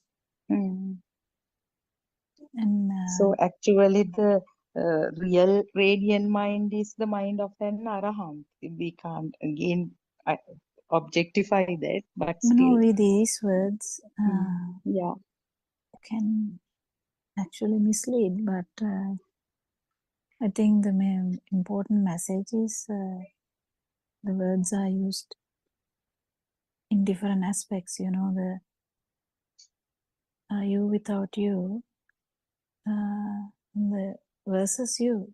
So it's very difficult. You just can't say, but it's I don't know. I mean, radiant mind. We can't actually attribute any defilements to a radiant mind anyway. But the radiant mind of an arahant doesn't have the self view, doesn't have the self perception, doesn't have the self vibration. That's it.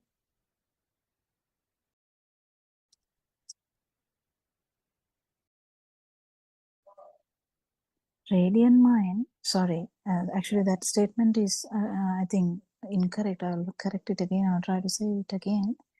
Radiant mind doesn't have the, not the self view anyway. Self view is broken anyway. Because even in a baby, there's no self view. There's no self perception as such, just in taints level, isn't it? So it's very, very difficult to say. But the main thing is no power. That we can say, no vibration, because that's the only thing that is there in the radiant mind. Radiant mind, there's no perception whatsoever. It's just a vibration. It's something you feel. And Dr. Kokila, at that point, we cannot assign a certain period age up to these. I mean, 4 months, 5 months, the Never child do will that. be Never do that. never. Yeah, we can't Why are because you trying to even do that? yeah, that's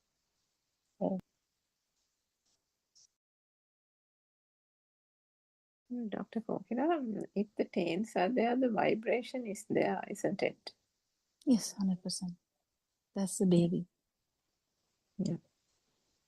But the taints means the Dasa Sangyojana, but in Dasa Sangyojana,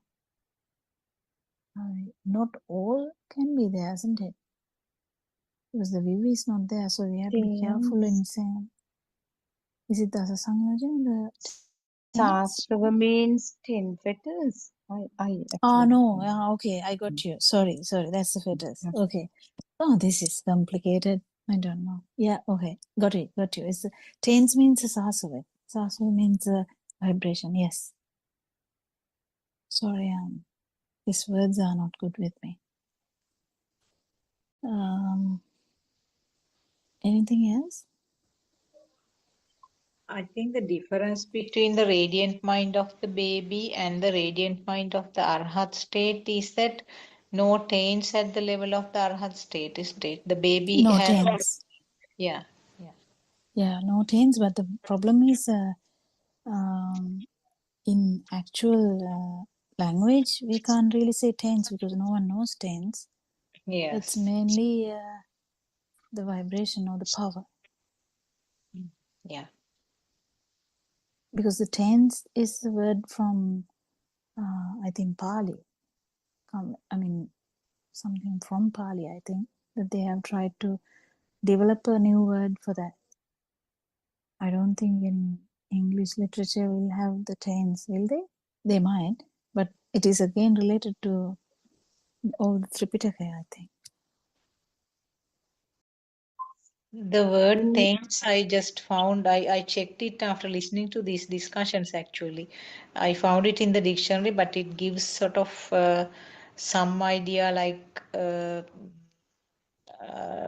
dirt or whatever underneath, not surfaced. Some meaning like that. I think they use the word cankers as well, isn't it? Yes, as well, yes. They say it's mental impurities, but that's like very surface-like, isn't it? When you say impurities, whereas here we are talking about a underlying current kind of thing, which is a far deeper connotation to it, isn't it? Because that in that vibration lies the entire samsaric thing, although Yes. You know, everything is lying in that little, in that one vibration. Mm.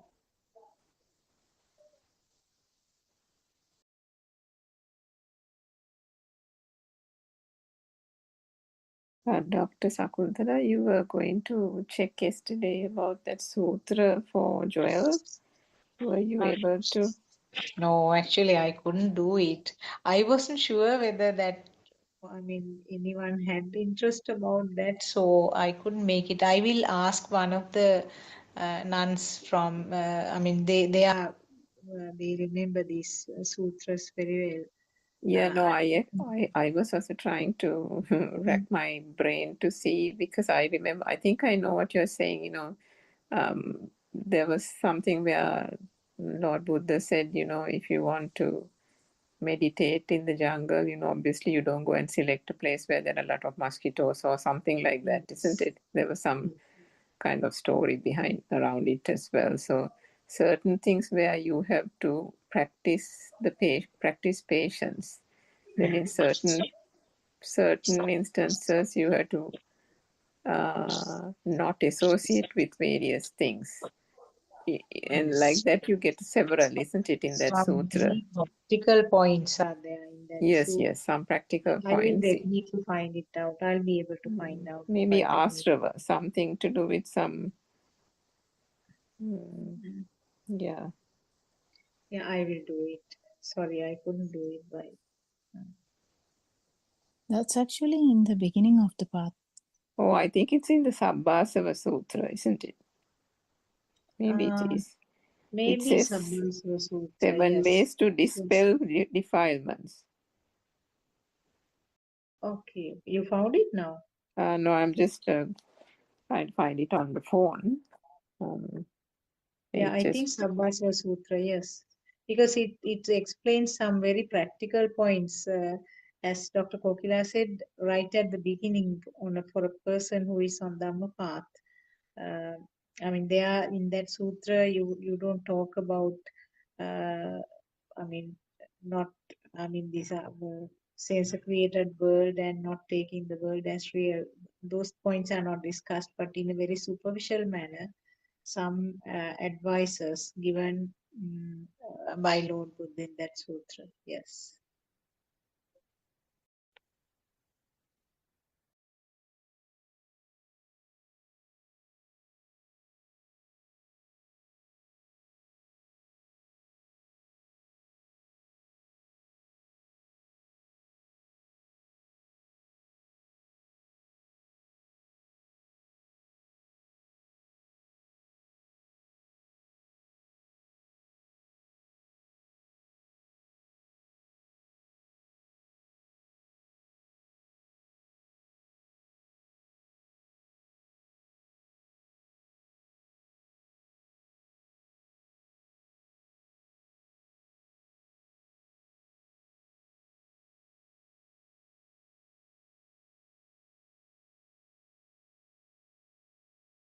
Anything else? So we can discuss something. Yes, sir.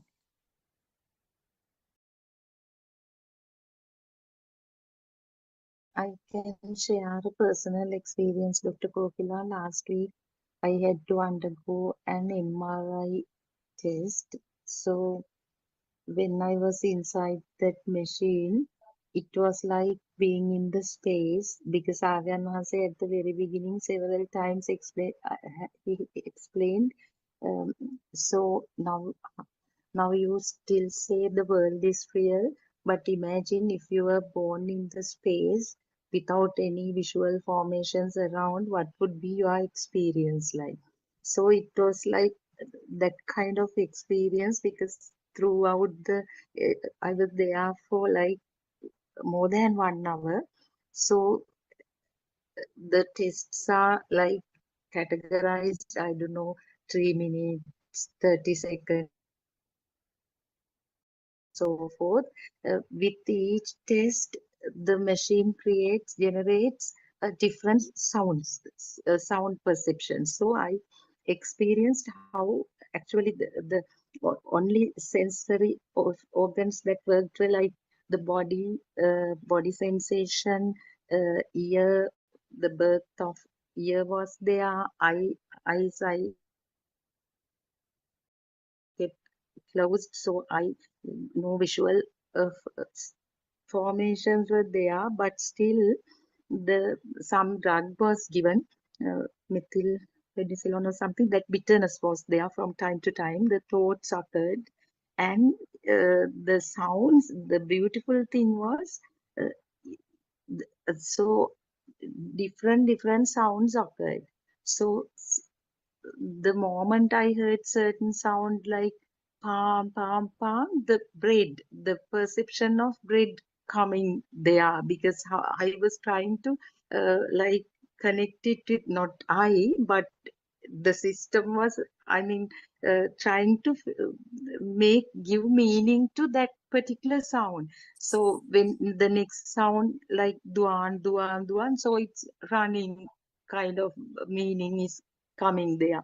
So that way I experienced how these perceptions, they are mere sounds, but still, since we knew the mechanism of the how the world is becoming real and the work of this mind consciousness, uh, it didn't, I mean, uh, go far, like there were not no strings of thoughts, but since I was so much isolated and I was there all by myself for a long time, at once it occurred at the deathbed.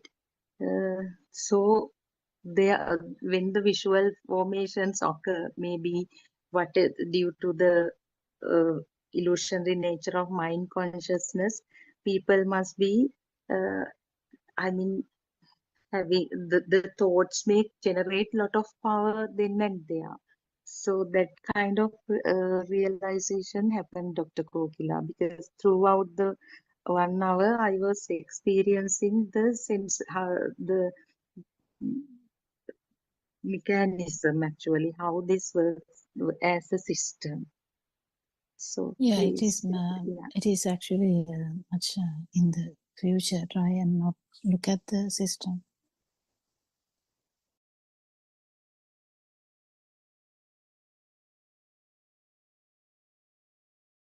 Now you have the habit of looking at the system in the future. If you have clear understanding about Dhamma, you don't need to try and look at the system. Just let it happen.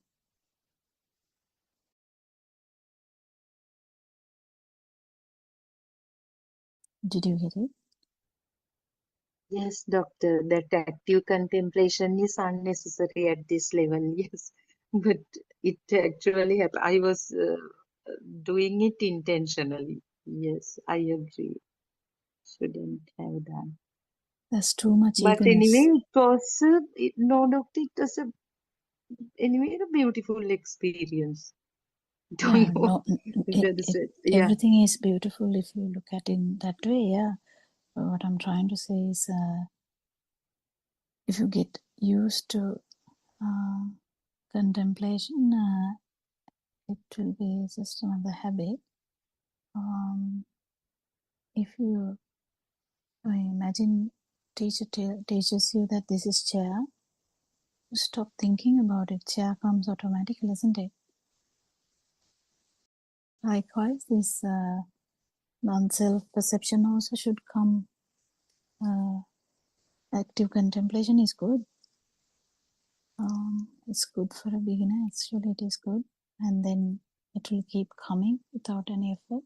It is okay. It's also okay, but then just take it easy and let it happen is the best thing, I think. Yeah. Anything else?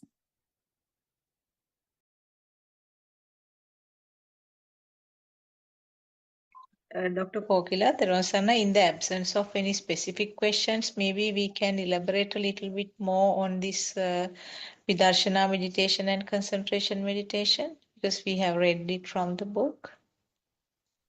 Yeah, so what can we, I mean, so if we are taking a chair, so Yeah. so the chair, how does the chair happen? So is chair outside? We can see chair outside. Is the chair outside? Actually, there is no chair outside. So chair is actually a perception. Perception actually has no chair anyway. Perception is just like current. So this mind is also actually like a power of a battery where you can see a battery, but the power you can't really see, can you? Likewise, these perceptions are also kind of like that. It's a product. There is a production, but there's nothing in there. So but there is a outcome. There's a output. There's a manifestation. So this whole manifestation of the chair is actually not true. So if you're seeing the chair, you're standing somewhere, maybe just think about this, and you're seeing the chair, there's some seeing happening also. There's this feeling of light when the chair is not there, it is a direct feel. And the feel is just there because of the past vibration of light. It's just that. Just like that. That's all. If you actually get it correctly, you will feel the sense outcome or the existent feel without the light feel. And that's it. That's the important aspect. That's it. That is the for the Vidarshana, the Satyajnana is the main important factor for the truth. We have talked about the truth a lot, but the background truth should be there. So what is the truth? There's only, at one particular moment, there's only one stimulus. There's only one stimulus. So what we call living is stimulus, stimulus, stimulus, stimulus, stimulus. That's how it happens. But because of this fast occurrence of this, we feel like it is existing. This is like in in cartoons, if you move them so fast, you feel like they are moving. Just imagine when the train starts and train starts to go, sometimes you feel like the trees are going to the other side. It's kind of like that mirage. There's so many experiences you can elaborate on that. So this mirage is due to the speed. So this mirage due to the speed is going to continue until you have the respiration or the functions of the sensory organs. There's no problem in that. It is going to continue. But this suffering is the power, underlying power is the main suffering we have. Suffering, even though we call it suffering, sometimes it comes as happiness too. Sometimes it can come as sadness too, but the main thing is it is not the sadness or the happiness that is a problem. It is the power behind that. This is so difficult. You have been happy and you don't feel that alive figure, you will understand. If you are going through a very harsh experience and but still you don't feel as you are in there, that is the important thing. So the Vidarsana has so many aspects about that. So because all the Satyajnana is in one, is collectively affecting that one particular moment. Outcome is the actual meditative state which comes, because once you understand that that the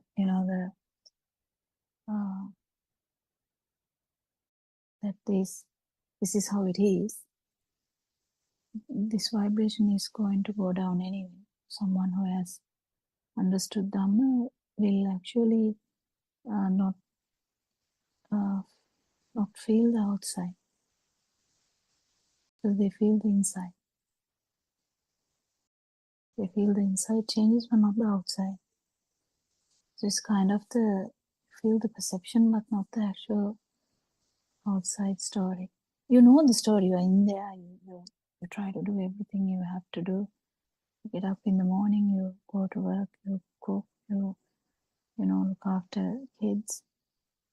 Clean the house. Go shopping.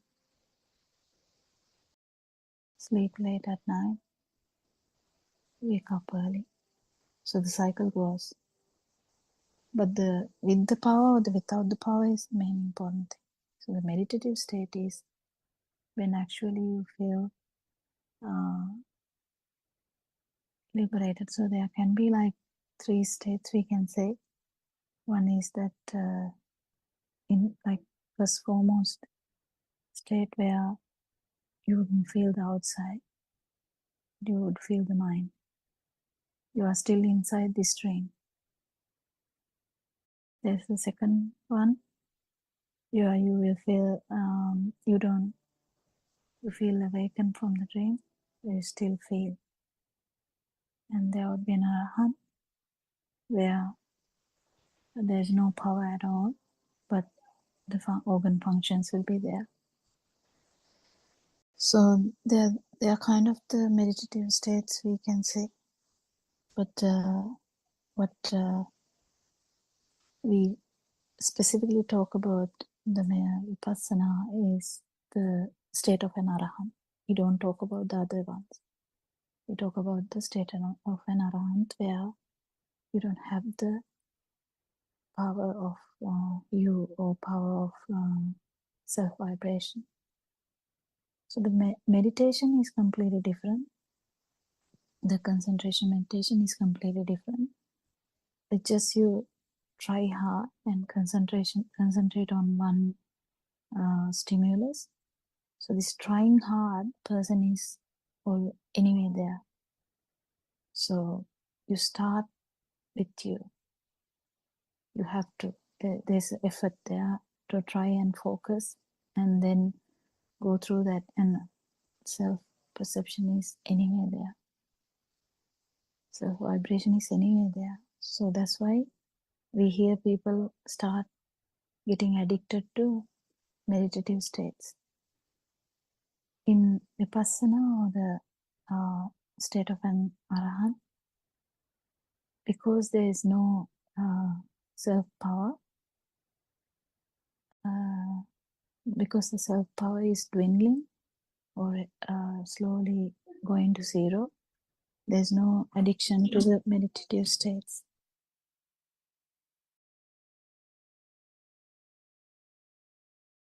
So, don't know whether I said anything. Can you add something, Suranka?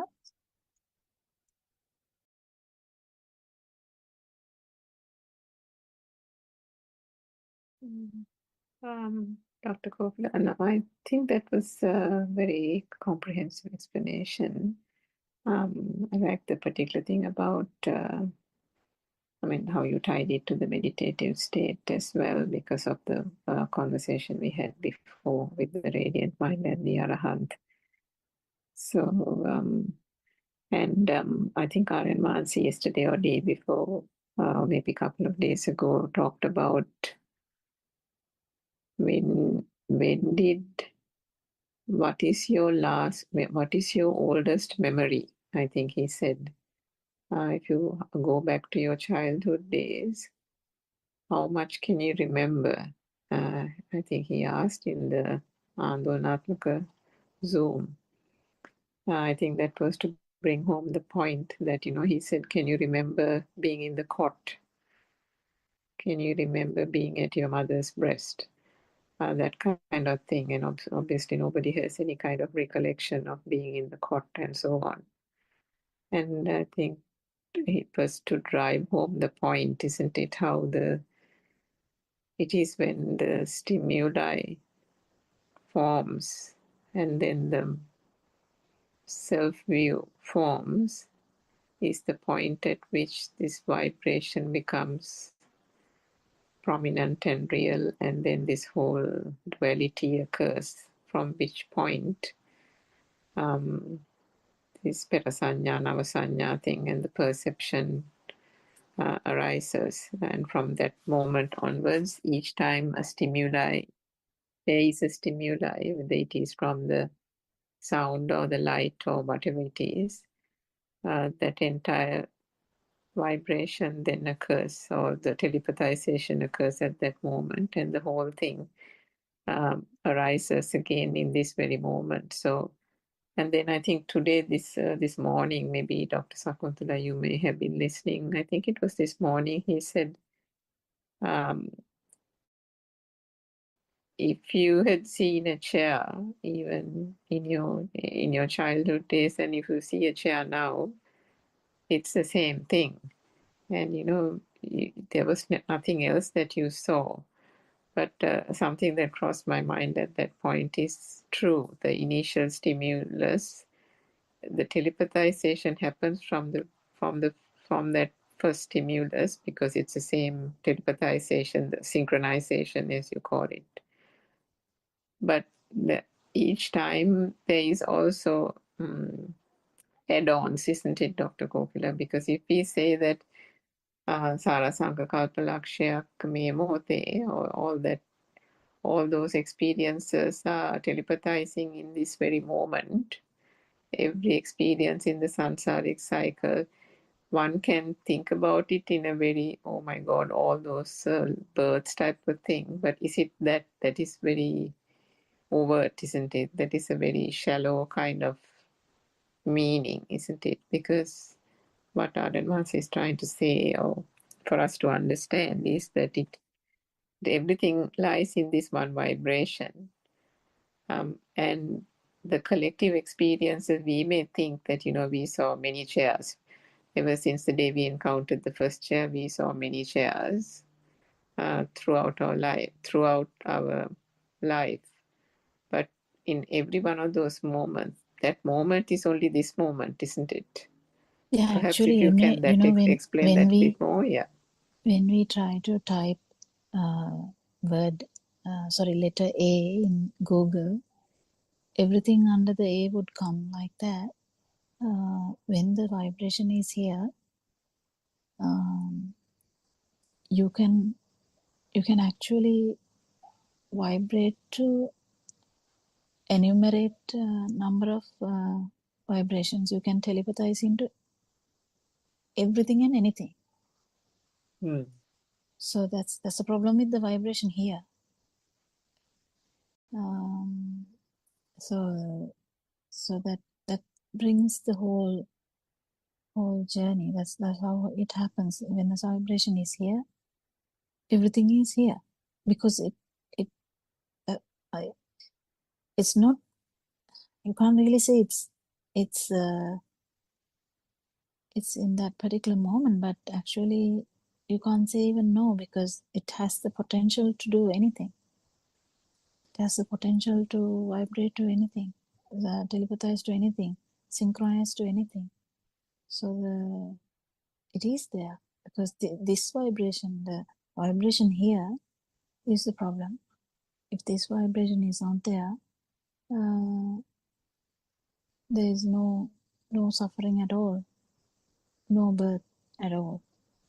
Yeah, so the whole samsara journey is like lost because there's no vibration here to telepathize into that. So, but the one vibration is the thing, like Sirasa or Dharana. When that vibration is there, any radio or any TV may catch it or may not catch it, unless the Sirasa or Dharana is there, there's always any potential. So that's what the 31 levels are there. So this vibration, so the non-vibration is rarest. That's what the Lord Buddha said, Lord Buddha's explanation of this rarest thing is finding a needle inside, not just the floor, inside sand. Finding a small needle, sewing needle, and the other one was sending a arrow through a horse's what is it? The horse The hair in his tail, I think. yeah, hair in the tail, so that it is torn Split into to 100, 100 times or split to something. 100 times. So that is the rareness of that non-vibration moment, or the shana sampatti. That's the rare Yeah, moment. apparently even that's easier than this. Yeah, apparently. Yeah, it's funny, but it's not funny actually. It's terrifying. Yeah, it's But not funny. it's terrifying, but because it's how terrifying? Because we don't understand it, we might smile, but actually it's terrifying because you can understand how rare the possibility of feeling the non-vibration, and there is a chance now with Aranahanse, because it's very, very become evident when a human being is there with the non-vibration. It is so easy for every other human being to understand this and also feel this, because only humans can feel this as well, because the beauty of the mind is whatever the vibration when directed towards the mind or manifested in the mind, you can this power is augmented so much. There's so much variation: anger, hatred, humiliation, jealousy. Not anger, hatred. There may be so many variations of hatred too. So whatever the words, we know that the burning has so much variations in humans. So the other way around, even the craving has so much variations. So but at the same time, only a human being can feel this in the first instance and also can explain it to the world, explain it to other humans, basically. It is so tricky. If you can understand, that is how rare this occurrence of non-vibration in the world. 8 billion people, there's one person who may be manifesting, and all the others are trying to become that, at least feel it once. That's how it is. What was the question, by the way? I don't know. I'm going in sidetracks. Did I answer the question, Suranga? I think I think it was it Sudharma's question? No, you Dr. actually brought up a side question. It was about concentration meditation and insight meditation, isn't it? No, actually, Dr. Shakuntal. she brought up something sideways that she wanted to say something that I was trying to add something to that. No, we can't even remember what that is. Okay, we can't remember it. But I think it was anyway, the vibration happening in this moment about the chair. yeah. No, actually, you were talking about the whole these 31 realms and the whole the samsaric Each vibration. moment, whether it's this moment, Yeah. So it is important to understand this telepathization technique because this is what it is. I mean, if you are talking about something like even Joel said this so beautifully when he asked the question, if someone asks me about the job, I get so agitated. It's so normal. It's so normal because it comes with that vibration. The whole package comes. It doesn't just come with the understanding of the job. It comes with the whole package. So if someone talks to me about the job, the whole package comes. Only to an arahant, the package comes, but without the power. That's the difference. Don't say the package doesn't come. Because if this is a human, the human mind works normally. Package comes. If you say your mother, even Lord Buddha knows Lord Buddha's mother in before becoming Lord Buddha, you know. There's no way like, oh, I don't know who is my mother. I can't remember who is my mother. That's not how it works. So the human mind works normally. Human mind will have the happiness, the sadness, everything, but without this suffering, without that power, without feeling alive, without feeling the burning. Yes? So, Dr. Kokilan, this 31 realms in one stimulus, that capability is there only for the human mind. Is it so? So it should be the levels of that power generated. Now, for example, when the perception of mother occurs, the power generated in These that thought. three worlds are within the human because the Rupaloka, Arupaloka, Arupaloka Kamaloka is in this because if there is someone in the Arupa can't actually vibrate to the other two worlds. Only Arupa is just the feel. So you just imagine. Okay, now this is very good thing. You know that Surangika said something about which Aryan Hanse told few days ago that the kid can't remember anything. Just remember like that. Just remember like that. That's like Arupa. Because there's a vibration. That's it. Can you even imagine that? That's the beauty of Dharma. That's a vibration. So it's a feel. That's what the thing is. And when it comes to feel, if the Satyajnana is not there, it will never cross that line to say that it is just the sensory organ. And you won't feel the zero power or the non-self perception. For the non-self perception to occur, someone should actually feel or know properly that whatever you feel is the vibration of the sensory organ. This knowledge is going to get reinforced by the experience. When there's no experience, you have doubts. Every day you have doubts. You just imagine and tell. But when you have the experience, you know it's just an experience only.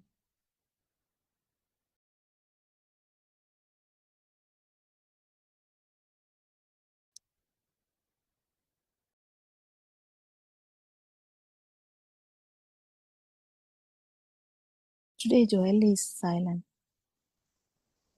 I think Joel must be thinking, wow, what nonsense are they talking? Isn't it?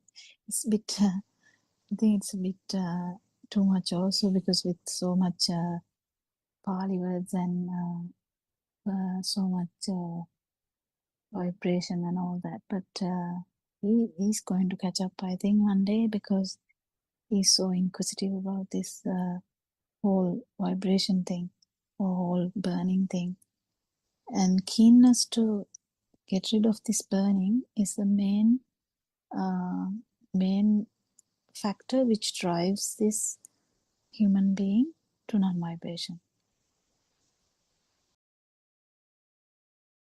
Yes, Joel.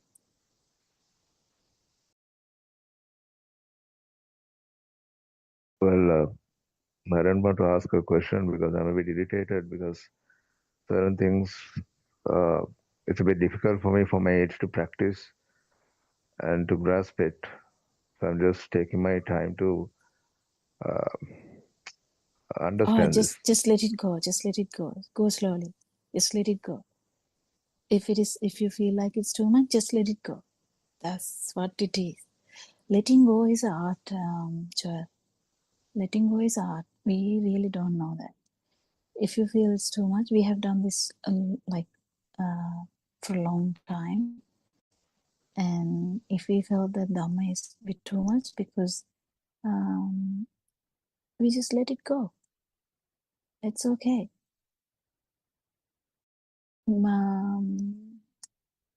It doesn't matter. Main thing is, if you feel like a bit of frustration, just let go, because frustration is not going to give you any benefit in this path. This Dhamma is felt when you are actually in a very state of tranquility, very without much problems. So that's why Aran Hanse always tell that for us to feel the nature, the non-vibration is very close to the nature. So to feel the nature, that's what he says all the time. He doesn't say anything else. So if Dhamma is heavy, just let go. Specifically you, Joel, don't get this as a problem, because the main reason you join our Dhamma discussion is to get rid of your problems. Never take a problem from this Zoom discussion. Just drop them. If it's too much, just drop them and let it absorb. Or it will absorb slowly. It doesn't matter actually. Just go slow. You just take it cool, as like you're listening to music. When you listen to a music, are you trying to split hairs and understand whether this is the flute, whether this is the piano, whether this is the guitar, whether this is the drum? You don't do that. You just feel it.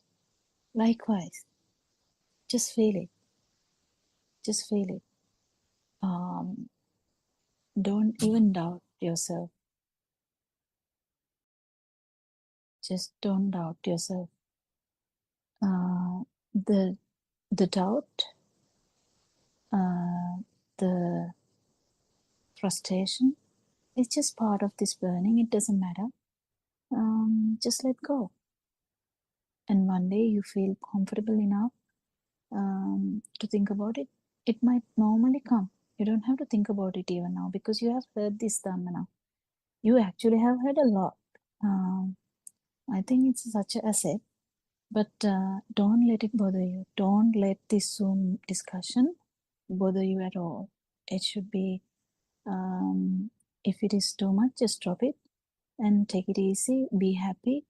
We want a happy Joel, not sad Joel, isn't it, Joel? What do you think? Yeah, like you brought some Yeah. tears to my eyes. I'm sorry. I'll talk to you later. Yeah.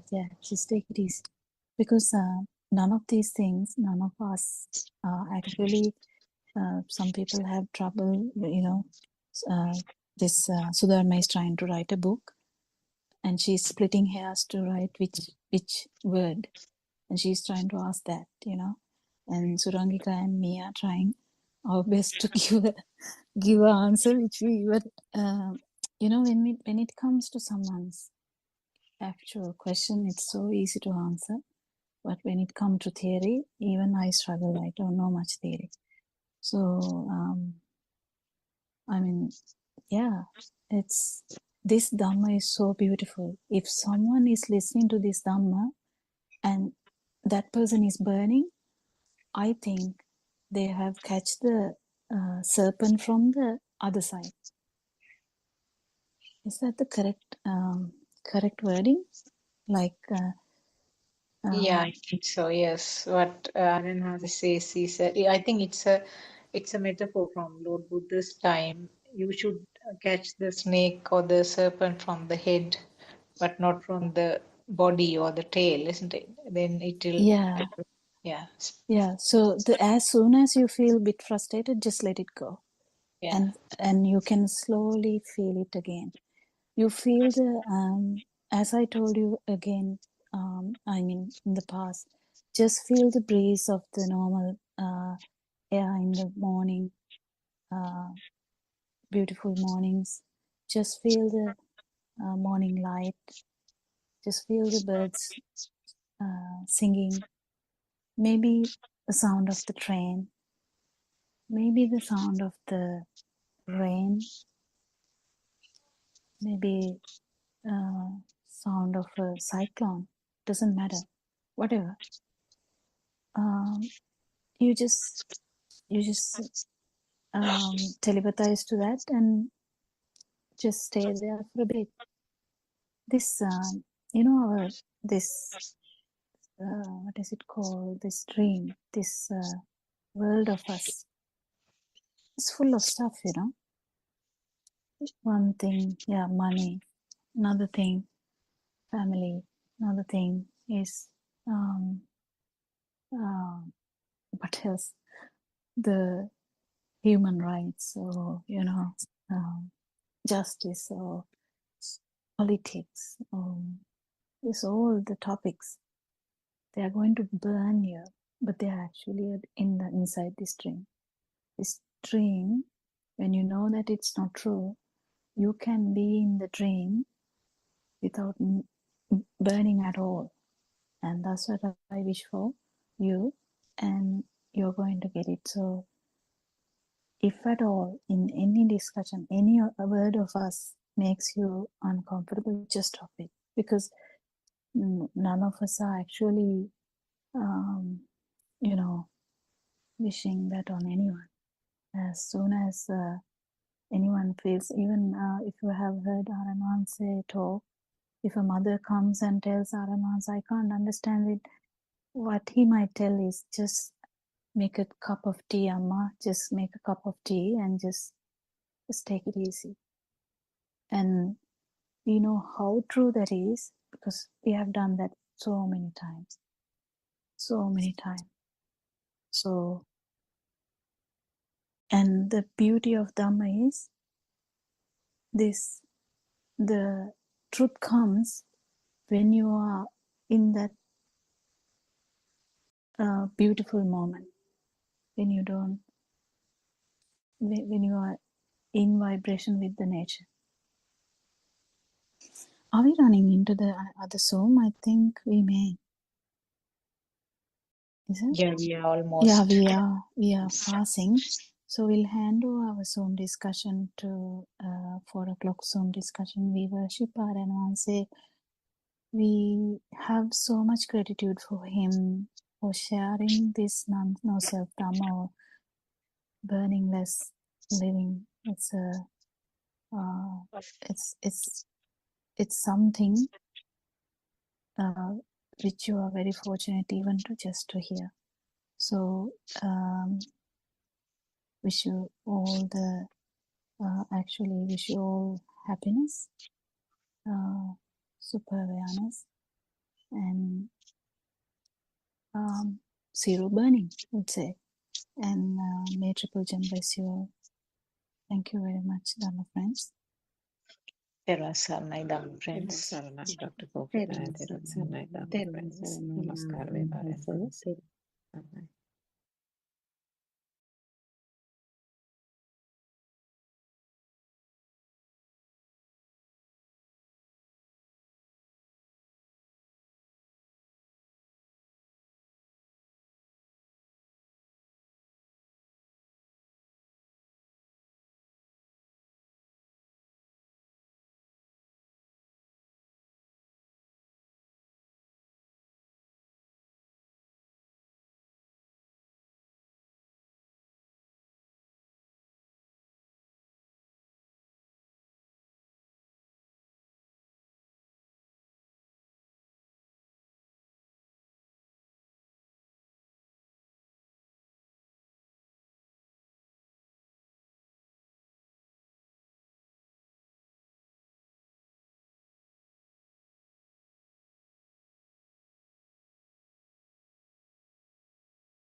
Tera Saranai. We worship Paran Maharse as usual, pay our respect to our spiritual leader, our noble friend Aran Maharse, Tera Saranai.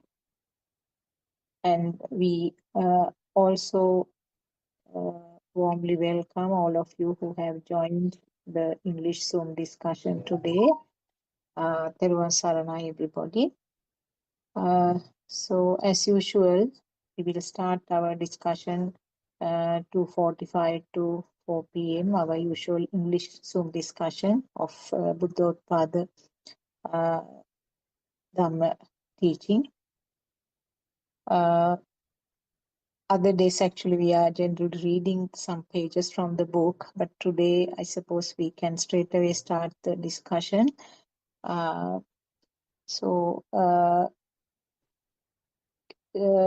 Any of you like to bring up any topics until Dr. Kokila joins us?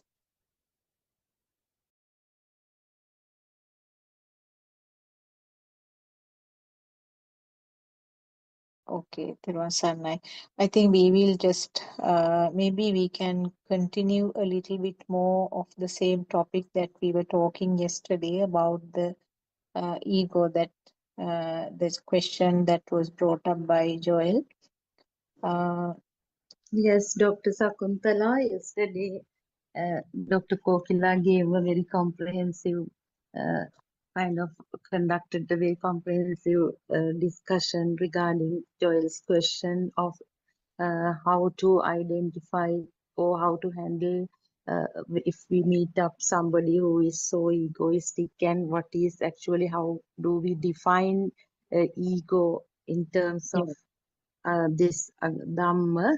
So what I felt was, Dr. Sakuntala, so we generally feel that people, when they try to show up, when they try to be recognized among a crowd, we obviously, it is obvious that they are egoistic generally, but still, when somebody keeps quiet also, when there is a necessity to talk, so at that point also we feel, actually we know that they do not speak up due to their ego, because in Dhamma discussions now, actually the biggest challenge one has is to identify one's ego.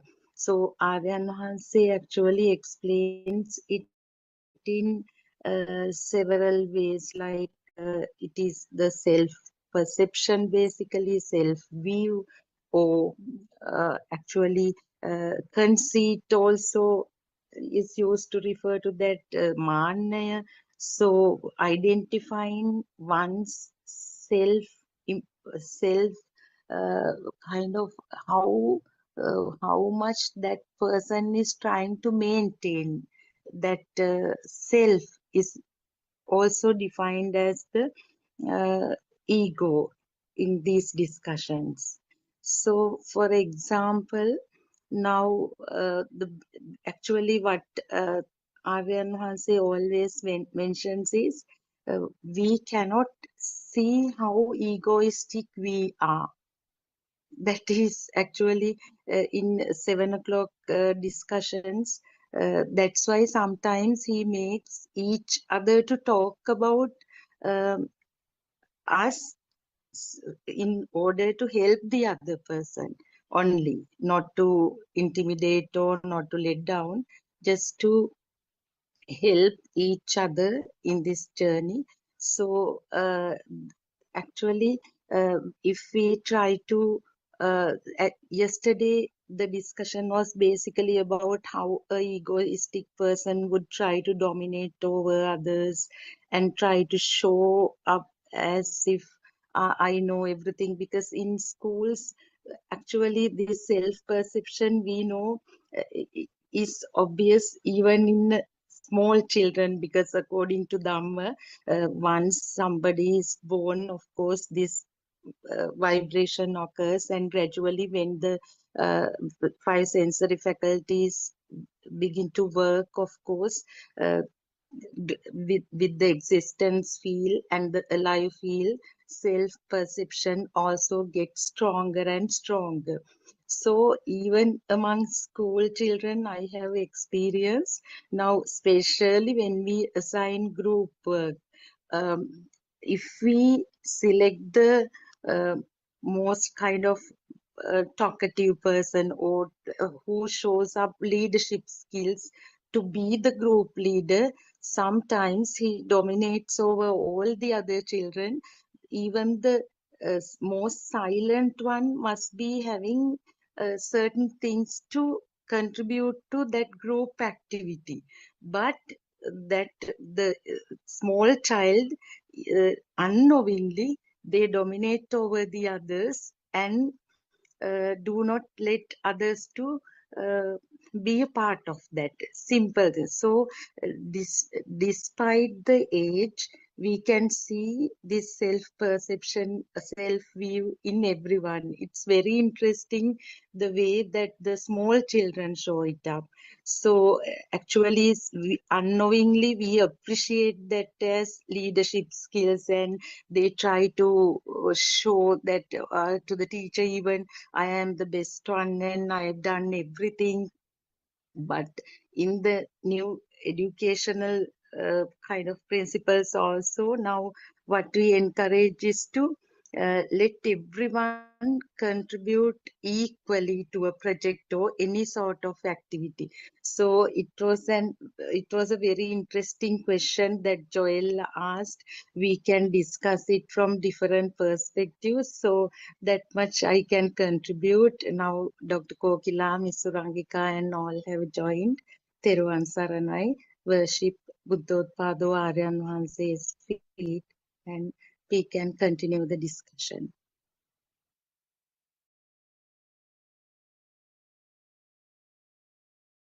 Sorry, I just joined. There once I had an answer. Namaskarayo. What was the discussion point today? Today didn't Shani read the book? Not yet, yeah. And maybe She she's not. informed Dr. Kokila that she is unable to join It's today. okay. She's on Yeah, her yeah. way to, yeah. And so we were It's just okay. talking about the ego and some experiences we have. What was the question? No, it was just a continuation of the Yesterday. yesterday's discussion, and Okay. yeah, Actually, we didn't have much time to take Surangika's. I don't know whether Surangika spoke. I can't remember. But even Sakuntala, Dr. Sakuntala couldn't participate in that because I think we ran out of time quickly yesterday. So we can talk about it today as well. Yes, Sakuntala. Yeah, actually, as you said, the word ego has sort of in English language, it has a very superficial meaning where me, myself, and the things related to me, which comes up as thoughts. So that is what is interpreted in the English language when we are talking about things. But in Buddhist teaching, apart from this superficial, very obvious feeling of myself and the things related to that myself. And also, I think it has the Surangika suggested the pride, the word pride also, yes. I mean, the proudness or pride or whatever, proudness and trying to dominate and trying to show off, all those are the descriptive words used for ego when we are just in general talking. But in Buddhist teaching, actually, that is the sort of culprit behind all these defilements and this long samsaric journey, where the feeling of being alive and feeling of this self-perception. And the word self-weave is used for the thought that is built up on top of the self-perception. Self-perception is that just the feeling of existence, but on top of that, the thoughts are built up, and then that's described as self-weave. Please correct me if I'm mentioning anything incorrect. So behind this main sort of large outer layer, there are many aspects that we have to discuss in this ego or this self-perception. Wherever now we know that the world, so-called outside world, is a creation of the sensor function. So we have uh, no knowledge or no way of finding out what is beyond this uh, sensor function level. We assume that what we are experiencing is existing outside, and different animals have their own sort of different feelings or the different ways of accepting what was experienced. So when we go think about that line, whatever is taken as a thing or whatever is given a value or whatever is accepted as existing, uh, then and there, the self-perception is there on the other side. It's like the other side of the coin, because feeling of existence and feeling of being alive are both sort of going hand in hand. So in very fine places, very fine nooks and corners, you can find the self-existence or self-perception. When you go deep and deeper, with every word you talk, with every activity and every thought, if they are taken as real or if they are not, if they are given a value by the system, then and there this self-feeling or this self-perception is there. That is where the finest forms of ego is hiding. So so what our noble friend always says, that try to identify your feel. What he meant by that was that the burn or the burn in relation to that that you are experiencing in relation to any stimulus or any thought.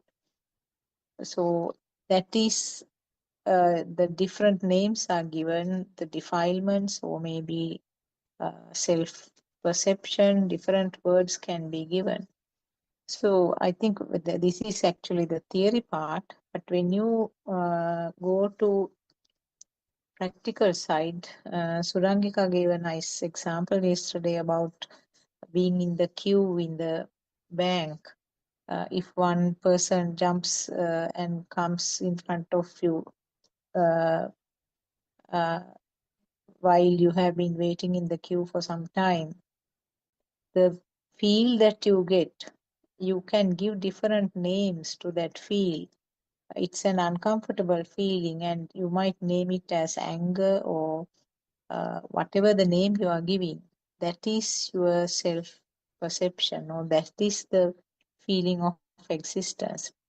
So similarly, there will be so many household events, or when you go out, or when you are at the workplace, wherever you are, from morning to night until the time to bed, you will come across so many incidents where you feel that lighting up, or where you feel that fire within you. So this training to understand, training to pick up or recognize this fire, that is uh, uh, what is needed in this Dhamma pathway. So maybe I will give the chance to somebody else to talk. Maybe Dr. Kokila or Surangika can add. Theruvan Saranai. Yeah, I think Surangika can add something too. It's good to have different perspectives, different examples, and I think it's kind of the power of the self-perception that props up. It's like a pop-up. It's a very funny pop-up actually. This ego.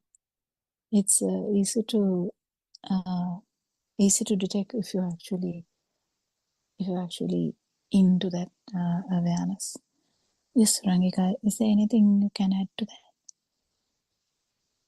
Yeah, Theron Sanai, Dr. Kokula, and all that, my friends. And I think, Joel can ask a question if he yeah, has. actually, that might be better because we did discuss ego yesterday. Yeah. Yeah, but you can continue until Joel asks. I was just going to add what Mara and Mahans explained yesterday, which is also the finer points of what we discussed on the ego aspect of it. The things that are, quite hidden and can only be discerned once there is a traversing of the path and understanding of the Dhamma for quite a few years. I mean, that's not to say that people who awaken to the field faster don't feel it also. That is entirely possible.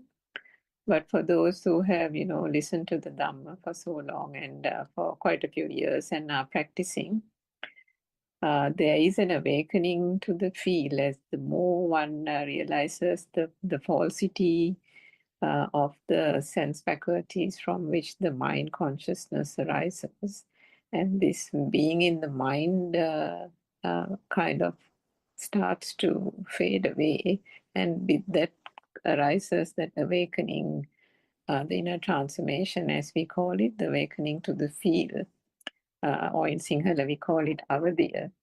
So the more that happens, only the more there is a awareness, shall we say, of those habits and traits in which the I or the self or the ego is hidden.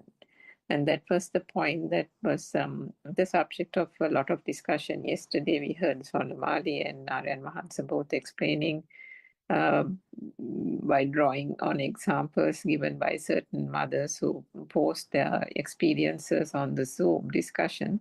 But if we turn and look, at our own experiences also, things that, those are things that one needs to be able to detect. And it's not like a person detecting, it's the jnana or the wisdom that comes into play at that point.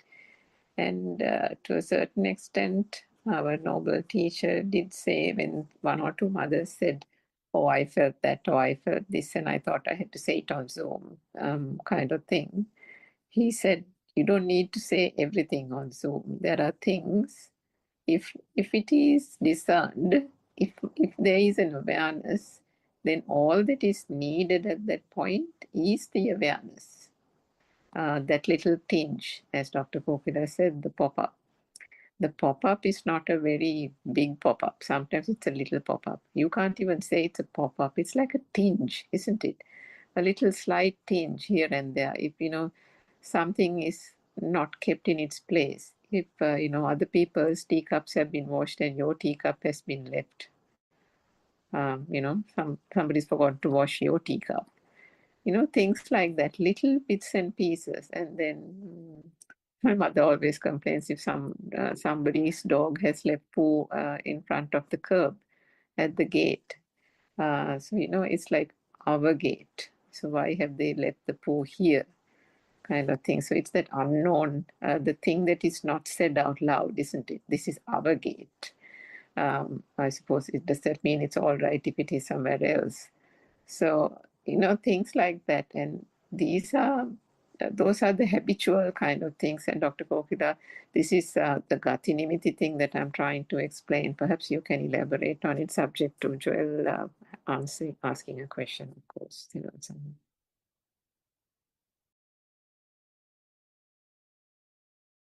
Yeah, anyone having a question, we can actually discuss around that too.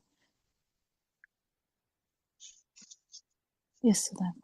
Yeah, no, Dr. Kokila, that ego, actually, it's the biggest challenge one has to uh, kind of overcome, because although we cannot do it deliberately, it's interesting now when Miss Surangika said the way we choose clothes, way we speak even, because Aryan Vanse always talks about people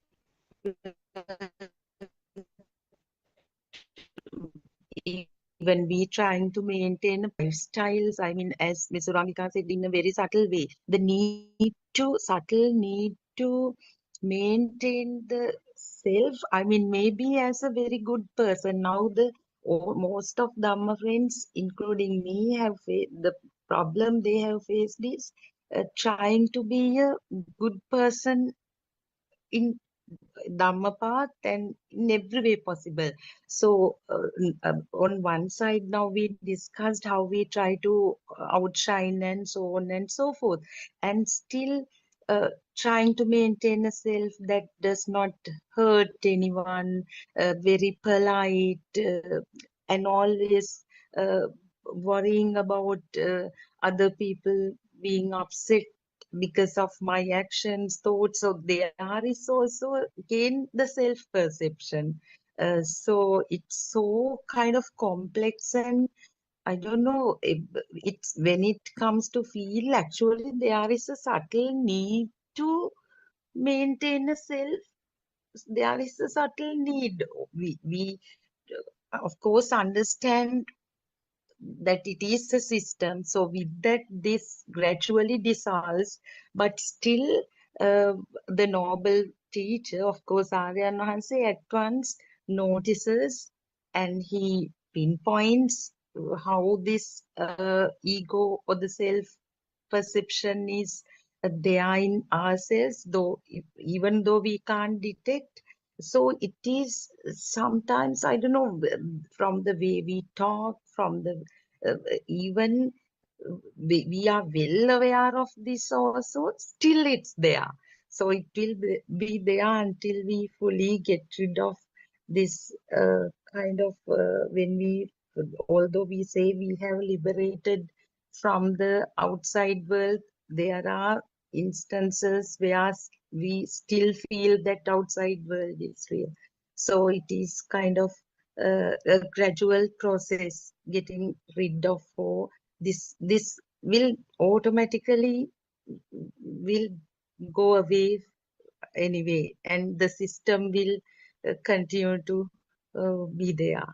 Until then, we have to kind of try to understand, try to identify, as you all said, to catch it not as a person through awareness. When the awareness gradually develops, the awakening happens, we will better see the self-perception the moment it pops up. Okay, Teruvan Saranai. Yes. Yeah, actually, something to add is the main thing which matters is self anger. So this has to be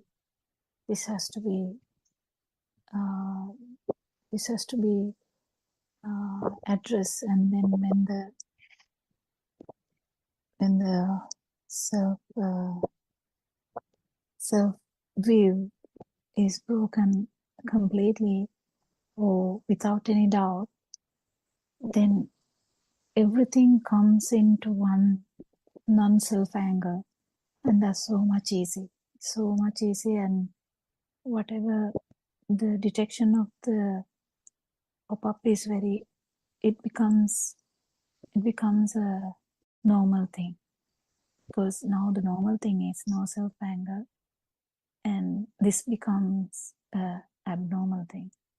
So the detection rate is higher and higher. Yes, Joel.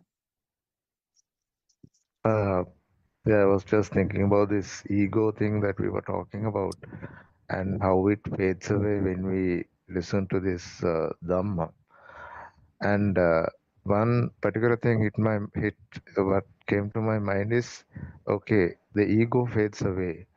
And as Sudharma said, we become polite, we become humble. Those things eventually happen when the ego fades away. But when you become humble also, certain people get over your head.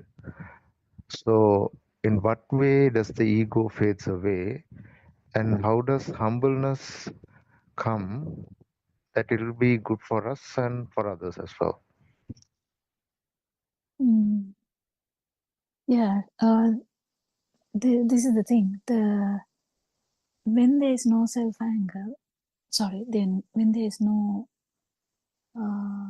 when there's no self anger, everything becomes different. So whatever you feel, you go by the feel, and if you feel that this person is actually doing something wrong, and you might just speak out. It doesn't necessarily matter.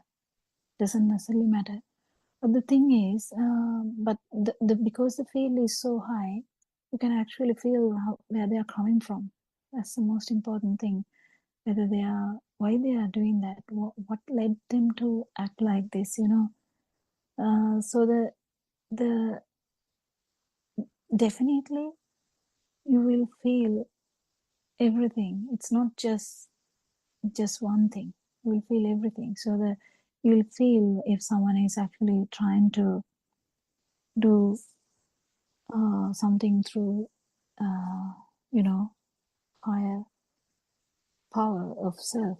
It is very easy to detect. So I don't think the common sense is not gone. We already have our own common sense and how this world works, and but because you feel everything, so the feel aspect is much higher.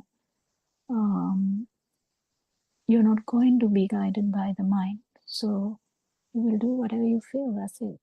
It doesn't necessarily mean you're going to be benefited from that or not benefited from that. You can't judge by that. Actually, this judgment part is in our mind. Every judgment is in our mind. Whether this is going to harm me or not harm me is our judgment. This is an extreme example of Arahanto, so we can't expect this to happen to everyone in the path. But what I'm trying to say is an extreme example of an Arahanto, someone who has lost this ego. Yes, there is a chance that something can happen. We can't really say no, but it doesn't necessarily mean that they feel it. There are so many examples in Lord Buddha's time how they, even Mughal Thero, he felt that how they came 3 times to kill him. The whole lot of people. I can't remember the number even. It was a lot of people, and he actually left that place because he didn't want them to get into this problem of harming him, not because he is feeling him, It's because of the kindness, out of kindness. But then when he realized that he can't do anything about it, just gave in. It's a this question of whether it will be beneficial for us or beneficial for anyone else is actually in the mind. So all the problems in the mind, or the judgments in the mind, comparisons in the mind, stories in the mind, it's all in the mind. It's everything is in the mind. So mind gives you the story. Mind gives you the internal radio. This internal radio keeps on telling you so many things. If you actually pay an attention, you will wonder how this internal radio works. It's just whatever you have heard, but how it works so beautifully.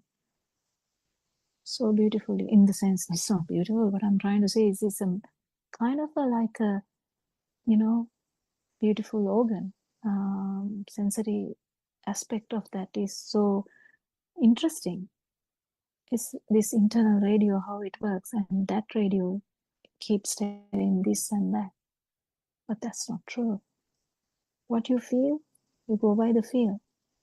If you feel like helping someone, you just feel like helping them, you just do that.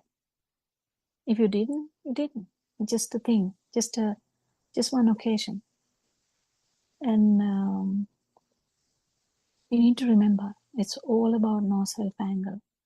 All about no self-anger. Whether you are kind to someone, whether you are trying to save him, or whether you are doing something, it's all, it doesn't matter. When you have the no self-anger, because you have had a change in when you have the no self-anger, whatever happens is just an episode of this film. Doesn't necessarily mean anything. So these episodes, yeah, good or bad, better or worse, justice or injustice in that same way. It's really the outcome of the mind. And this internal radio will keep telling you, judging you,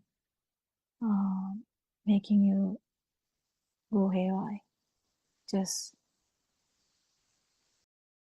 if you actually detect this, it's so beautiful to detect this, and you just go by the feel.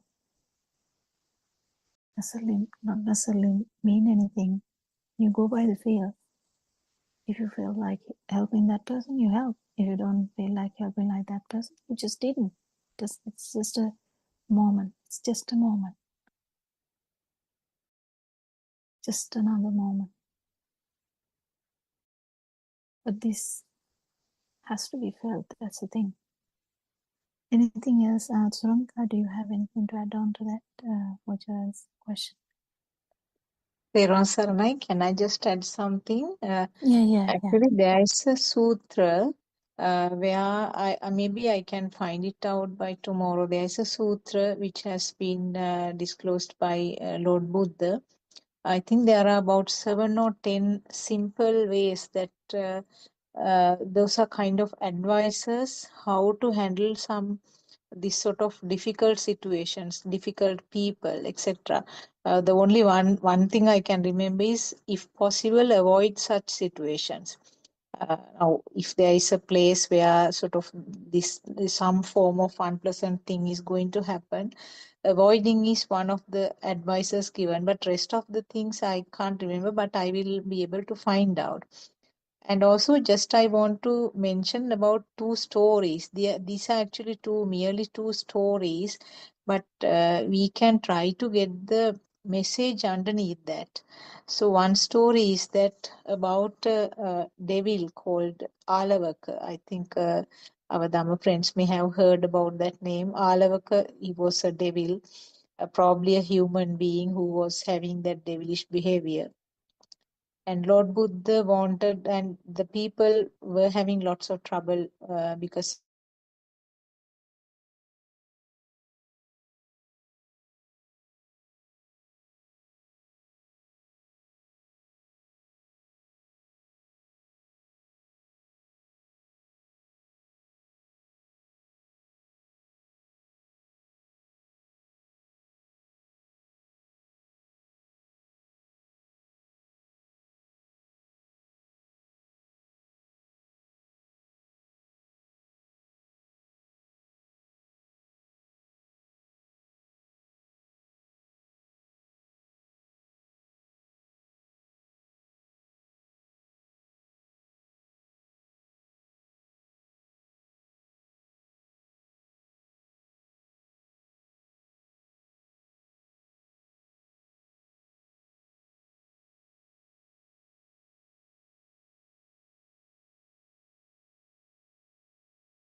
Good morning, everybody. It was a real month that it was night with my friend. So let's start our morning Dhamma discourse.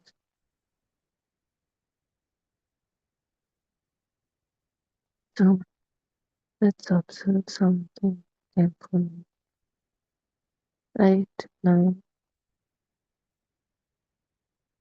we feel that everything is complete. The room feels already here. This body feels already known. All thoughts feel already meaningful. And the meaning, the self, feels already present inside all of it. But something hidden is happening. A construction, silent but rapid,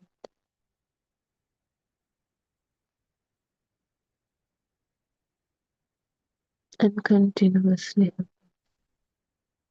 a continuous construction.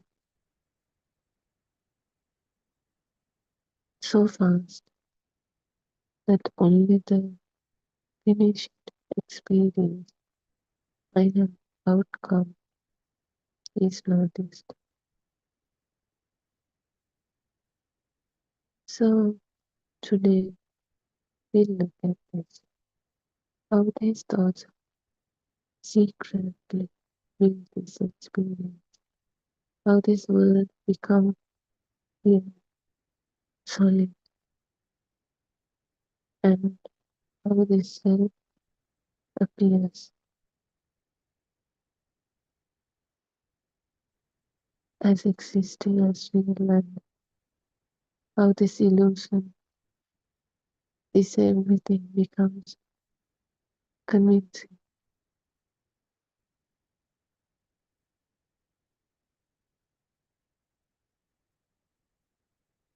So before the will begins, before thought forms, that is actually existing.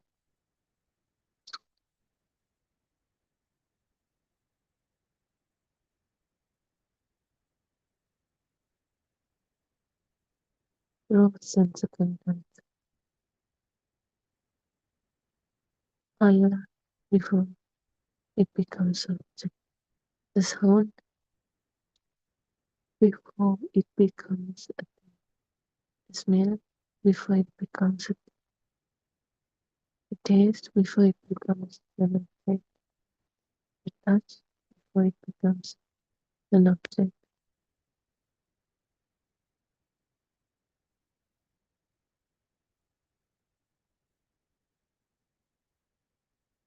Sound before it becomes a word. Sensation before it becomes a meaning.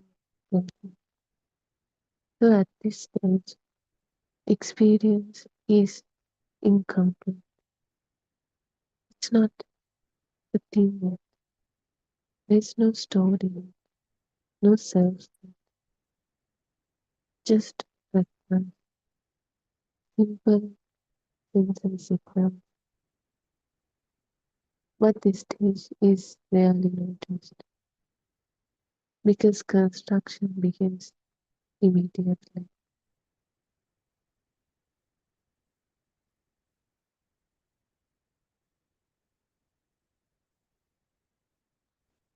One contact appears, then it doesn't stop there.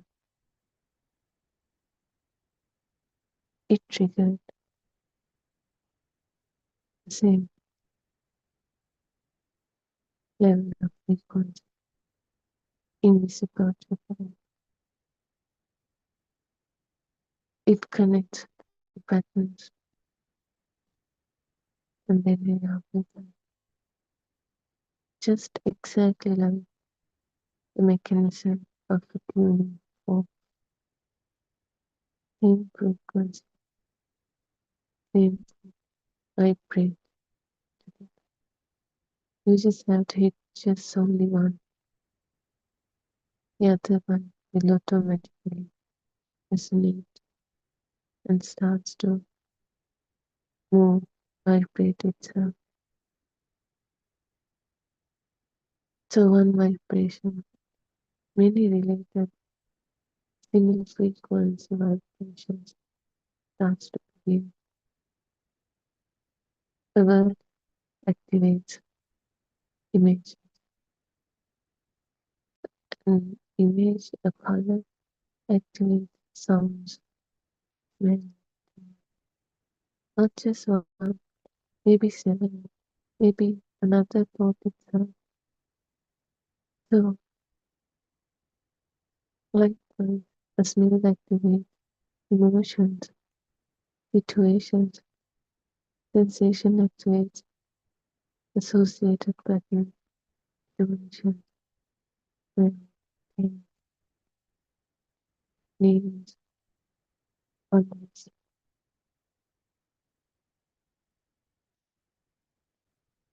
So the best example is our day-to-day things. We'll take a chair. Instantly, when we hear the sound, it's not simple. It's not just the sound that occurred and vanished. There's this something in it, like a 3D heavy thing that's the sound. So when we hear the sound of a chair, it instantly activates the same sound before, and it doesn't come along if a thought was created using it. Now the whole thought comes. So in that thought, shape, colors related to that sound, smell related to that sound, taste related to that sound, touch, texture, animal thoughts, everything related to that simple sound comes, not separately but as a one whole thing. They have created a whole new different thing as a thought. So that's how when you hear name chair, it's not just a simple sound, a sound wave.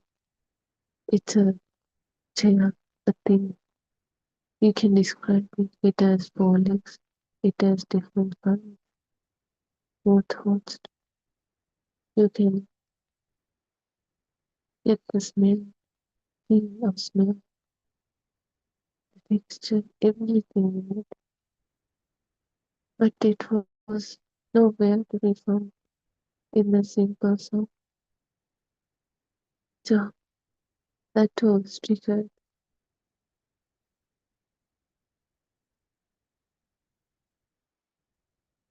That thought was triggered by this sound. So this thought, it was not retrieved all from somewhere else. Because as we know, thoughts, they don't exist. There's no stored place, there's no location for thoughts. Every time thoughts appear and disappear. So what really happened was when the frequencies got resonated, that same thought that was created before and the powerful enough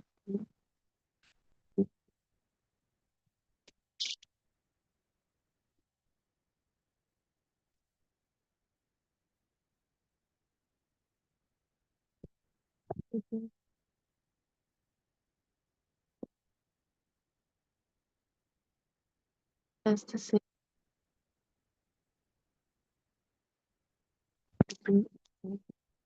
we mistakenly think as the previous thought itself.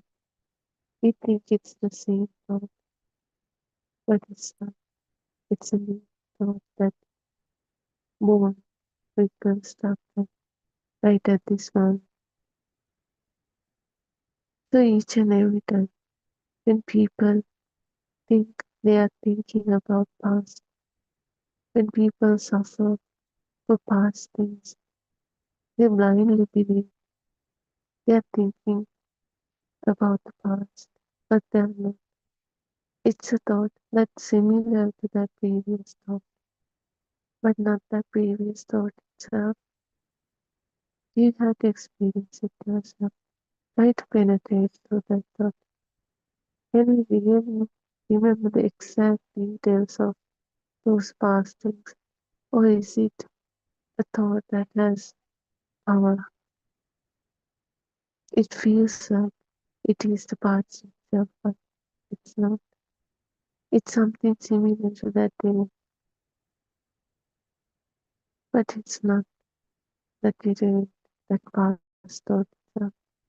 It's a thought that created right at this moment, but we blindly believe it's the past itself.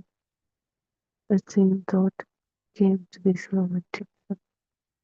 That's how people suffer. People suffer. People get sad because of past situation, but they can't see that they're not even thinking about that past situation. Something similar to that situation created as a thought, but it's not the same situation. They would never be able to experience that situation again because each and every time new thoughts appearing and then disappearing. Thoughts doesn't exist. Thoughts cannot be stored. So there's no location for thoughts. They appear and disappear like sparks. So one dies and it never can be reborn. Only thing that can happen is it can be reconstructed, but it's not the same thing.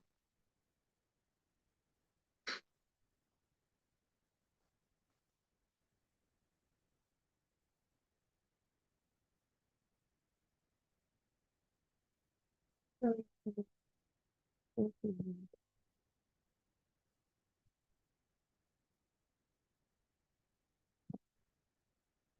It never is me.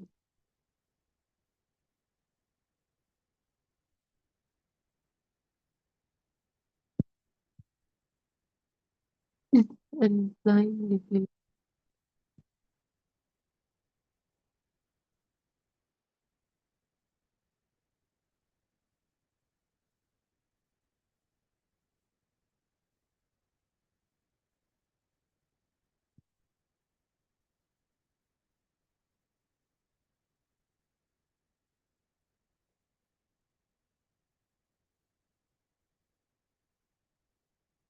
all thoughts are created.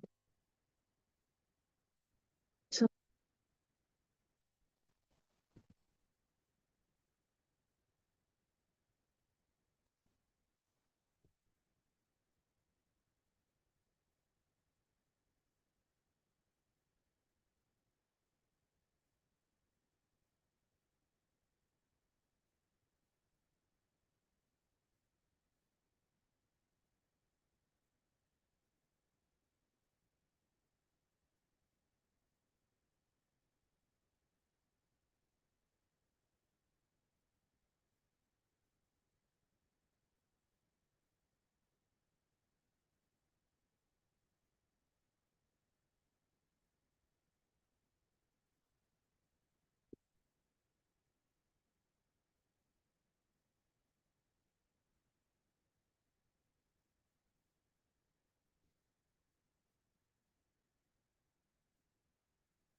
exists on its own, something beyond this sense of contact, and that is the thought.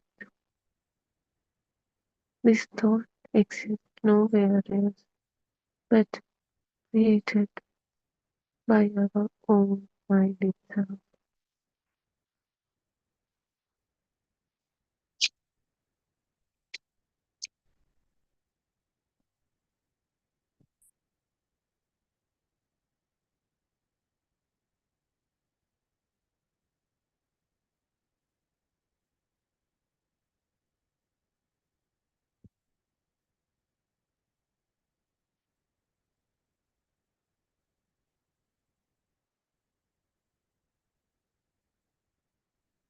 And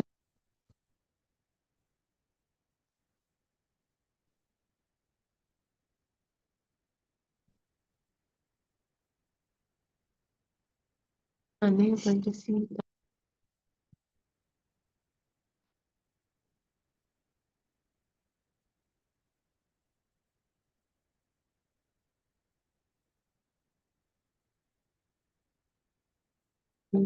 powerful, something very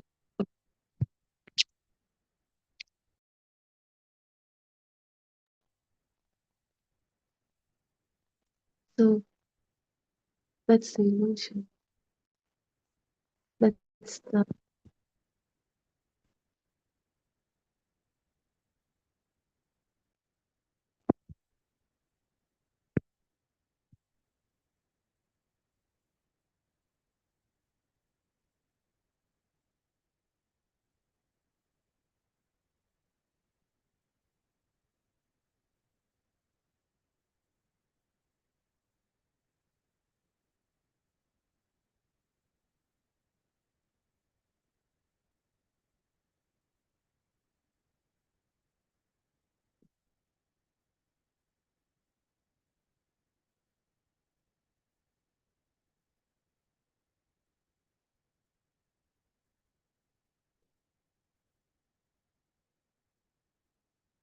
it's its own power, its own frequency.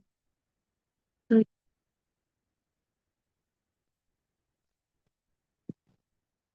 that's why we are unable to see the thought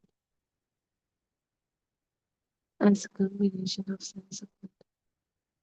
Because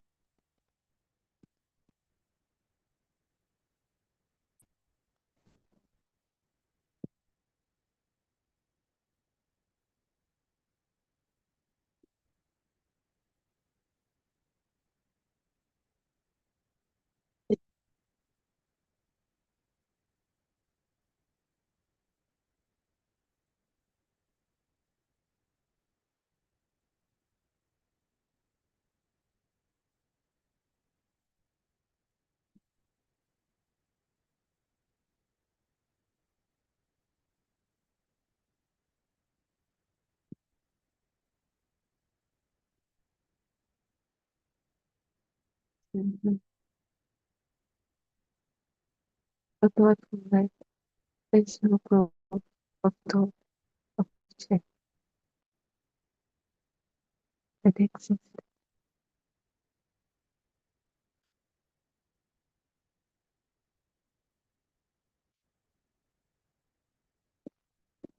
This community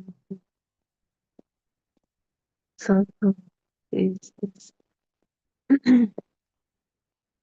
thought. Thoughts are not created by someone. It's a natural phenomenon. It is already present naturally. So it's not created by it. This how everything is speaking of vibration. Certain words they create this delusion. So once this sense contact combined and created a thought, now there's no separate sense contacts, but Instead, now they appear as an object, an apple, a chair, a book, a squirrel, a dog, a mother, a mother. Everything feels like one solid thing, but those are thoughts, combination of sense content that feels beyond those sense contents, feels that they exist on its own, because thoughts have its own power. So we are unable to separate sense contents, power of sense contents. Instead, we only notice the thought, that power of thought. But thought cannot be created without any sense content. So it's just a combination, illusion of sense contents.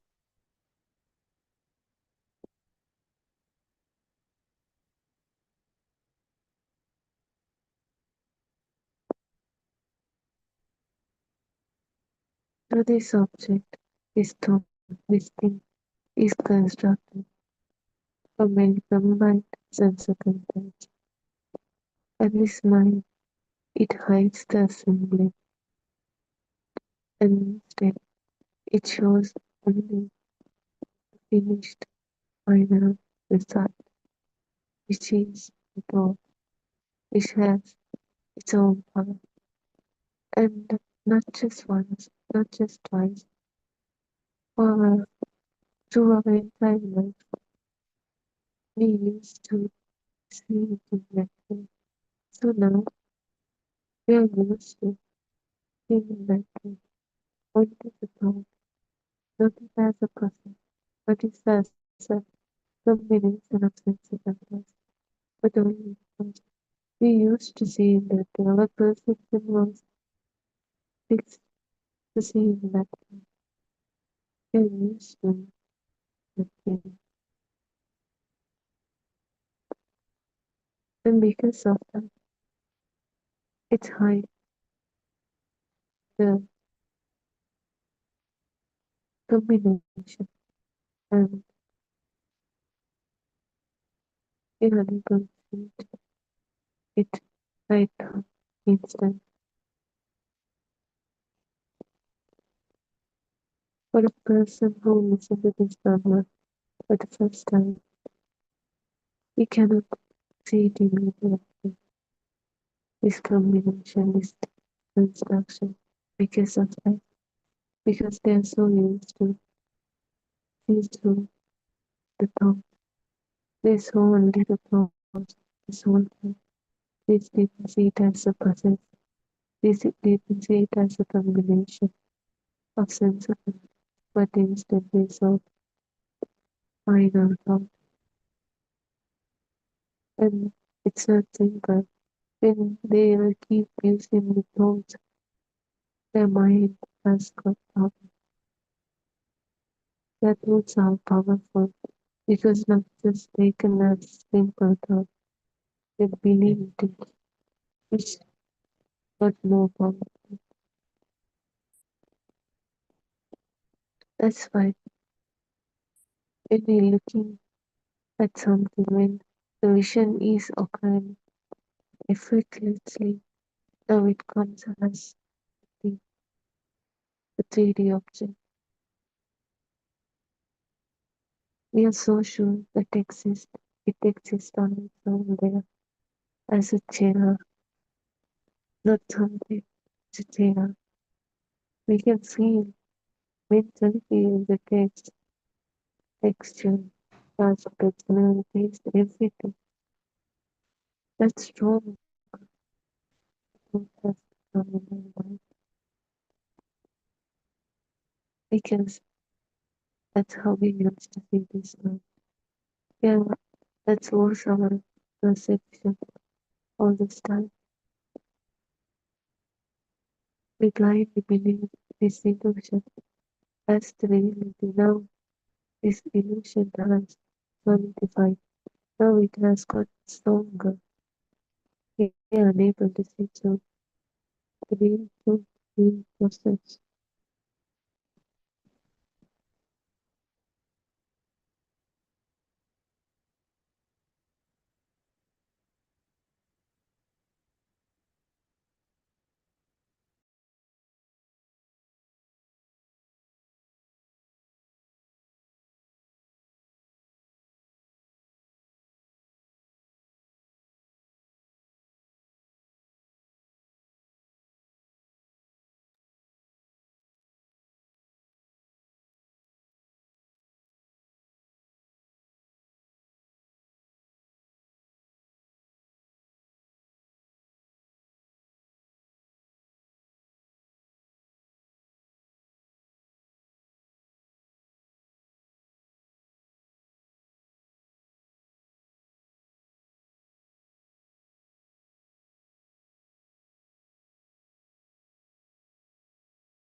It feels like things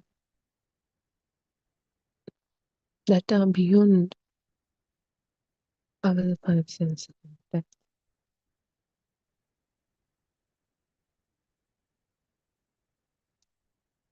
they no longer feel like sex. Instead, they feel like stable, solid, existing independent. Why?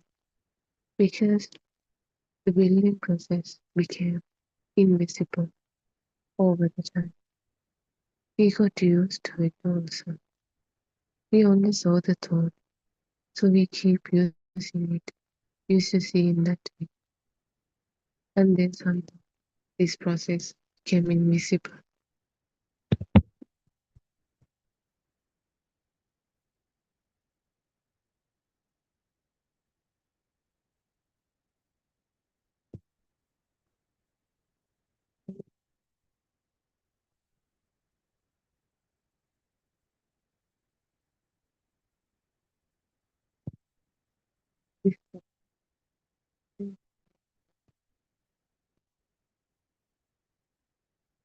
And change will not one.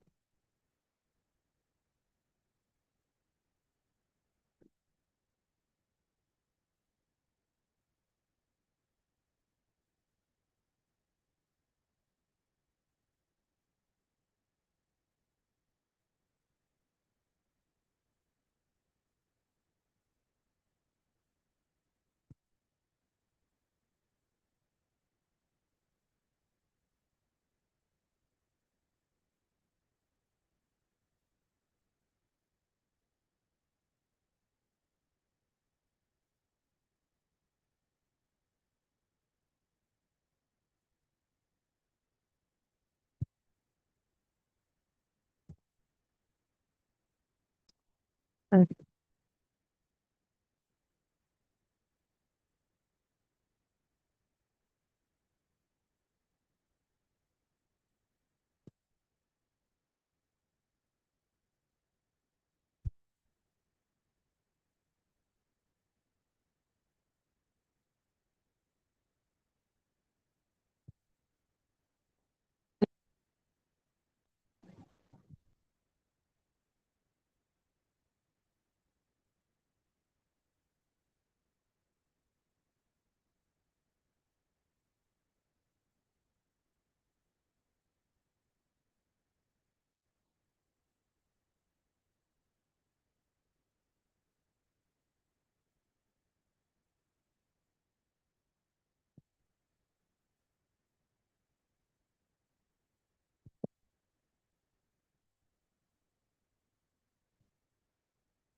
Similarly, people, situations, past, you feel it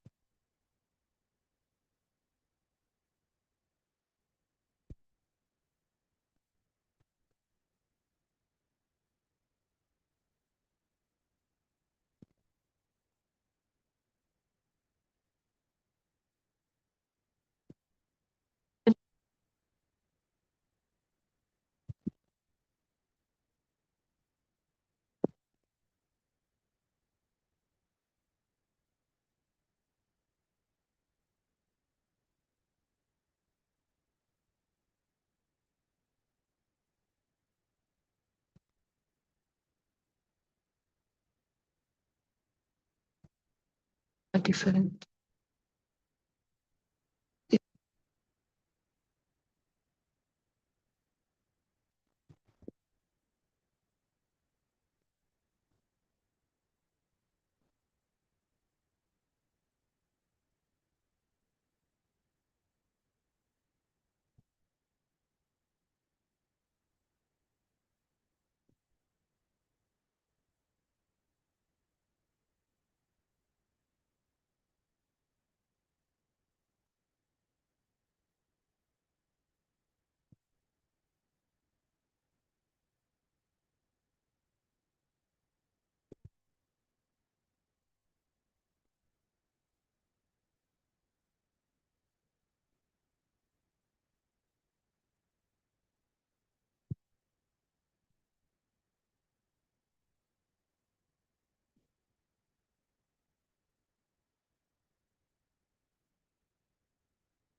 can be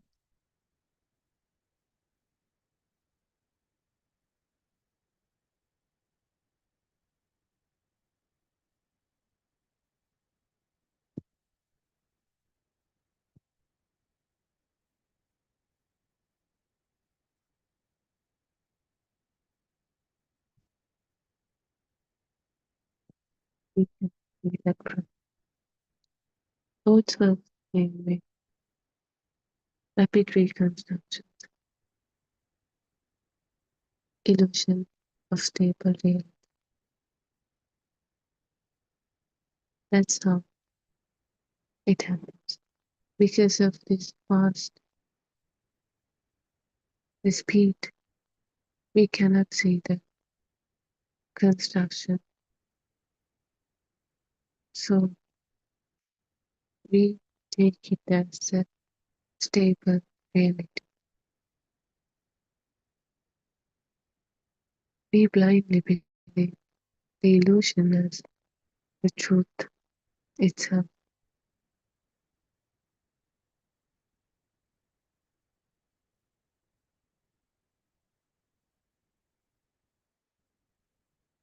So now comes the deepest construction.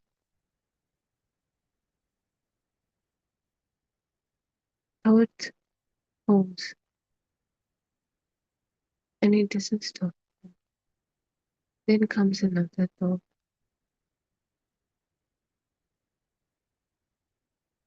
that says, I am the one who's thinking, who's doing, who's owning, who's controlling in different ways. This self appears. Now, it's not just a simple constructed thought, but now there is a self ownership in it. Now it's not just a thought, it's my thought, my feelings, my will.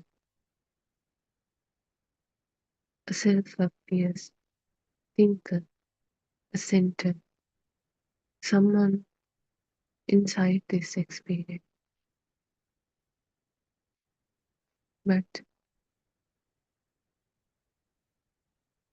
this self thinks, this self is the doing everything. This self thinks, this self is the one who's thinking, deciding, doing everything. But the thought came first, and that only came later. That also happened so fast. We have misinterpreted as I am the one who's thinking. I am the one who's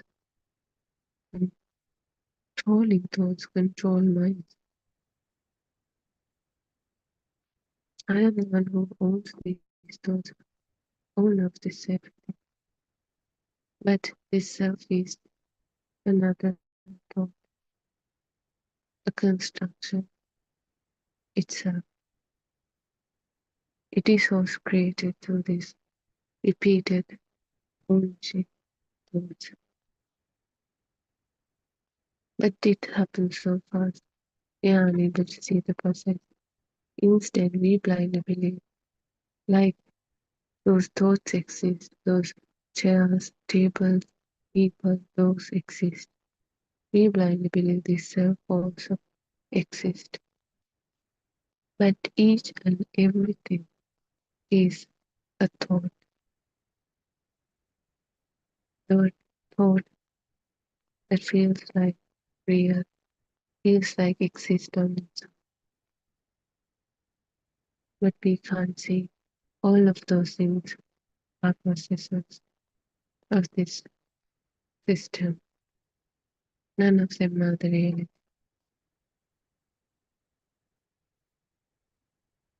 Those things are doesn't exist on its own, doesn't exist outside. They are mental formations that we blindly believe that we have given power and now has created an illusion of that existing on its own, but they are not an illusion that appear because of this speed. Not just once, but when this repetition, these thoughts appearing happens repeatedly, frequently,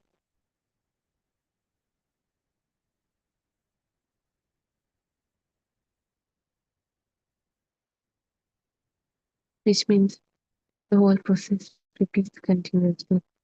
Thoughts repeats, recognition repeats, ownership repeats. These patterns activates again and again, which makes this illusion feels like it's continuous. Because if they stop, then we can see they are not continuous thing as they appears to be, but they don't. One thought after the other, continuously appearing, which makes this illusion stronger, which makes this illusion of stable world. Chair, after the chair, a table, after the table, a book, after the bottle, after the bottle, a door, mother, path, anything, any thought. It feels as if all of these things are exist in this outside world. That's how this illusion was created from this mind. But each and everything is a mental formation that we blindly believe that exists outside on its own. Look how we have trapped in this illusion. created by this own mind.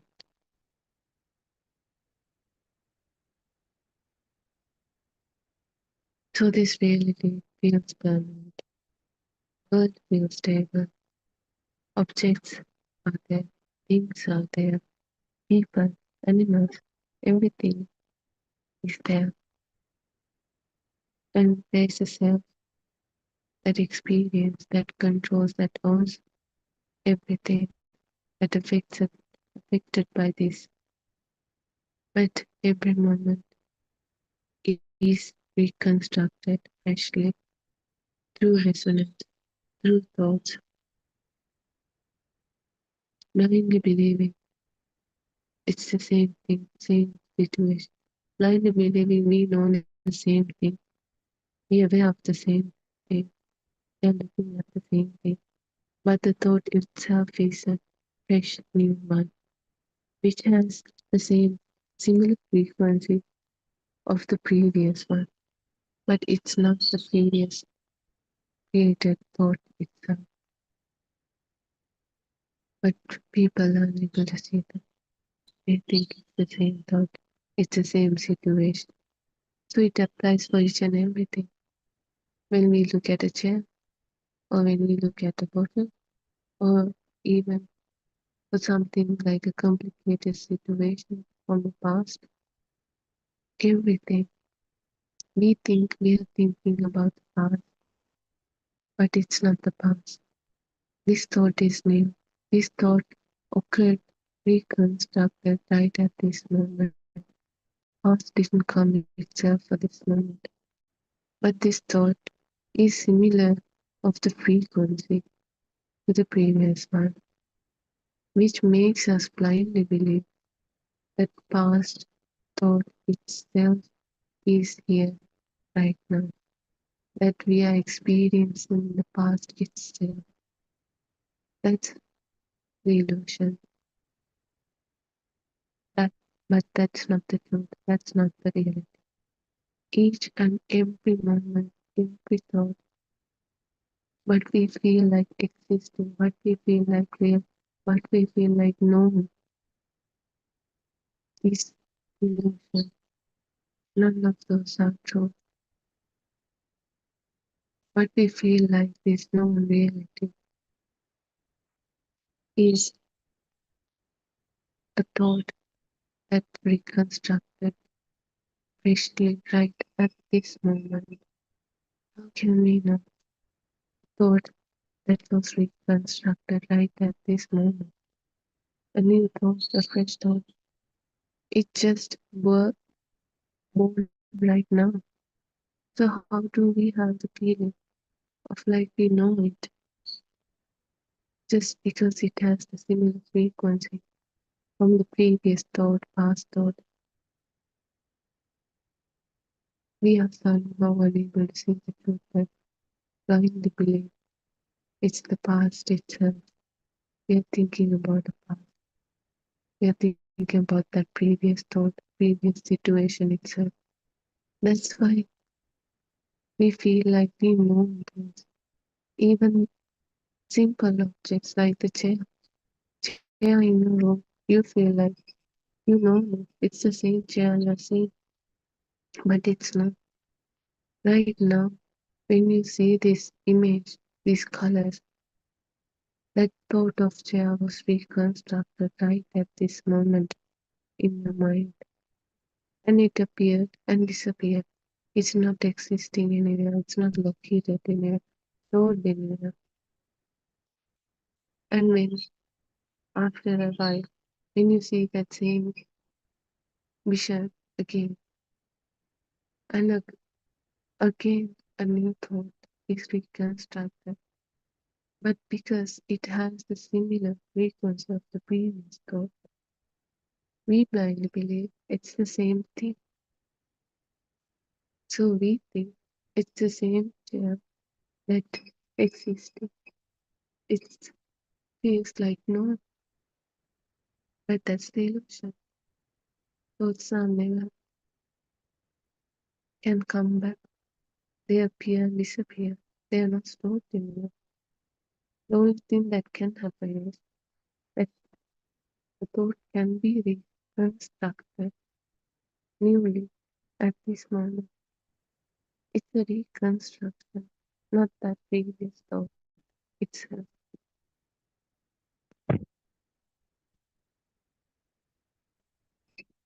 Not just this chair.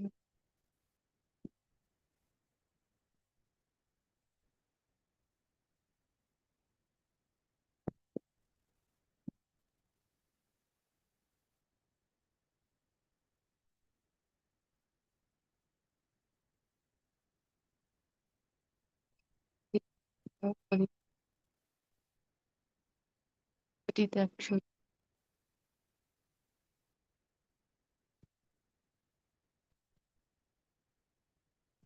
happened. Like now, something similar to that moment was created in our mind. But we blindly take it as that situation itself came to this moment right now. And I'm thinking about the past right now, like that, and we suffer.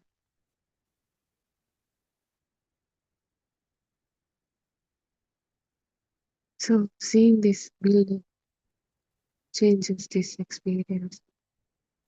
When you see it yourself, it starts to shift. When this construction becomes visible, not seen as the reality itself, but seen as something that constructed, something that's not real. Each and every moment is new. Fresh. Thoughts have no power. They don't even exist. They appear and disappear like a spark.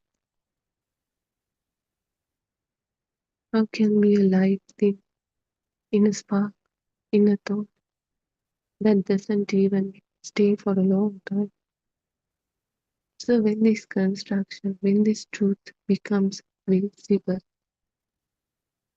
thoughts lose their heaviness. The power, the suffering that have the thoughts, the situation, certain moments start to lose their heaviness because that thought was no longer, that thought occurred and ceased at that moment. What we are doing right now is we are reconstructing the same thought again and again and giving it the power. But it's not even the same situation, same thought. It's something similar to that moment. We are always trapped in an illusion, a mental construction, blindly believing, taking it as the reality, and suffering over it, suffering for it.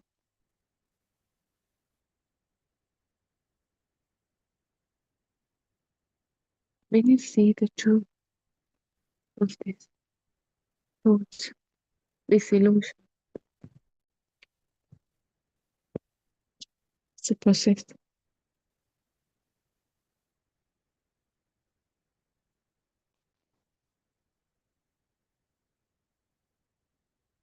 Not because someone's you know, only understanding. When you start to see it yourself, then the value of those thoughts, that power of these thoughts starts to lose. Because now you know what feels as real, fleeting, solid, that exists on its own. It's a illusion. It's not the reality. It's just a construction, a thought. It's a mental formation. Just a combination of bunch of sensor content fragments. When you see thoughts, as the real itself, each and every thought start to lose its power, its heaviness,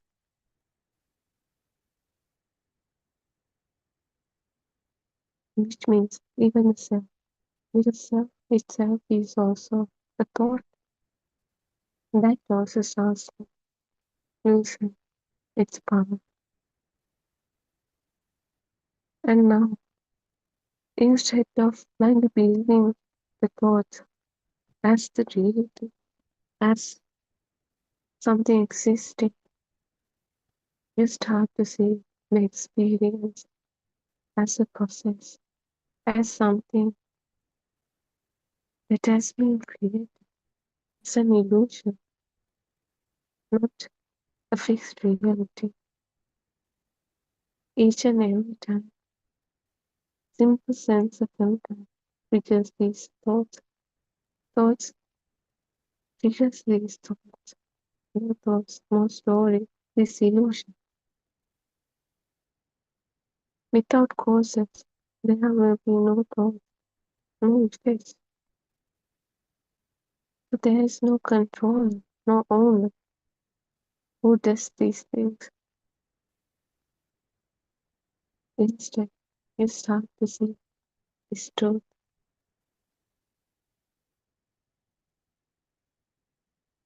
These fragments, what we strongly feel as real, these thoughts are just a powerful mental formations, not separate entities, things that exist on its own. So when you see this thought again and again,